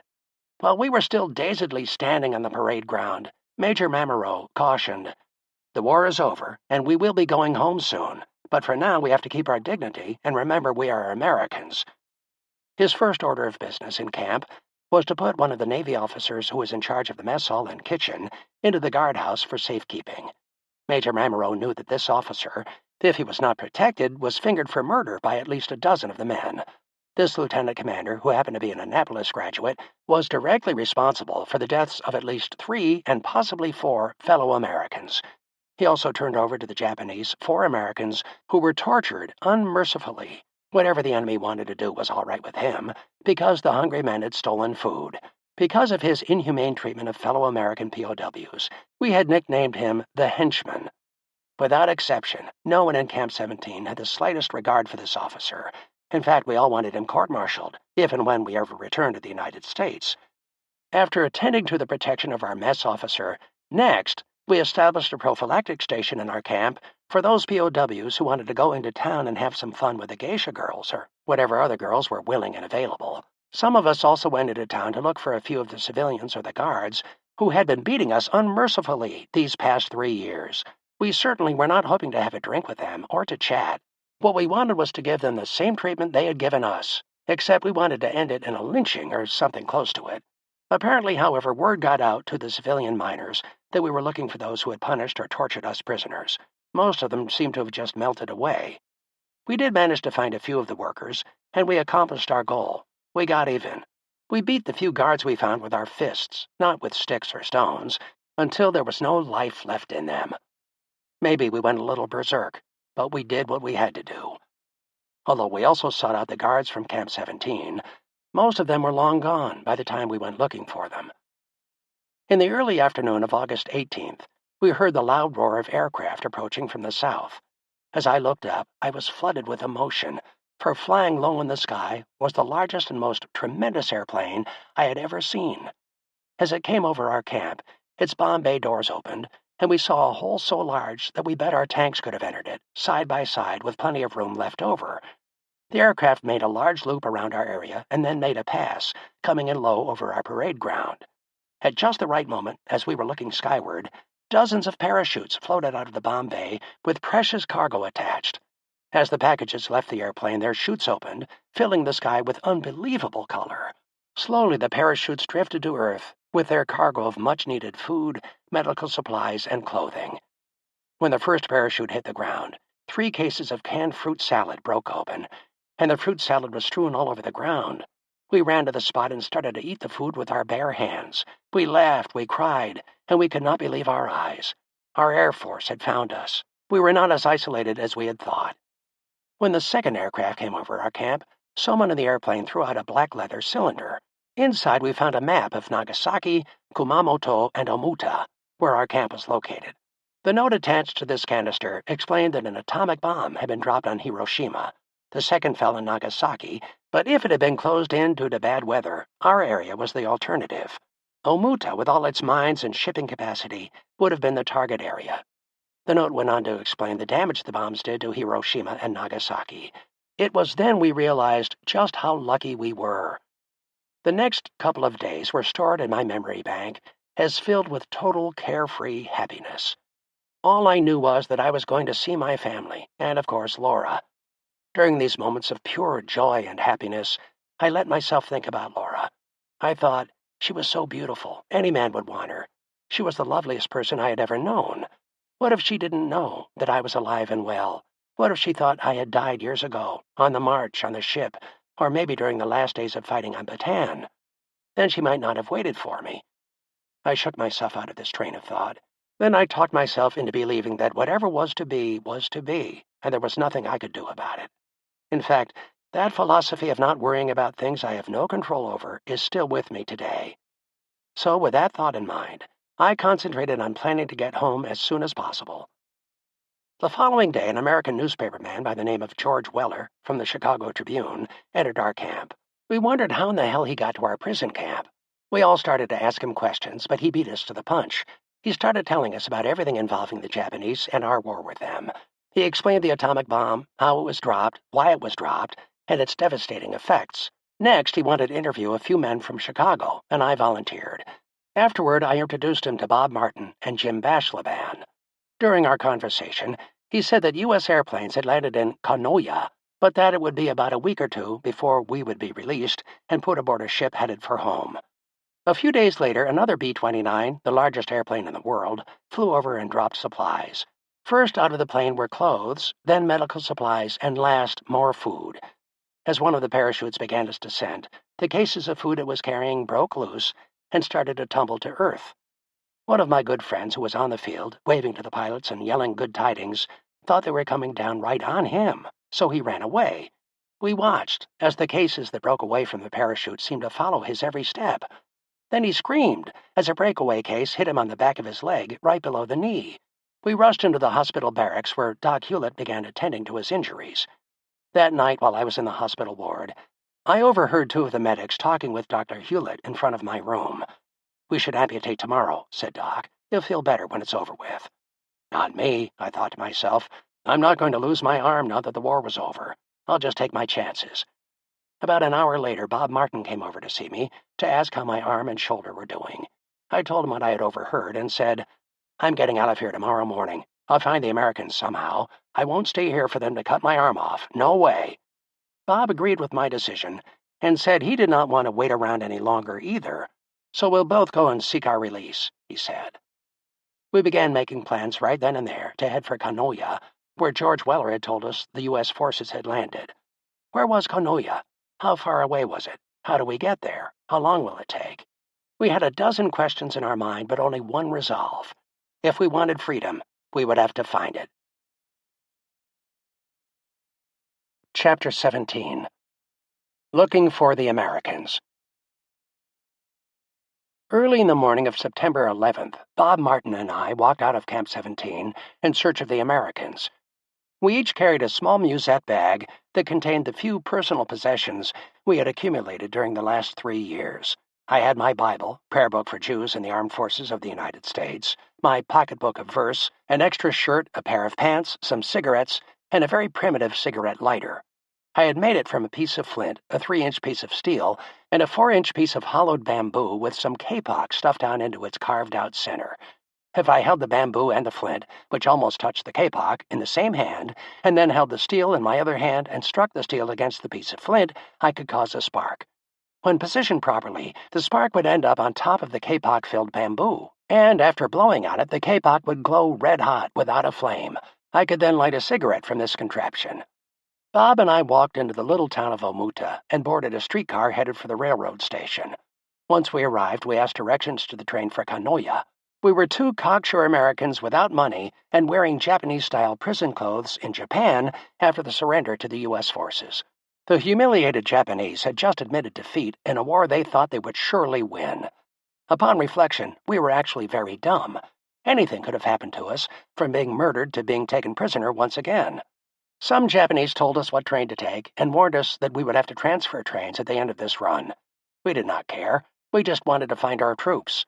The train arrived about an hour later. We boarded it and sat in a railroad car that was almost empty. Nobody bothered us all day long. Finally, we came to the end of that train's scheduled trip. We got off the train, and the station master escorted us into the terminal. There, we were greeted with bows, smiles, and hot tea.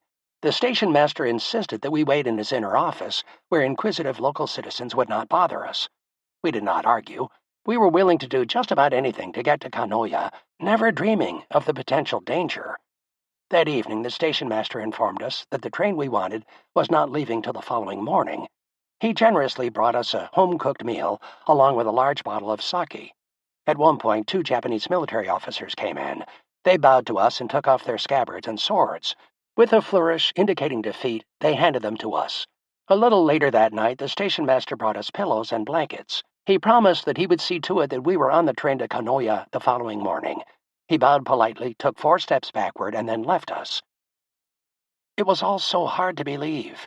Here we were all alone in a small Japanese city, 10 days after the Japanese surrendered, and being catered to by several Japanese people. It felt good and gave us a real emotional lift. By the time we finished eating and talking to the people who had gathered around us, we were so sleepy that we stretched out on the wooden benches in the station master's office and fell sound asleep without a worry in the world. What a difference a few weeks makes. We were free, and for the first time in 3.5 years, we felt like it. Just as promised, the following morning, we woke up to find a train standing at the station with steam coming from its engine and a crowd of people milling around the closed train doors. The station master came into the waiting room, where we had been sleeping, and brought us breakfast. We had a small glass of sake, a bowl full of rice, 2 small pieces of fried fish, a cup of hot soup filled with vegetables, and, of course, a cup of tea. Bob just looked at me, and we both burst out laughing. Could this be real? Was it really happening? Only a few weeks ago, I was being beaten to within an inch of my life, and today the Japanese could not do enough for us. I said to Bob, "Take advantage of everything offered. We don't know what tomorrow will bring." After we finished eating and thanking the people who brought us the food, we went to board the train. We quickly saw that there was no room for us in any of the cars. The train was jam-packed with men, women, children of all ages, and a few soldiers. I saw a Japanese army officer standing on one of the car's steps, holding onto a railing. I moved closer to him and said in Japanese, "Give me your sword. We are the winners." Without a moment's hesitation, he stepped off of the train steps, unbuckled his sword and belt, and handed both to me. He then bowed and in Japanese said, "We are sorry. Take this in friendship." With that, he got back on the car steps and began to cry. I felt sorry for this soldier, but not enough to give him back his samurai sword. With the train filled to capacity, the station master led us to the engine of the train. There he told us to climb aboard. We were going to ride in the engineers' and firemen's seats. We played engineer for the 3-hour ride to Kanoya, while the fireman and engineer hung onto handles on the outside of the locomotive. I blew the whistle and rang the bell, proclaiming our victory and our freedom all along the route. It felt good. Happiness like this may never come again, so I made the most of it. The engineer and firemen were very polite to us. In fact, they even offered us the contents of their bento boxes for our lunch. We were so thrilled just to be there, however, that we refused their gracious offer. Then, at about noon, our train started to slow down as we approached what we thought was Kanoya. Within minutes, our train came to a sudden stop. The engineer bowed and smiled. Then he stood at attention and pointed to the east. Koko ni Kagoshima, Konoya Rokubama Maru. Here is the city of Kagoshima. Konoya is 6 miles east, that way.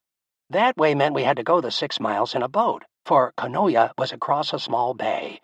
When we got off the train in Kagoshima, Bob and I were shocked to discover that on this train were 5 other American ex-POWs who had heard the same rumor that the Americans were in Konoya.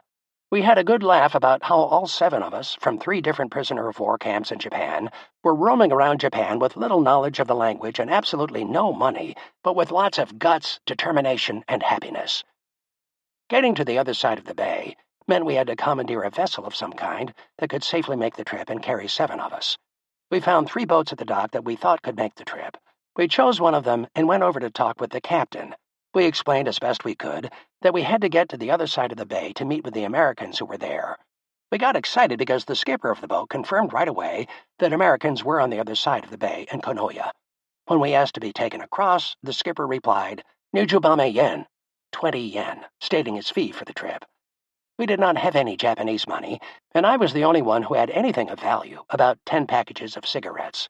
In response to his fee, I pulled up on the sword I was carrying, took the 10 packs of cigarettes from my pocket, and made a deal.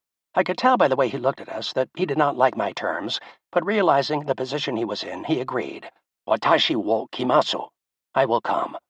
With that, we all boarded his 35-foot fishing boat, and were off to our final destination in this search for the U.S. Army Air Force.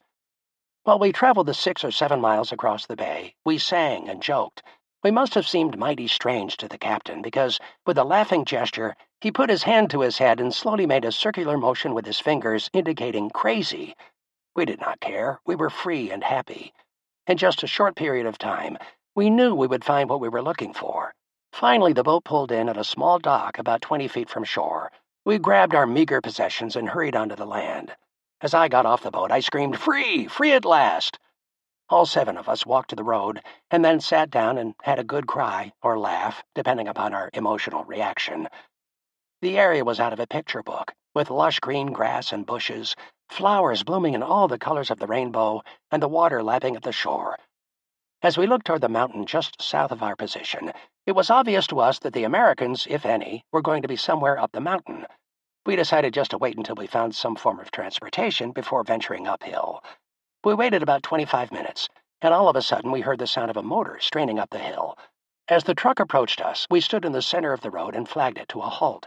We simply told the 2 Japanese men to get off the truck and rest, for we had decided to take the truck up the hill until we ran into an American someplace on the mountain. I guess because of both my knowledge of Japanese and my personality, I took over as leader of this small contingent of ex-prisoners. I asked Bob to do the driving, and I sat in the seat next to him, while the other guys piled into the bed of the truck. We were all as happy as could be. About a half hour later, at dusk, there in the middle of the road stood a man about 6 feet 4 inches tall, in a military uniform and what appeared to be a German army helmet. In all the photographs I had seen prior to World War II, the German soldiers wore helmets that came down close to their ears. The helmets we wore were World War I vintage, known as doughboy helmets, or nothing more than a domed top with a brim about 3 inches deep. The soldier we had come across stood in the middle of the road, with his arms outstretched, signaling for us to stop. As we did so, I jumped out of the truck to look this guy over. I noticed he was wearing a dark blue armband with the initials MP emblazoned on it. Could he be an American military policeman? I walked up to him, made a fist, and hit him square in the stomach. The punch was sort of a hiya punch, not hard, just a friendly gesture. He did not even flinch. He just looked at me and the way I was dressed and demanded, "Who in the hell are you? Where the hell did you come from?" All 7 of us hollered at the same time, "It's about time! Where you guys been?" I told the MP who we were, where we came from, and who we wanted to see, his commanding officer. He jumped on the running board of our truck and led us into the camp. Within minutes we were surrounded by Army personnel, wondering who the hell we were. At last, the flight commander came over to our truck to welcome us on behalf of the U.S. Army Air Force and the United States of America. It was a thrill I never in my life will be able to forget. We really were free men now. That evening we had dinner with all the men. The officers allowed us to order anything we wanted, and the first thing we said was, "All the rice we want, a steak, and to drink, milk." We ate whatever they gave us, and drank whatever was put in front of us. We were like kids at a picnic, eating and eating until we could not hold any more. They told us that the following morning we would be flown to Okinawa aboard a B-24, a new bomber, so this evening we should do whatever we wanted. I asked for a hot shower, white sheets, and a real pillow. After talking to the men most of the evening, I finally went to the barracks assigned to me for the night and fell sound asleep within minutes on a bare bunk without white sheets or a pillow. At 7 o'clock in the morning, I heard the men starting up the airplane's engines. I got out of my bunk, found the latrine, and had a good old-fashioned bowel movement. I had not had anything like it for years, and all 7 of us talked about our similar experience that morning over breakfast. It was not exactly table talk, but then again, no one knew us or our health problems the way we did. Our talking about it produced happy talk that made us all laugh, and I might add, made all of the airmen in the mess hall laugh too. At about 8:30, we boarded a B-24 bomber and took off for Okinawa. It flew smoothly like a bird in the sky, not a ripple, not a bounce, nothing to indicate that we were on a military aircraft. Chapter 18. Meeting My Brother. Our plane landed on the Okinawa airfield that was built by the U.S. Navy Construction Battalion, otherwise known as the Seabees. When our plane finally came to a stop and the stairs were lowered, allowing us to deplane, the 7 of us just stood and stared out the door in total disbelief. There on the runway were hundreds of airplanes, all sizes and types. We had never seen anything like this in our whole lives. As we walked down the plane's stairs, a group of U.S. Navy and Army Air Force people assisted us with our walking and with our minimal but precious personal possessions. As I handed my musette bag down the stairway, a voice called out, "Lester! Lester, you're here!" I was slowly able to identify this voice. It was that of my brother, Bunny. Willard was his real name, and his shipmates called him Bill, but he was always Bunny to me. "Oh my God," I said. "Is this for real?" With tears in my eyes and happiness in my heart, I ran as fast as my legs would carry me toward my brother. While I was trying to reach him, he was also running in my direction and reaching out to grab me. We touched hands, then hugged each other as best we could. We both cried tears of happiness. I just never expected anything like this to happen to me. I was so surprised to see my own brother here in Okinawa. Bunny was in the Navy, a member of the construction battalion, and built airfields. I was so excited I could not wait to start asking him questions about the folks back home, and of course about Laura, my dearest Laura. What had happened to make this meeting with my brother possible was another chance meeting my brother had had with a medic from Camp 17. A few days earlier, the medical corpsman had come to Okinawa the same way I did. My brother had met him and asked if he happened to know me. The medic exclaimed, "Oh, you mean 10 Spot? Yeah, he's okay. You just wait a few days. I bet he'll come by, but be prepared for a sick-looking guy with some medical problems." That was all my brother had to hear. Although Bunny had enough points to get out of the service and go home, he decided to wait a few more days just to see if I came through. Points were earned by such things as years of military service, overseas duty, marital status, one's number of children, and so on. What a surprise for both of us when I showed up. We hugged, laughed, and just about went crazy walking away from the airplane. I was not sure who was the happiest, he for finding me or I for seeing him. Either way, Bunny had found his proverbial needle in the haystack. The Red Cross had arranged for a photographer to record this happy occasion, but all I wanted was a few minutes alone with my brother to ask a few questions. Bunny told me that everyone was fine, even Bill, my athletic brother, the one I wanted most to imitate because he had always been able to do just about anything he wanted and do it well. Yes, even Bill is okay now. He lost a leg during the war being a good Samaritan during a snowstorm in Cleveland. Everyone else is fine. Joe and Faye are still in Detroit. Harriet married Martin, and he's in the Navy. Lou and Edith are doing well. They have a new son, named him Richard. They're all doing fine. Lou. Hearing his name brought back memories. When I was 13 years old, I decided I wanted to run away from home and go to California. I visited my brother Lou at his office in downtown Chicago, told him my plans, and waited for his offer of help. After all, I did not have any money for such a long trip, but I was sure Lou would help me out. Just as I had expected, he said, "Please write Mom and Dad every week to let them know how you're doing." Then he asked, "Do you have enough money?" That was just what I had been waiting for, so I answered by saying, "I don't have much. Can you help?" Without a moment's hesitation, he went to the cash box he kept in his desk drawer, pulled out 23-cent stamps, and said, "Here, at least you'll have stamps to send a letter home each week." I was devastated. That was not the offer I had expected. Without money, I certainly had no place to go. I left my brother's office, boarded a streetcar, and headed back home. Funny how some memories never leave me. It was good hearing about the family, I thought, and just mentioning their names gave me a chill. But why has Bunny not said anything about Laura? By now he had to know I was not interested in hearing only about everyone else. What is wrong? I wondered. Just as I was about to interrupt, Bunny continued, You know, Les, Laura was informed that you were missing in action, presumed dead. She waited 3 years. She's a wonderful girl.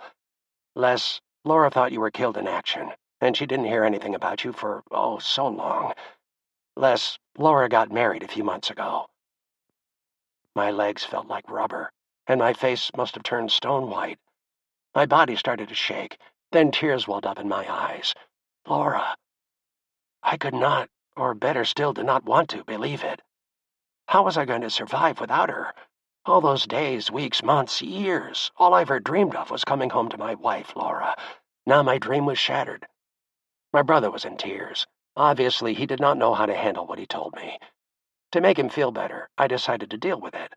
I rapidly regained my composure and said to my brother in the best matter-of-fact manner I could muster, I expected it. I didn't think she would be able to wait this long. Then I said, I'm a survivor, Bun. Everything will work out. You watch and see. Then I cried inside. Still trying to hide my shock, I introduced Bunny to Bob Martin. After a few minutes of joking about how good we looked, my brother asked us to join him at his outfit's headquarters for dinner and a good night's sleep. He had informed his commanding officer about the possibility of my coming through Okinawa and was told that if I came through, I could be their guest. Next, Bunny asked me why my arm was strapped to my side. I explained as best I could what had happened. He insisted that we go to his bivouac area so that I could see his company doctor and find out what could be done about the arm. When we arrived at his company headquarters, Bob and I were introduced around to all of the officers and men. They asked what we would like to eat and what else could they do for us. After telling them that any good American chow was going to be a happy change, I then mentioned my dream of white sheets and fluffy pillows. The commanding officer, after hearing our requests, said, You fellas can sleep in the hospital ward. It's the only place with clean white sheets and pillows just like you described. Bob and I were then introduced to the doctor. After a cursory examination of my arm, he told me to remove the sling arrangement and to exercise my arm as much as possible. When he took the sling off, my arm was only about 2 inches in circumference. Until that moment, I had not given much thought to the problem since I had left Camp 17. So that I could exercise my arm, the doctor tied a rubber ball around my wrist and told me to squeeze the ball as often as I could. Then he told me that I would receive a thorough examination when I got back to the States. The doctor repeated his instructions. I needed to exercise the arm, get some meat on the bone, and restore some of the muscle. Now that the examination was over, I said, Okay for that. Now where's the chow line? The doctor had me step onto the scale. Bunny gasped in disbelief as the doctor said, a little shy of 101. I was surprised, for I knew I had weighed 185 pounds when I took my enlistment physical. Here I was now, truly just a shadow of myself. At about that time, the cook said, Come and get it, chow time. All of the men made way for Bob and me to be first in line. Did we eat? We were told to take whatever and however much we wanted. The treat was on the Seabees. That night, after telling our story to dozens of men sitting around the mess hall, we went to the hospital ward and crawled into our beds between those clean white sheets we had dreamed about so often. At first, I could not sleep. I kept thinking about Laura, my future, and what I was going to do now that my dream was crushed. Then I came to my senses and remembered how Laura had saved my life. She gave me the dream I needed. That's something to hang on to. I had focused on her in my dream about the future, and without that dream, I felt I might have perished years ago. I realized that in her own way, Laura had always been with me. It was because of her that I was in this comfortable, clean bed now. I told myself that the first thing to do was sleep. Then afterward, I could tackle the world. Chapter 19. Back to the Philippines. On the next day, Okinawa Airfield received a hurricane warning, so our flight to the Philippines had to be delayed. Bob and I did not mind the delay at all. We had already been eating for about an hour, a breakfast with all the things we had dreamed about for so many years. We actually had all the bacon and eggs we wanted, plus hash brown potatoes, bread with butter and jam, and milk. We each had 4 glasses of milk before we were through. At just about that time, the storm hit the bivouac area, and the Quonset huts this group of sailors called home flew away. The hurricane lasted about 2 hours, and for a while Bob and I did not think we would ever get to the Philippines. During the worst part of the storm, all of us were herded into the only brick building within a 25-mile radius. We were mighty lucky to have this building so near. In spite of the raging storm and the crowded conditions in the building, Bob and I talked of the events and challenges ahead. By afternoon, the storm had subsided enough that we could leave the building. The first question I asked when we got out was, "When is lunch?" Once again, the men in the kitchen gave us anything we wanted, and that was steak and milk. That night, I stayed up with my brother until dawn. We had a great deal of talking to do about people, places, and things. I wanted to know what my dad was doing now, how my mother had taken the past years, and whether any other family members were in the service. One question would lead to 3 others. One answer would elicit 2 more responses. I learned that Laura had received my monthly allotment for the past 3.5 years. Then, when she decided to get married, she sent my parents a check for the whole amount. I tried to steer any conversation away from her. Although it was not easy, I had to do it if I hoped to maintain my composure. Because of the storm's damage, we stayed in Okinawa another day. We were housed in a tent near the airfield, and a makeshift kitchen was set up just for the 18 POWs who had come from various prison camps in Japan and through Konoya. My brother stayed with me that day, and he was flabbergasted at the food the cooks prepared for us. I remember well the meals we had while in Okinawa. For breakfast the second day, I had 6 fried eggs, half a pound of bacon, half a loaf of bread with a 1/4 pound of pure butter, a small steak with French fried potatoes, and a quart of milk. Then by noon we were hungry again. We ate the same stupendous way 4 or 5 times a day, only stopping to rest, talk, or go to the head, what the Navy types called the latrine. At no time did anyone give us any medical guidance in our eating habits or our dietary needs. Eating everything and anything as often as I wanted seemed like the right thing to do then, but a few years later it proved to have severely damaged my stomach. At last, a B-24 was ready to take us to the Philippines. We were informed that we would be housed for a short period at the 29th Replacement Depot, just on the outskirts of Manila. There, the Army would give us medical assistance and allow us to wire our families of our release and the status of our health.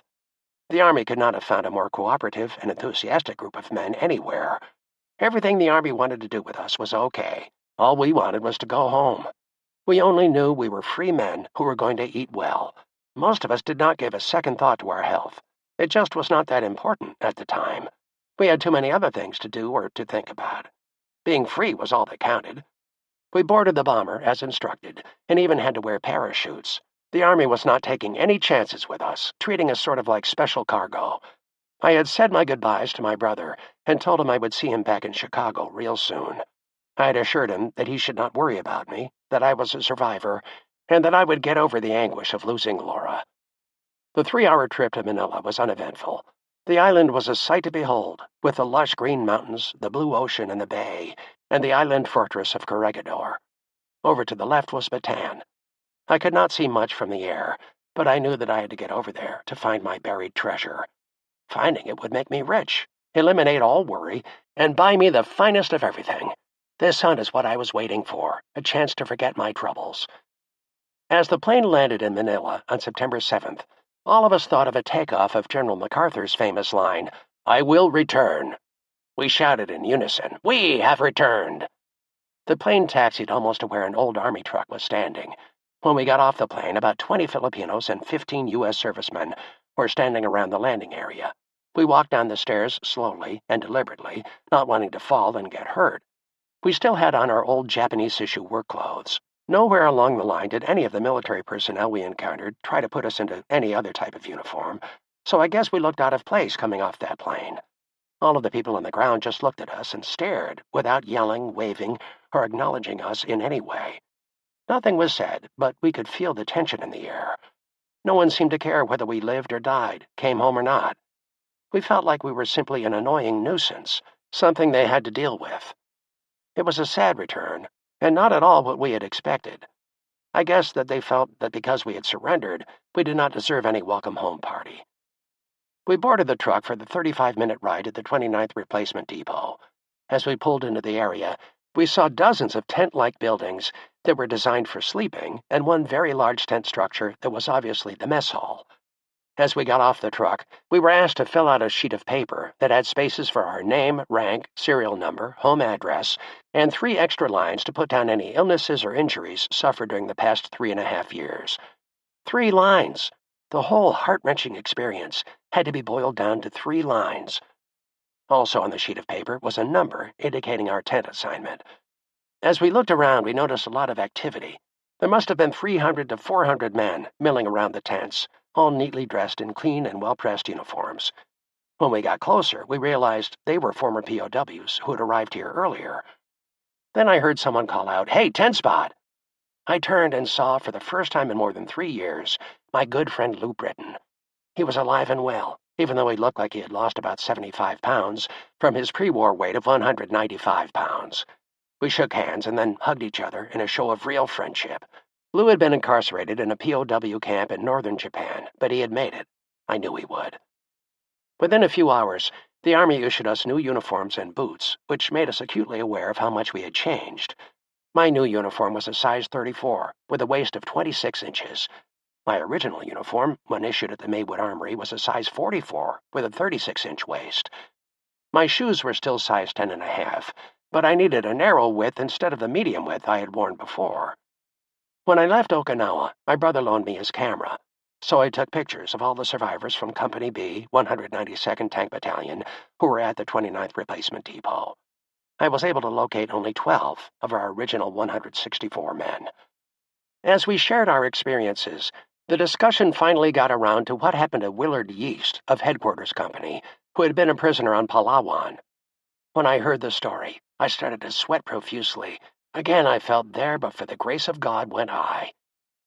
As the Allies got closer to winning the war, the most atrocious slaughter of Americans at the hands of the Japanese occurred at the Palawan prison camp in the Philippines around mid-December 1944. The Japanese began planning for this massacre about October 20th, 1944, when the U.S. bombing of the area around Palawan began in earnest. Each day, more and more B-24s rained their bombs on Palawan.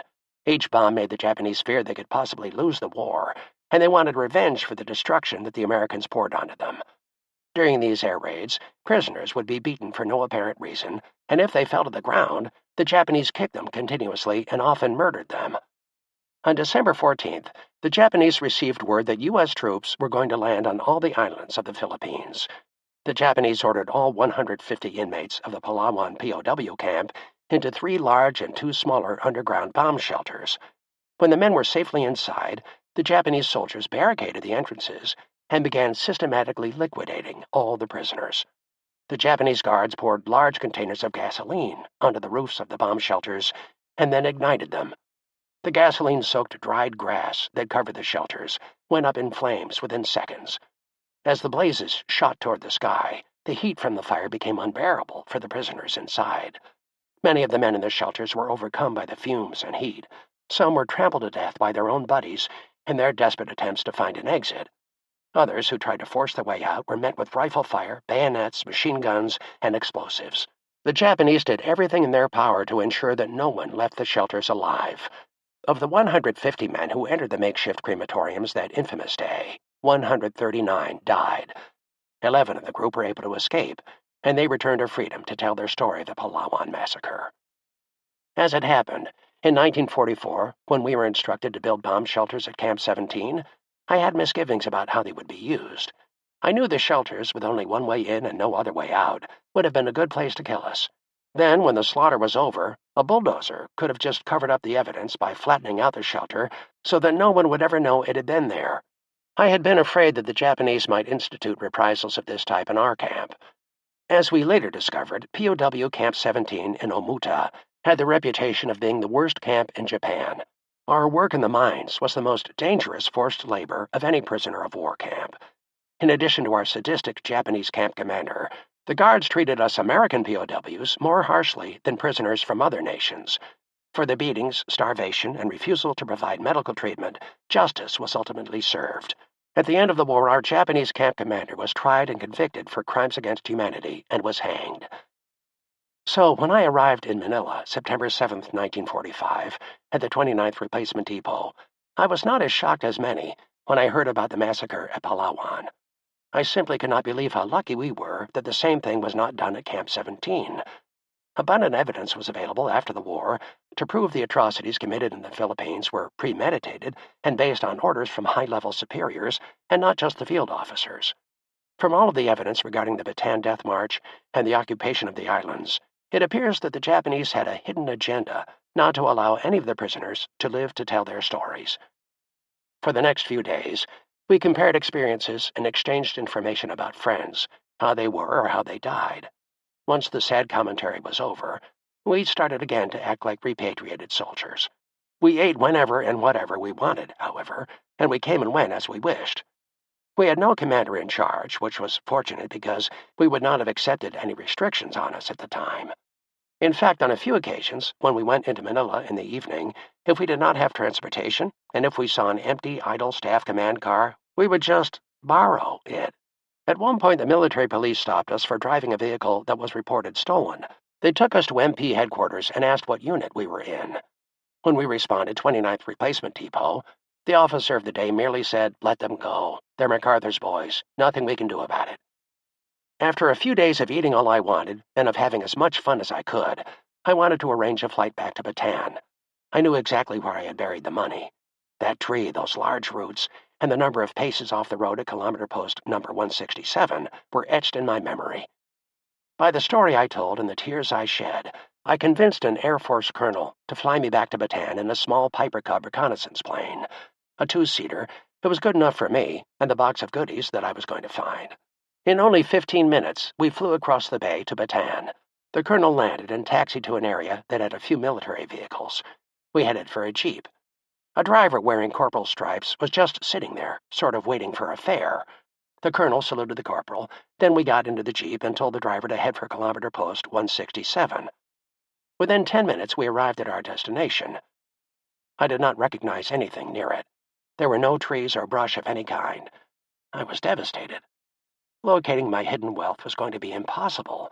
With all of the landmarks gone, I slowly came to realize that the fighting, bombing, and shelling from Corregidor to Bataan had all taken its toll on the vegetation and terrain. Then, of course, 42 months had passed, during which time the Filipinos must have scoured the area in search of food and firewood. In sum, I was licked.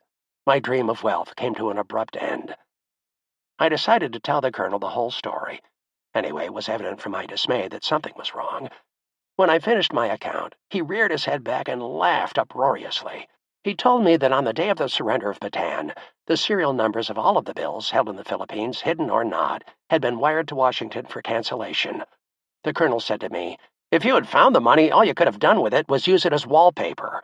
Or was it another kind of paper he mentioned? We returned to the Piper Cub and made our way back to Manila. I had suffered another major disappointment, but one that I knew I could live with. When I arrived at the 29th Replacement Depot, a medical table had been set up at the back of the mess hall. I was told to make arrangements to see the doctor and answer as many of his questions as possible. For the first time, I realized that all of the soldiers' Army records had been destroyed during the surrender of Bataan. The Army had no files on any of our awards and special citations or our promotions. Our medical records of our sicknesses and injuries received at any time during our terms of service, especially those years spent at the hands of the Japanese, were gone. When I got up to the medic's table, the doctor asked me if I had any problems I wanted to report. I said, "No, not now." He then asked me to describe any injuries or sicknesses I had had during the past 4 years. "You must be kidding," I said. "How in the hell am I supposed to remember all those beatings and tortures at a moment's notice?" All I wanted, all any of us wanted, was to get home. We had no time for silly questions or for standing in a long line with other POWs. At no time during our stay at the 29th Replacement Depot were we given a physical exam, and the doctors never advised us to what we should or should not eat or how much we should eat at one time. We were only asked, "Any problems you want to report?" This charade of taking our medical histories was disgraceful. I felt these people were utterly incompetent in making this examination and inquiry of our health. In fact, only today have we begun to realize what a good medical exam would have disclosed and what prompt and proper treatment could have done to prevent many of our sicknesses, our premature mortality, and the constant pain and suffering many of us survivors still endure. During the next week, we were still fed as if food was going out of style. Our mess hall was open to us 24 hours a day, with all we could eat of anything we wanted. A typical dinner consisted of a whole fried chicken, potatoes, bread and butter, and milk, followed by a steak with French fried potatoes. Then we enjoyed maybe 2 or 3 different desserts, which always included ice cream, one of our favorite snacks any time of the day or night. We also had fun during the week, dancing at local nightclubs, eating in small local restaurants, and dating a variety of girls. Originally, the doctors had told us that we could go home after we gained about 20 pounds. I was ready within 10 days. Then the Army wanted proof that my arm was better and that I did not need to be cared for on a hospital ship. Otherwise, I would have to wait another 2 weeks. I told them I was fine, which was a little white lie, but one I felt justified in telling. I wanted to go home, and I was not going to let my withered left arm deter me from my main goal. Dressed in my newly issued uniform, and with my recently acquired samurai sword by my side, I was ready for the trip home. My dream was about to come true. We military personnel and the civilians released from the University of Santo Tomas were excited at the prospect of going home. Finally, on October 8, 1945, we boarded the USAT, U.S. Army Transport, Clipfontaine. We were all set to head out to sea when fate slipped a small monkey wrench into our early departure. Upon backing away from the pier, the ship hit something underwater. The captain took the ship out in the bay, dropped the anchor, and to everyone's dismay, turned off the engines. Within minutes, I could hear the shouts from the men. "I want to go home! Get this thing in gear! Are we going to eat Thanksgiving dinner aboard this ship anchored off Manila Bay?" We all sat and waited 1 hour, then 2 hours, without knowing what was happening. At last, the public address system assured all of us aboard that the following morning the captain would send some divers down to determine the seriousness of the damage to the hull, since we were going to be traveling the high seas. That evening, we ate dinner in the mess hall and slept in our assigned bunks. At 3:05 p.m. the next day, a U.S. Navy barge drew alongside, and 2 frogmen, wearing air masks and fins, dived overboard to investigate the damage. Then, at exactly 3:33 p.m., they came up from their inspection and gave us a thumbs-up signal, assuring us of a safe and speedy journey. The captain decided not to waste any more time. He announced that we would get underway within minutes of the anchor being restored. At 5:25 p.m. that same day, we set sail for home. The next day, the captain announced over the public address system that he needed a volunteer to assist in the radio room. Since I had completed radio operator school at Fort Knox, Kentucky, I offered to help. When I arrived at the radio room, the captain told me that he needed someone to handle the entertainment and newspaper aboard the ship on our way to Seattle or San Francisco. The exact destination at this time was not known. Remembering the benefits I received in this same job on the way over to the Philippines, I readily agreed to do what I could. So I embarked on yet another amateur career and a long list of others: soldiering, coal mining, and producing and directing shows. I really was a jack of all trades, but master of none. The first thing I believed we passengers needed was news of the world's current events, so I formed an editorial staff to put out a daily newspaper.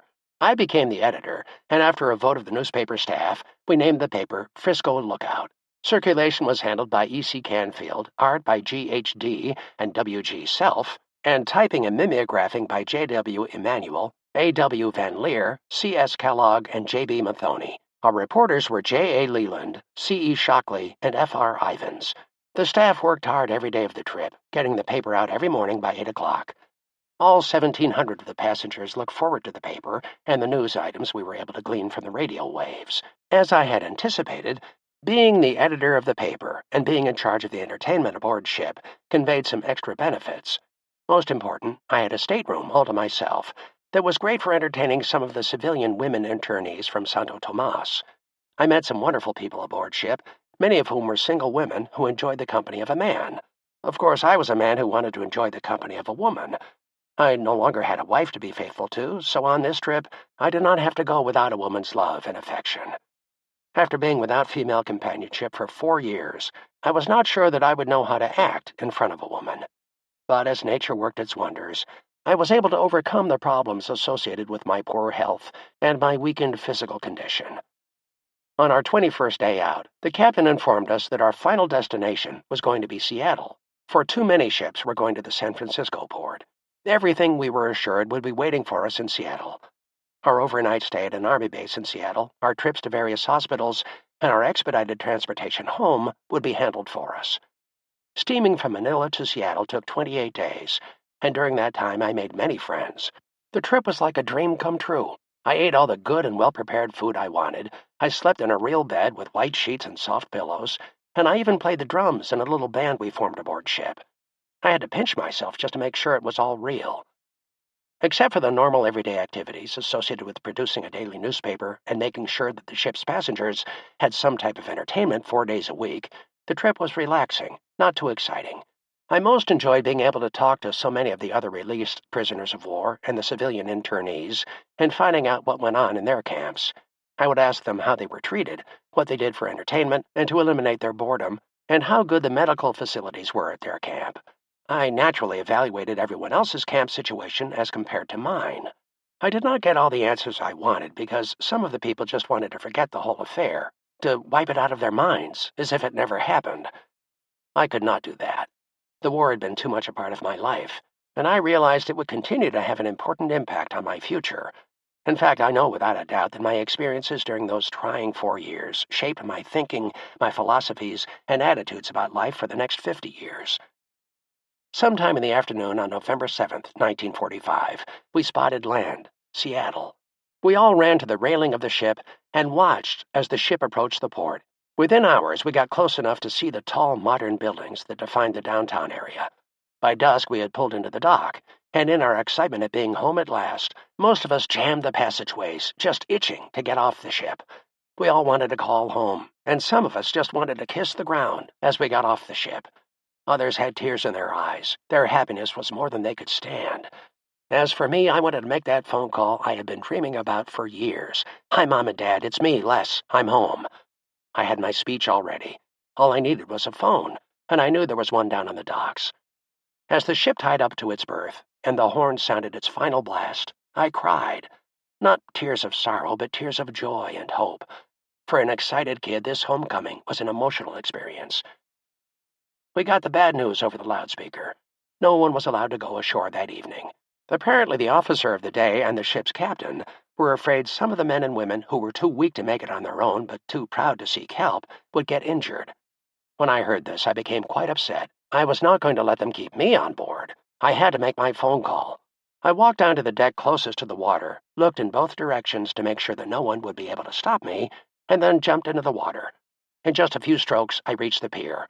An MP helped me out of the water. Without saying more than thank you to him, I then asked him if I could borrow a nickel, just for a few minutes. The MP looked at me in total astonishment, and as he reached in his pocket for the coin, he asked, "Who the hell are you?" "God sent me," I replied. "Thanks." Then away I ran for the phone. I reached the telephone in my new GI issue clothes, wet from head to toe and laughing. I was so happy I had tears in my eyes as I dialed the phone number I'd remembered all these years. After a few rings, I heard the operator ask whether my folks would accept a collect call from Seattle. Before my dad was able to answer, I hollered into the phone, "It's me, Dad, Les! I'm home, here in Seattle." The operator, sensitive to the moment, just put my call through. Then there was no sound. Nothing. I heard nothing. A few seconds later, I heard a loud sob. The crying lasted for about a minute or two, until my dad finally said, "Let me put Mom on." My mom got on the phone and said as calmly as possible, "Well, it's about time." Mom always had a great positive attitude. Dad could not deal with adversity as well as she could. When I got home, I found out that my mother refused to display the Gold Star flag she had received after they thought I was killed in prison camp. She told everyone, "I don't know when he's coming home, but he will come home." My mother was right, as usual. We talked for a few minutes. Then Mom told me that Bunny was home, having been discharged from the Navy, and that he and my brothers Joe and Lou were visiting my brother Bill. She asked if I would call them, too. Mom gave me the phone number, and after we said goodbye, I called Bill's home. Once again, I heard the operator ask if the party would accept a collect call from Seattle. My brother Bill knew at once who was calling and agreed. Then my brother said to me, "Hello, punk. We've been expecting you." After a few minutes of conversation, he let me speak to each one of my brothers.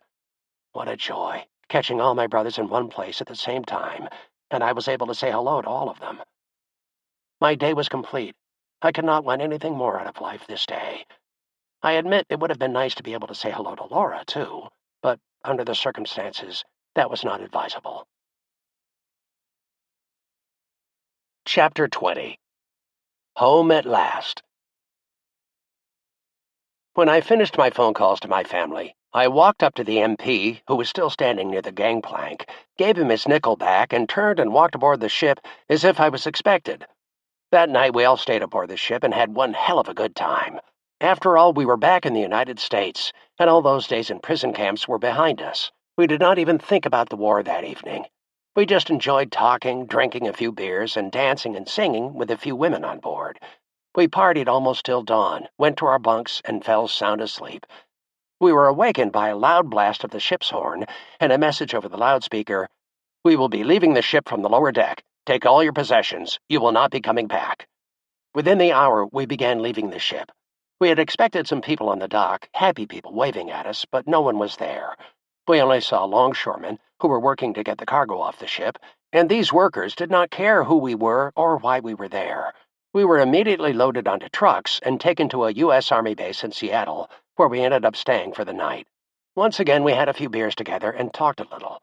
Then we all grew quiet. What more could we say to each other? What other stories could we tell? By the end of the day, we were depressed, and the only thing left for us was to go into town and have some fun. Lou Britton and I went together, had a few drinks, enjoyed the company of a few women, and laughed all the way back to our barracks late that night. All we were able to think about the whole night long was, we were free. Freedom felt so wonderful. That following morning, a truck took us to the railroad station, where a train was waiting for us. We were told to board the train and sit any place we wanted. We would get instructions and find out where we were going once we got underway. Again, there was no one around to wave to, no one waiting for us. We started to realize we were not popular. The train left the station, and about 2 hours out of Seattle, we were told our destinations. I was scheduled, along with 200 other men, to go to Schick General Hospital in Clinton, Iowa. The Army would have transportation waiting for us at the railroad station. Once at the hospital, we would be examined, receive treatment if necessary, and then be discharged from the service. I could not wait. The word discharge sounded real good. During our trip, everyone became quiet. It was hard to believe, especially with so many men on the train, but at one point, I could have heard a pin drop. Obviously, I was witnessing a mass depression. It seemed the reality of what was happening was sinking in. No doubt all of the men on that train were thinking about what they would find when they arrived home, what surprises were in store for them, what they were going to do with their lives, and how they would survive in this society that they had been away from for so long. We were all downcast. I sat in my seat, not saying a word, just staring out the window and wondering, what's in store for me? What will I become? We were also sad because after 4 years away from our country, we had expected some type of welcome when we returned to the United States. We had thought maybe someone would give a speech saying how happy the people of the United States were for our safe return. Besides being ignored, we were also dejected because we had left so many of our friends behind. The count was in. Of the 72,000 Filipinos and Americans on the Bataan Death March, only about 7,500 survived, 1 in 10. Of the 12,000 Americans, only about 1,500 came home. I viewed my survival as being given a little extra time to see if I could make the most of it. I learned that life has great value. No single day can be wasted or thrown away. A traumatic demonstration of our sinking self-esteem occurred when our train pulled into the St. Louis, Missouri train station. It was a large and noisy place, with thousands of people roaming around on the platform. Because of our feelings of inferiority, most of us quickly pulled down the shades on the windows of our Pullman car. Sadly, we were embarrassed, and we did not want anyone to see us, the losers who had surrendered. As we found out later, the American people did not find out about the horrors of the Bataan Death March for more than a year after the fall of Bataan. A few of the servicemen on the march had escaped and eventually found their way back via submarine to the United States. When they arrived, the escapees told our government leaders what had happened and about the atrocities, the starvation, the murders of our fighting men. Our leaders in Washington decided not to make this tragic news public because the Japanese might take reprisals on those men still prisoners. An interview in a Chicago newspaper, a year after the event itself, brought the horrors of the Death March to light. Still, much of the whole truth was held back from the public because, as was said, the American people can't deal with such disturbing facts at this time. When we survivors returned, therefore, the impact on the public of what had happened had long been lost. It seemed that the war in Europe was more important, and when it came to an end on VE Day, the Americans at home felt the war was over. At that point, they wanted to get on with their lives while we were held captive for 3 more months. Maybe if we had fought to the last man, like at the Alamo, then we would have commanded a little respect. The respect we sought was not for us. After all, we returned. Respect was reserved for those who gave their lives in the defense of their country. That same country, however, did not or could not send us more food, more ammunition, more equipment, more men, or respond more quickly to our prime military questions. Any one of these requests, if fulfilled then, would have saved American lives. None of us wanted to be seen in uniform now. It was a very humiliating situation. We did not know what to do or how to handle it. If we could have crawled into a hole and pulled it in after us, I think we would have. Instead, we pulled down the shades of our train windows. Many hours later, we arrived at the Clinton Railroad station. Without any fanfare, we got off the train, said our goodbyes to friends we did not expect to see ever again, and climbed aboard the waiting trucks. An hour later, we arrived at Schick General Hospital. We did not see any banners or any acknowledgement that we had returned after being gone for 4 years. We figured the people wanted to welcome winners, not losers. When I checked into the hospital, I was given a room on the 3rd floor and told to go upstairs, where I would be taken care of. So I took the elevator up to the 3rd floor, and as I got off the elevator, I turned. Then I saw them. First, my brother Bill, all 6 feet of him, beaming at me. After he was sure I had seen him, he bent down, put his cane on the slick marble floor, and with one mighty shove, pushed it toward me. I guess Bunny had told him about my poor physical condition and my sorrow over what had happened with Laura. By turning the cane over to me, even though he was disabled and needed the cane for himself, Bill showed me he was willing to help me overcome my problems. Standing to Bill's left was my brother Lou. Lou stood about 2 inches taller than Bill and as straight as an arrow. He was crying, not little tears, but big sobs. Just as in my dreams, my family was not embarrassed or bitter about my surrendering to the Japanese. They were here to comfort me and to show me they cared. Then I spotted them, standing in the hallway next to my brothers, my mother and father. They looked about the same as I remembered them. Maybe their hair was a little grayer, but they looked real good. The tears welled up in my eyes as I ran as fast as I could into their arms. Both of them were beaming and smiling, and their eyes were brimming with tears of happiness. After a few minutes of hugging, we pushed back from each other. I looked at them and thought, is this real? While they were looking at me and saying, it's really you. We were incredibly happy people at that moment. They told me that because of gasoline rationing, only one car could make the trip from Chicago. Bunny was waiting for me at home, and Joe was working. After our reunion, I checked in with the floor nurse. She informed me that I was going to have a private room and that the doctors would be in shortly for the first exam. They would determine if I could get a pass and go home for a week so that I could get acclimated to normal life. In half an hour, a group of doctors came into my room.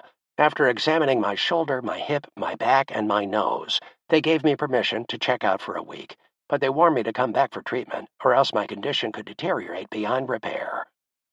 I hurriedly dressed and left the hospital. My family helped me down the stairs and into the car. I was on my way home. How can I describe my happiness? I was all smiles. I wanted to ask so many questions, but was afraid of opening bad wounds. I wanted to ask about Laura and why she did not wait for me, but I just could not do it. I was certain it would break my mom's and dad's hearts if they knew I was still carrying a torch for her. I did the best I could all the way home. Finally, we arrived in Chicago. When I got out of the car in front of our apartment building, a group of my parents' friends was waiting for me. They all just wanted to say, welcome home. It's good having you back. It felt good to be home. That week I had to take care of a few things before I returned to the hospital. First on my list was to talk to Laura. I called her that evening, and she cried. She then began to explain what had happened. She had been notified that I was missing in action and, under the circumstances, presumed dead. Then, after waiting for 3 years for some word from the government regarding my status, the pressure I had feared from her family took hold. At about this time, her father told her younger sister, who was in love and wanted to get married, that in accordance with Jewish religious law, she could not marry before the oldest daughter. That meant Laura must marry first. Poor Laura. First, I had kept the legal papers the Justice of the Peace had given us because I knew neither of us wanted Laura's father to find out about our affair and ultimate elopement, and second, she had no idea where in Kentucky we had been married. So when the time came to show her father evidence of our marriage, she was unable to produce a marriage certificate. Maybe seeing the actual allotment checks I had authorized for her would have convinced her father otherwise, but the fact is he did not want to believe it. Laura explained the total confusion of not knowing what had happened to me and not wanting to hurt her sister. Her family and friends had advised her to get on with her life. She had been seeing a man who had proposed to her many times, and she felt she could love him, so she took the easiest way out at the time. She agreed to marry him. She did it not only for her own sake, but so that her sister could get married too. At that time, she told me, her husband was in the Philippines and not expected home for a number of months. And she continued she was pregnant. Then she sobbed and asked for my understanding. As we continued to talk, I could sense the guilt she was feeling. I did not want that for her. After all, I loved her. I did not want her to be unhappy, so I lied to her. I told her I understood why she did what she did. I explained that even though the marriage certificate had been lost, with all my other possessions when the Japanese bombed our base at Fort Stotzenburg, if I had to, I would go back to Kentucky and drive all over the state to find that little town with a small general store and the justice of the peace. But I went on, if no one knew about this except us, and if I did not make an issue out of it, why bother? We could have the marriage annulled. She agreed with that solution and thanked me for being so considerate. Considerate, hell. I was devastated, and I wondered how she really felt. We talked a few minutes more, and she mentioned that many of our friends from the south side of Chicago wanted to have a welcome home party for me the following Saturday night. Would I come? I did not want to do anything that was going to involve Laura, but not wanting to show my grief, I said I would be pleased to go. I arranged to pick her up, which would give me an opportunity of seeing her family for the last time. Saturday night came very quickly. I worried about how I would handle this situation and what I should say and do. I had to keep from showing any animosity toward her family for its insistence that Laura was not legally married. Here I was, a full 123 pounds, with my left arm partially paralyzed and my right leg so weak I could hardly walk on it, and I was going to meet the family while pretending to be so happy. I drove over to her home that night, said hello to her parents, and put on a good act of being nonchalant. Then Laura and I left for the party. I understood why Laura's parents were none too happy with my coming over and picking up their married and pregnant daughter. After all, I had been away for more than 4 years, and they worried that I may have changed. Soon we arrived in front of the home where the party was being held. I got out of the car, walked around to the passenger side, and opened the door to help Laura out. In a split second, without thinking of the consequences, I held Laura close to me and kissed her on the lips. As I did, I said, "I still love you." Before I could stop kissing her, she fainted dead away. She actually fell down on the sidewalk, out cold. What in the world could I do now? I thought. I was too weak to lift her, did not have enough strength in my one good hand to hold her, and was unable to run and get help. I was devastated. I had caused this, and I should have known better. I just wanted to have the opportunity to see her one last time, but I did not think this through clearly, allowing my emotions to rule my good sense. Now here I was, helplessly standing by someone else's pregnant wife, who was lying on a street curb passed out. Just about the time that I was becoming truly concerned, another friend and party guest stopped nearby, saw the problem, and helped Laura to her feet. Laura was herself again, and we went into the party. I do not remember much else about that night, but I do remember leaving the party early, taking Laura home, and walking her to the door. We looked each other in the eyes and said, almost in unison, "Good luck and goodbye." For me, it was truly the end of a dream that had helped me get home alive. Despite my heartbreak, I realized that the dream of being with her was one of the reasons that I never gave up and never stopped believing that one day I would return.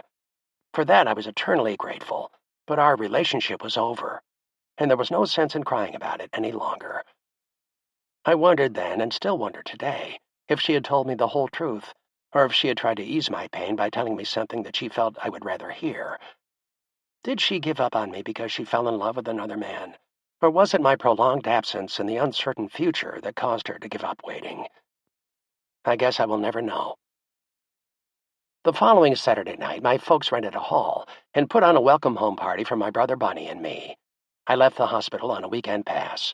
When I arrived at the party, the hall was full of people. My folks' friends, my brother's friends, neighbors, a few of my old girlfriends, and a few of my old buddies who were classified as 4F, or unfit for military service due to poor health. Many of my healthier old friends were still in the service and overseas. The girls whom I had dated were all married, and most of them were pregnant.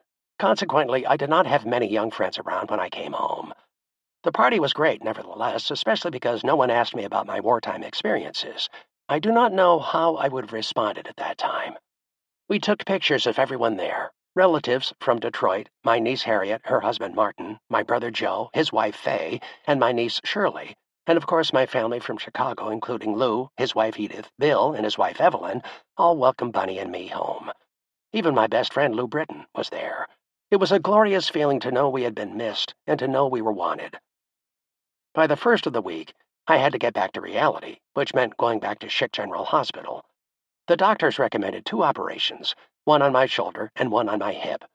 Meanwhile, I also had to submit a report to the quartermaster listing the personal items I lost when the war broke out.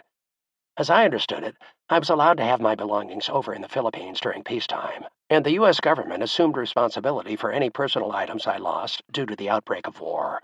The bombing of Clark Field destroyed everything in my footlocker and duffel bag.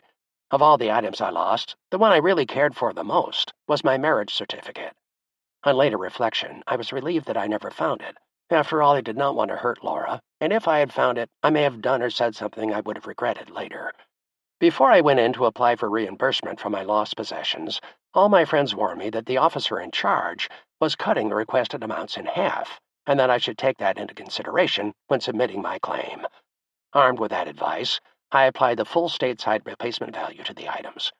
When the officer asked for the value of my loss, I quickly said, $700, sir. The officer just looked at me, read my list of items, and smiled. Then he said, "Fine, just sign this form." I could not believe it.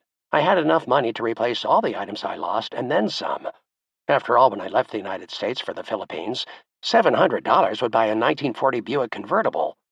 While in prison camp, I daydreamed about owning that car, so I decided to use the money I received from the government to satisfy yet another long-awaited dream. The 1940 Buick convertible was going to be mine. Before I left the hospital on my second weekend pass, I went to the paymaster and asked for my paycheck, all 4 years of it, and cashed my government reimbursement check. It only took about 10 minutes for the clerk to verify and agree with me as to the amount of money I had coming. He processed my request for my back pay, and as they were preparing to issue me a check, I asked if they would object to giving me the amount in cash. We counted the money out together, all $4,700 in 10s and 20s.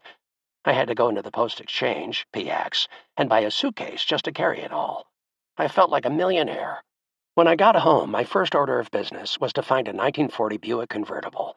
Bill explained that no new cars had been produced since the 1941 model, and all the car dealers sold and displayed used cars. He suggested I go to the nearest Buick dealer to see what he could do for me. When I arrived at the local Buick dealership, I saw a pair of what appeared to be shining new convertibles on the showroom floor. I walked in, pointed to the black one, and said, "That's the one I want. Wrap it up." The salesman looked at me and offered, "Why not take both of them? I can give you a real good buy." "For God's sake," I said, "what would I do with 2 of them?" He looked at me and replied, "You're a dealer, aren't you?" Did I look like a car dealer in my army uniform? I laughed and said, "No, thanks. I'll take just one." Almost as an afterthought, I asked how much the car was. When he said the price was $3,750, I almost fainted. The salesman said, "It has very low mileage and is really a good buy considering there won't be any new cars produced for at least another year. Where have you been? Don't you know the price of cars?" No, I was afraid I did not know the price of cars, and I did not think he really wanted to know where I had been. So I just smiled, turned around, and walked out of the showroom. I decided I did not need a car at this time, especially not $3,750 worth. Besides, I was still in the hospital and did not have any idea how long I would be there. I decided to wait a while before buying my first car. At first, when I looked around the city, I did not see any changes. Everything seemed to be just about the same as when I left. After all of the country's resources had been channeled into the war effort, and little was left for local consumption or construction. The changes were more subtle. On my first day at home, for example, when my mother asked me what I wanted for dinner, I said a big, thick, juicy steak. My mother immediately went to her purse and, after pulling out a little booklet, said, "I don't know if I have enough coupons for meat this month." I did not know what she was talking about. Not enough coupons? Then she explained the government rationed such products as toothpaste, meat, sugar, shoes, canned goods, gas, and other items we could have bought just 4 years ago without any limitation. I also heard about the illicit trading on the black market, in which ration goods could be purchased without using government-issued ration coupons. Of course, the marketeers sold these products at prices significantly higher than regular established prices. Some businesses were run almost exclusively to sell items at black market prices, and I was shocked to find legitimate businesses selling products without the required ration coupons and, of course, at inflated prices. I could not believe some of the stories I heard. I wondered, is this what I was going to have to deal with now that I was home? Another change since I had left 4 years ago was in women's hairstyles. The girls stopped wearing the page boy and adopted Veronica Lake's style of long, flowing hair. Right away, I also noticed the girls were donning shorter skirts. The new hemline saved material, they told me, but they did not need an excuse as far as I was concerned. I was all in favor of the new style of showing off a girl's legs, and I liked the pinup of Betty Grable. Another cultural change was reflected in the movies. They all seemed to have a war theme, and of course the United States always won every battle. At times, I would become irritated at the constant glorification of winning. Only the cowardly enemy was ever shown to surrender. New songs like Rosie the Riveter surprised me, only because I never thought of women doing such dangerous jobs. In fact, what astonished me when I returned from the Pacific was seeing women doing what in the past had been only men's jobs. Women were working as draftsmen, mechanics, machine operators, and gas station attendants. Seeing women in Army and Navy uniforms was a complete shock. The most amazing thing to me, however, was when I learned that Congress had passed a bill that would pay the tuition for returning veterans who wished to go to college. Better still, the veteran would receive a monthly stipend while attending school. It was something to consider. While in my hospital bed, I had me plenty of time to think. My mind wandered to those awful days on the Bataan Death March and what had kept me going. Was it luck that I survived the ordeal while so many others succumbed, or was it part of a broader plan? I seriously evaluated this. If I could determine what it was that brought me back, then I could use the same philosophy for making the most of the rest of my life. Then I realized that those friends of mine who survived all had a positive attitude. Like me, they had believed they would come home, and they worked hard at making their dream a reality. At last I found the answer of why I returned. I always had a positive attitude, from the day we surrendered Bataan, through the 68 excruciating miles of the march, to the years in prison camp and in the coal mine. I kept saying, you can't have a dream come true if you don't have a dream to start with. Hope sees the invisible, feels the intangible, and achieves the impossible. I always filled my mind with dreams, and I always had a goal. Now I could start putting my life in order. I figured out I had unconsciously followed a sort of 5-point plan of survival. As I looked back, I realized there was more to it than just my having a positive attitude. Although it was definitely the first and most important part of my plan, I found I also had to have a strong commitment to survive in the face of adversity. I had to abandon all negative thoughts, all pessimism. It was no longer a question of whether I could survive, but a determination to do it. I know I can, I would say to myself. Second, I had established for myself long-term goals, such as getting home, being reunited with my loved ones, and surviving each ordeal, and short-term goals, such as making it to a bend in the road or to that herd of carabao on the march. The short-term goals had to be realistic and achievable, whereas the long-term goals were my dreams. I had to believe that if I wanted something bad enough, I could get it. The survivors of the Death March were ordinary people who had extraordinary determination. My third point of survival was keeping as healthy as I could. I knew that eating was an important part of living. I watched scores of men die because they said they could not eat another bowl of rice. They just could not swallow it. Some died only a few days after trading their rice for cigarettes, or simply giving their rice away. Once, when I was deep in thought about what my life was like back in those dark days in prison camp, I started to laugh as I remembered the time when the Japanese carted into camp a load of dogs, all barking and whining. We were told they were going to be our treat at our next meal. We did not get a very big piece of meat in our soup that day, but whatever it was, I ate it. Then I recalled the day we were served a fat and rubbery, undigestible stomach of a whale. It took an agonizing effort to consume this so-called piece of meat, which was so bad that the following day, almost half of the men came down with the runs. Of course, we could not get time off from work just because of that, so we had to make the best of a bad situation. Once inside the mine, I spent just as much time shoveling over my runny bowels as I did shoveling coal. The fact was I knew I had to eat to stay alive, so I ate whatever was put in front of me. Another way of staying healthy was to keep mentally active. I developed friendships with those men who could hold an intelligent conversation and who had experiences to relate and share. Keeping my mind active meant taking time away from sleeping and joining with others in a discussion group. One of our group's most lively discussions involved developing breakfast, lunch, and dinner menus, including recipes for all of the main dishes. By the end of the war, we had meals planned for more than 350 days. The men who wanted to keep mentally alert were also the ones who had a positive attitude toward life. Those negative men who would refuse to exercise their minds had to be left to their own little world.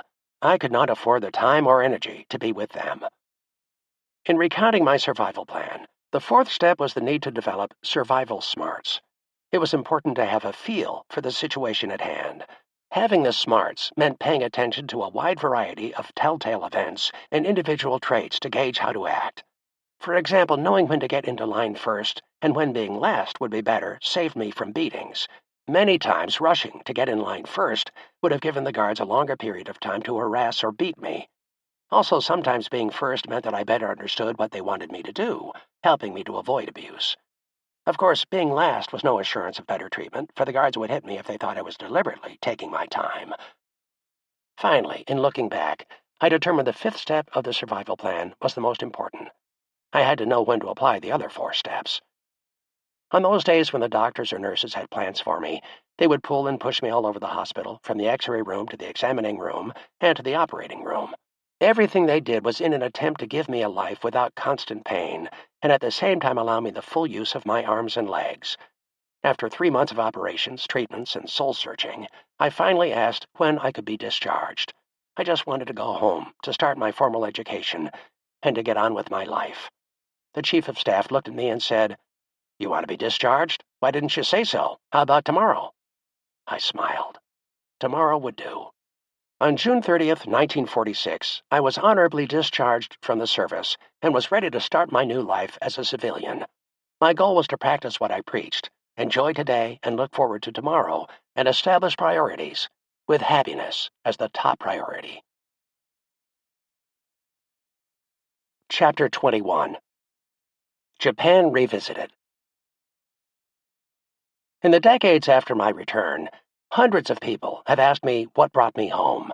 I sensed that what they really wanted to know was whether some POWs survived because their overall health was better than others, or they followed a particular lifestyle, or they had positive attitudes. Certainly luck, being in the right place at the right time, and not being in the wrong place at the wrong time, played an important role in my survival. In general, however, I realized that much of the luck I had to make myself. My positive attitude, my dreams, and my goals all combined to enable me to endure and ultimately to survive. People have also asked me how I currently feel about the Japanese. In the mid-1990s, it has been 50 years since those heinous days I spent as a prisoner of war. Back then, I hated the Japanese who beat me. I despised the guards on the march. They were inhumane barbarians, one and all. But I was never able to hate just for the sake of hating. I had to have a reason. Thus, I did not then and do not now detest the Japanese as a people. In 1988, I had the opportunity to visit Japan, which was a wonderful experience for someone with my background. In 1968, when my wife and I were living in San Diego, a mix-up in housing occurred for a transfer student from Japan. I agreed to let the young man stay with us just for the weekend, but the weekend lasted for 95 days. We had dozens of unusual experiences. When we first met, for example, I greeted him in his language. He smiled and asked where I had learned Japanese. When I told him I was a guest of the Japanese Army for almost 4 years during World War II, his face turned pale. Then, with a quick smile, he said, "I wonder how I'll sleep tonight." Then he quickly said to my wife, "Don't learn Japanese from him. He speaks gutter Japanese. Learn from the poorly educated men in the coal mine."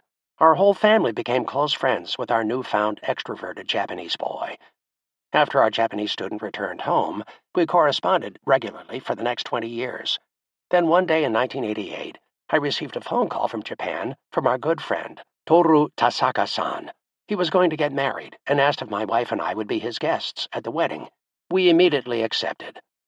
So, back I went to Japan. where the soldiers had killed my friends and tortured me, and where I was held prisoner in inhumane conditions for 3.5 years. Memories and emotions flooded over me. My wife and I were more than a little apprehensive of both what my reaction would be and how we would be received by the Japanese. Our fears, however, were soon put to rest. Toru met us at the airplane and with tears in his eyes said, "Welcome to Japan, my American mama and papa." Toru took us by cab to a hotel in Tokyo, where he had reserved a room for us. The following morning he arrived at the hotel with his fiancée and his mother. None of his wedding party, his family, his bride's family, or his bride, spoke English. After the formal introductions were made, his mother, who was about 4 feet 6 inches tall, bowed politely to us and gave us a bag full of gifts. She then said in Japanese, which Toru interpreted for us, "Thank you for taking my son into your house and making him a part of your family." I returned the bow and said in Japanese, "Arigato gozaimasu." Thank you so kindly. I shook from happiness. I was glad that I could greet a Japanese person without feeling hatred or wishing for revenge. Later that day, the religious Shinto wedding ceremony took place, and we were the only Caucasians present. We felt quite honored when we found out that only family members are invited to the formal wedding. After the pictures were taken, we went into the ballroom for the wedding banquet. There were about 85 guests, 70 of which were men, and once again we were the only non-Asians. During the dinner, Toru asked me if I would say a few words to the guests. I spoke hesitantly in the language I had learned from the Japanese who had been the guards in camp and laborers in the coal mine. I knew I did not say the words perfectly, but my spirit was apparent. I said it was time to forget the past and focus on the future, and today we could start. As I concluded, I said, "Anata wa tomodachi, yeroshi." You are my friends. I am happy. Very good. All the guests stood and applauded. Over the sound of the applause, I heard many of the men say, "Yeroshido." It gave me chills to realize that we were able to see each other as friends, despite our different experiences during World War II. Later that night, we were invited to a party with the bride and groom and all of their young friends. First, we went to one nightclub for drinks, dancing, and of course karaoke, and then after about 2 hours, we moved along to another night spot. The young people, having been told of my experiences in Japan during the war, asked me to say something. By this time, I was feeling quite good, so I told a few stories about Toru in the United States. In one anecdote, I told them how I gave Toru a haircut, and he said he could not believe he was allowing an ex-POW to hold a pair of long, sharp scissors against his neck. We all laughed, and when I was through, they all stood up, applauded, and hollered, "Yeroshi!" The following day, the bride and groom informed us that we were going to accompany them on their honeymoon. This came as a bit of a surprise, but my wife and I went along. The four of us spent 2 weeks driving all over Japan, staying in traditional Japanese inns, and seeing the country as if we were royalty. Every night after our honeymoon bath, which consisted of each couple going into their own bathing room, then washing ourselves with soap, and then rinsing with hot water taken from the tub. Only then would we enter the hot tub and soak in the 107-degree water. After soaking for about 15 minutes, we would then dry off, put a robe around us, and return to our sleeping room. It was then that Toru and his wife would come into our room and give us a Japanese massage, he with me and his wife with my wife. After 2 weeks of vacationing all over Japan, the memorable honeymoon finally was over. Every day I would offer to pay for the room, the food, or the gasoline, but Toru would only say, "Later." When we finally had to say goodbye, I once again tried to pay our share of the expenses. Toru refused to accept 1 cent. This trip, he said, was his way of repaying us for our kindness to him when he was in the United States. I felt that somehow my painful war wounds and memories had truly begun to vanish. Another often asked question concerned my feelings about the use of atomic bombs at Hiroshima and Nagasaki. I can only say that one horror of war is that not only soldiers get killed, but many times innocent civilians become casualties. In this case, although not all of the people of Japan wanted war, they all had to live under the wartime rules. As for me, the atomic bomb surely saved my life, as I do not believe I could have survived working in the coal mine much longer. More important, most experts from both the United States and Japan agreed that had the war continued, it would have taken at least another 1,000,000 lives on both sides. Dropping the atomic bombs ended this long, terrible war. In the long run, I believe using the bomb was the best thing to do for the most people and for that particular period of time. I was not aware of harboring any animosity against the Japanese all these past years, but when I put together my notes and stirred up my memories to write this manuscript, I felt the hot flush of hatred come over me once again. With each page I wrote, I recalled events that made my eyes blur with tears and caused me to have nightmares once again. I often could not control my emotions, but I soon realized that I was not angry with all Japanese people, only those who deprived me of my dignity and of my health. My life today is a reflection of what I learned through my experiences as a prisoner of war. I have a positive attitude and I set goals that are attainable about life. Moreover, if I want something badly enough, I know I can achieve it by trying hard enough. After many fulfilling years of work in the business world and as an academician, I still look forward to each day and I still plan for my tomorrows. On February 19th, 1945, as General Douglas MacArthur fought to liberate the Philippines, he made the following statement to the press. Bataan, along with Corregidor, the citadel of its external defense, made possible all that has happened here today. History, I am sure, will record it as one of the decisive battles of the world. Its long, protracted struggle enabled the United Nations to gather strength to resist in the Pacific. Had it not held out, Australia would have fallen with incalculable results. Our triumphs of today belong equally to that dead army. Its heroism and sacrifice have been fully acclaimed, but the great strategic results of that mighty defense are only now becoming fully apparent. The Bataan garrison was destroyed due to its dreadful handicaps, but no army in history more thoroughly accomplished its mission. Let no man henceforth speak of it other than as a magnificent victory. My positive attitude has enabled me to accept these words and to exorcise the demons of despair that once distressed me. I am now able to live with myself, knowing that, although I once surrendered, I did not fail my country. Epilogue. Since My Hitch in Hell was first published over 20 years ago, the book has had a life and momentum all its own. Now I would like to share the rest of the story with you. First, I am not a hero, and don't pretend to be. I'm just a survivor, one individual who, as a young man, experienced a horrifying part of World War II's history. Only 1 in 8 American POWs on the Bataan March of 1942 survived. I was one of that small minority, the ones who came home alive. But most of that small number of us who lived to tell the tale did not tell it. We American POWs of the Japanese were silenced by our own U.S. government. Almost immediately upon release from the prison camps, most every POW was met with an order not to discuss our captivity. The written order was issued by the Chief of Staff of the U.S. War Department to all released American prisoners of war from the Pacific. It stated that we could only relate stories of our experiences after we cleared them with the War Department's Public Relations Bureau. Our commanding officers were responsible for explaining this legal document to us and for ensuring we signed. We were not to share any information once we returned to our unit, subject to court-martial. You can find a copy of the document in Unjust Enrichment by Linda Holmes. Dated September 5, 1945, it was signed by fellow POW Ed Langley from his hospital bed. My copy is identical. The POWs had just been released from prison camps a few days before. There we were, demoralized and damaged soldiers, broken in more ways than just physically. We'd been locked up, abused, and deprived of the necessities of life for 3.5 years. We'd been enslaved, beaten, tortured, and told by the enemy so often we were lower than dogs, cowards, no good, that we actually began to believe it was true. We were suffering from malnourishment and physical, mental, and emotional damage from the treatment we received as prisoners of the Japanese. Then we were greeted by a contingent of U.S. Army officers with their neatly pressed uniforms and their well-polished shoes, shoving an official-looking document under our noses, saying, "Sign here, under penalty of court-martial, if you fail to honor this agreement." What were we going to say? I need to have my lawyer look this over?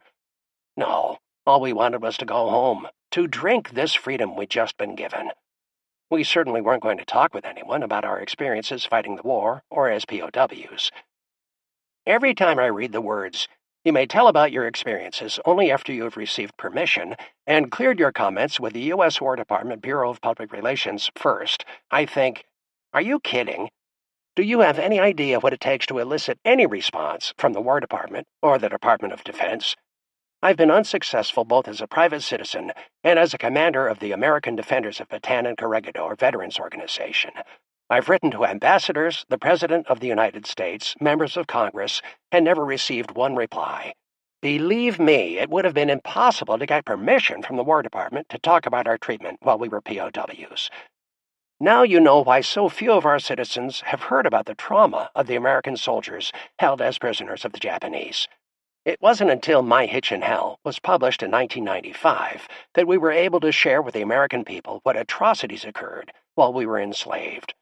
We were honoring that agreement. I'm not allowed to talk about it, we'd say if asked. We American POWs were and are men of honor, without exception, the kind of men who, even under extreme torture, didn't divulge any information other than name, rank, and serial number to the Japanese. I would like the reader to know that if our country asked us not to reveal anything, we would comply, without question. But the truth cannot be suppressed forever.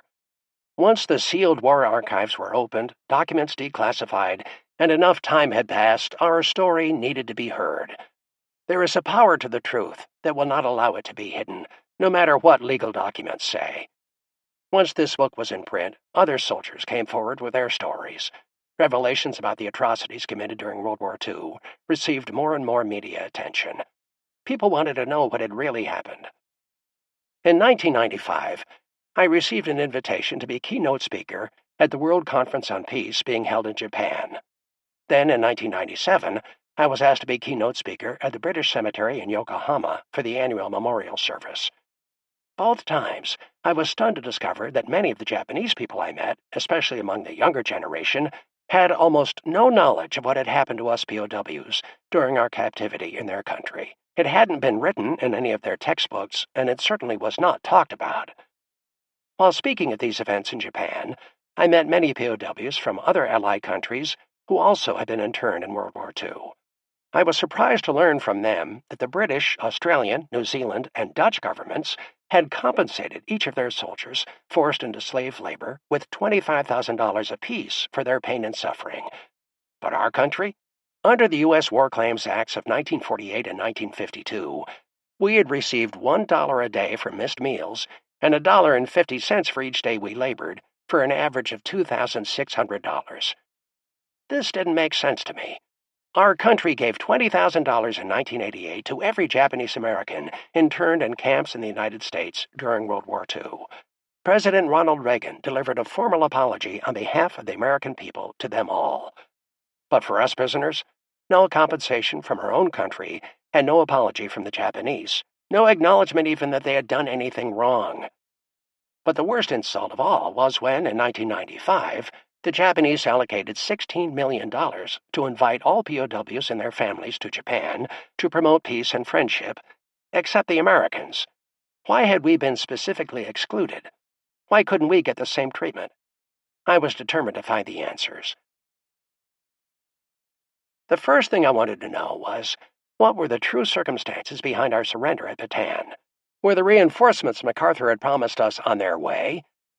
At the time, those of us in actual combat knew very little about the larger plan our superiors were following. Our training was not to question authority and not to second-guess it.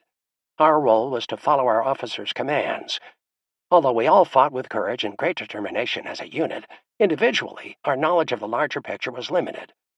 Remember also that in those first months of 1942, we had endured months of privation, all of us suffering from disease, starvation, and exhaustion. So when General MacArthur, our commander-in-chief, broadcast, "The Americans are coming. Hold out for another week, 10 days," we desperately wanted to believe him. But the truth of the matter, from what we know now, was that MacArthur was well aware that those reinforcements and much-needed supplies would never come. General MacArthur had distributed the food and supplies intended for Bataan up and down the coast of Luzon. And in January of 1942, the War Plans Division had already determined that the diversion of a large force of soldiers away from the principal theater of the war, the Atlantic, was out of the question. Request denied. So MacArthur had lied to us. Then in early February, senior Army officers in Washington determined MacArthur was too valuable to be sacrificed in our deteriorating cause defending the Philippines, and President Roosevelt ordered MacArthur to proceed to Australia. On March 12th, he abandoned us. We had been written off. On March 21st, Jonathan Wainwright was promoted to Lieutenant General in command of all the U.S. forces in the Philippines, with Major General Edward King to be in charge of the 79,500-man Luzon force, 12,000 of them Americans. We were ground down, as much by malnutrition, disease, and exhaustion as by the bullets, bombs, and bayonets of the well-supplied Japanese, who, without our reinforcements, were virtually unchallenged by air and sea. Our ability to engage in combat was very low.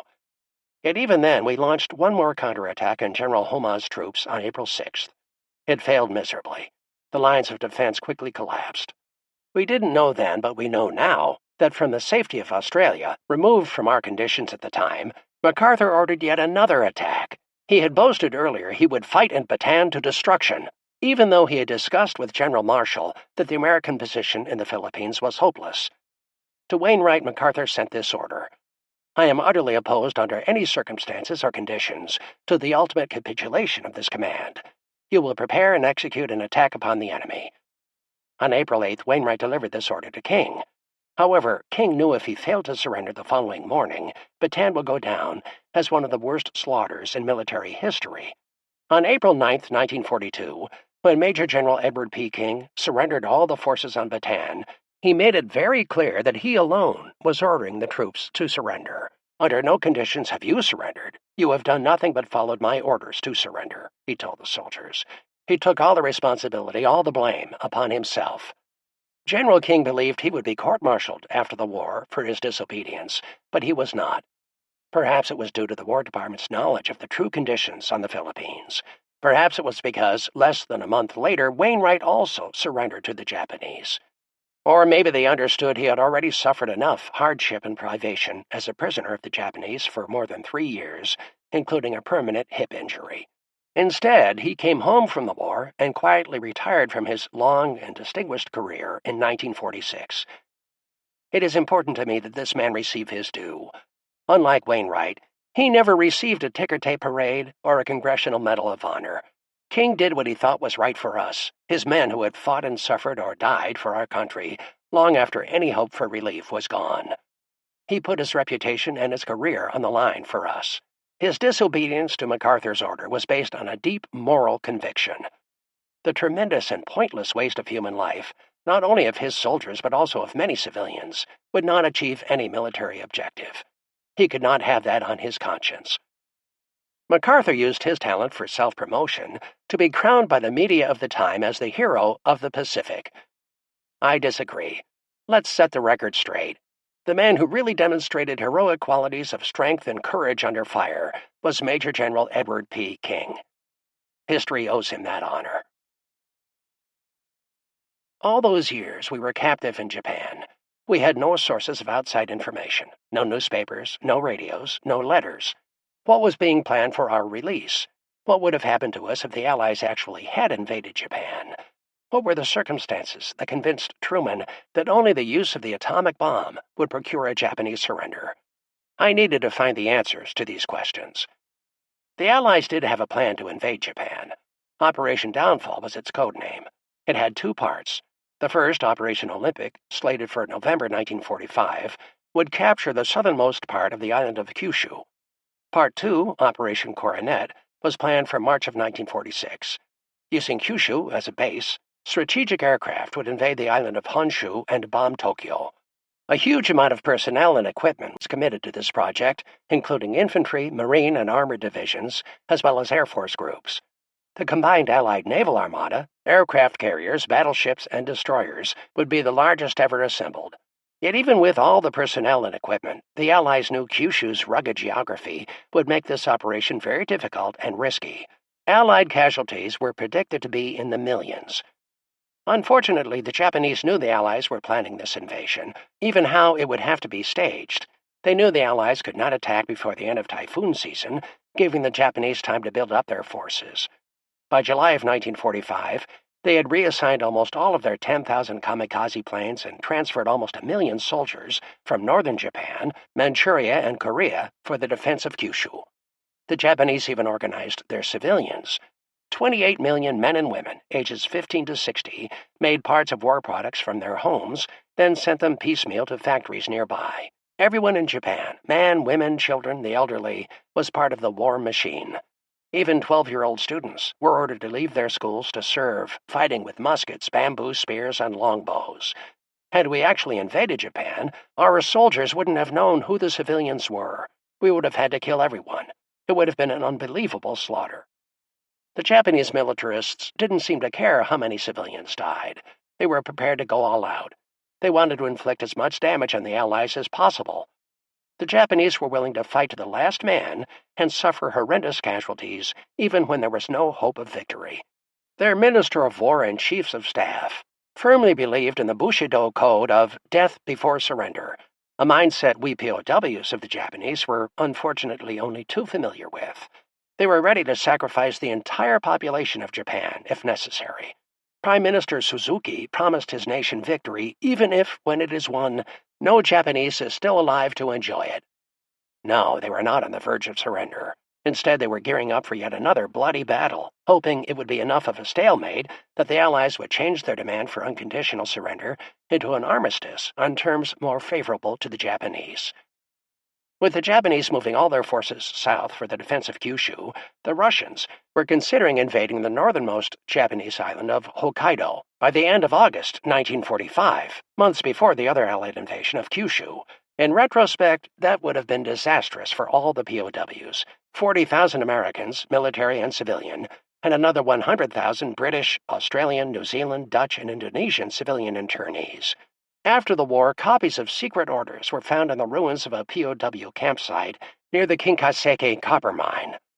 Dated August 1, 1944, they were issued by Field Marshal Terauchi, ordering all Japanese camp commanders to execute every POW in their command if an invasion on Japanese soil took place. He specified, either individually or in groups with mass bombing, poisonous smoke, poisons, drowning, decapitation, or what, dispose of them as the situation dictates. He added, it is the aim not to allow the escape of a single one, to annihilate them all, and not to leave any traces. 4 months after these orders were issued, on December 14, 1944, 139 men were burned alive at the Palawan POW camp in underground bomb shelters after the commanders responded to a false report that American troops were landing on all Philippine islands. If Palawan was any indication, the minute any Allied troops, Russian or American, landed on Japanese soil, the mass slaughter of all 200,000 POWs would have been triggered. According to John Coster Mullen, an expert on the inside story of the making of the atom bomb, Germany and Japan were actively pursuing the development of atomic weapons. The Manhattan Project was the American response to this information, initiated to develop an atomic bomb before the Axis powers did. Would they have used one against us? Captured Japanese military personnel and scientists replied, why wouldn't we have? Hirohito himself said in a post-war interview, I feel it is very regrettable that nuclear bombs were dropped, and I feel sorry for the citizens of Hiroshima, but it couldn't be helped because it happened in wartime. It was wartime. We were dealing with an enemy who would fight to the last man standing. They were not going to surrender, and the carnage would be staggering. And make no mistake, among the Japanese were those who had no moral compunctions about torture, no moral compass when it came to inhumane treatment. In 1989, another closely guarded secret was revealed after an article was published in the now-defunct Japanese magazine Days Japan, admitting to the existence of Unit 731. This military unit was formed during the Second Sino-Japanese War, 1937-45, to conduct thousands of experiments on live human beings for the purposes of biochemical warfare research. The unit was fully authorized by Emperor Hirohito in 1936 and received generous support from the Japanese government up to the end of the war in 1945. Based in northeast China during its Japanese occupation, Unit 731 was responsible for some of the most notorious war crimes carried out during World War II. Most of their victims were Chinese, Korean, and Mongolian, but 30% were Russians, Southeast Asians, Pacific Islanders, and Allied prisoners of war. Victims included pregnant women, infants, and the elderly. Up to 250,000 men, women, and children died of these experiments, which included testing grenades, flamethrowers, and bombs on living subjects. They removed entire human organs and purposely infected their victims with diseases like plague, cholera, smallpox, anthrax, and botulism. They amputated limbs to study the impact of blood loss, studied the effect of food and water deprivation, and simulated strokes in humans by injecting air bubbles into their bloodstreams. All this had been corroborated by a secret diary kept by Robert Peedy, a British major in the Royal Army Ordnance Corps, a copy of which exists in its entirety in Britain's National Archives. In 1945, an operation using biological weapons was being planned against America for the final months of World War II. Operation Cherry Blossoms at Night called for Japanese submarines near the U.S. West Coast to release plague-infested fleas upon the civilian population of Southern California. Luckily, Japan surrendered to the Allies before it was implemented. On July 25th, President Truman, flying over Berlin on his way to Potsdam to meet with Churchill and Stalin on the ultimatum for Japan to end the war, saw the cost of battling long after a war has been lost. Berlin, a devastated city. 500,000 Russians had been killed in that final battle. These were the exact circumstances the Allies would face with the planned invasion of Japan. Truman wanted to avoid that. His choice was clear. On July 26th, the Allies formulated the Potsdam Declaration, announcing the terms for Japan's surrender. Refusal of the terms would result in prompt and utter destruction. It was immediately rejected by Prime Minister Suzuki. On August 6th, the atomic bomb was dropped on Hiroshima. Still, Japan refused to surrender, thinking we had only the one bomb. We had two. The second was dropped on Nagasaki on August 9th. Now they were unsure. How many bombs did we actually have? A captured B-29 pilot told his interrogators that Tokyo was next. Russia invaded Manchuria. That was enough. Emperor Hirohito accepted the terms of the Potsdam Declaration. Hirohito's closest advisor, Marquis Kido, acknowledged it was the atomic bombings and Russia's sudden attack that brought about the end of the war. If those events had not happened, he said, Japan at that stage probably could not have stopped fighting. Had we invaded Japan in Operation Downfall, Japanese and American casualties, soldiers and civilians, were estimated at 3 million. It would have been a tragedy of epic proportion, one of the bloodiest battles the world would have ever seen. We have no exact figures of the deaths caused by the two atomic bombs detonated over Hiroshima and Nagasaki.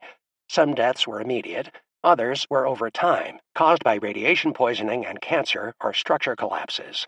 However, the highest estimates of civilian deaths are between 200,000 and 250,000, based on the total populations of the two cities before the detonations. All deaths from war are tragedies.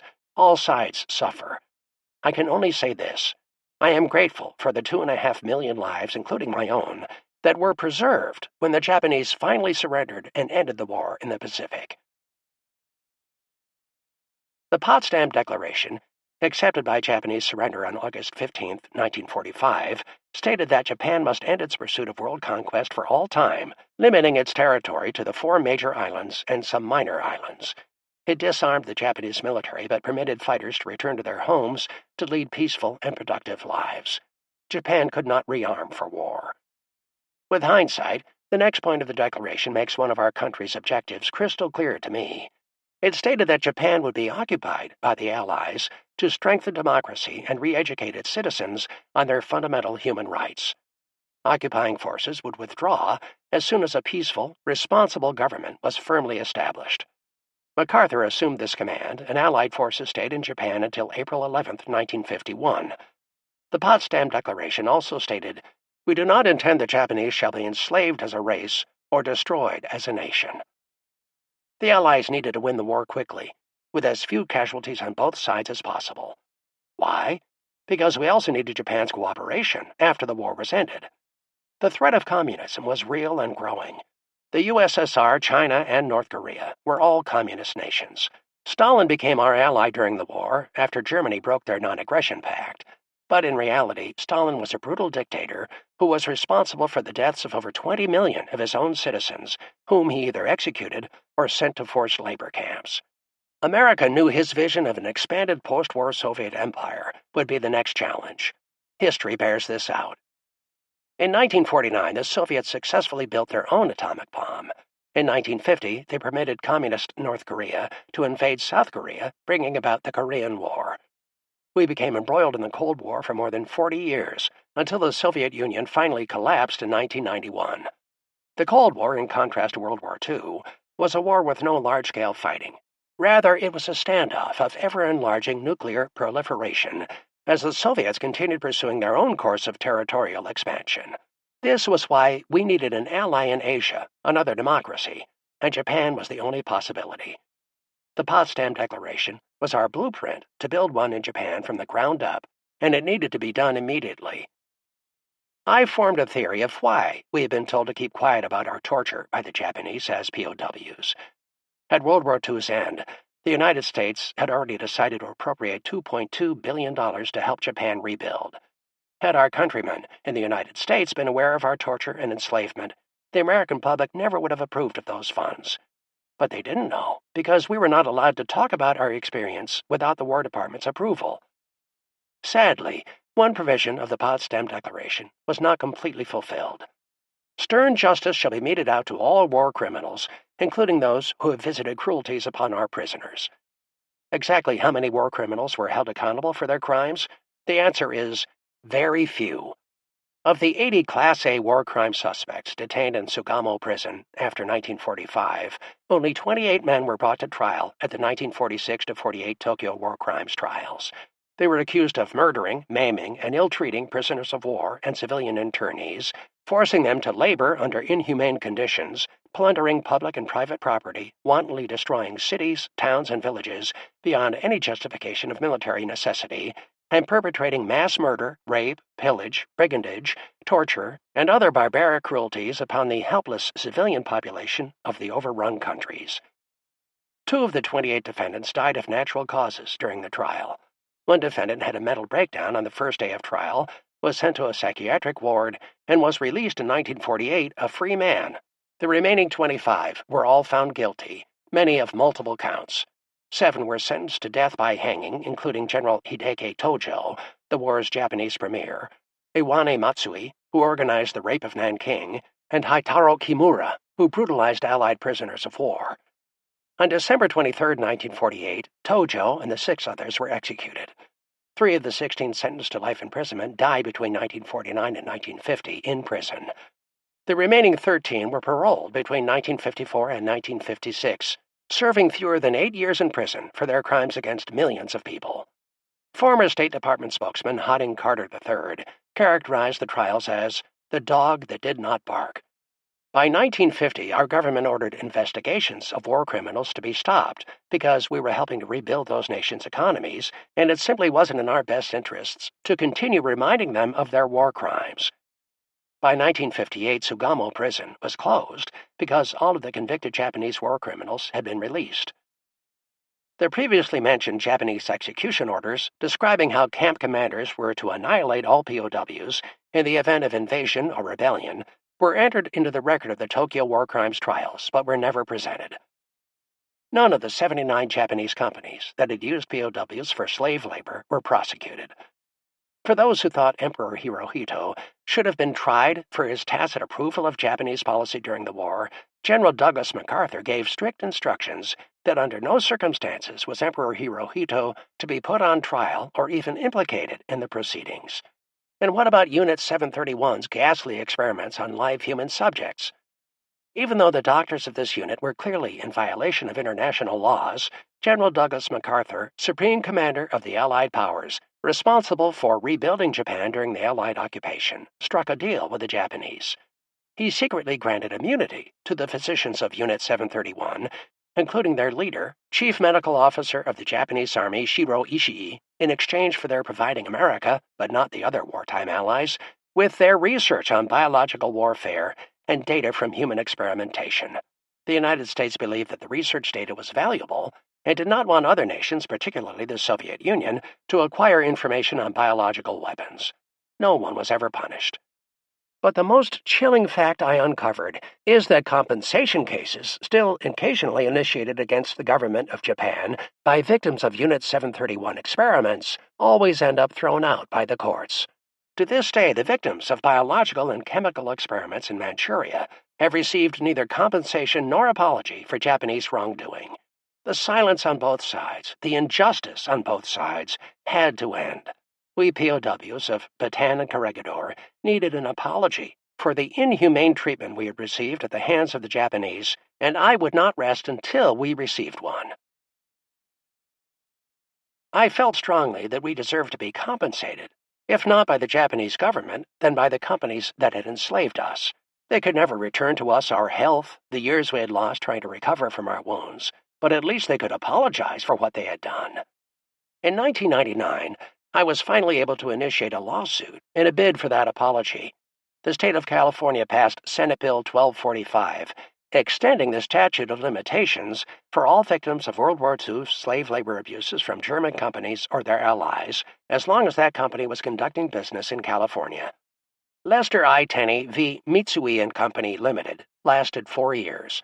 Other POWs filed in New Mexico against Kawasaki, Mitsubishi, Mitsui, NKK, and Showa Denko. However, despite all our testimony, all the expertise of our highly intelligent legal experts, all the media attention, it was in vain. The U.S. State Department decided that the 1951 peace treaty, drafted by John Foster Dulles, Secretary of State, applied to nations, not individuals. The Supreme Court refused to hear the case. We were shut down. But I was not ready to give up the fight for that apology. We deserved one. We POWs did not just come home and pick up our lives from where we left off. For many of us, our lives would never be the same. We suffered physically, emotionally, and psychologically from the effects of our experiences every day.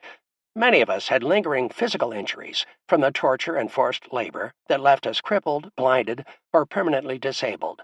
Many had emotional and psychological injuries, now labeled post-traumatic stress, terrifying flashbacks, nightmares, lives of isolation, shame, survivor guilt. We came home after winning our battle against enemies, only to have to fight another enduring battle for a normal life, a peace of mind. I knew that battle intimately, and it took me many, many years to win it. Over those years, the one thing I heard over and over again from my fellow soldiers who had fought on Bataan and Corregidor was how much an apology for the inhumane treatment we had endured would mean. It might not bring our physical health back, but it was essential for our emotional recovery. Only through the acknowledgement of painful truths can there be forgiveness.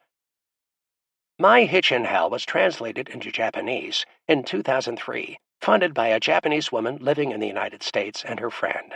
She understood what we had endured and founded a program called the U.S.-Japan Dialogue on POWs. I went back to Japan 5 times between 1999 and 2008, talking to thousands of Japanese students at 13 colleges, high schools, and middle schools. I met with members of the Japanese Diet to explain how important it would be for their government to apologize to the American POWs for the wartime abuse. I wrote to U.S. congressmen, senators, and the president, but I received no reply. Even the U.S. ambassador to Japan refused to see me or even talk with me. Then on Veterans Day 2008, when I laid a wreath on the tomb of the unknown soldier in Arlington National Cemetery in Washington, D.C., I received a phone call. Would I come to the official residence of Ichiro Fujisaki, the Japanese ambassador to the United States?